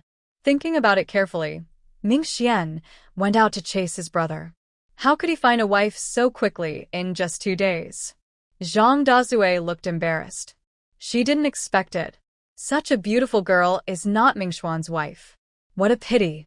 Before thinking too much, people have arrived at the door. Ji Mingxian looked exhausted and jumped off the horse when he saw the gate. Miss Ko, this is the Ji family. We are here. The guards on both sides looked around and then looked at the carriage. Miss, we are here. The curtain of the carriage was lifted by an old nanny. Before she could get off first, Ko Uni jumped down first. As soon as Ji Changjing went out, she happened to meet Ko Uni's eyes, who was looking around. Is it really you? Ji Changjing was a little surprised. As soon as Ko Uni saw her, he rushed over. Finally, I found the right place and met you. Come in. Ji Changjing was also very happy and pulled her to the yard. Ji Mingxian took the initiative to settle the servants. How did you meet my brother? It's a long story. We met on the road. I didn't expect that he was your brother. Ji Changjing guessed that this was the reason why he came to the door at this time. She didn't pull Ko Uni to be polite and took him directly to her room. That's it. Ko Uni's eyes lit up instantly when he saw the pot of flowers. He circled around the pot of flowers for a few times before muttering, "It's so beautiful, this. This is a treasure, right? I have never seen a flower that grows like this." Ji Changjing smiled. How does it compare with Zhang Liao's? Of course, it's much better than hers. Ko Uni answered without hesitation. Ji Changjing nodded and said, then you can take it over to offset it. After seeing the real thing, Ko Uni hesitated. Ji Changjing had said in the letter to her that she had a pot of wildflowers that were relatively rare, and maybe she could give it back to Zhang Liao. But she didn't expect that the wildflowers Ji Changjing mentioned would look like this. I'm not lying between us. I came here because I was really anxious. My mother and I found many kinds of flowers for Zhang Liao, but she said no. I asked, and those are not as precious as pine, bamboo, and plum, so naturally I have nothing to say. But your flower doesn't look like a wildflower to me, and the trimming is also very artistic. I think its value may far exceed her pine, bamboo, and plum. It's a pity to give it to me like this. Ko Uni was reluctant to let such a good flower be wasted by Zhang Liao. But if you don't give it to her, it will never end. I really found this flower in the mountains. It's a wildflower. No matter how valuable it is, it has to meet someone who knows how to appreciate it. Don't feel sorry. The artistic conception is just what I trimmed. Ko Yuni widened his eyes after hearing this. Did you trim this? Ji Changing was puzzled. What else? Ko Yuni pounced forward and hugged her. Oh my god. What a fairy friend I have made. Aren't your hands able to turn decay into magic? How many people in Kyoto would be vying for it? Ji Changing disagreed. I don't rely on this to make a living. It doesn't matter. You really deserve a beating for what you said. Okay. You came at the right time. I was planning to cook for me myself tonight. You're in for a treat. Ko Yuni's face was full of surprise. Really? Ji Changing gave her a blank look. Could this be fake? After Ji Mingxian came back, he brought bad news to the whole family. He chased all the way to Liangzhou and asked people he knew in the city, and also went to the government office and rushed back without stopping, but he still couldn't find Ji Mingxua. Mrs. Hu lost all her mood for a moment. After forcing a smile and asking Ji Changing to entertain the guests, she returned to her room in sadness. Her heart seemed to be in a frying pan at this moment. She regretted that she was too strong and unreasonable, which scared the child to run away from home. Then she secretly vowed to beat him up severely after finding the person and locked him up for 3 days and 3 nights. Then she worried whether Ji Mingxua had an accident. Otherwise, how could they not find any clues after chasing for so long? She was at a loss, and the whole person seemed to be drained of energy. Ji Fengyi felt bad to see her like this, but he couldn't get caught up in his emotions. Your uncle didn't get any news about him in the city, so there are only 2 possibilities. Either he met with an accident on the road, or he had expected that we would look for him. So from the moment he planned to run away from home, he had been preparing for that day. Ji Mingxian hadn't sat down to catch his breath since he came back, but when he heard his father's words, he replied without hesitation, I think it's the latter. Although Mingxua is a muddle-headed person, he is smart enough to guess that we would look for him. Ji Mingho glanced at his brother and father. Maybe, when the family was asking for information, he was hiding in a corner and watching. The 2 turned their heads to look at him at the same time. Ji Mingho gritted his teeth. Before the second brother went out, he secretly took the green walnut juice from the young aunt and went to the village to buy some ragged clothes. Ji Mingxian looked at his third brother, who was always silent at home, and felt that he had never seen through his 2 brothers. Ji Fengyi's expression turned cold. There is no need to look for him deliberately in the future. If he wants to contact us, he will contact us naturally. If he can't make it, he will know to come back naturally. If something really happens, it's his own fault. Ji Fengshou looked a little reluctant. What if he met some bad guys? It's hard to say. I've been getting along well with the people at the city gate recently. I'll ask someone to help pay attention to it. No matter how cruel Ji Fengyi said, this was his son after all.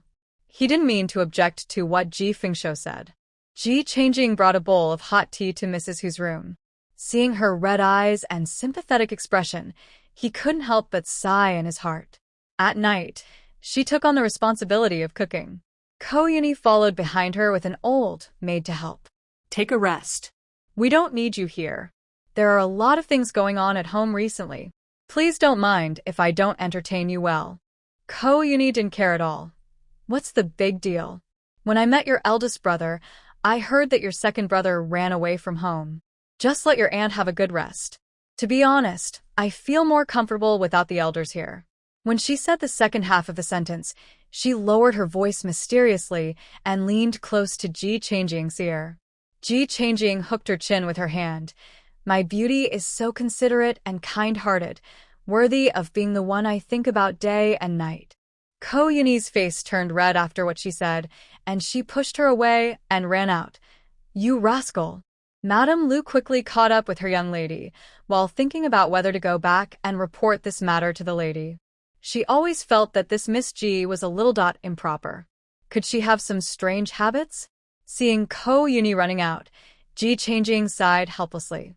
How could she use seasonings so wantonly when people were not away? She was planning to make good use of her cooking skills and convince Mr. Huang. It would be difficult for her to show her skills with someone here. She did it in 2 ways and quickly put the chicken into the pan and stir-fried it. She planned to make the other chicken into soy sauce chicken for Mr. Huang. After the big plate chicken here was fried and stewed with potatoes, the soy sauce chicken over there began to be made. In the process, the chicken needs to be colored repeatedly, and the chicken needs to be turned over after a period of time. Soon, two different aromas are floating crosswise at the door of the kitchen. After the main dish is cooked, put it in the casserole to warm it first, and then take the pot out to start stir-frying other dishes. Third brother. Go to the wheat field and call my mother and Mr. Huang back for dinner. Ji Changjing shouted in the kitchen from a distance, holding a spoon, and Ji Mingho responded after hearing it. Zhou's return was a surprise. During this period of time in the military camp, she not only did not lose weight, but looked more energetic, and even her skin color recovered. It's just that her eyes don't look so smart, which makes people less amazed by her appearance, but see a bit of naivety in her. This is also the first time Ji Changjing has seen the appearance of his mother clearly, and for a while he couldn't recognize her. Ko Yuni was so shocked that his jaw almost dropped to the ground. When Aunt Lu saw that face, she accidentally dropped the dishes she was about to put on the table and stared at her blankly. Zhou looked at her daughter's silly look, pouted her lips, and looked unhappy. What's wrong with you? Can't you recognize me after not seeing you for a few days? When she opened her mouth, she still felt familiar. Ji Chongchuan and his sister had similar reactions. They looked at each other and said hesitantly, Mom? Zhou looked even more unhappy. I've only been away for a few days, and you're all making a fuss. I'm not leaving. Ji Fengshou withdrew his gaze with difficulty, leaned over and asked nervously in a low voice, Why don't you put on perfume? Where do I have the time? I'm busy, every day. I don't want to put it on. Zhou waved her hand and didn't care. But Ji Fengshou couldn't do that. No. It's not safe for you to do this. You have to apply it on time. Zhou clenched her fists and made a crackling sound. Am I not safe? I can beat 10 people by myself. If you don't believe me, come here, and I'll try it for you. Ji Fengshou shook his head and backed away. No, I don't think I can take a beating. Ji Fengyi said with a headache. Let's eat first. Today, Aing will cook the meal. You can also try her cooking skills. Ji Fengshou then carefully pulled Zhou to sit down. Not to mention, he hasn't seen his wife's face for a long time, and he almost forgot what she looked like. Now that she suddenly became the original appearance, he always felt like he had changed his wife, and he felt a little embarrassed to hold her hand. Miss, I feel a little uncomfortable and want to go to the bathroom. Madame Lu forced herself to calm down, glanced in Zhou's direction, and quickly moved away, holding her stomach and apologizing to Ko Yuni with a bitter face. Hearing her words, Ko Yuni asked with concern, Madam, if you feel uncomfortable, just rest. I will ask someone to keep some food for you later. Go, and rest first. Thank you, young lady. Madame Lu looked at him gratefully, and got up to leave.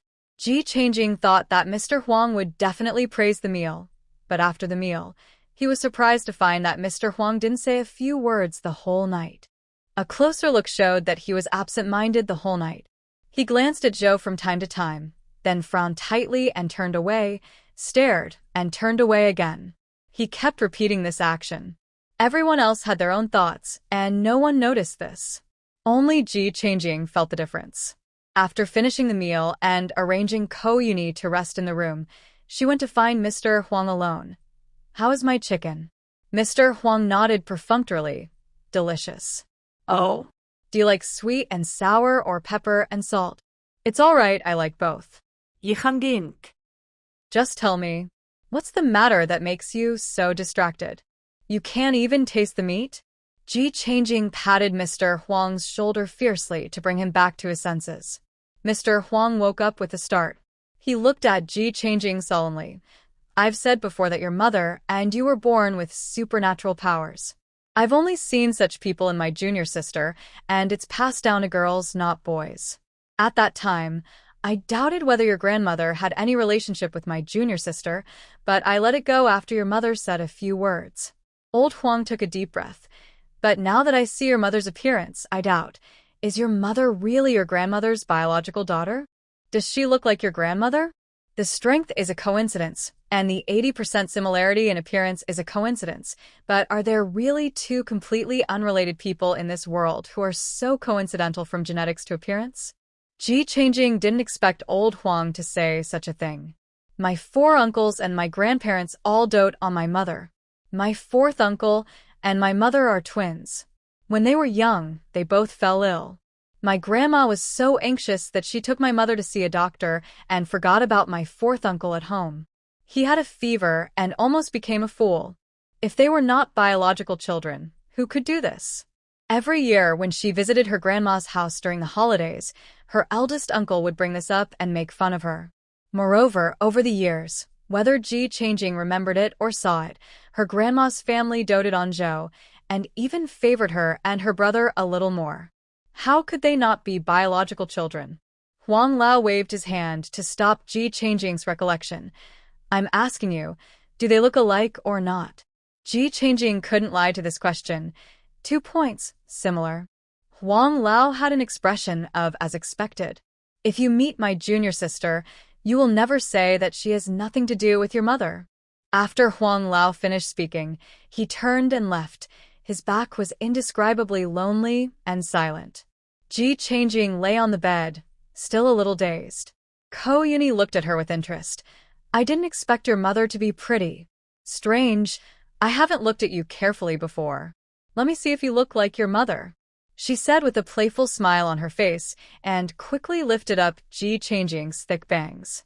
Ji Changjing was thinking about something, and she was lifted up by her without noticing. She looked up and saw Ko Yuni's demented expression. She frowned. What? Are you stunned? Ko Yuni was heartbroken and regretful. She looked at Ji Changjing with an expression of indescribable regret. You have a beautiful face. Why do you have such an ugly hairstyle? It's a waste of nature. It's a waste. Ji Changjing slapped her away. Isn't this bangs good? Ko Yuni's voice was 2 degrees higher. What's good about it? You have such an iconic face, but now it's made ordinary, and your eyes are almost half blocked. What a country girl's aesthetic. I can't believe that you trimmed that beautiful flower. Ji Changjing was helpless. You can't control how you look, it's all innate. That's what makes it even more infuriating. You're not bad looking. Don't worry at all. Let's not talk about that. How long will it take for you to meet with the Zhang family? This topic made Ji Changjing upset, and she didn't want to continue chatting. The time I agreed with the Zhang family is about 10 days away, but they are chasing us very closely. It should be that Prince Ping and his people are sending things back to Kyoto, and they are afraid that their flowers will not be selected. So, I plan to leave tomorrow. Ko Yuni was also very tired, but she had to deal with the trouble she had caused herself. No matter how tired she was, she had to solve the problem. Fortunately, the flowers here are really useful. Otherwise, she couldn't imagine the scene of being forced by the Zhang family to apologize to the whole city. I'm afraid I can't go out for social events from now on. Not only did she lose her own face, but also her parents' face. But after this incident, she also learned to act calmly. In the future, she must not give people a handle when doing things. So urgent? Don't you want to play here for a few days? Ji Changjing was a little surprised that she was in such a hurry. Ko Yuni shook her head. No, it's better to go back early. This was not wrong, and the two fell into a long silence. The next morning, they got up early, and Ko Yuni said goodbye to the people of the Ji family one by one, whose face was still a little embarrassed. Stay a few more days. It's rare for someone to come to visit Aang. I'll let her take you around here. Thank you, Aunt. But there are important things at home. I'm in a hurry to go back, and I will definitely come to bother you when I have time. Don't think I'm annoying then. Ko Yuni smiled and declined. Ji Fengshou lit a brazier on Ko Yuni's carriage and put the flowers in it. Then you should be careful on the road, and go back early while it's still light. After all, she is the apple of Captain Ko's eye, and it is normal to bring 2 teams of guards when traveling. Ji Fengshou is not worried about safety issues. Madame Lu's eyes wandered over Zhou. After a night, she still couldn't believe that she saw a face that looked 80% similar to the Empress on the face of a countrywoman. Miss Ko, be careful on the road. I have checked the carriage, and the wheels are intact. If you encounter a bumpy road again, it is better to listen to the advice of people around you. After a night of repair, Ji Mingxian had completely recovered. He was dressed in new clothes and regained his former gentleness. Hearing his words, Ko Yuni couldn't help blushing and whispered back, "Thank you, Brother Ji, for your trouble. I have learned my lesson last time." In order to take a shortcut, she didn't listen to the guards and walked on the small road. As a result, she passed a pit and the car broke down in it. She almost fell down. It was Brother Ji who rescued her, and she was saved. It was a bit embarrassing to mention her at this time. "Mammy, let's go," Ko Yuni ordered without looking back, and turned around and got on the carriage as if escaping. Mammy Lu came back to her senses when she heard the shout. When she got on the carriage, she slipped and almost fell off the carriage. Ko Yuni turned her head and looked at Madame Lu, frowning. Ji Changjing sent them all the way out of the village before turning back home. Ko Yuni finally lowered the curtains as she had been smiling and waving at. Looking at Madame Lu, who was distracted, Ko Yuni stared at her for a long time. "Madame Lu, I don't know what happened that made you distracted so often since last night?" Madame Lu was startled. "I'm fine. I just feel a little uncomfortable with the sudden change of place." Ko Yuni stared at her for a long time before replying in an ambiguous tone. "Really?" Nanny Lu was sweating profusely, and she replied calmly, "I will adjust my condition right away, and will definitely not affect the young lady."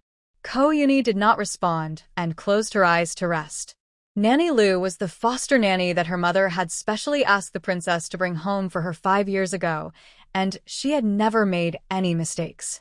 But since last night, she has been acting strangely since she saw Ah Ying's mother, and even looked at her with a panicked look before getting on the car just now. After asking, she hesitated and refused to explain. Ko Yuni's eyebrows frowned. After a night of rest, Ji Changjing suddenly came to her senses. No matter what happened, her mother, father, and brother were her biological parents, so the rest were trivial matters. You can also say that they were all unimportant trivial matters. What's the big deal? What does it matter whether they are biological parents or not? Anyway, her grandmother's family really loves her mother and really raises her mother, so it will be what it should be in the future. After thinking it through, everything became clear. Zhou was reluctant to go to the wheat field all morning. "I don't want to go. You don't recognize me after just a few days. You might find a new mother next time you come back. Your father is looking for a new wife." Ji Fengshou didn't know whether to laugh or cry. "What are you talking about? Am I that kind of person?" Ji Changjing was also speechless. "We don't care about our own mother. Why do we need a stepmother?" "You are just overthinking." Ji Changchuan looked at her. "A person should have a beginning and an end. If you really think about it and don't want to go, you should go to them to say goodbye and explain the situation. How can you just say you don't want to go without saying anything?" Zhou's face was hesitant. But before she could think clearly, Tylon rushed over with a whip in her hand. "Zhou Yu from the Vanguard team." Hearing this harsh shout, Zhou's brain hadn't reacted yet, and her body had already stood up straight. "Here." Tylon looked at her dangerously with a whip in her hand. "Are you not going back to the team?" Zhou was startled. "Yes." After that, she trotted out of the house. The whole family was stunned. Tylon smiled with satisfaction. "After joining our Red Sleeves army, the first thing you have to learn is to obey military orders." It seems that Madame Zhou is indeed a talented person. The general and I are very satisfied. We won't bother you anymore. After that, he turned around and left the Ji family humming a little tune. Ji Fengshou was almost angry. "What are you proud of? Even if you take her away, she is still my wife." After one night, Goer had packed his small bag. In fact, there was nothing to pack. There were clothes given to him by Ji Changjing and some small things given to him by Ji Changchuan. "Goer, have you really thought about it? Do you want to go to the martial arts school? I heard from my sister that you will not be free after you go there." Ji Changchuan looked at him with some concern. After knowing that he suddenly couldn't speak because of a great shock, Ji Changchuan felt very sympathetic to him. The two of them were not as jealous as before, but they didn't expect that the little friend suddenly decided to go to the martial arts school. He persuaded a lot, but it was useless. Goer nodded seriously and pulled Ji Chongchuan to show that he would visit him when he had time. Goer lost his father at the age of 3 and his mother at the age of 8. This was the first time that an adult male elder touched his head and said these things to him earnestly. Touched and happy, he knelt on the ground with a thump and kowtowed to Ji Fengsho 3 times before anyone could react. He cried and laughed and mouthed, "Thank you." Ji Fengsho felt embarrassed and picked him up. "I tell you, a man's knees are made of gold. Don't kneel down to others at every turn in the future, okay? There are many ways to express gratitude. Don't do this all the time." Ji Chongchuan took out the 1 or 2 taels of silver he had saved for pocket money and quietly stuffed it into his pocket. "Keep this money for self-defense. Anyway, it's all in the city. When I have a day off, I will visit you. You can also visit me when you are free." Although Hushi was tortured by Ji Mingshua's matter for the past 2 days and couldn't eat or sleep, her mental state was very bad. But he still took out the new clothes that he had gotten for Goer. "Take it, come back when you want to." Ji Mingxian and Ji Mingho prepared an inkstone and a brush for children for him. Ji Fengyi handed him an enlightenment book. "May you have a bright future and a smooth road." Goer hugged the gifts one by one in his arms and held them tightly, taking everyone into his heart, and then followed Ji Changjing on the horse. Go. Ji Changjing whipped the horse whip, and Jinju ran like a gust of wind, knowing which direction to run without her pointing the way. It would have taken half an hour to get to the martial arts school by riding Jinju in just 3/4 of an hour. Ji Changjing got off the horse and led Goer. "We're here."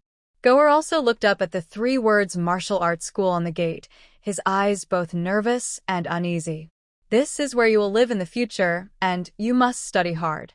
After Ji Changjing's instructions, he took the certificate issued by the clerk last time and found the person in charge to process Goer's admission. "Take the school badge. You are not allowed to go out unless you have a day off. You have to eat, sleep, and study here." After the teacher processed it, he took out a small badge and handed it to Goer. "Since you have been sent here, you can only visit for 3/4 of an hour every 10 days. No other time is allowed, so as not to disturb the students. No matter what you do here, you need to be self-reliant. Remember." Guia nodded. "It is not allowed to stay here for too long." Ji Changjing saw Goer being taken into the school dormitory area by the teacher, so he had to give Goer a few more words and say goodbye.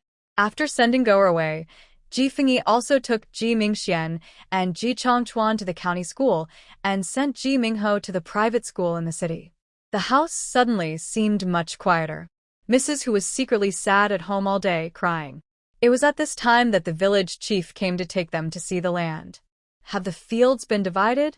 Ji Changjing's eyes lit up, and she looked at the village chief with an extremely eager look. The village chief was frightened by such a look. "Yes. It's almost time to distribute the land to you after the new year. I'll come to inform you. When will it start?" Now. The village chief was straightforward. After the new year, he went to the county government office to reorganize the fields in the village, intending to distribute them uniformly to the new settlers. Ji Changjing took Hu out of the door. Many people were already waiting outside. They were all Ji's people and the 10 female households, including Yao Sanyang. The village chief led them to the fields, carrying them on his back as he walked, and explained to them, "Each household will be divided according to the number of male adults in the family. You don't need to tell me if there are more or less. This is divided by the government office. If you have any opinions, go to them." Every year, at a certain time, the government will send people to collect fodder. Don't think you can grow all of it into grain. That's just dreaming. As he spoke, he walked to a place, pointed it out, and called out the names of a family. Not to mention shedding tears, just looking at the connected land made Hu feel dizzy. But it's different for dry land and grassland, which are scattered here and there, and you need to run around everywhere. Ji Changjing's family was allocated 2 acres of dry land at the foot of the mountain, and the rest was scattered in other places. As soon as the land was divided, Lin came towards her cheerfully. "I want to exchange 5 acres of land with you." Ji Changjing glanced at her and asked, "Which 5 acres?" Lin pointed to the Ji family's acre of land sandwiched between a field and said, "The 5 acres next to it belong to my family." I want to exchange the 5 acres at the foot of the mountain with you. This way, it will be convenient for both of us. After the change, the two companies just merged their respective 10 acres of land. Ji Changjing and Hu discussed it briefly and agreed decisively. The dry land at the foot of the mountain suddenly became 7 acres, which was not only close to home but also convenient for Ji Changjing to manage. She found Yao Sanyang and 10 other people and said, "Each of you set aside 1 acre of land. I have something for you to plant. You can do whatever you want with the rest." Girl, do whatever you want. We'll listen to you. Yao Sanyang and the others agreed, without hesitation. Ji Changjing smiled. You trust me. Su Qingchao also smiled. Who else can we trust if we don't trust you? The carrier pigeon that Ji Changjing sent a letter to Ko Yuni waited for half a month after Ko Yuni returned home before flying back. At the same time, she also received a reply from Ko Yuni. The pot of flowers was sent to the Zhang family, and they really accepted it and never mentioned it again. Not long after, it was heard that the pot of flowers was selected by King Ping and sent to Kyoto along with the tribute gifts. When I took out your flower pot, Zhang Liao's eyes were fixed on it. You didn't see how obsessed she was at that time. I heard that when the flower pot was sent to the palace, she cried for a long time, and I laughed at her. Even in the letter, it can be seen that Ko Yuni felt a sense of pleasure of revenge. Ji Changjing laughed and put the letter away. There was a knock on the window, and she looked outside in confusion. Standing there was Ren Dongnan, who had been disappearing since before the new year. Huh? When did you come back? Ji Changjing glanced at the sky. It was already midnight. Ren Dongnan tilted his head slightly. I'm hungry. Get up and cook for me. Because his tone was too matter-of-fact, Ji Changjing subconsciously did what he said. Ren Dongnan said lightly, killed a few minions. Because Ji Changjing had seen him kill people and dump corpses, Ren Dongnan had no scruples when talking to her. Combined with Ren Dongnan's expression, Ji Changjing couldn't help but doubt the authenticity of his words. You are such a small minion. Why did you go out for so long? Ren Dongnan pulled the corner of his mouth, a little troublesome minion. Oh. Ji Changjing was even more curious. Ren Dongnan's skills were definitely the best among the people she had ever seen. Could the small minion that he found troublesome be an ordinary small minion? Uncle Ren, you are not a great hero, living here incognito, and now being found by enemies one after another, and then you have a blood feud and your peace is disturbed, and you plan to come out again to kill all your enemies to avenge your hatred? Ji Changjing played chess skillfully, while using divergent thinking to test Ren Dongnan's reaction. Ren Dongnan twitched his mouth and sneered. You have a small head, but you think a lot. Ji Changjing curled her lips. Who made you mysterious? You said you would teach me kung fu, but you ran away quickly. Ren Dongnan ignored her and buried his head in eating the noodles she brought. He ate 3 bowls before he was barely full. Ji Changjing was just about to clean up the dishes and get ready for bed, but she didn't expect Ren Dongnan to grab her collar and run out the door. What are you doing? Ji Changjing was suddenly picked up like this, and the unpleasant memories before came to her mind. Aren't you free and want me to teach you? Stop talking nonsense. Ren Dongnan carried her all the way to the cliff before, and the speed made Ji Changjing have a bad premonition. You won't. Before she finished speaking, they reached the familiar cliff again. No. Ji Changjing tightly grabbed Ren Dongnan's arm, and he didn't even frown, and took Ji Changjing with him and jumped directly from the cliff. When she was about to be smashed into a meat pie, Ren Dongnan threw out a few flying knives and inserted them in different positions. He tapped his toes lightly, buffering the force a little bit, and finally landed steadily on the ground. Ji Changjing's heart stopped beating suddenly. After she landed on the ground, she took a deep breath of fresh air and cursed. Madman. Ren Dongnan stretched out his hand and slapped her head heavily. You are so disrespectful. Do you understand how to respect your teacher? You are not a teacher. Ji Changjing stared at him, unconvinced. I was not before, but I am now. Ji Changjing looked at him suspiciously. What do you mean? Why is it now? Do you want to take me as your apprentice? She looked at Ren Dongnan with some pride. Do you think I have a good bone structure and a clear bone structure, and I am a good candidate for martial arts? Then I will consider whether to take you as my master. This matter is not up to you alone. Ren Dongnan sneered and took out an ordinary dagger from somewhere and threw it to her. Use this to climb to the top of the cliff and give you 2 hours. After saying that, he pointed his toes, flew up, and stopped 2 meters away from her. He stepped on the flying knife with one foot, and the cold wind blew through his clothes. His figure was unrestrained and handsome, as if he was going to go against the wind. Ji Changing looked at him with envy and unwillingness. Why should I listen to you? I have 2 hands, and you give me a dagger. How can I crawl? Ren Dongnan glanced ahead. Stupid. If you have internal energy but don't know how to use it, you are either stupid or foolish.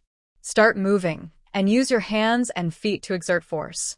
Although Ren Dongnan's words were unpleasant to the ear, Ji Changjing could tell that he was instructing her on how to use it.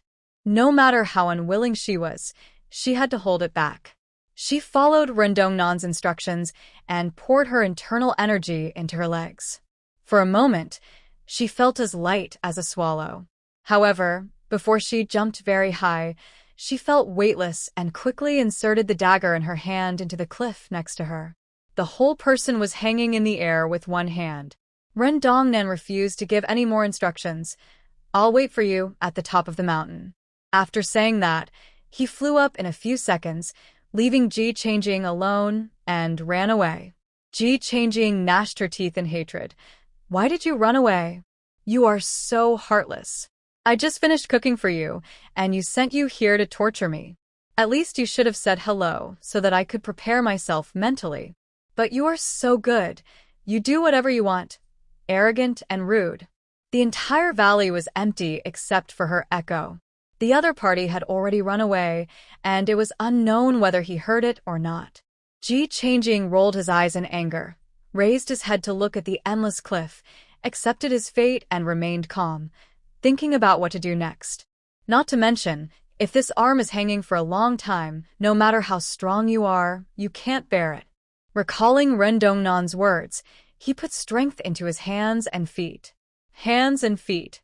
She concentrated, supported herself against the wall with one hand, and at the moment she drew out the dagger with the other hand, she quickly switched to jumping up with both legs.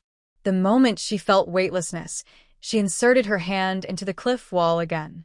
When I looked down, I found that I had moved a full meter away from my previous position. Ba.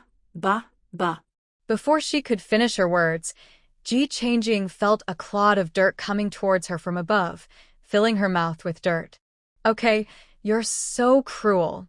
Ji Changjing pointed upwards and cursed, then climbed up several meters in one go.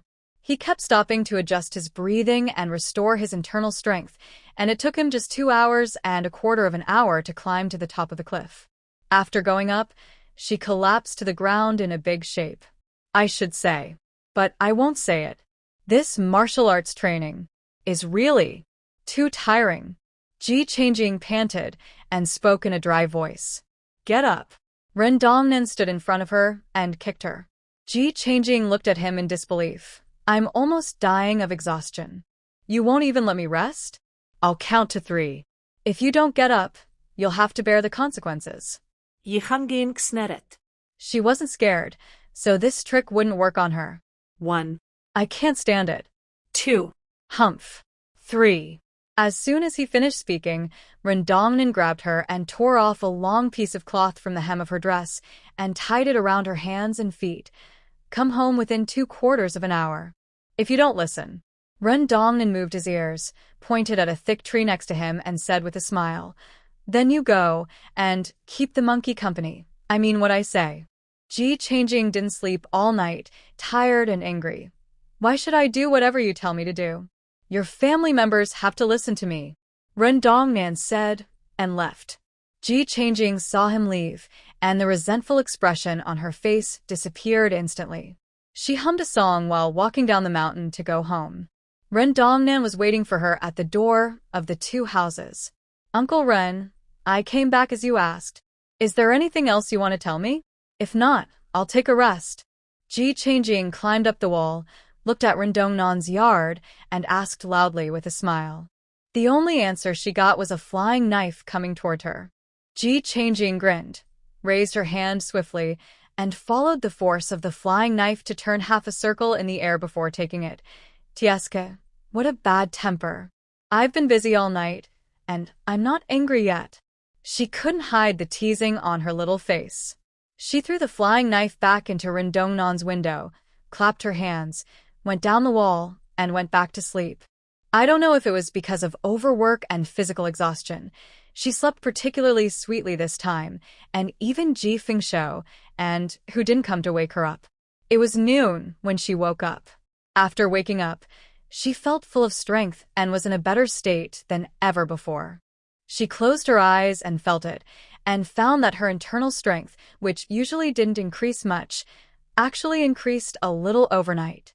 No matter how she meditated and practiced, her internal strength always seemed to be that little, motionless, and growing slowly. She jumped up with a look of surprise and tried it, and she felt refreshed.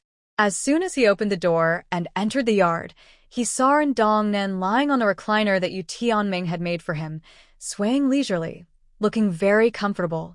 Ji Fengshou brought him tea with a face full of attentiveness. Just poured hot tea. Please try it. Dad, what are you doing? Why did she not understand the scene? Ji Fengshou turned his head and pulled her over. In the future, you will be grateful to Mr. Ren for his teaching. He is a capable man. Cherish him well, understand? Ji Changjing glared. What do you mean? I don't want to worship him as my teacher. Ren Dongnan waved his hand. No, I haven't thought about it yet.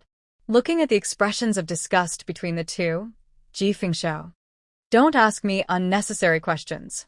Ji Fengshou was also very busy during this period.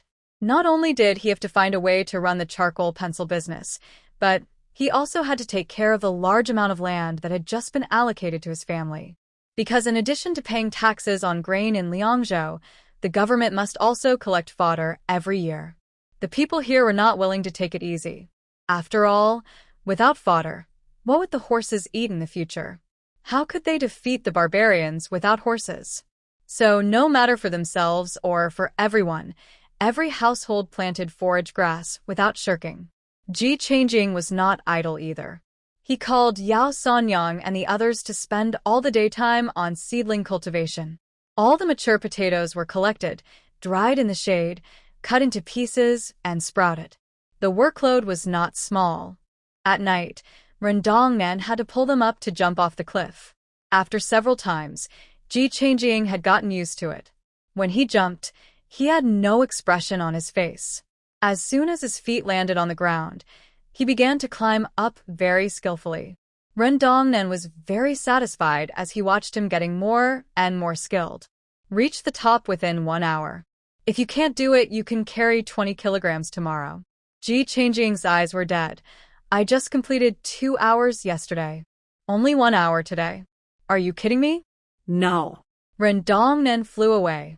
Aiwa. Ji Changjing went crazy on the spot, but within a minute he quickly composed himself and climbed up. In order to do it within 1 hour this time, she had to shorten the time to adjust her internal strength.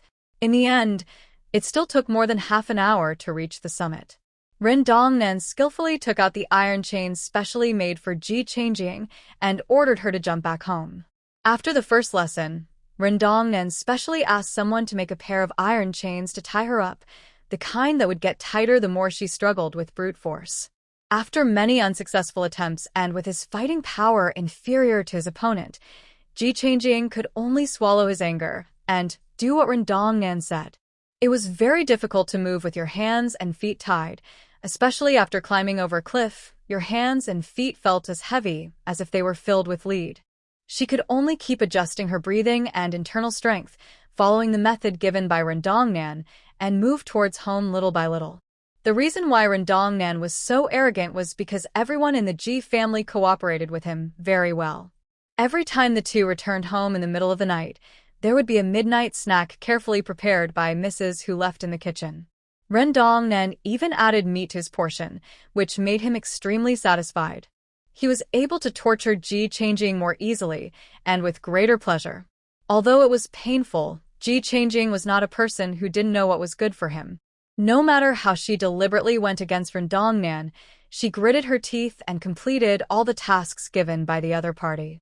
Suddenly, it was time to sow. Last year, there was a food shortage throughout Liangzhou, and many families in Shaotian village were so hungry that they ate all the food they had saved for seeds.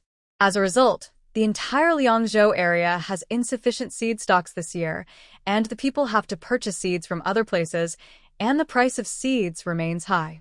Liangzhou, which was already financially tight, also went into financial trouble, and preparations for war had to be delayed again and again. After all, war is fought for money.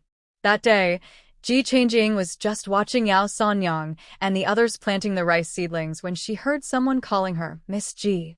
There's a letter from your family." Ji Changjing was full of questions. "My home? A letter?" The villagers nodded and said, "Yes, there is a man from some accompaniment agency standing at your door, waiting for your family to come back." When he heard the word accompaniment agency, Ji Changjing instantly remembered the time when he had sent a letter to his grandmother's home. He dropped the things in his hands and disappeared like a gust of wind. The person who came to deliver the message opened his mouth wide. What speed is this?" Ji Changjing arrived at the door of Ji's house without even taking a breath. A burly man was standing there. He turned his head when he heard the noise and saw that it was Dalin from Hungtong Accompaniment Agency who had sent the letter. Seeing Ji Changjing, the other party's face, which had been darkened by 2 circles, showed a smile. "Fortunately, we have fulfilled our mission and delivered the letter." Ji Changjing's face was filled with joy. "Isn't this Brother Dalin? Come on, let's talk after we get in." She was very happy to see the other party. She welcomed him into her home and served him tea. Then she couldn't wait to ask, "Who did you give the letter to? Did they send any messages or letters back? Did they say anything?" Dalin drank the tea in one breath before speaking. "We are heading south this time and just passed by Qingzhou. We plan to deliver the letter and things there and consider our mission accomplished. But we didn't expect to meet the person who was going to receive the letter as soon as we arrived in Hangzhou." Dalin nodded. What a coincidence. At that time, there was an epidemic raging in Hangzhou. We planned to just pass by there and take a detour, but we encountered robbers outside the city of Hangzhou. The expression on his face was extremely complicated. They were a accompaniment company, but they were robbed by a family of ordinary people. The family members were all big and strong, with fierce spirits. They fought with us who had real kung fu for several rounds. As a result, they were just taken down by us. As soon as I raised my hand, the leader of the other party knelt on the ground and hugged my thigh and cried bitterly. They said that they also left their hometown to go out to find their relatives. All their money and property were robbed, so they had to rob others. The man in charge is called Zhou Yidao, and the woman is called Zhou Lu. They have 4 sons, daughters-in-law, and 12 grandchildren. Ji Changjing was stunned and couldn't believe it for a while. Her grandfather was called Zhou Yidao. But why did he suddenly run to Hangzhou? And became a bandit? What happened later? Ji Changjing asked anxiously. Later, I saw that the other party was sincere. After asking about the situation, I found that they had the same address as you, and even the same name, so I asked a few more questions. It turned out that they were the recipients. Isn't it a coincidence? Dalin looked at Ji Changjing with complicated eyes. The girl looked small and well-behaved, but she didn't expect to have such a relative. It's true that appearance is not to be judged by appearance. That's my grandma's family. How are they now? Did they receive anything? Any message or letter? Ji Changjing was really anxious. She didn't know what happened to her grandma's family. The ancients had a deep concept of family. Generally, the whole family would not move unless there was a major change. What's more, they have reached the point of becoming bandits, and they don't know what happened. A hint of embarrassment flashed across Dalin's face. He paused and explained, "It's like this. I don't know the details. It's just that the other party heard the news from you and saw the letter. They insisted on following us, saying that they came here to visit relatives. They were thick-skinned and could advance and retreat, so I couldn't drive them away, so I brought them back." It was a coincidence that the young master had handed over the matter of going to the south to people from other branches so they could turn around and come back. Otherwise, it would be really tricky. When Ji Changjing heard that her grandmother and her family had arrived, a look of joy immediately appeared on her face. Where are they? Seeing the expression on her face, Dallin was completely relieved. He was also worried that he would bring trouble to the guests and it would be difficult to deal with. Hearing this, he quickly said, "They are waiting for news at the accompaniment agency now." Ji Changjing stood up suddenly. "Wait a moment, I'll go call my father to pick them up." She pushed the kettle to Dallin's side and ran towards the dry land at the foot of the mountain. Ji Fengshou and Ji Shilin have been turning the land over there these 2 days. Ji Fengshou was busy sweating. Just as he poured a bowl of water to quench his thirst, he saw Ji Changjing running to him like the wind. "Dad. Great news. My grandfather and his family are here, right in our county town." Puff, Ji Fengshou sprayed all the water. His knees softened, and he almost fell to the ground. "What did you say? Your grandfather?" Ji Shilin and the others also had a look of "you are crazy." Ji Changjing grabbed Ji Fengshou and said, "It's really my grandpa's family. Don't just stand there. Go back and get the carriage to pick them up." "No, your grandpa's family is in Qingzhou. It's a long way from here. How could they be in a county?" "Are you mistaken?" "That's right. The accompaniment agency I delivered the letter to last time said that the person is waiting at the accompaniment agency now. You will know if it's there when you go and take a look." "Let us go." Ji Changjing pulled Ji Fengshou and ran home without saying a word. Ji Fengshou's face was filled with shock and disbelief. With trembling hands, he harnessed the carriage and took Dallin to the accompaniment agency. Along the way, he asked several times about the whole process. After hearing the description, he felt that it was possible, perhaps, and probably that it was really his father-in-law's family. Ji Fengshou felt a toothache when he thought of his 4 brothers-in-law and his father-in-law. "All of a sudden, there are 5 huge mountains above my head. Just thinking about it makes me feel like I am living in misery." When they arrived at the accompaniment agency, the doorman immediately came forward to take the horse. The 3 of them jumped out of the carriage and ran straight into the accompaniment agency. Zhou Dao and his companions were currently sitting in the backyard of the accompaniment agency, feeling uneasy. Several children were playing around with wooden swords and sticks, while the older ones were sitting there quietly listening to their elders. "It doesn't look much better here than ours.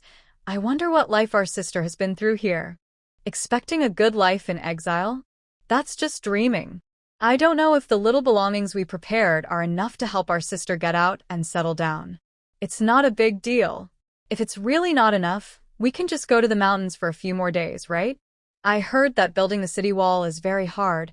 I can't just watch my sister do that. No matter how strong she is, she can't stand being ordered around like that." "Then, what are we going to do then?" The 4 sons of the Zhou family sat together to discuss what to do when they met their sister's family. They had inquired along the way and found out that those who were exiled here were doing the hardest, most tiring, and most terrible jobs. How can this be possible? Several daughters-in-law each held their own children and whispered, "I think there is a lot of land here. Why don't we just settle down here? What do the people in the mountains have to do with us?" Zhou Dao was filled with sorrow. He squatted on the threshold, took off his shoes, and dumped the stones inside them. "There's no rush for us. Let's wait until your sister and the others are better off." Zhou Lu turned around and said, "I just don't know when the accompaniment agency will be able to bring the news." As she was talking, she heard footsteps. "Dad. Mom." When Ji Fengshou saw his father-in-law, he immediately became emotional and tearful and shouted affectionately. A group of people quickly surrounded him. "Brother-in-law. Aying. Why are you here? Where's Yunyang? Where's Xiaochuan?"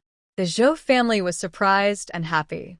Seeing the father and daughter look behind them again, but didn't see the figure they wanted to see, they were a little anxious. Ji Changjing glanced at his grandfather and 4 uncles. They were indeed more robust than the other, especially the grandfather, who was of medium height, sturdy and strong, with a rugged face and a stern face. The uncles all inherited the figure of the grandfather and were even more prominent. The average height was about 1.8 meters, with tiger eyes and majestic, standing there like a small mountain, and a glare was enough to scare children to tears. After Ji Changjing called everyone one by one, he began to explain, "My mother is fine. She is in the military camp and will be here soon. You will see her when you go back tonight." How are you? "Are you tired?" When they heard about the military camp, several people hurriedly asked what was going on. Zhou Yidao waved his hand. "There is no rush to go home. Let's make things clear first." He looked serious, except for the first few minutes when he saw Ji Changjing. His emotions were exposed.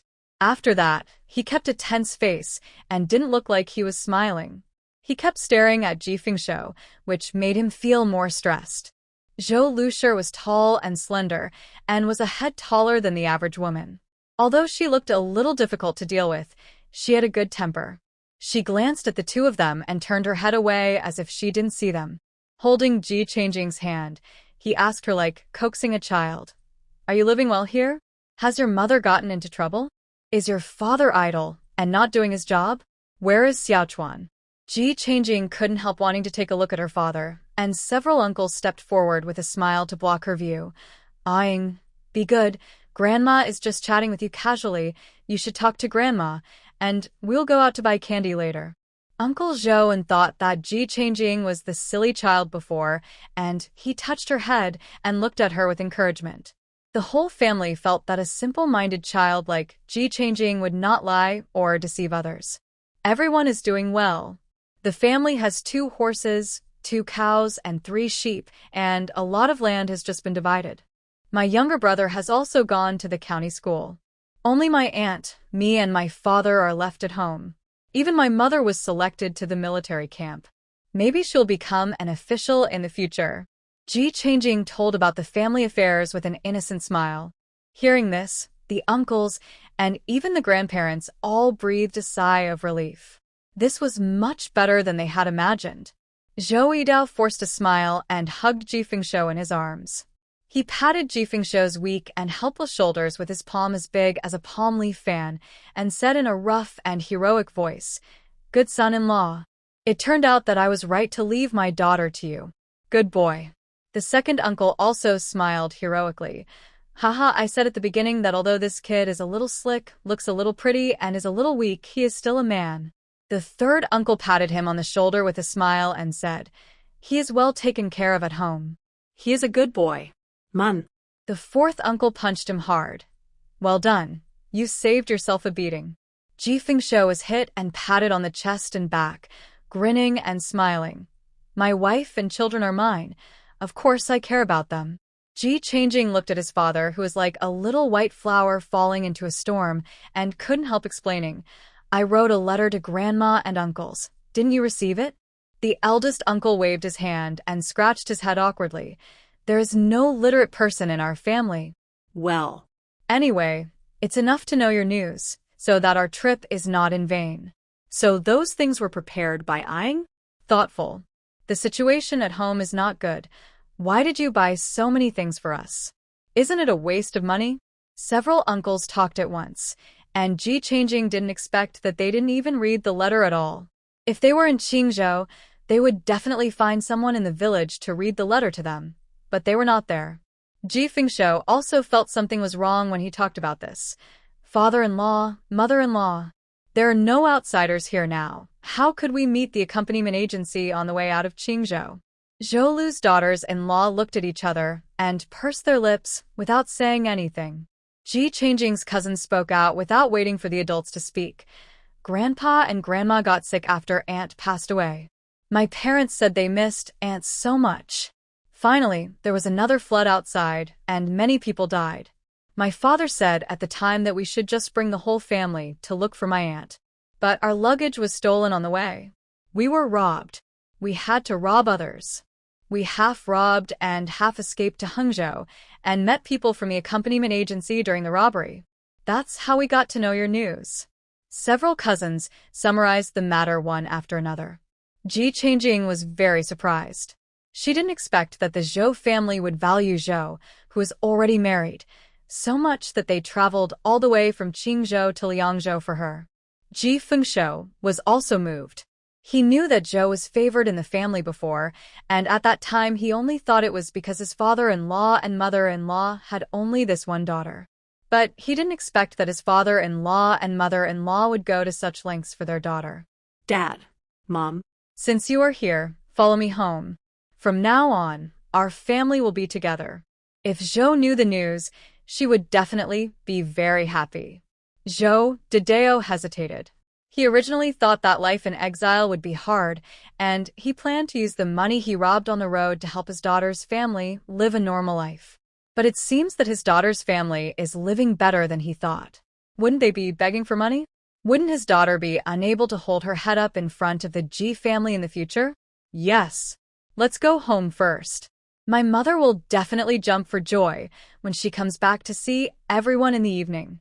Ji Changjing looked at the Zhou family who had all fallen silent and enthusiastically held Zhou Lushir. Thinking that they hadn't seen Zhou yet, the Zhou family no longer objected. Ji Fengshou began to help them pack up and ran to Dalian to borrow another carriage to accommodate everyone. Ji Changjing paid the balance and gave an extra tael of silver to the accompaniment agency to express his gratitude, and then led his people all the way back to Shaotian village. Looking at the vast fields and straight roads along the way, Zhou Dedeo had a rough idea in his mind. There looks to be a lot of land here. If my daughter's family really settled down in the village and got land, they might live better than in Qingzhou. This place has a lot of land and few people. Grandpa's family can also settle down here. Then we will be close to each other, and it will be convenient to take care of each other. We can see each other often in the future, isn't it better? Ji Changjing was promoting Shaotian village to Zhou Yidao all the way. Besides, there is no butcher in the village, and when the time comes, Grandpa will do this business here, and I will be the first to share it. Zhou Yidao's expression moved when he talked about his old business. But he thought of something and fell silent again. He sighed. Although your uncles and I were forced to go up the mountain to become bandits, it is not so easy to leave now. Ji Changjing's expression was stern. Could it be that they threatened you? Zhou Yidao shook his head. That's not the case, but we didn't expect that at the beginning, that mountain. Zhou Yidao regretted it and slapped his thigh when he talked about this. At the beginning, their family was forced to do it, thinking that since they were robbed anyway, they might as well rob others. So they carefully selected a bandit's nest with not so many people to rob. Unexpectedly, the leader of the bandits' nest was an old man. Zhou Yidao had not yet taken out the butcher knife on his waist to scare people. The old man fainted on the spot and died. However, before the Zhou family could react, a group of people rushed down from the mountain, surrounded the old man, and cried while surrounding the Zhou family, accusing them of killing the old man. They kept crying and felt guilty. There were people who sold them pitiful and wanted them to pay for their lives. Anyway, in the end, the old man went to the mountain and no one cared about the people, so the Zhou family had to pay. But where did the Zhou family get the money? They wanted money, but not their lives. Finally, they were annoyed by the quarrels, and Zhou Yidao shouted angrily, "At most, I will pay you a head." After this sentence, the group of people immediately stopped and carried the Zhou family to the mountain. A group of shabby thatched houses. This group of bandits actually raised chickens, pigs, and crops on the mountain. But it was still hard to fill their stomachs, because these people were not vicious bandits at all, they were mountain people.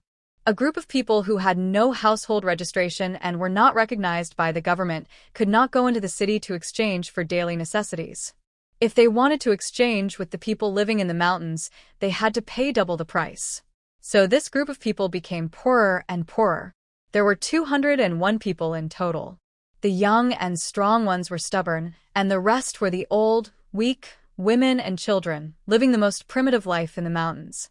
Ji Changjing took a long breath after hearing this. Could these people be scammers? She deeply suspected that these people couldn't make ends meet and wanted to go out to extort money. Unexpectedly, they met the unlucky ones and met the Zhou family. They had strong muscles but no money. Zhou Lu was very excited when she heard Ji Changjing's words. She sat there and slapped her thigh excitedly. You are absolutely right. I think that old man has been exhausted for a long time. It was your grandfather who was unlucky enough to get close to him, and he was blackmailed before he could say a word. You don't know, the mountain is poor. You have to run 3 miles to fetch water. The mountain is rugged, and it takes several months to open up a piece of land. Want to buy a piece of cloth? That's even harder. Not only do you have to pay the nearby villagers for running errands, but you also have to pay them a bribe before they will reluctantly bring it to you. As for daily necessities such as soap beans, hair flowers, needles, and thread seasonings, if you can buy one, it will be a treasure. Mountain people are a kind of people between refugees and civilians. They don't have a proper household registration and the government doesn't recognize them, but they are not as fierce as refugees or bandits. It's just that their ancestors were mountain bandits and later they slowly quit, but they can't return to normal life. Usually such people are still notorious, and ordinary people are not willing to contact such people. There are fewer and fewer people who have difficulty getting married. Either they are forced to go back to their old jobs and wait to die outside one day, or they can only live a hard life by being self-sufficient. This group of people is the latter. The Zhou family also regretted very much. Why did they choose such a shabby place after so much selection? It was just that they were in a hurry and went there without asking more questions. If they had known this would happen, they would not have had time to hide.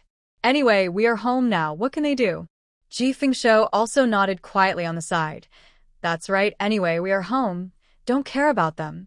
As they spoke, they had already arrived at the place. Zhou Yidao and the others stopped talking and looked at the Ji family outside. The house is spacious and elegant, and after a simple renovation, it looks like it belongs to a wealthy family. The Zhou family members were a little afraid to recognize him for a moment. Come on, we're home. Everyone, go in and take a rest. My sister-in-law must be preparing dinner. After Ah goes to call Yunyang back, our whole family will be here. When Ji Fengshou saw the expressions of the Zhou family, he immediately straightened his back and spoke in a more confident tone. Who had already known about this from Ji Shilin and others, so she boiled a pot of water, added some sugar, and waited for someone to come. When she saw someone coming in, she immediately went forward and took Zhou Lu's hand warmly. Aunt, you must have come all the way here. Come in. I have prepared tea for everyone. Yu Tianming also put down the carpentry work in his hands and brought a tray of sugar water to distribute to people one by one. Several aunts of the Zhou family discussed in low voices how prosperous the Ji family was, and they also began to think about staying. After the uncles looked around the yard, they felt completely relieved. I know my sister is doing really well. Mingzi, go to the city on horseback and ask my elder brother and his family to come back.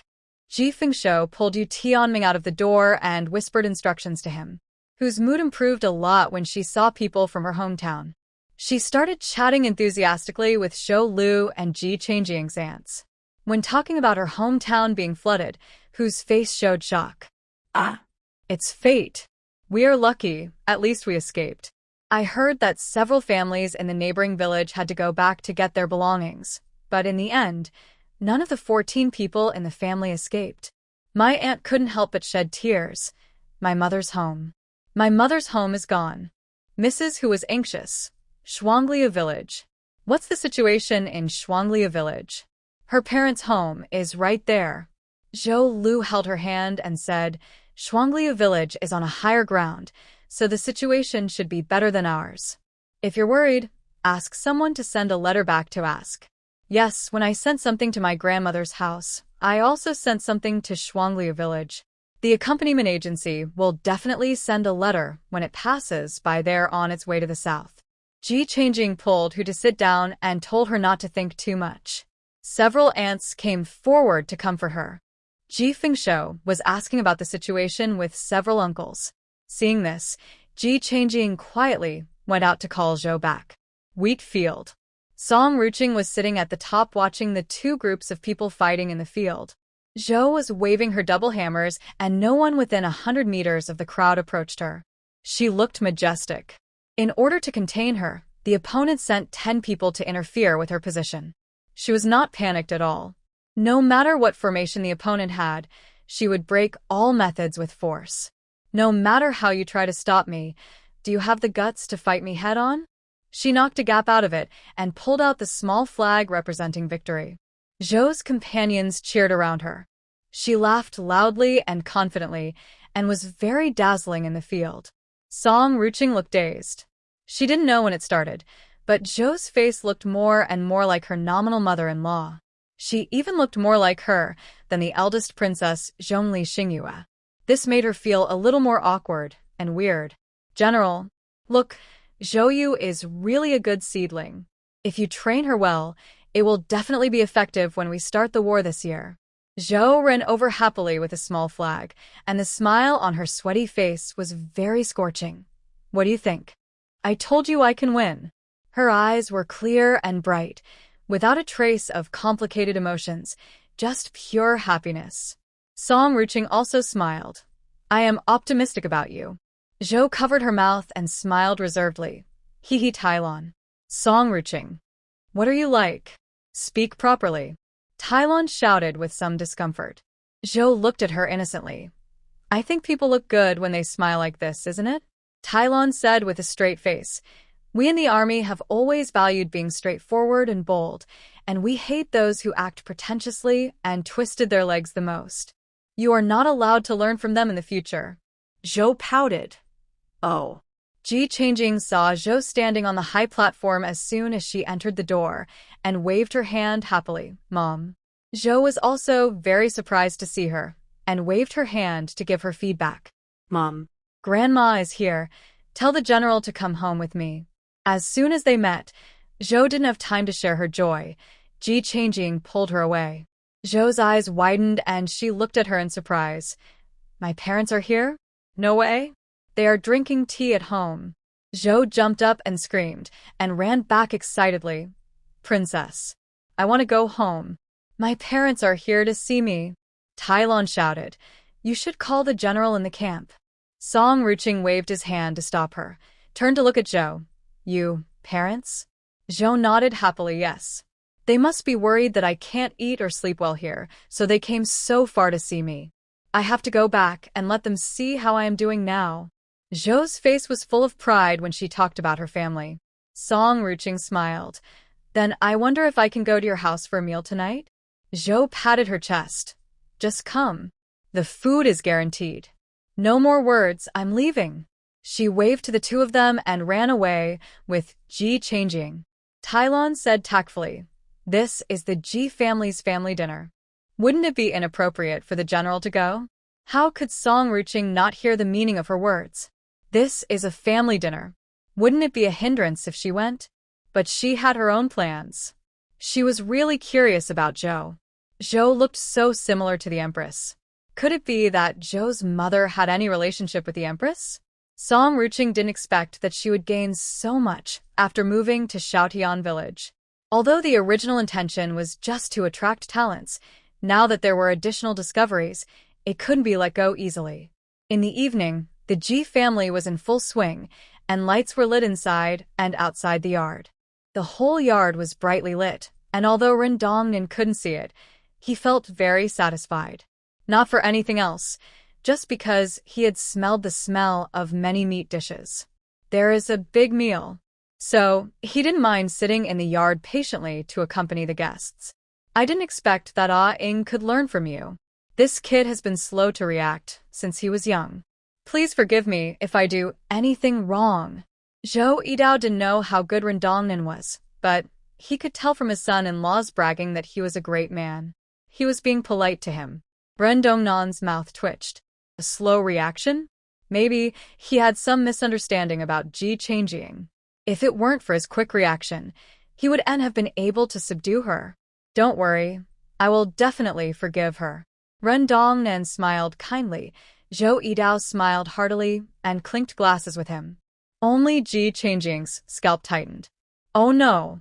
Could it be that the snake she caught yesterday and placed in Ren Dongnan's room was discovered? As soon as Zhou came home, she was like a butterfly, circling around and talking to the Zhou family. Ji Changjing's 12 cousins also happily came forward to call her aunt. Zhou agreed one by one, standing among the Zhou family and talking about her life in the military camp with a beaming face, and everyone else listened carefully. Ji Fengshou breathed a sigh of relief, feeling like a burden had been lifted off his shoulders. When Ji Fengyi came back with his 2 sons, there was another round of greetings. When dinner was served in the evening, Song Ruqing and Huang Lao arrived as scheduled. As soon as they entered the door, their eyes quickly swept over the Zhou family. As a result, they couldn't help but frown. Zhou's appearance had nothing to do with the Zhou family. Zhou Lu had narrow eyes, an oval face, and wheat-colored skin. Zhou Yidao had a square face, with round but small eyes and dark skin. How could 2 people like this give birth to a daughter like Zhou? Just look at her sons. Especially the twin son with Zhou, who looked exactly like Zhou Yidao, with a square face and round eyes, and looked completely different from Zhou. Huang Lao's heart seemed to be on fire. He knew the situation of the little junior sister very well.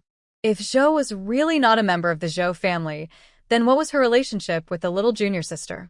Could it be that she was really the little junior sister's biological child? Who was the eldest princess in the palace? Could it be that when they found the princess back then, she had been replaced by someone? Huang Lao didn't expect that after so many years, even the eldest princess was gone, he would have made this discovery. Since he found this, he has been hesitating whether to write to the little junior sister. As a result, after seeing the appearance of the Zhou family tonight, he finally made up his mind. Song Ruqing was also shocked. Unexpectedly, Zhou is so similar to the Empress, but not like her biological mother at all. At this moment, she began to doubt Zhou's life experience. When Ji Changjing saw that Huang Lao was absent-minded, he stepped on him hard and whispered, "You should be restrained. I don't care what you are thinking, just hold it back." Huang Lao came back to his senses and looked at Ji Changjing's face. "Don't you want to know?" "No. There is no doubt that my mother was raised by my grandmother. The love is not fake, and the years of nurturing grace are not fake. What else matters?" Huang Lao heard this and seemed to be anxious, as if he was not ready to know the truth. How can people live in confusion? What if your mother is really? At least you have to know the truth? Ji Changjing spread his hands. "Why do you have to know? I think it's good now. What can you do if you know? Can the lost years be found back? Living well in the present is more important than anything else." Huang Lao knew some of the situation, but he was suffering from the fact that there was no evidence or things to prove it, so he could only swallow it back. "I think it's better for the in-laws to stay here. This way, we can take care of each other. There are no elders to look after us at home. Then you will be the elder of the family." Ji Fengyi said this to give face to his younger brother, and Zhou Yidao knew it very well. How could he, a man with the surname Zhou, be an elder of the Ji family? Although it was just a polite remark, at least there was this intention. Zhou Yidao was still moved to tears. At the beginning, it was because the people of the Ji family were honest and educated that he was willing to marry his daughter here. Unexpectedly, character is really precious. Even when his family was in trouble, he did not add insult to injury but was willing to lend a hand. Zhou Dedeo wiped his eyes and said solemnly, "I'll tell you the truth. When we were in the mountains before, we couldn't bear such a hard life. We robbed some passers-by and were caught by the group of people in the mountains. They are following us closely now and are living on the top of a mountain 30 miles away from Gan County. If we don't go back, they will find a way to report to the police and arrest us. We are not afraid of this originally, but they have taken care of us a lot during this period. They are all a group of poor people. It's a bit hard to just abandon them like this." Although he was a little tempted, Zhou Dedeo was also a principled person. The group of people in the mountains were not bad people in the strict sense. They ate and lived in the mountains during the most difficult days. Those mountain people took out the things that they were reluctant to eat and gave them food and drink. No matter what they had, they gave them to their family first.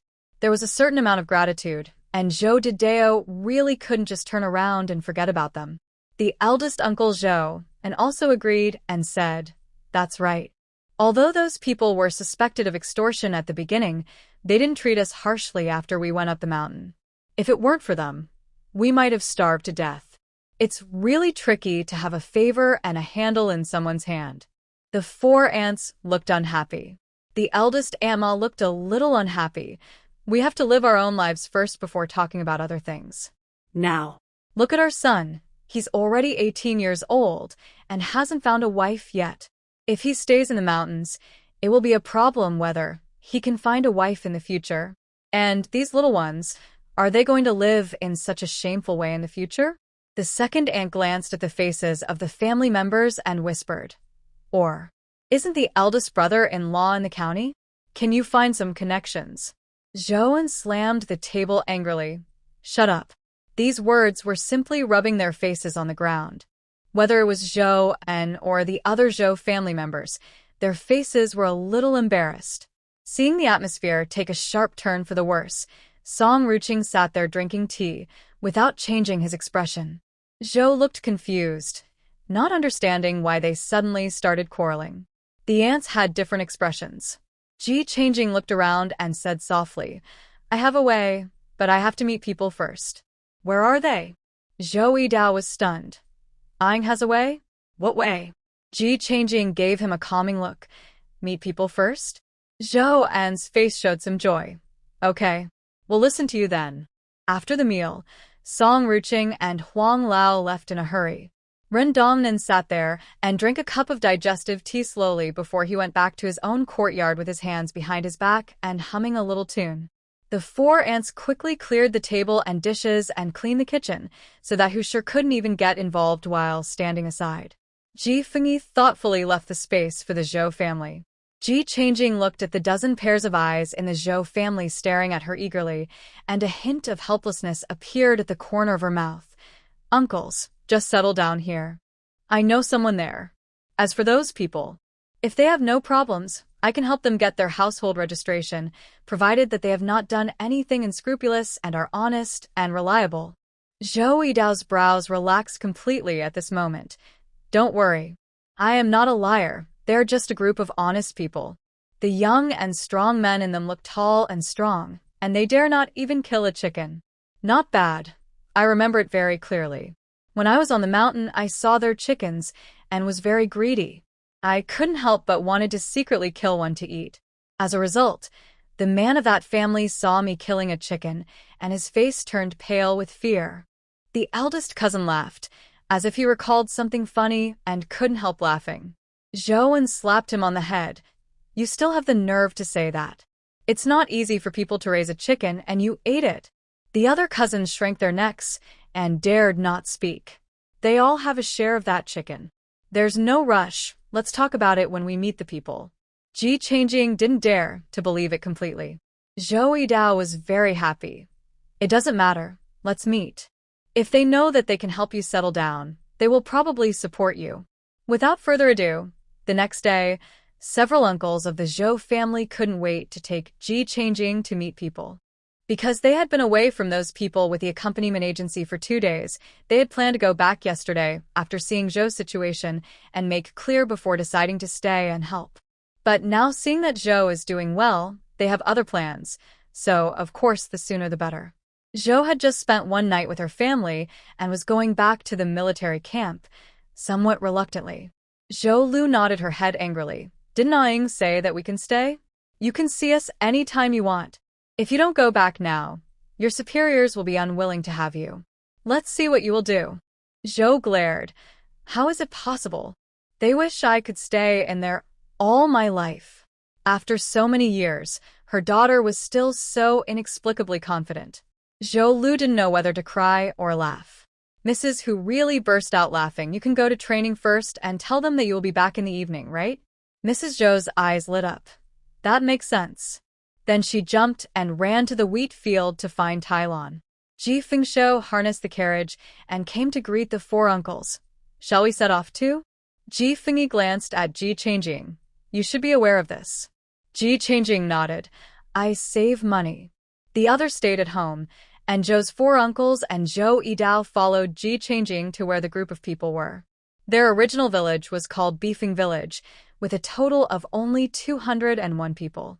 Although the number of people was small, the strength was considered the worst in the vicinity, and they were always the target of bullying by others. That's why we didn't ask much at the beginning and targeted them. Who would have thought that the leader of the village was an old man who was about to die, leaving only a granddaughter who was a little brave and couldn't do anything. Zhou Yidao introduced the situation in the village to Ji Fengshou and his daughter along the way. This group of people were bullied by villagers outside or bandits in the mountains. It was just because Zhou Yidao went up the mountain and took people to rob several times and successfully robbed some things. They believed that they could eat meat by following the Zhou family. They were afraid of Liangzhou because of their identity as mountain people and the fact that Liangzhou was full of border troops, so they didn't dare to come at all. If it weren't for the Zhou family, they would rather be beaten to death than set foot in Liangzhou. As soon as they entered Liangzhou, they walked on the mountain paths and didn't dare to get close to the main road. Even the hilltop where they were at the moment was 30 miles away from Gan County. Ji Changjing and the others traveled for an hour before they reached the foot of the mountain under the guidance of Zhou Yidao. It should be this mountain. The top of the mountain looks like a coxcomb. It's definitely here. Zhou Yidao became more and more certain. Ji Fengshou took a look at the mountain and smacked his lips. Are you sure?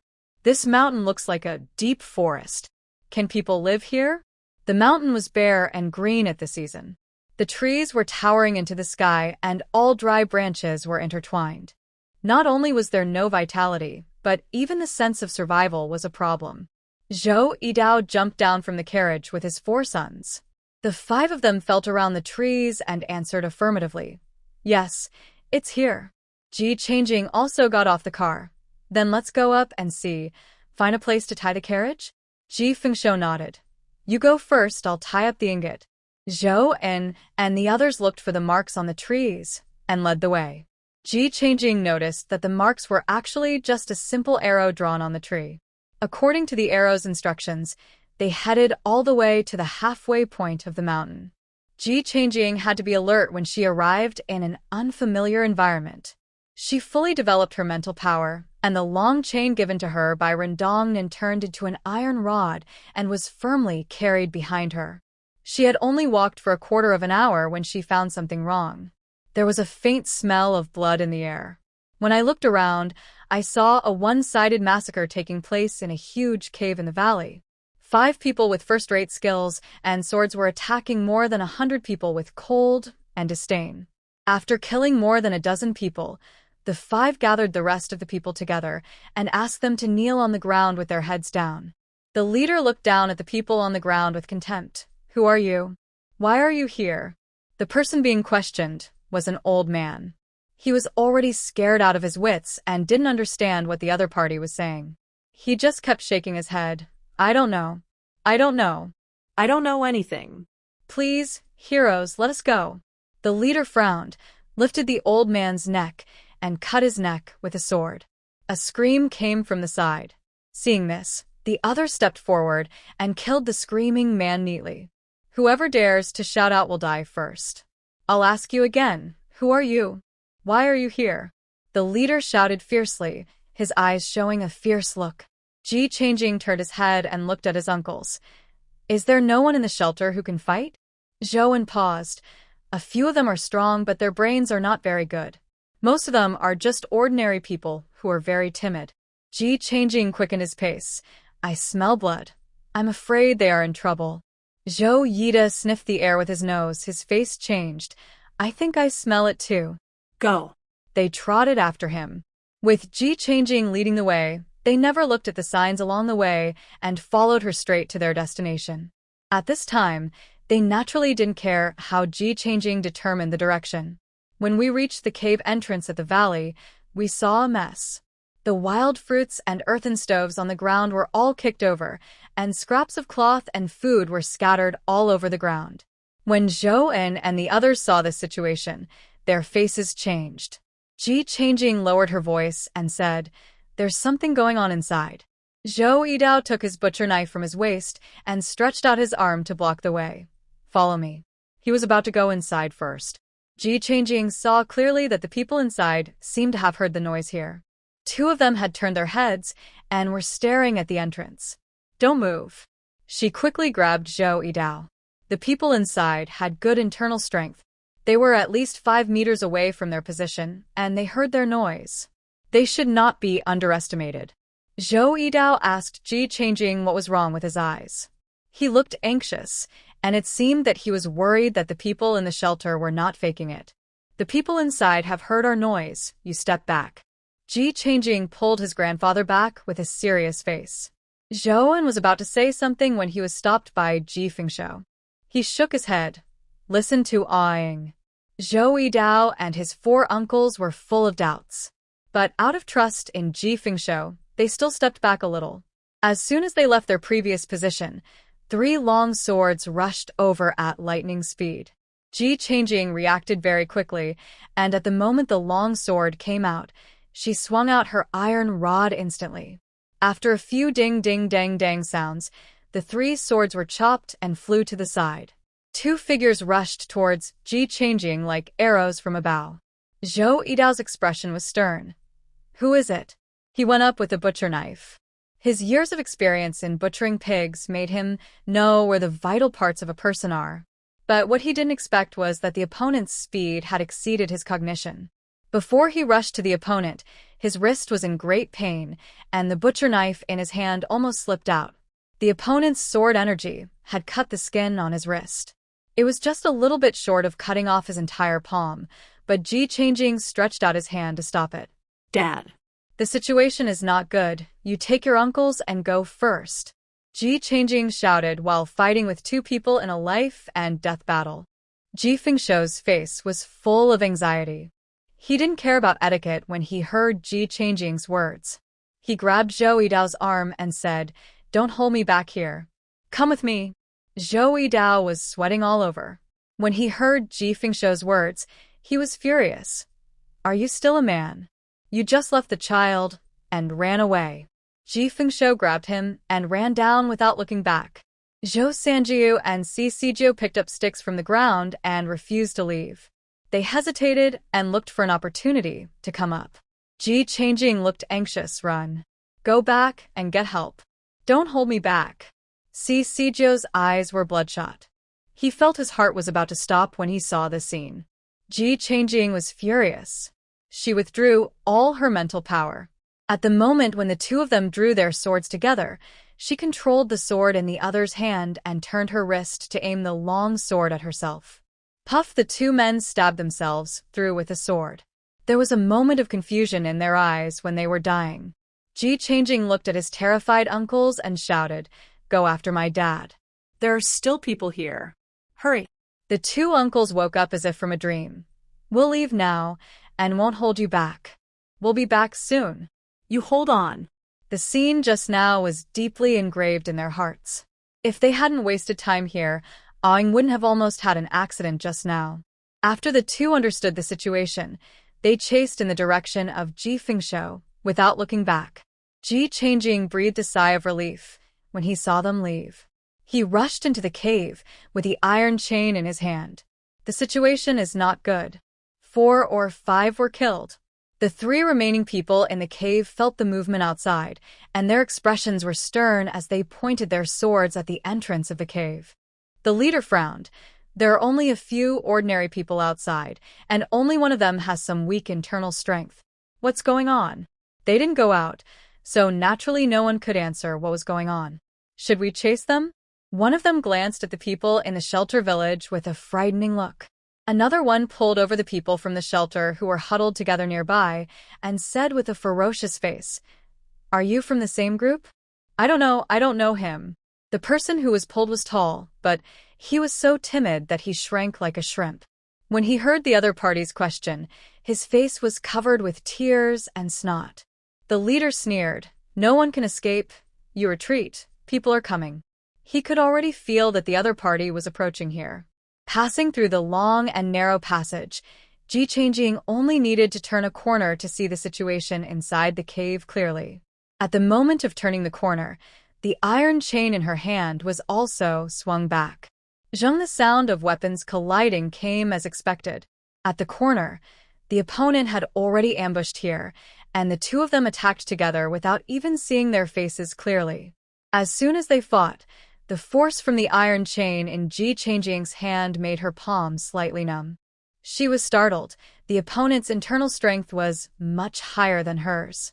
The previous attack was just a test, and after one move, both of them became alert.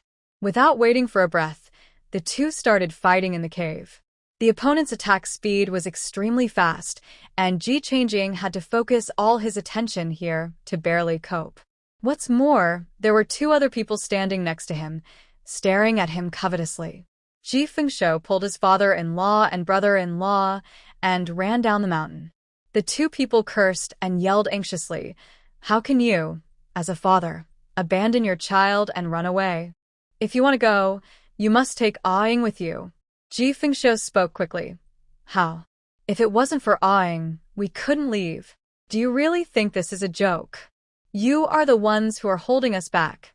Zhou Yidao was furious. "No matter what, I am better than you, a waste. You can't lift anything on your shoulders or hands, and you have to rely on my daughter.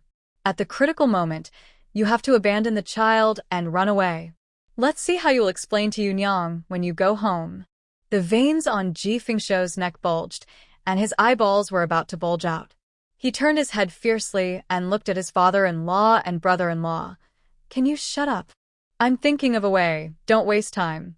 A person who usually smiles and never gets angry no matter what, now looks like he wants to kill someone.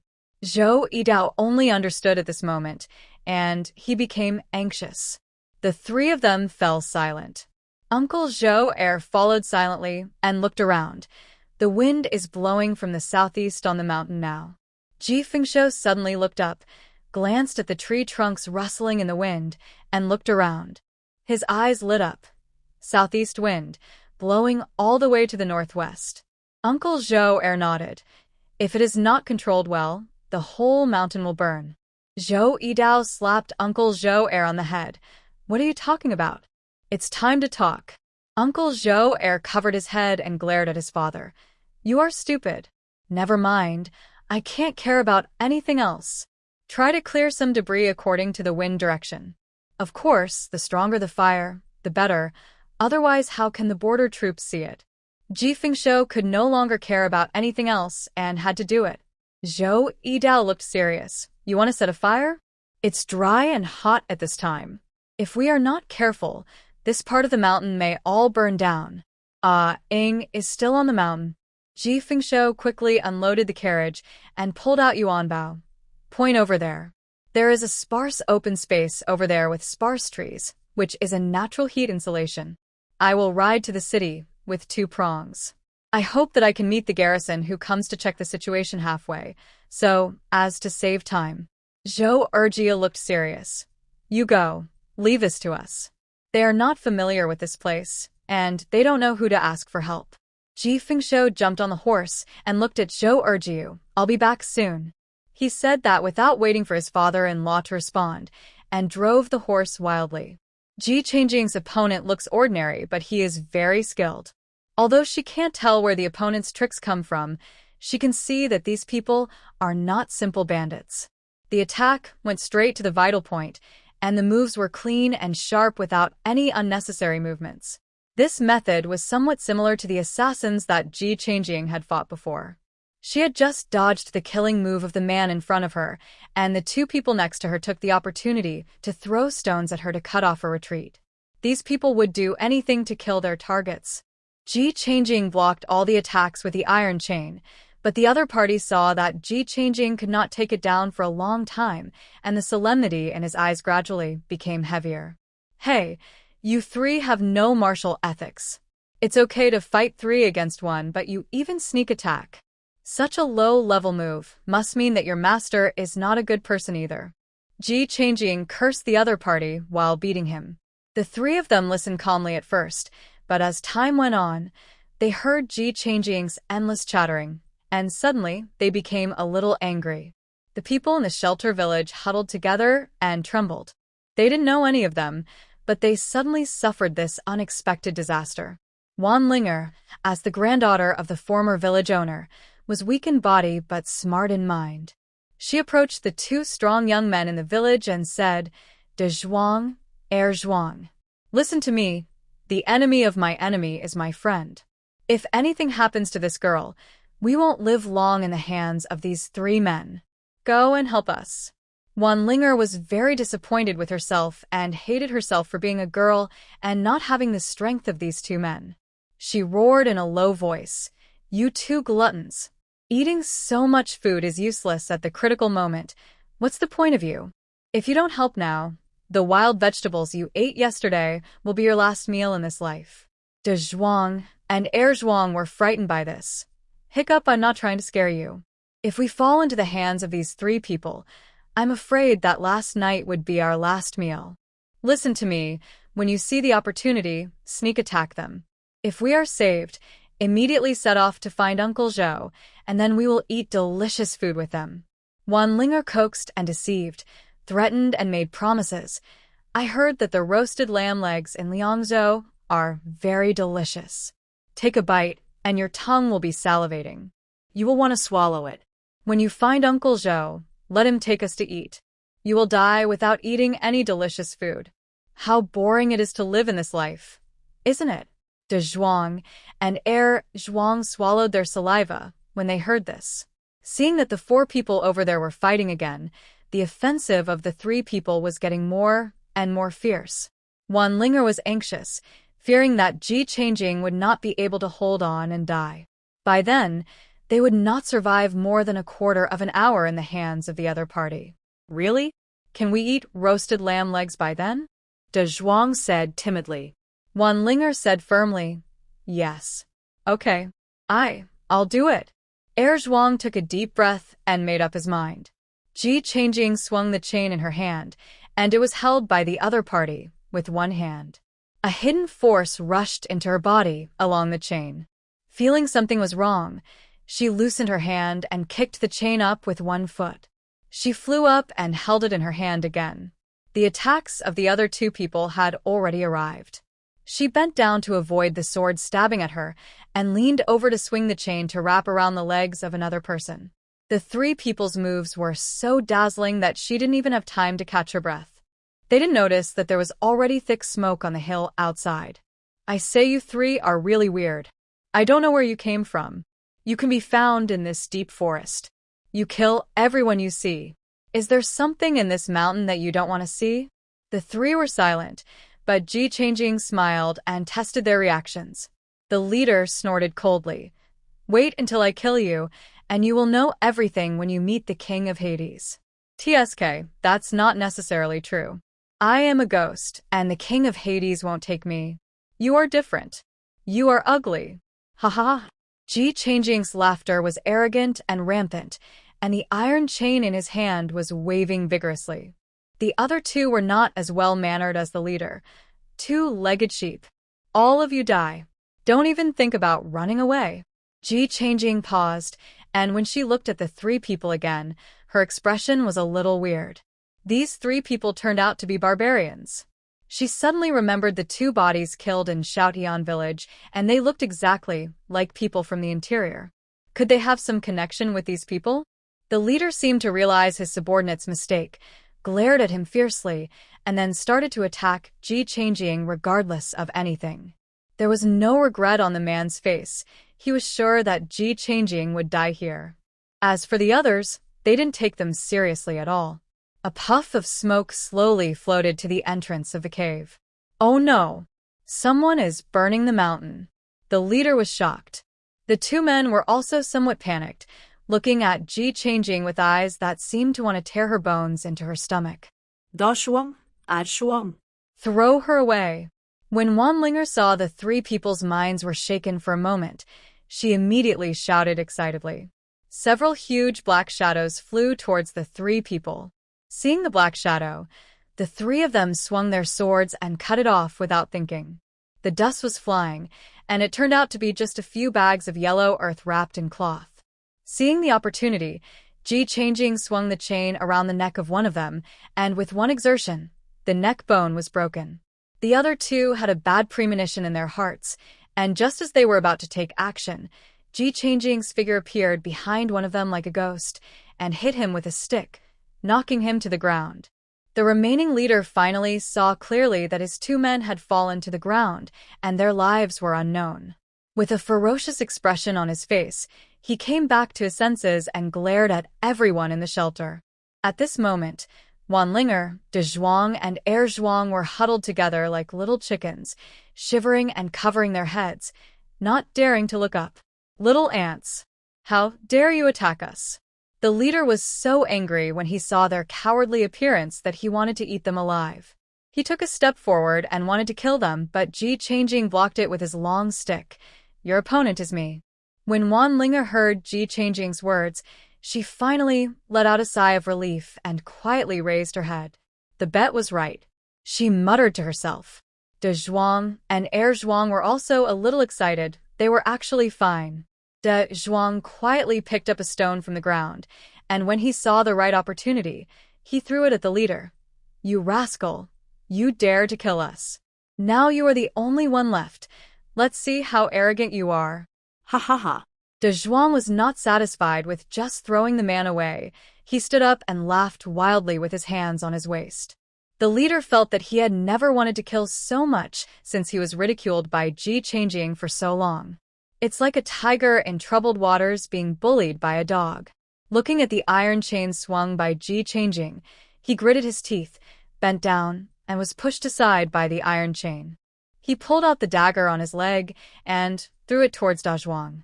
Wan Linger didn't expect that Da Zhuang, who was so scared to death just now, would suddenly become so brave. Not only did he throw stones, but he also dared to stand there and laugh at others. When she reacted and saw the dagger flying towards her, she hurriedly pulled De Zhuang down to squat. Ji Changing used a bit of mental power to slightly change the trajectory of the dagger. The dagger that was originally going to pierce De Zhuang's had pierced straight into the ground in front of him. What are you afraid of? There are more than 100 of you, and you are afraid of him? How cowardly! No wonder you have been bullied wherever you go in your life. You are as cowardly as mice. Ji Changing cursed expressionlessly as he saw that a dagger had frightened these people so much that they ran around with their heads in their hands. Wan Linger's body was shocked. She looked at the people in the sheltering village and then looked at the person who was attacking Ji Changing with anger on his face. It felt like my confused mind suddenly became clear at this moment. They'd have more than 100 people. The other party, only one person. She suddenly realized what was going on. What on earth were they afraid of? Go. Uncles and aunts from the shelter village. He's just one person. We can drown him with a spit from each of us. Wan Linger shouted angrily at the people in the shelter village who were running for their lives. Ji Changing no longer paid attention to his surroundings. The opponent's attacks became more and more urgent, and his mentality became more and more unstable. Ji Changing saw the opportunity, and his eyes froze the moment the opponent attacked. The moment the leader stabbed out the long sword, he suddenly felt a sharp pain in his wrist, and a snapping sound like the sound of broken wrist bones came. He could no longer hold the sword in his hand, and fell straight to the ground. Ji Changing swung the iron chain out and wrapped around the leader's neck. The opponent's intact hand subconsciously pulled the iron chain. Ji Changing exerted force in her hand, and the leader was pulled towards her uncontrollably. She removed the iron chain and smashed the leader's other hand with a stick and raised her knee to push the opponent's chin. The leader's head was raised uncontrollably, and Ji Changing swung the iron stick downwards. The sound of broken kneecaps came, and he fell to the ground. Before anyone could react, Ji Changing stepped forward and quickly removed his jaw. TSK, people say that people like you have poison in your mouth. I don't know if it's true or not. I have to take a look. Ji Changing opened the man's mouth and looked inside curiously. She actually found a small poison sac on the molar position of the inner wall of the mouth. The leader looked at her in despair and anger, but could not do anything. He could only be humiliated by Ji Changing pinching his chin and looking at his teeth like checking livestock. Tisk, it's just too disgusting. I can't do it. Ji Changing wiped the fingers that pinched her chin with disgust, turned her head and looked at the people in the shelter who were staring at her nervously, and pointed at Da Zhuang. You come here. She hooked her finger, and Da Zhuang trembled and moved forward step by step with a nervous face.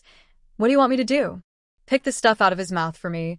Don't break it, or I'll beat you up.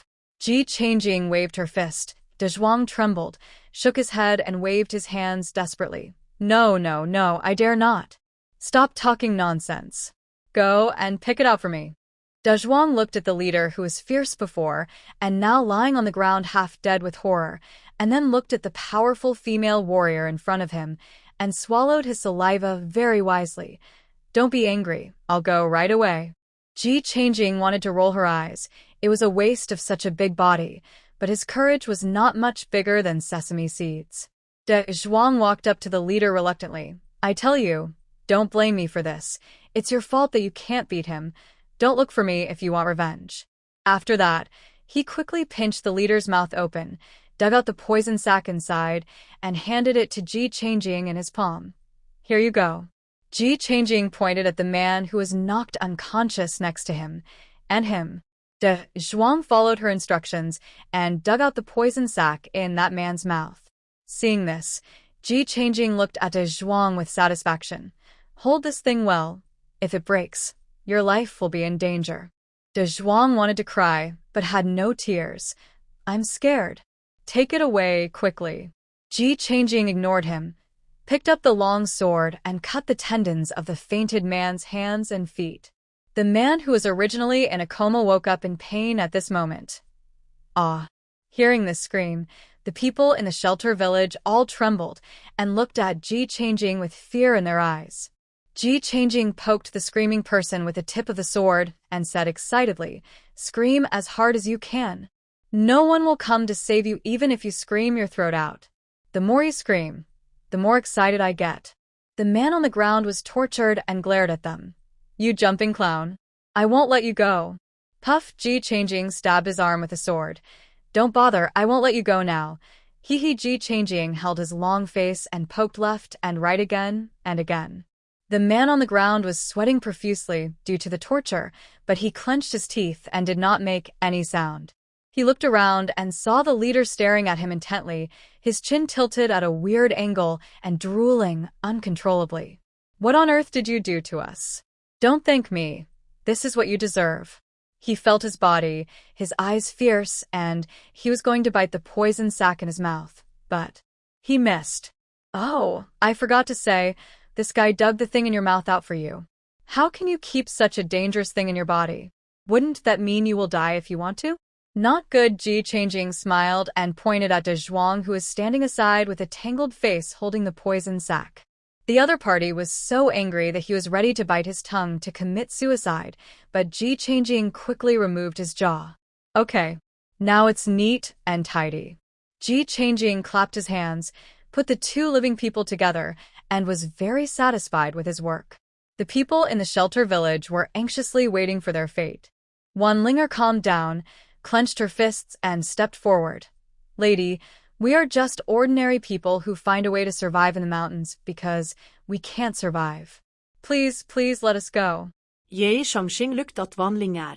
The girl looked about the same age as her, but she was pale and thin with slender limbs, and looked as if she could be blown off by a gust of wind.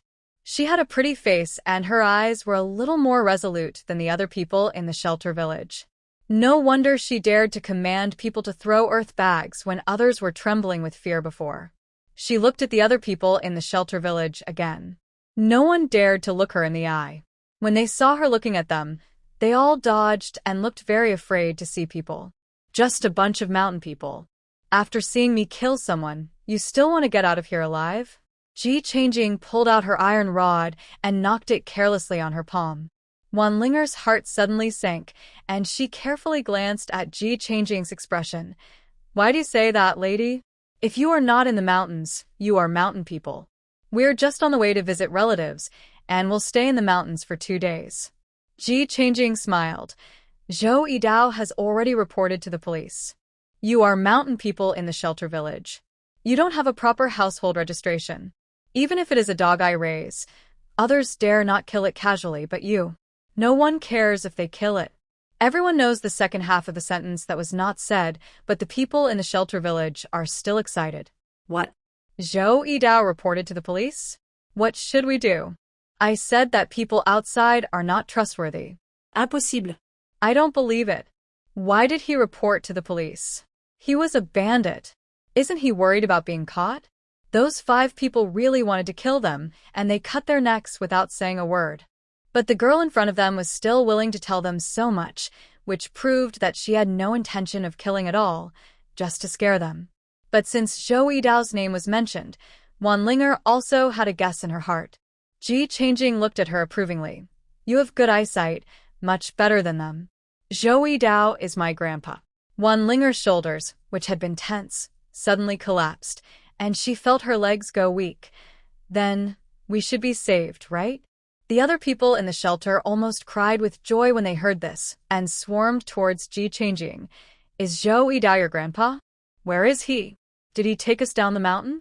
Did he find a way out? Where is he? Why did he come back after so many days? These people were so scared just now, but Ji Changjing only said that Zhou Yidao was her grandpa, and they forgot about what happened before. She really didn't know whether to laugh or cry. They will be here soon. As soon as she finished speaking, Ji Changjing felt a big commotion outside, and a large group of people were approaching the side.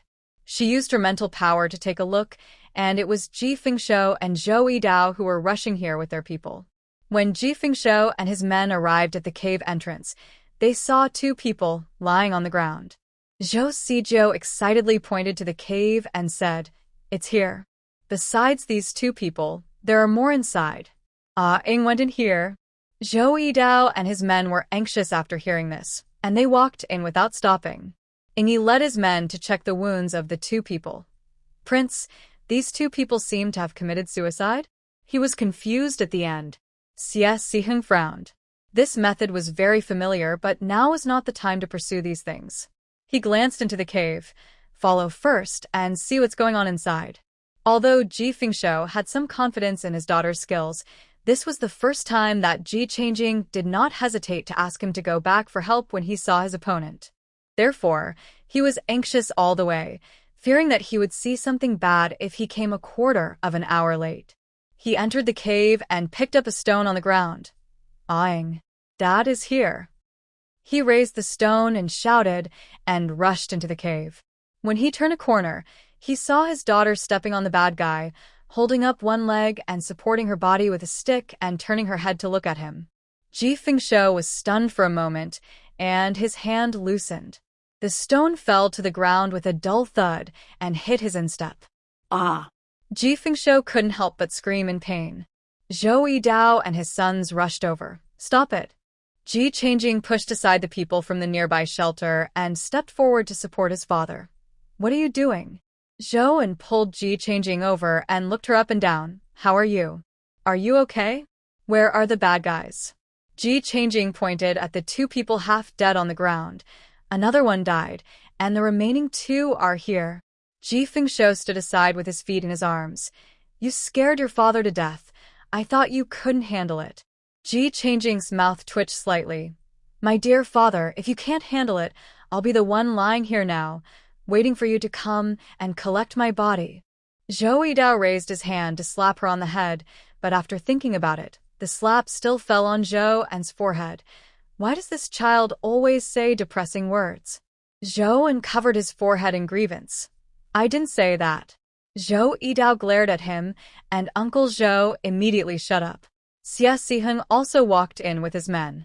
When he saw Ji Changjing, he raised his eyebrows. What a coincidence. Ji Changjing was a little surprised. So coincidental? Xie Siheng nodded. We were just about to return to Liangzhou. We passed by here and saw thick smoke. When we came to check the situation, we met my uncle and came here together. That's really a coincidence. These 5 guys are barbarians. 3 died in the fight, and 2 were left alive. I just took them back for you to interrogate. Ing was shocked. Are these 5 people barbarians? How to be sure? You will know when you go back and interrogate them. They must have something to do with the barbarians. Didn't we kill 2 people in Shaotian village before? It's a pity that no one was left alive at that time, and you took the bodies away. The 2 things may have some connection. Xie Siheng frowned. These people too? Ji Changjing nodded. Yes, they also said that we are 2-legged sheep. The 2 people on the ground looked at Ji Changjing with resentment when they heard her words, wishing to pull out her tendons and bones.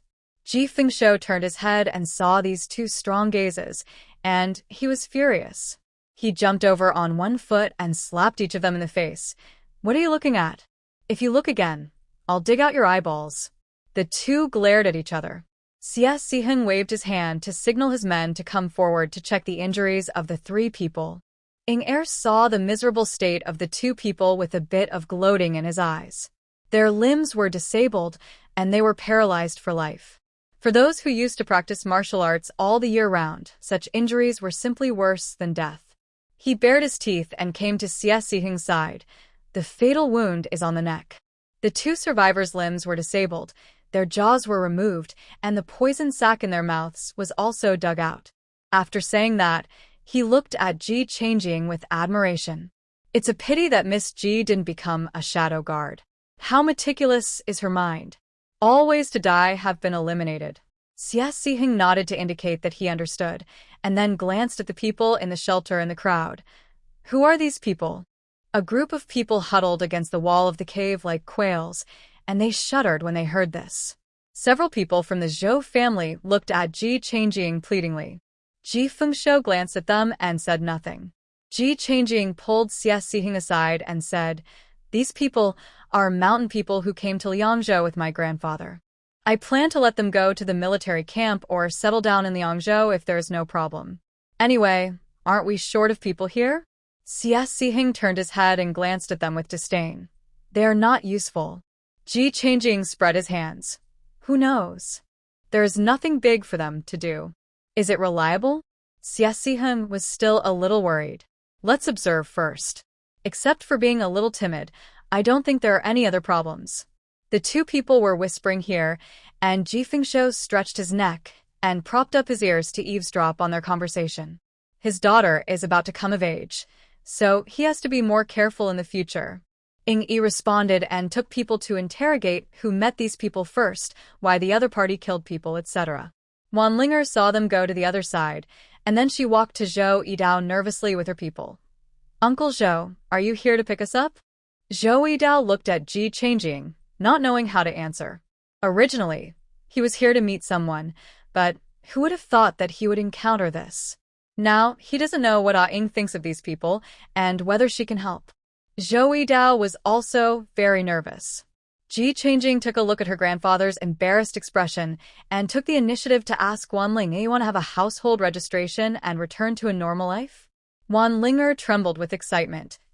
How can it be done? As long as you say it, we can definitely do it. She excitedly and nervously waited for Ji Changjing's next words, but she didn't wait for her to speak again. Let's talk about it after we go down the mountain. Ji Changjing said lightly. Wan Linger's face flashed with disappointment, but she didn't dare to ask any more questions. Ing Yi frowned after asking the question. So, these people suddenly appeared on this hilltop, attacked you without any warning, and held you in this cave, killing some of you? The people in the shelter did not dare to tell a lie in the face of their questions. Yes, sir. We really don't know these people. When they killed people, they were still asking us what we did. We didn't even know what was going on, and they just killed a few of us. Our people are right here. Several people pointed to the bodies of the murdered people and showed them to Ing Yi and the others, fearing that they would doubt their intentions if they were a second late. Ing Yi glanced at these people and nodded to his men. Take all these corpses away.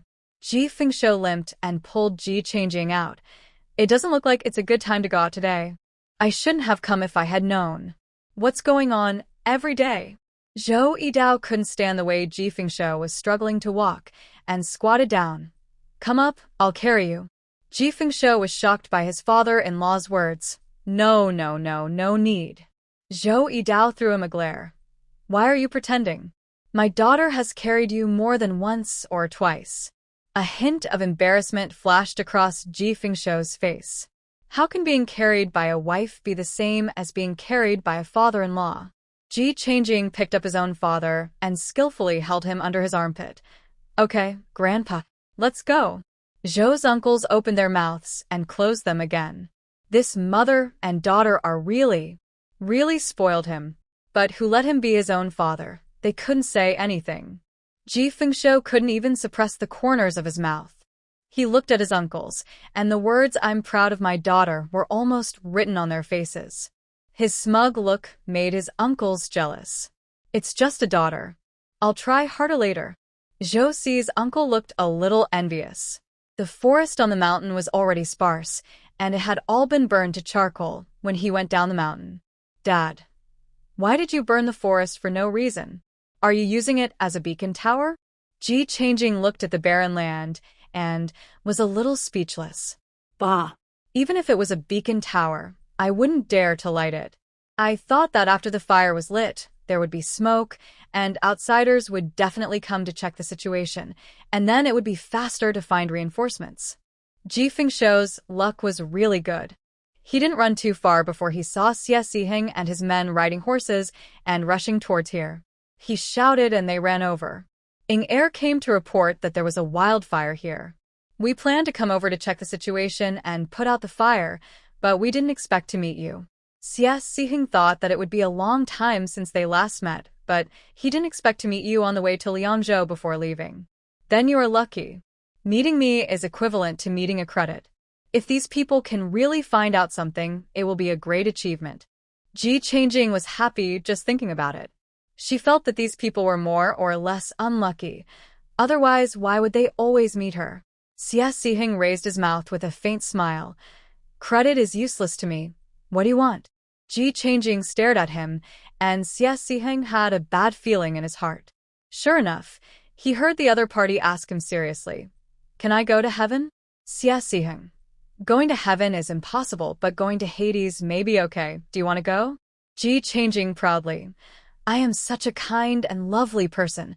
The king of Hades can't bear to take me away. You're quite confident. Ji Changjing said happily. Thank you for the compliment. They joked all the way and soon arrived at the place where the horses were tied. Ji Changjing looked at Xie Ziheng and said goodbye. We will take the people back to Gan County. The interrogation is your business, but if you have any results, let me know. At least I found this person. Xie Ziheng frowned. Don't you want this credit? Ji Changjing waved his hand. It's not that I am indifferent to fame and fortune. I just arrested 2 people, and actually I don't know anything. Otherwise, you can help me get some reward money. She is still busy going back to settle people. How can she have the time to go to Liangzhou to ask for credit? What's more, what can 2 survivors get out of it? Verbal praise. Bah. It's better to save it up for a big one. Xie Ziheng nodded. Then leave it to me. If there is a result, I will let MOU send a letter to you. Ji Changjing nodded. No problem. Xie Ziheng jumped on the horse and looked at her deeply. Take care of yourself. Ji Changjing inexplicably felt that the look seemed to be a farewell. She was stunned for a moment. Take care of yourself too. Nodding, he tightened the reins and rode away. The hairband on his head was lifted by the wind and gently brushed across his cheek. He looked ahead with deep and resolute eyes. The sunlight fell on his body through the branches on both sides, and the light and dark were uncertain. This kid, why does it feel like he is going to kill someone? Ji Fengshou looked at Xie Ziheng's departing back and muttered softly. Ji Changjing was silent for a while before replying. Maybe. She patted her face and looked at Zhou Yidao and the others. It's time for us to go, let's go back. Because there was no carriage for the people in the shelter village, they could only follow the carriage at different times. They were both uneasy and nervous. It was the first time in their lives that they walked openly on the official road in the sun. For a moment, they were a little scared. They followed the carriage closely along the way, fearing that they would be left behind. Before reaching the city gate, Zhou Yidao looked at the guards at the entrance nervously. How do we get this in? Ji Changjing took out a badge from his waist. Watch me? Ji Fengshou asked in confusion. Where did this come from? Ji Changjing chuckled. Don't you think about what your daughter does? The government wants my potatoes, so I have to get some convenience for myself. This was given to me by the prince by Xie Ziheng. I can enter and exit the government offices in Liangzhou at will. Ji Fengshou said reservedly. It's nothing. I'm just lucky to have made friends with Prince Ping and Prince Ping. Haven't you also met Princess Ping? It's the woman that Yunyang carried on her back the day she came back for dinner. Zhou Yidao took a breath. You only said it was Yunyang's superior, but you didn't say it was the princess. Ji Fengshou waved his hand and looked nonchalant. What does it matter? The princess is nothing special. She is just like us, with 2 eyes and 1 mouth. This is not wrong. The uncles of the Zhou family thought about it and accepted it instantly. That's right. There is no difference. The city gate began to check the household registration and vehicles in an orderly manner. The people of the shelter village all huddled around the carriage and soon attracted the attention of the garrison. The person on duty today was still an acquaintance, Zheng Qijin. Ji Changjing jumped down from the carriage first. Uncle Zheng. Zheng Qijin looked at her in surprise.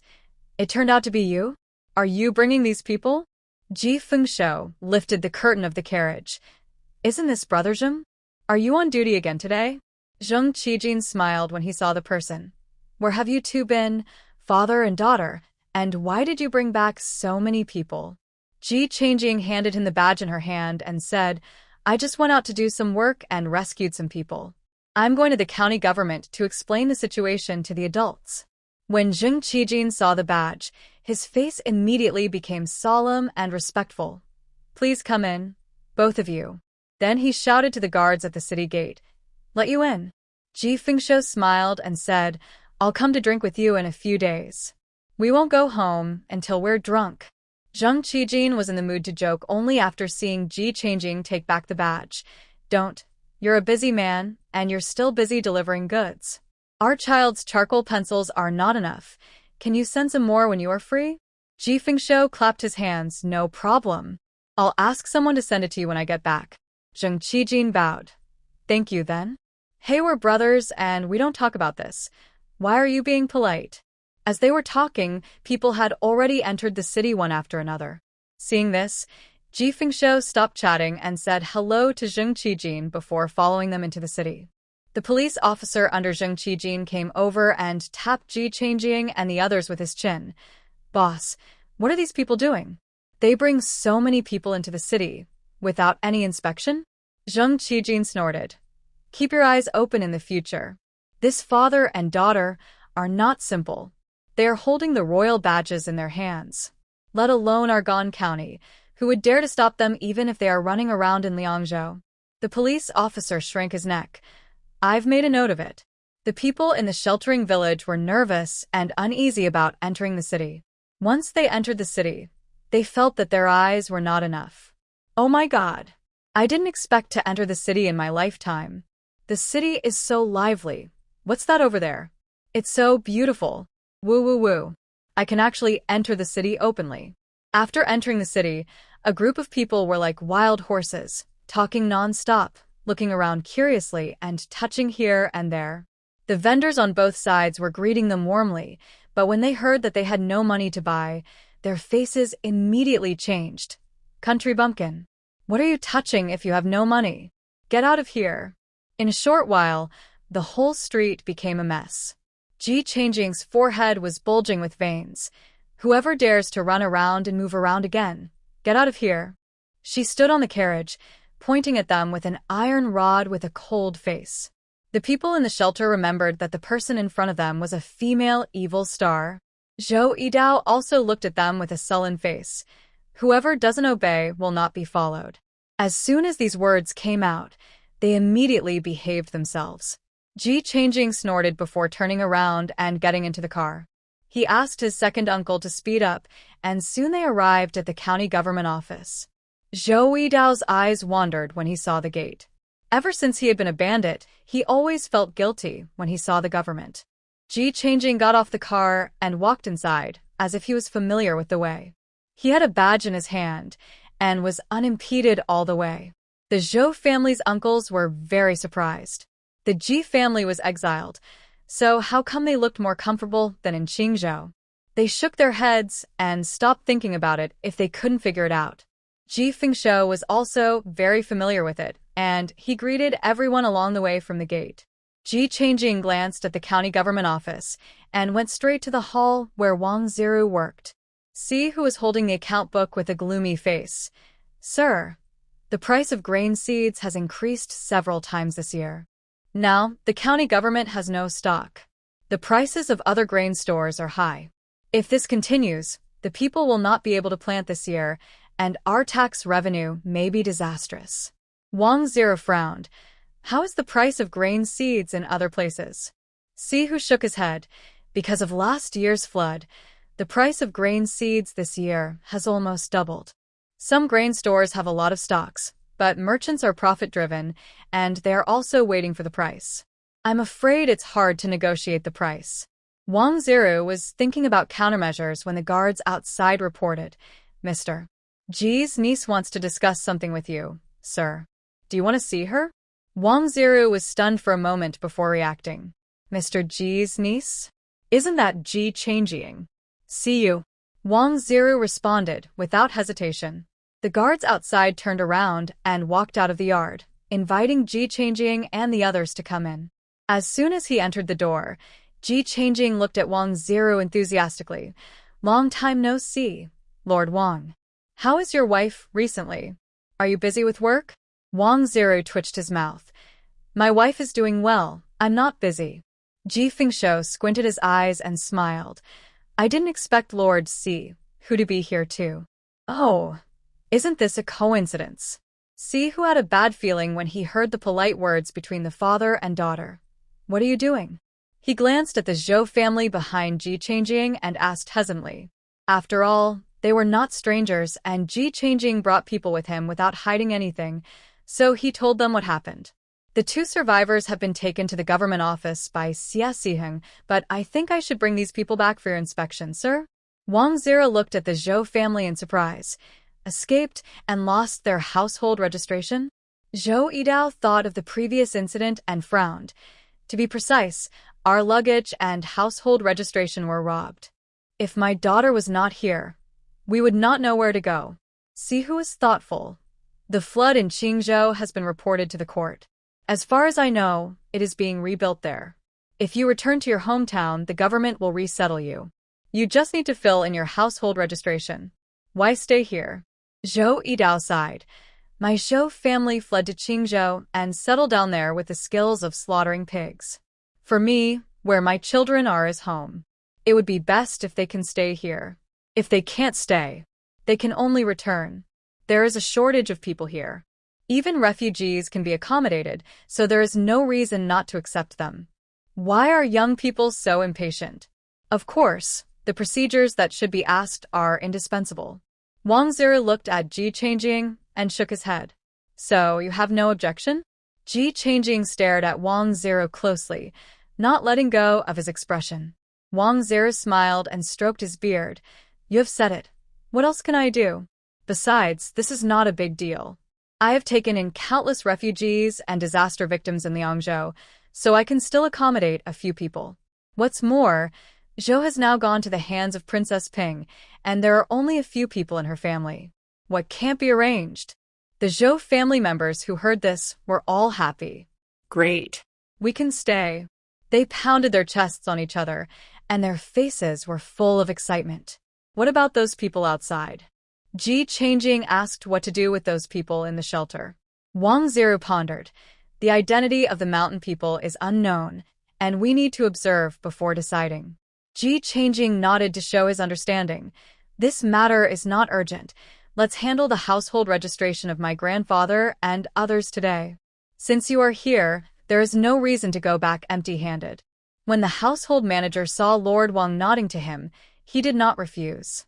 He immediately waved to the Zhou family, found a table, unfolded the documents, and began to fill in the documents while asking questions. Ji Fengshou saw that the matter had been finalized, and then he looked at Wang Ziru with a smile. You are still sensible, I said it. Our Liangzhou is vast and sparsely populated, and we are short of people who grow crops. There is no reason not to accept my father-in-law and his family. Wang Ziru also took the opportunity to ask about the spring plowing situation. How is the field now? Has the soil been turned over? Have the seeds been prepared? Ji Fengshou's smile disappeared and he frowned. Turning the soil is easy, but last year everyone ate all the grain seeds for spring plowing in order to survive, and now we haven't bought grain seeds. It's too expensive. Is there any way for you to control those who sell grain seeds? Ji Fengshou looked at Wang Ziru expectantly, which made him feel depressed. The situation among the people was worse than he thought. The situation in Shaotian village would not be an isolated case. There would be more. Now, the county government still owes the people money for killing the barbarians last year, and it has not yet been paid. If the price of grain seeds remains high this year, and it is impossible to farm, the consequences. Just thinking about it is unbearable. The county government is also trying to find a solution. The situation in Liangzhou is not much better than ours. I believe they will definitely send people out to contact more grain merchants. It depends on whether they can find a conscientious one. Wang Ziru sighed. If it doesn't work, he can only mobilize his family's connections and contact some grain merchants with whom he has cooperated for a long time to supply goods. However, the mountains are high and the roads are long. Even if others are willing to come, the cost of transportation along the way may not be much lower. Ji Changjing held her face and looked at Wang Ziru's frown, thinking in her heart. She has a lot of food in her space, but she has not found a suitable candidate to trade with them. It will cause countless troubles if she takes it out rashly. Ji Changjing looked at the Zhou family and stood up after seeing that they had received the documents. If there is nothing else, shall we leave first? Wang Ziru waved his hand solemnly. I won't see you off.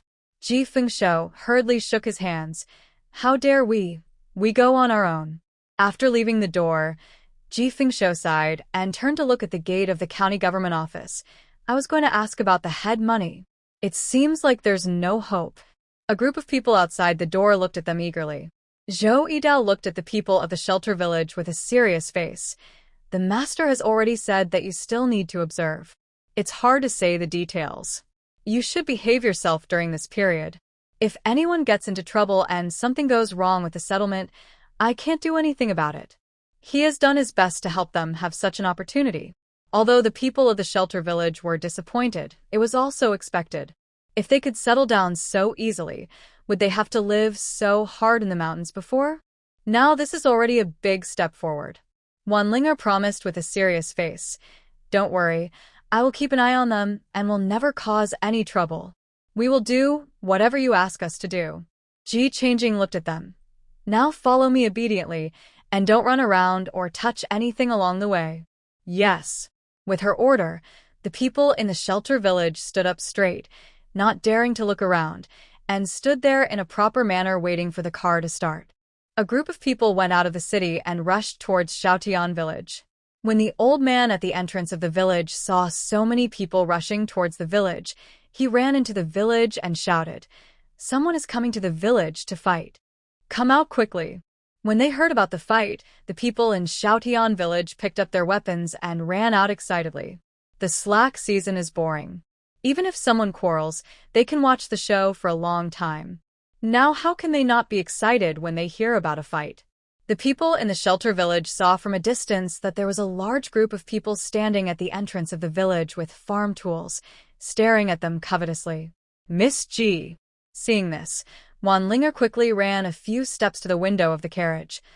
Why don't we just not go? I think they don't seem to be very welcoming.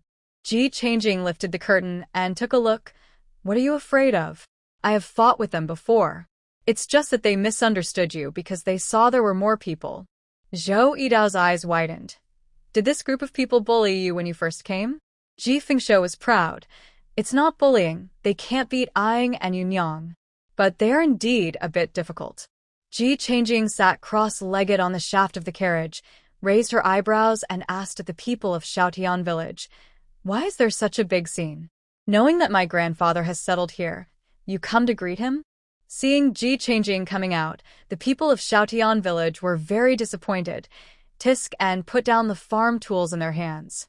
Why is it you again? Why did your grandfather come to settle in our village as well? Aunt Yang glanced at Ji Changjing with an unhappy face.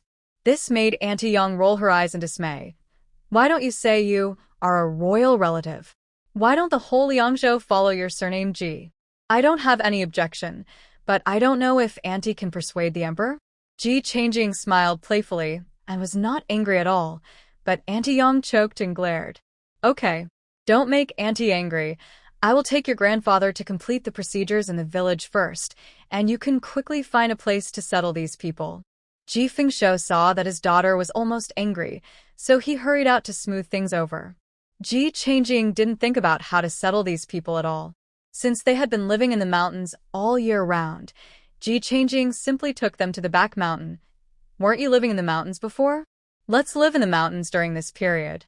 When I find someone to take you in, I will take you down the mountain. Just tell us if you need anything, we will help. It was just 2 simple instructions, but the people in the shelter were so moved that they burst into tears, which scared Ji-changing. Wow, I don't think you are a cruel female devil anymore. You are such a good person. I didn't expect you to take us back to the village to live, and you are willing to find someone to take us in. You are the kindest person I have ever seen. Wan Linger was also moved. We will definitely not cause you any trouble, as long as we have a place to stay. Thank you. This made Ji-changing a little embarrassed. She thought that these people would be a little angry when they saw her casual attitude, but she didn't expect them to be satisfied so simply. She couldn't help but look more serious. You probably won't stay in the mountains for too long. Wait for my news.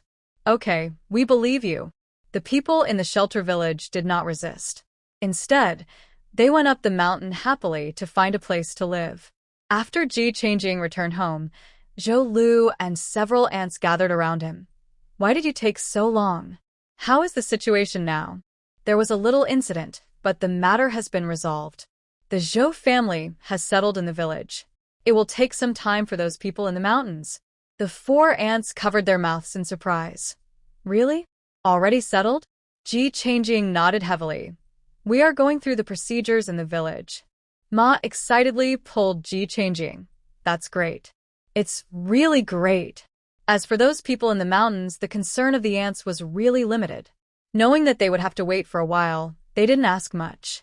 Mrs. Hu also smiled and narrowed her eyes. She took Mrs. Zhou Lu's hand and comforted her. I told you, as long as Aang takes action, nothing can't be done. Don't worry.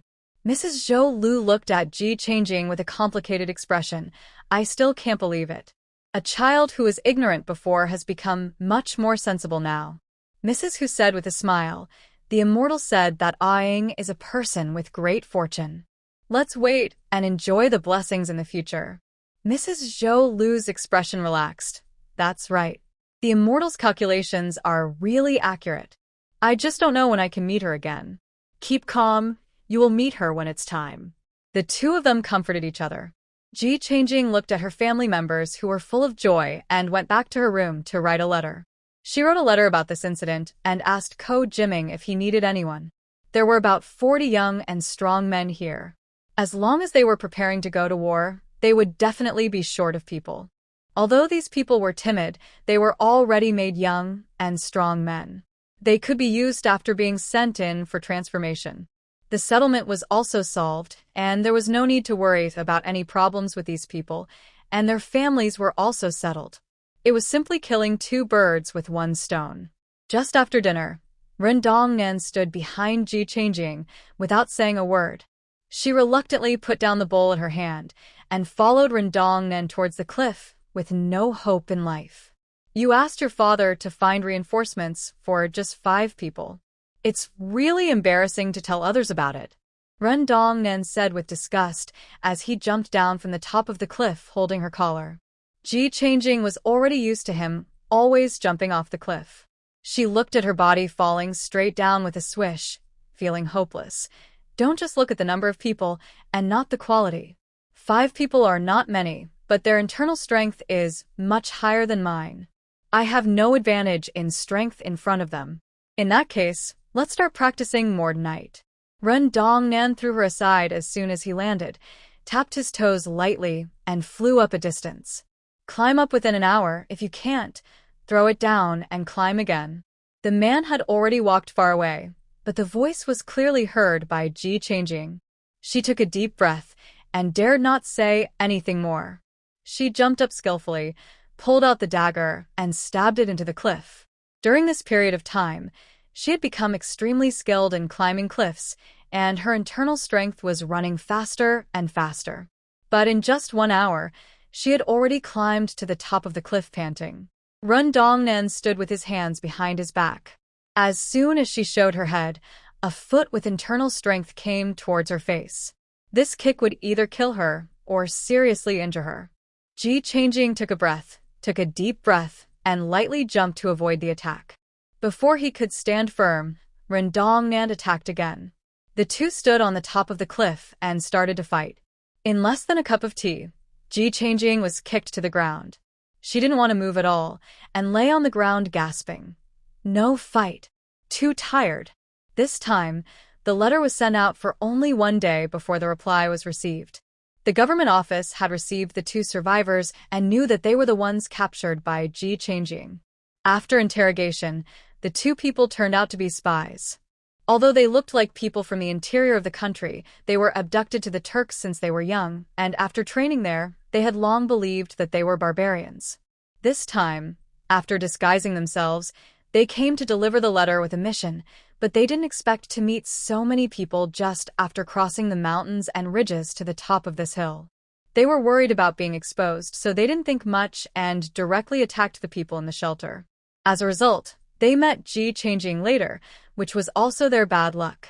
As for the others, they have not been interrogated yet. However, it can be seen from the letter that Ko Jiming was in a good mood. He agreed to what Ji Changjing said, without hesitation. Someone has come to bring people. But Ji Changjing didn't expect that it was Zonglizao who came to bring people. Where are the people? Zonglizao came with his right and left hands, exhausted. He just went to see Song Ruqing and rushed to the Ji family without stopping. Ji Changjing was also a little surprised to see that it was him. This little thing, does it take the prince to do it himself? Zonglizao glanced at her. My mother wrote to me the day before yesterday. I thought you would write to Captain Ko in a few days. So, you have been waiting for the letter? Zonglizao nodded. I came to see my mother and take some people back, by the way. It just so happens that I am short of people. Ji Changjing understood. Come with me. They walked all the way to the back mountain. The place chosen by the people of the shelter village was the flat land where Ji Changjing and others had burned charcoal before. But in 2 days, the place had been cleaned up and some trees were cut down and propped up there, looking like they were going to build a thatched hut to live in. Ji Changjing pointed to Zonglizao next to him. Prince of Pingwang, Zonglizao. The 5 cousins' breathing was disordered for a moment. The eldest cousin, Zhou Huijin, wiped his hands on his clothes solemnly and then bowed his hands and saluted. I have seen the prince. Zonglizao raised his hand and gave him a fake support. What prince or not, it doesn't matter, so much outside. Ji Changjing said with a smile. Anyway, everyone has 1 nose and 2 eyes, and there is no difference from us. Zonglizao. Zhou Huijin glanced at Ji Changjing silently, wondering if the relationship between his younger sister and the prince was unusual. Why are you talking so casually? You, come here. Ji Changjing glanced at the people who were busy in the shelter and saw Dazhuang and Erzwang, who were bigger, and followed Wanlinger. Hearing her shout, Dazhuang's body trembled immediately, with some resistance on his face. Wanlinger pushed him and Erzwang and shouted in a low voice, Hurry up and go over. The two of them took small steps and approached Ji Changjing little by little. Lady, what did you call me for? Say it first. I don't pick people's mouths. De Zhuang recalled the last experience, and his whole face wrinkled into a ball. Zhuang sniffed his nose and looked reluctant. Ji Changjing rolled her eyes and said, Why pick your mouths? I called you here because you two are the biggest. What are you best at? Zhuang scratched his head and thought hard but couldn't figure it out. De Zhuang thought for a while, and a happy smile appeared on his face. Then you have a good eye. Zhuang and I are the best at eating. People in the village call us gluttons. There was even pride on his face, and he didn't think gluttons were an insult at all. Ji Changjing turned her head to look at Zhong Liz-ho, signaling him with her eyes. If it doesn't work, change someone. Unexpectedly, Zonglizao looked at the two of them and asked, How much can you eat in 1 meal? Erzwang raised a finger with excitement and pride. Yang, the lieutenant general behind Zonglizao, said disdainfully, 1 bowl? What can you eat? He can eat 3 bowls in 1 meal. A bucket. Such a big bucket. Dazhuang made a circle with his hand, the size of a bucket. Yang, the lieutenant general, and another deputy both gasped. Zonglizao was quite interested. How does eating so much give you strength? Erzwang clenched his fists and pounded his chest. We are very strong. If you don't believe me, I'll show you.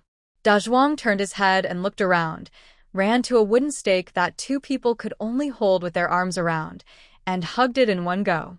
He picked up the wooden stake and turned around twice. The people next to him scolded him. Da Zhuang, you are crazy again. Put it down quickly. What if you hit someone? Da Zhuang put the wooden stake down, and it was Zhuang's turn to step forward. He picked up the wooden stake and ran to a place with fewer people, threw the wooden stake up and hugged it again. Zhong Lizhou's eyes lit up and waved his hand to signal him to put it down. Da Zhuang and Zhuang ran over happily. We may be able to work. Why are you asking this? Lieutenant General Yang and his deputy looked at each other and nodded secretly. No matter what the others think, this trip is not in vain with these two people. Ji Changjing stood in front and clapped his hands to signal everyone to stop. I promised you that I would let you go down the mountain when I found someone to take you in, and now the person has arrived. No need to say anything more. As long as one person in a family is chosen today, the rest of the family can move down the mountain and settle down here. Whether you can get it depends on your ability. The people in the shelter village were all excited. They thought it would take a long time, but they found someone to take them in so quickly. Wan Linger plucked up the courage to stand up. Miss Ji, I have a question. I want to know what the people who were picked up will do. Zhang Lizhao turned his head and gave Yang a look. He immediately stood up and said, This is a good question. Everyone who was picked up today will go to the military camp. Guard our Dali dynasty and the people of Liangzhou City. Yang stood in front of everyone with a proud tone. Once you join the border army, there is no retreat. No matter what you did before, whether you were a mountain dweller or a bandit, you only have one identity after entering the military camp. You are a hero in the hearts of your family. You are an upright man who guards your country. You will lose your life. You will bleed. But you are not allowed to retreat. Those who violate the rules will be killed without mercy. Yang drew out the sword at his waist, and the tip of the sword pointed directly at the people of the shelter village. Shocked by his overwhelming aura, the people of the shelter village all looked at him blankly. If you don't want to, stand up now. Yang put away his sword and looked at the crowd opposite. Wan Linger smiled bitterly and said leniently, but in fact they had no choice at all. If they were not chosen today, what awaited them would be the same old life. Ji Changjing looked at the people in the shelter and saw the retreat on their faces. He couldn't help but said loudly, You have lived your whole life, and no matter where you go, you are destined to be bullied. Now, even though your heads are hanging on the belt, you can live upright in the future, and your descendants won't have to live like you. Being a mountain dweller may be safe and secure for the rest of your life, but are you really willing to live in such a cowardly way for generations? Now that the opportunity is in front of you, you don't have the courage to seize it. So, what's the point of talking about the future? Go back to your shelter and live like before. When they heard about losing their lives and bleeding, they couldn't help but take several steps back. It was really anxious to watch. Lieutenant General Yang looked down on these people from the bottom of his heart. If it weren't for the prince coming, if it was him, he would have turned around and left when he saw the look of these people. The atmosphere was a little frozen for a moment. De Zhuang suddenly said, Are there meals provided? Lieutenant General Yang sneered. Even if you eat 10 buckets in one meal, we can afford it. Zhuang's eyes lit up, and he excitedly pulled De Zhuang's arm a little excitedly. Free food. They will provide food. De Zhuang's face flushed with excitement. Wan Linga held them down. Think about it. This might cost you your life. Sister. When Grandpa took Zhuang and me in, he didn't expect that we would eat so much. You have worked hard before. Now that we are gone, you can relax. You don't have to worry about food all day long. You can do your own things. Maybe we can even earn some rewards and come back to give you a dowry. Wan Linger's eyes suddenly turned red. But once you leave, I will be the only one left at home. Don't worry. I will definitely find someone to take care of you. De Zhuang patted his chest to assure, and then he said to Lieutenant General Yang with a happy face, We are going. A smile appeared on Zhong Lizhou's face. Come here. He waved his hand, and Zhuang and Zhuang ran over with their heads shaking. Seeing the people he wanted to meet take the initiative to stand up, Young Lieutenant General's face showed relief. He didn't care about the others in this case, then we— Wait. Several anxious voices appeared in the crowd, and 6 young and strong men stood up. We want to go too. These 6 people stood up resolutely regardless of their family members pulling. Young Lieutenant General didn't expect that they still had this courage. No matter what kind of people they were, at least they were courageous. He nodded. Stand up. The 6 people had just taken 2 steps when a crying voice in the crowd shouted, "Big Baby, what will happen to the children if you leave?" The man named Big Baby turned his head and looked at the position of his wife and children, holding back tears. "I'm tired of being bullied wherever I go. A dog raised by someone else's family is better than us. I don't want my child to be like this in the future. One day when he grows up, he will blame me. I want to live like a human being and fight for a future for you." After that, he left resolutely.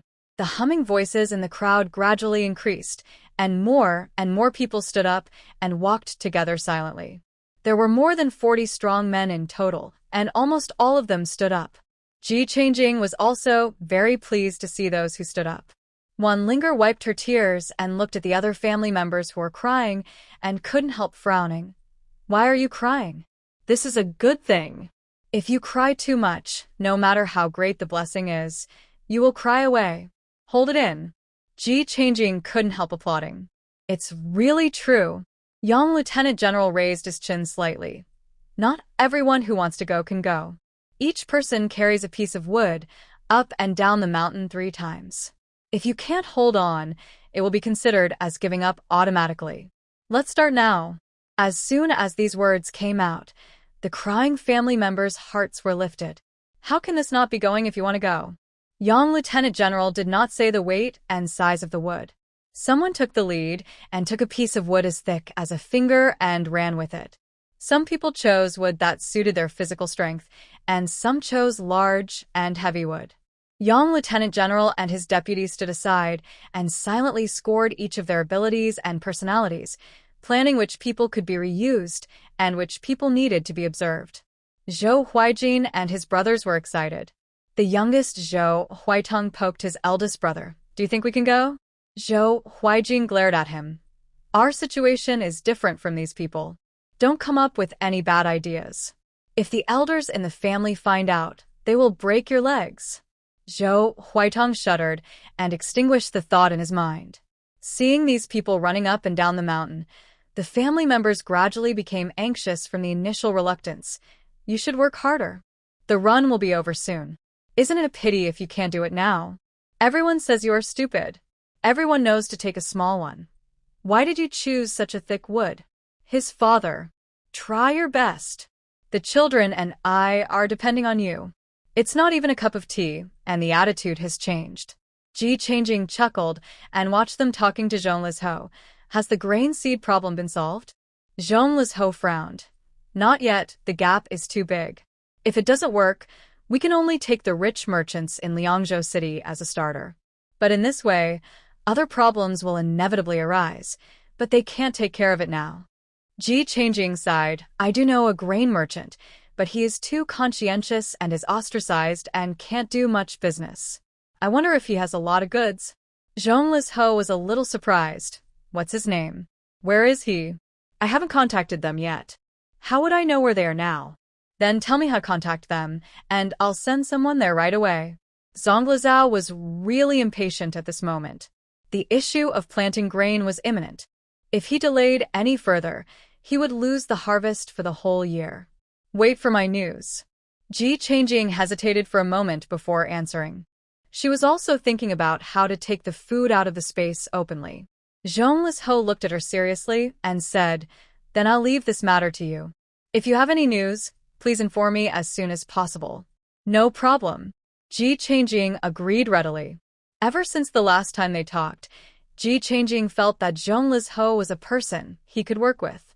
At least because of the incident with Princess Ping, he has no prejudice against women, and his thinking is not pedantic. He is a flexible, young, and energetic person. "Have you kept the retainer order I gave you?" Zhong Lizhou changed the subject and talked about the token. Ji Changjing nodded. "It's very useful." "That's good. You haven't done anything yet.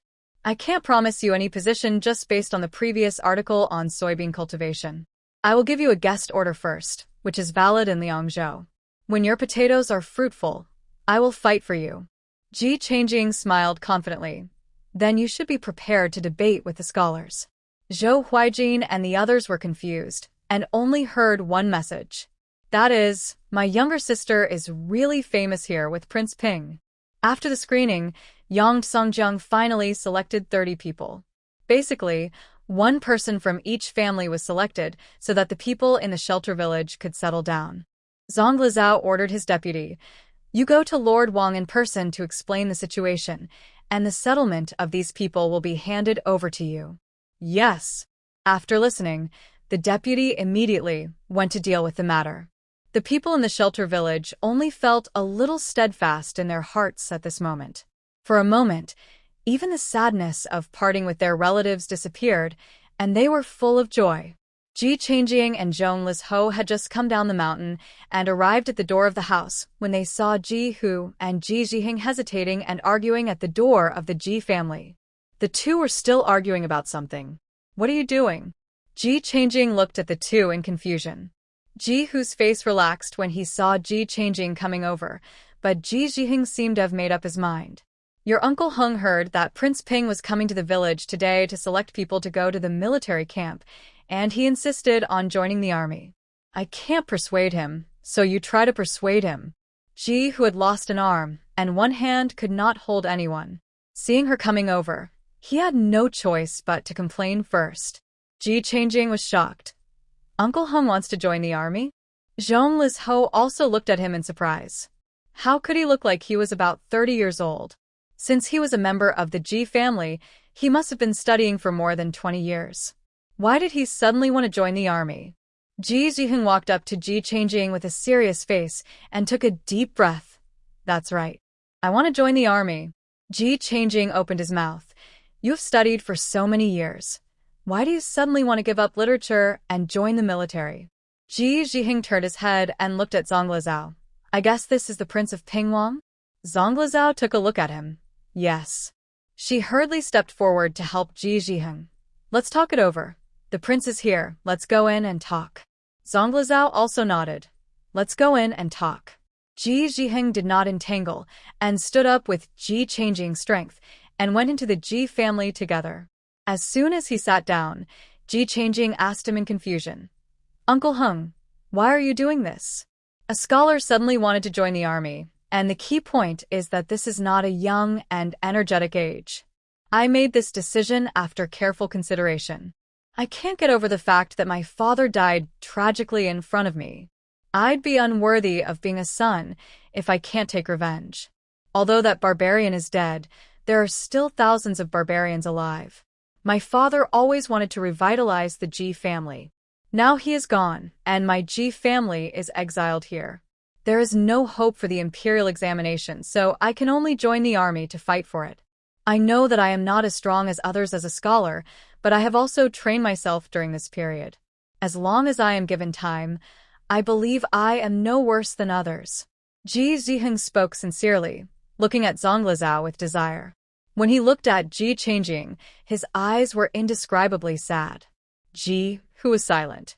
If it was before, he might have been able to fight, but now that he has lost an arm, it is no longer possible. Ji Changjing was also silent. She didn't expect that the old patriarch's incident would have such a great impact on Ji Zhiheng. After studying for more than 20 years, he suddenly wanted to overturn everything before and change his way to start over again. This is not only courage, but also requires extraordinary courage. Zhong Lizhou looked calm. "Your age is not an advantage in the military camp. You were a scholar before. Even if you enter the military camp, it will be difficult to keep up with the intensity of others' training. Military merit is not so easy to earn. I am afraid that there is little hope." "I know, but as long as there is a glimmer of hope, I am willing to give it a try," Ji Zhiheng said excitedly and stood up. He looked at Zhong Lizhou with firm eyes. "As long as the prince is willing to give me a chance, I am willing to be a cook." Zhong Lizhou was shocked. Scholars were respected everywhere in the Dali dynasty. Their status was higher than that of ordinary people. Even the nobles would be a little more friendly to scholars.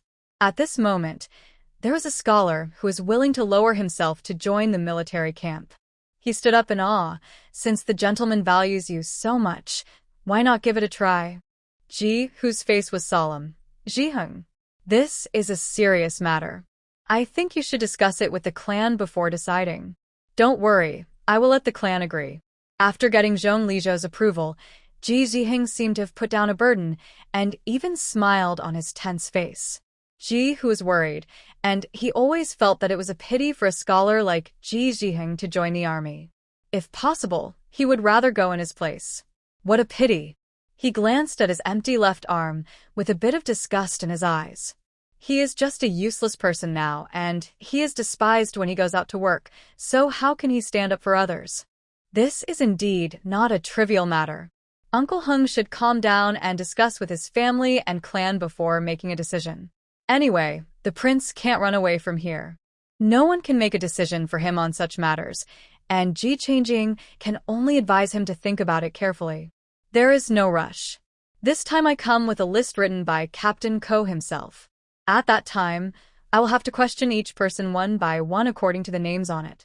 I will stay here for a few more days and take them away together at that time. Zhong Lizhou said considerately that there is still plenty of time. Ji Zhiheng smiled confidently after hearing this. As long as there is no problem here, it's fine. Ji Hu and he went out one after the other. On the way, they were still discussing how to talk to the people in the tribe. I will stay here for 3 days at most. If you have time, contact the grain merchant and ask him. If he can't help, I will think of other ways. Zhang Lizhou saw that everyone had left and thought it would not be good for him and his men to stay at Ji's house. So he gave some instructions and stood up to leave. Ji Changjing thought for a moment and said, 3 days is almost up. I'll let you know when I have any news.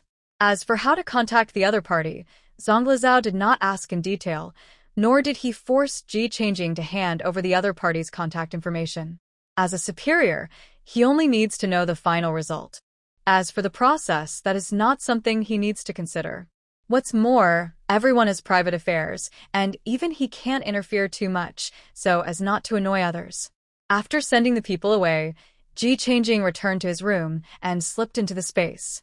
On the cleared space, there were piles of grain that had been moved from the county government office, as well as food and weapons from Wuha Mountain, and boxes of gold and silver that had been found when the black dog was discovered. They were now placed in front of Ji Changjing. She looked at these things and muttered to herself, time to clean up some. After all, the space also produces food. Because of these things, the food she planted in the space has not been harvested for half a year. She also wanted to see which type of grain was better to grow, the modified grain varieties in the space or the native grain varieties. Looking at the black dog lying on the gold and silver and rubbing the box, Ji Changjing frowned and walked over. She had seen the black dog behave like this more than once, and it was really weird. When she said this, she was stunned for a moment, frowned, and looked at the box of gold.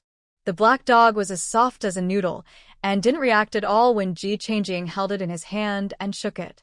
Ji Changjing put it on his shoulder, took out a piece of gold and put it in his arms, intending to let Mr. Huang examine it later. Could there really be something addictive in this gold? Chirp! Black Dog saw Ji Changjing taking a piece of gold and reached out to grab it. Seeing that it was no longer possible to give it to him, Ji Changjing quickly threw it out of the space. She then picked up the sickle, bent over to harvest, and controlled her mental power to thresh the ears and shell the fruits. This space is good in every way, except that it requires her to do everything by herself, which is really not a human way to do things. Although this was very tiring, Ji Changjing also clearly felt that his mental strength had increased a little. She was busy until the black dog outside gave a warning bark, and then she slipped out of the space. As soon as she came out, she heard a knock on the door. Ji Fengshou pushed the door open and walked in impatiently without waiting for her response. I heard that your Uncle Hung came to join the army? Well, you know. How could I not know? Now it's all in an uproar. Guess what? Ji Fengshou's face was full of gossip and mystery. Ji Changjing cooperated with a look of curiosity on her face. What's going on? Ji Fengshou slapped his thigh. When he told the story, I thought people would oppose it, but unexpectedly, several people from our G family expressed their desire to go together. That's not bad. Think about it, our G family used to be educated, but not everyone in the family is educated. There are also some who are not educated. It was okay when we were blessed before, but now that our G family has no hope of passing the imperial examination and has been exiled to Liangzhou, other people have started to think about it. If they can't study, they can join the army and earn a position. Ji Fengshou thought there was nothing wrong with this. How can people not make progress in life? Ji Changjing was a little surprised. I didn't expect everyone to be so motivated. Before, there was no chance. Now that the opportunity has come, of course we have to try. What's more, whether we join the army or not, we are already at the border.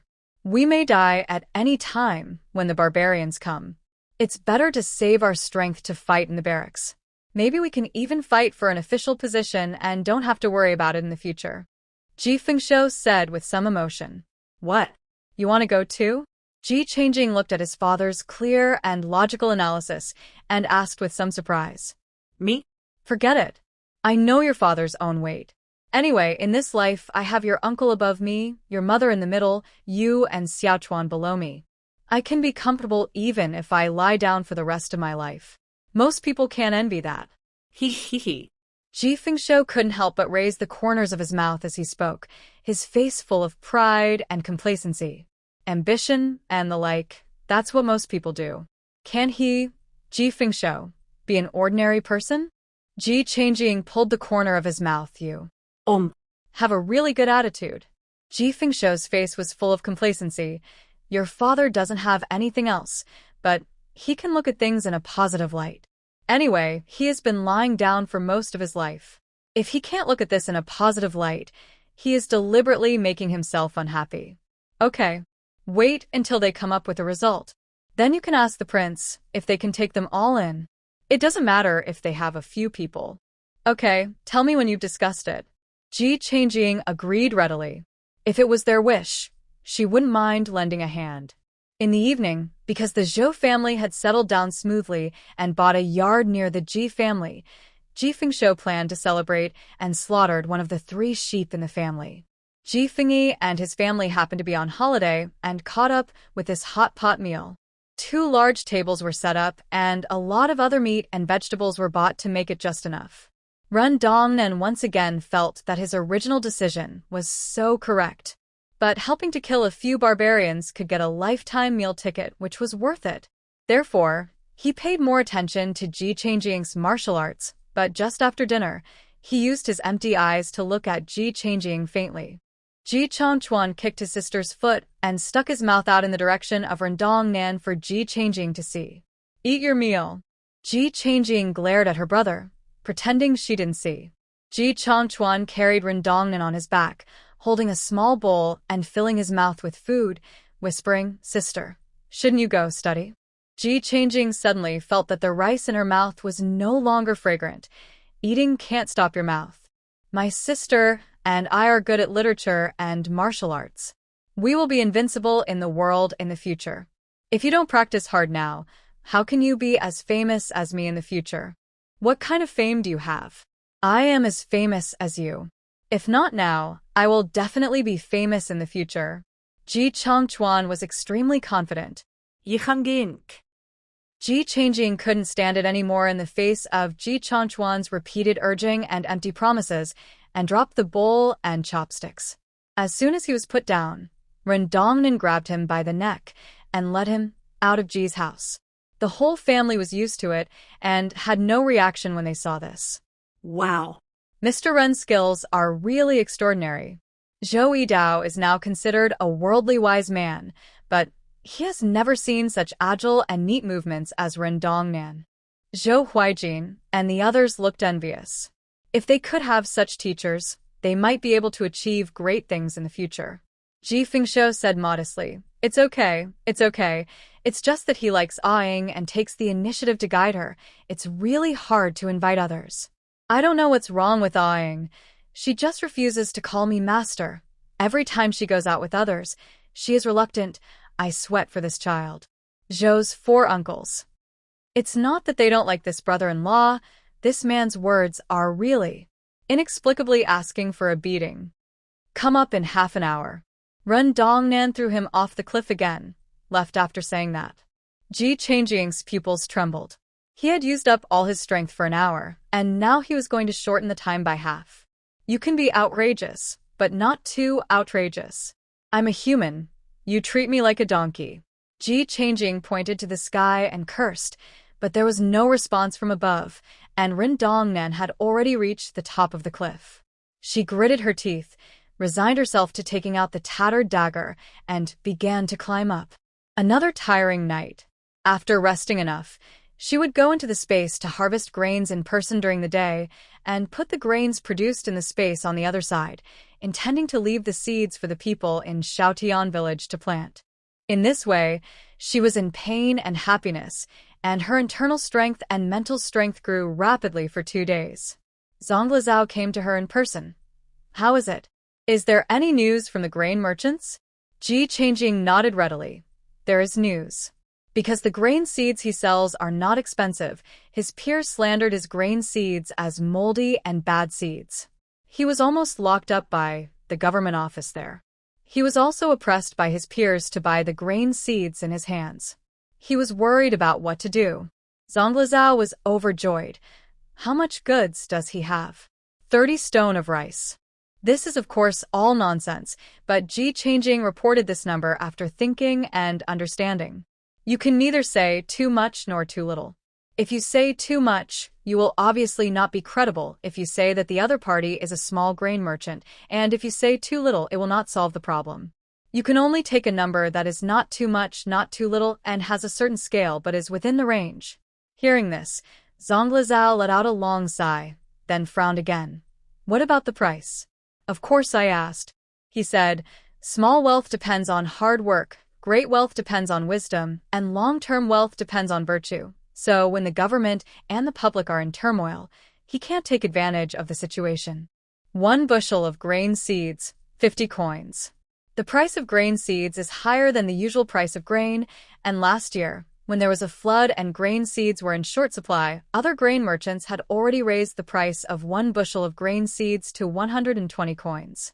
Suddenly hearing the price of 50 coins, Zonglizao almost suspected that there was something wrong with his ears. How much?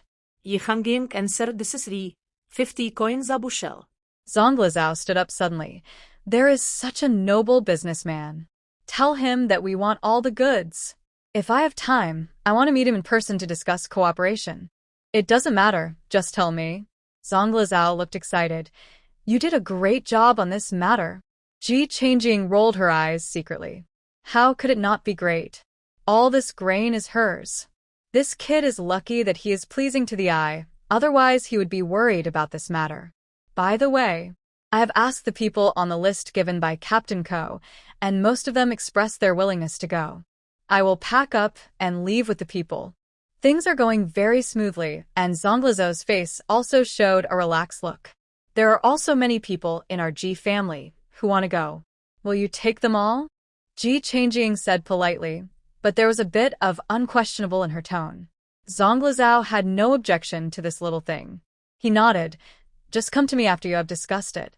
Ji Changjing nodded. That's fine. When are you leaving? Tomorrow. Then I will ask them to come to you tonight. Okay, you should contact the grain merchants as soon as possible so that someone can be arranged to pick up the goods. Speaking of this, Ji Changjing was really a little troubled. She nodded and said nothing more. Before Zonglizao left, he suddenly turned around. My cousin has returned to Beijing.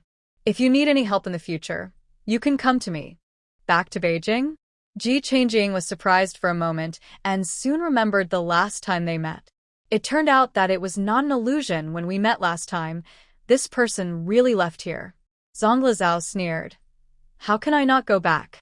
I don't know what's going on in Kyoto. A young marquis, no one can tell the real one from the fake one. They are really blind. Especially Xianping Ho.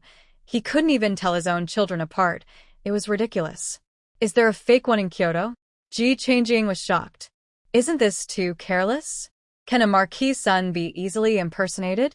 The fake one is doing well in Kyoto under the identity of my cousin. Zhongli Zhao laughed sarcastically. If the people who brought tribute to the capital hadn't brought back the news, he wouldn't have believed that there were so many blind people in Kyoto. Ji Changjing sighed. He's so miserable. When I met him, he was being hunted. Do you think anyone can impersonate a prince of a marquisate? Their living habits are different. How can they pretend? And the servants who serve him, the family members who live with him, his friends, etc., don't any of them feel something is wrong? Zhongli Zhao's expression gradually became solemn. Either, this fake one is very familiar with my cousin, or the family had already discovered it, but just kept their hands off. However, according to the news from Kyoto, no one was looking for him in secret. The water in Kyoto is muddy. Rich people have a lot of trouble. It seems that having a big family and a big business is not all good. Ji Changjing could come up with many conspiracy theories just by thinking about it, and couldn't help but sigh for a while. Fighting with others is endless fun. You don't understand. Zhongli Zhao was silent for a while, spit out the sentence, and turned to leave. I don't want to understand yet. Ji Changjing curled her lips and was not very interested. Seeing that the person had left, she didn't waste time and went out to find Ji Fengshou directly. Whenever he had free time these 2 days, Ji Fengshou would go to Aunt Li's house. As soon as Ji Changjing reached the door, he heard Ji Fengshou's voice from inside. What do you three think? Are you going or not? Then he heard Ji Shida's muffled voice. If I don't go, I'll follow you. Ji Shirleen's slightly calm voice was also heard. We have discussed with mother, and we will not go. I am married but have no children, and neither of these 2 wives have any. If we really go and something happens, won't the family line be cut off? What's more, my mother is old and needs someone to take care of her at home. If I leave, these 2 stupid guys will probably annoy my mother 8 times a day. She can't be stimulated by this at her old age. Ji Fengshou's slightly regretful voice was heard. I think you 3 brothers have a lot of strength.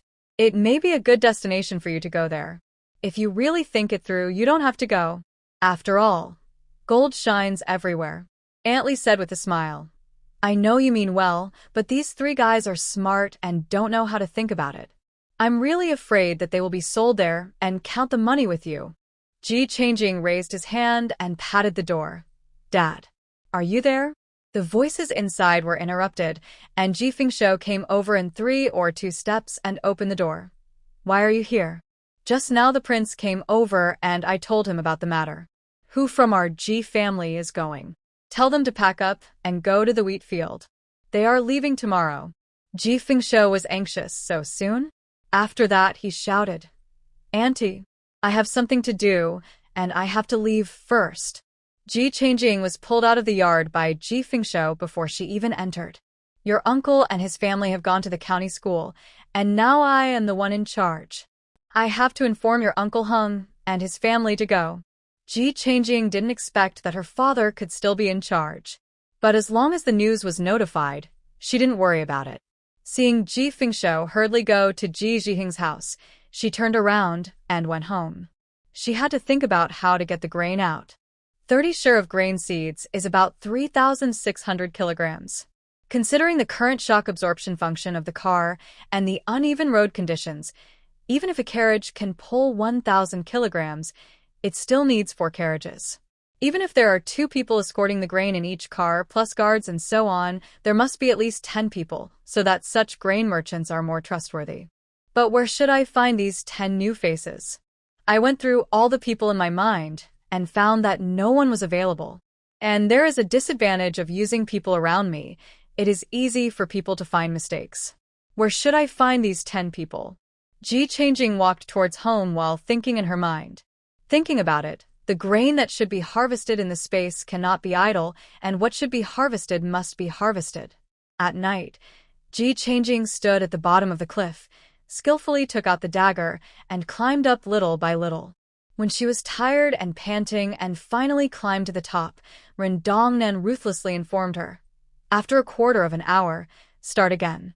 After saying that, without waiting for her to resist, he grabbed Ji Changjing's collar and went down the cliff again. Ji Changjing angrily threw the dagger in his hand towards the back of Ren Dongnan's head. He didn't move his body and accurately grabbed the dagger with his backhand. Since you think this dagger is not easy to use, then use this one. With a clang, a small knife was inserted in front of Ji Changjing. It was the flying knife that Rendongnan often used to kill people. It was no longer than the size of a palm, and the blade was shiny. Yihangin. Is it a human? What is a human doing? She was too tired to yell at him, so she sat cross-legged on the ground and adjusted her breathing. When she felt that she was in a good state, she moved her hands and ankles, took a deep breath, and jumped. As a result, her feet left the ground and stepped on the first knife, but the handle, which was half the size of a palm, was only enough for her to step lightly with one foot. She was up for only 2 seconds before her foot slipped and she was about to fall. She stabbed the knife in her hand into the cliff wall to stop her body from sliding down. Unless she could climb up in one breath, she would fall down if she lost her breath a little in the middle. If she suddenly ran out of strength halfway through the climb, she would fall at least 10 meters high. Is this a joke? If you want me dead, just say it. Why torture me like this? See for yourself if my internal strength can let me go up in one breath. You don't know what's going on. Ji Changjing yelled at the top. She thought that no one would respond this time like before, but she didn't expect that Rendongnan's figure would appear as soon as she finished speaking. She looked at Rendongnan with a vigilant expression. Are you thinking of another way to torture me? Rendongnan smiled. You guessed it right. After that, he stretched out his hand and lifted her up to the top of the cliff in one breath. When he got to the top, he didn't put her down, but carried her all the way to the direction of home. Ji Changjing was surprised that Rendongnan was so kind to let her go today, but she couldn't help but breathe a sigh of relief, and her eyebrows and eyes relaxed a little. Anyway, today is finally over. As a result, when she arrived at Rendongnan's yard and saw the black-clothed man on the roof and wall, Ji Changjing couldn't laugh at once. See? These people are in your hands. Rendongnan ignored the aggressive eyes of these black-clothed men, flashed into the yard and sat on a chair. His eyebrows and eyes were full of joy. Yihangin. So, they were waiting for her here. Rendongnan. Since you don't want to accept my toast, don't blame us for being rude. Last time you destroyed one of our strongholds, the Grand Master has ordered a comprehensive hunt for you. Prépare tout dit. The people standing on the courtyard wall saw Rendongnan appear, and their eyes immediately flashed with murderous intent. As soon as he finished speaking, the swords in the hands of the others were all unsheathed, and they attacked in the direction of Rendongnan and Ji Changjing. If someone touches the corner of my clothes, your training will be doubled. Rendongnan sat on the chair, and the smile on his face did not change at all. Ji Changjing shuddered and rushed forward. Black Loach. You're looking for a fight. Originally, these men in black didn't take Ji Changjing seriously, but as soon as Ji Changjing opened her mouth, her hatred value instantly filled up. They were furious at being despised by someone they looked down upon, and immediately 2 of them turned their swords and pointed them directly at Ji Changjing. She was on both sides of Rendongnan, catching the long sword with her hands and kicking her opponent with her feet. The skills of these black-clothed men were even worse than those of the 5 spies she had met. Even so, Ji Changjing had to use all her mental and internal strength to deal with them. After all, there were too many people, and Rendongnan's clothes were almost cut off by someone if he wasn't paying attention. These people were very tacit and didn't make too much noise. The neighbors around were still asleep and had no idea that a fight was going on in Rendongnan's yard. When you don't have a weapon, your fist is your biggest weapon. Cover your arm with internal strength, and boom. Ji Changjing pulled the arm of a black-clothed man, clenched his fist, and smashed it on his head. With one punch, her skull was shattered, half of her head was smashed through, and her brain was all over her face. Rendongnan blocked him with disdain. Girls have no sense of beauty at all. I asked you to hit him in the chest. Why did you hit him in the head? Ji Changjing retorted. Of course you hit the vital point when you kill someone. What if you hit the chest, but it doesn't kill him? The men in black nearby trembled at her move, and there was a hint of fear in their eyes when they looked at Ji Changjing. He beat a person's brains out with his bare hands. With this kind of strength, is he still a human being? The person next to him didn't want to get involved anymore, so he turned his wrist, and stabbed towards Rendongnan. Seeing this, Ji Changjing became anxious, flew forward, and kicked away the long sword that was stabbing at her. "Why are you running? I haven't fought enough." The man in black was furious. No matter which angle he attacked from, Ji Changjing blocked all of them. "Rendongnan, have you defected to someone else? You're a traitor." I hadn't heard of such a woman around him in previous news, but now she suddenly appears and is so good at fighting. It was difficult to kill one person already, and now the difficulty has doubled. The leader in black regretted it now. He should have not taken credit for it. "Let's fight. Why are you talking so much nonsense?" Ji Changjing stared at the person who was speaking and punched him. Rendongnan did not respond, but counted from behind. 1, 2, 3. "There are still 13 people here. I'll give you a quarter of an hour. Get rid of them quickly, so I can go back to sleep." Got it. The man in black was almost furious at the two men's contemptuous attitude. He gritted his teeth and planned to try again. If it didn't work, he would retreat. He also realized that it would be difficult to deal with these two people together. After Ji Changjing agreed to Rendongnan, her eyes changed, and she fought more seriously. Looking at the long sword coming at her, she faced the challenge. She flew on the tip of the sword and kicked a man's head with a light tap. The man who was regarded as the target was horrified and stepped forward to block with his hands crossed. He was kicked by her, and his bones were broken. The long sword in his hand fell to the ground and could not be held. Ji Changjing pulled the man's head and was about to hit him with her other hand. Seeing the strange and terrified look in the other person's eyes, an idea suddenly appeared in her mind. Wait. 13 people? She was just worried about where to get 10 people back. Aren't these ready-made? With these people, she doesn't have to buy more people, nor does she have to worry about how to place them after they are used up. If they don't listen, they can just be killed after they are used up. In the few seconds she hesitated, the long swords of others flashed towards her head. Rendongnan frowned, and a small knife shot over at lightning speed. Unexpectedly, Rendongnan, who had not taken any action, suddenly took action, and the man was caught off guard and fell to the ground. "Ha ha ha. Don't kill them. I'm useful." Ji Changjing laughed with excitement. The look in his eyes when he looked at the man in black was no longer a murderous look, but instead it was as if he was looking at something. Rendongnan had a blank expression. "Double the training." Okay, whatever you say is fine," Ji Changjing answered while smiling at the man in his hand.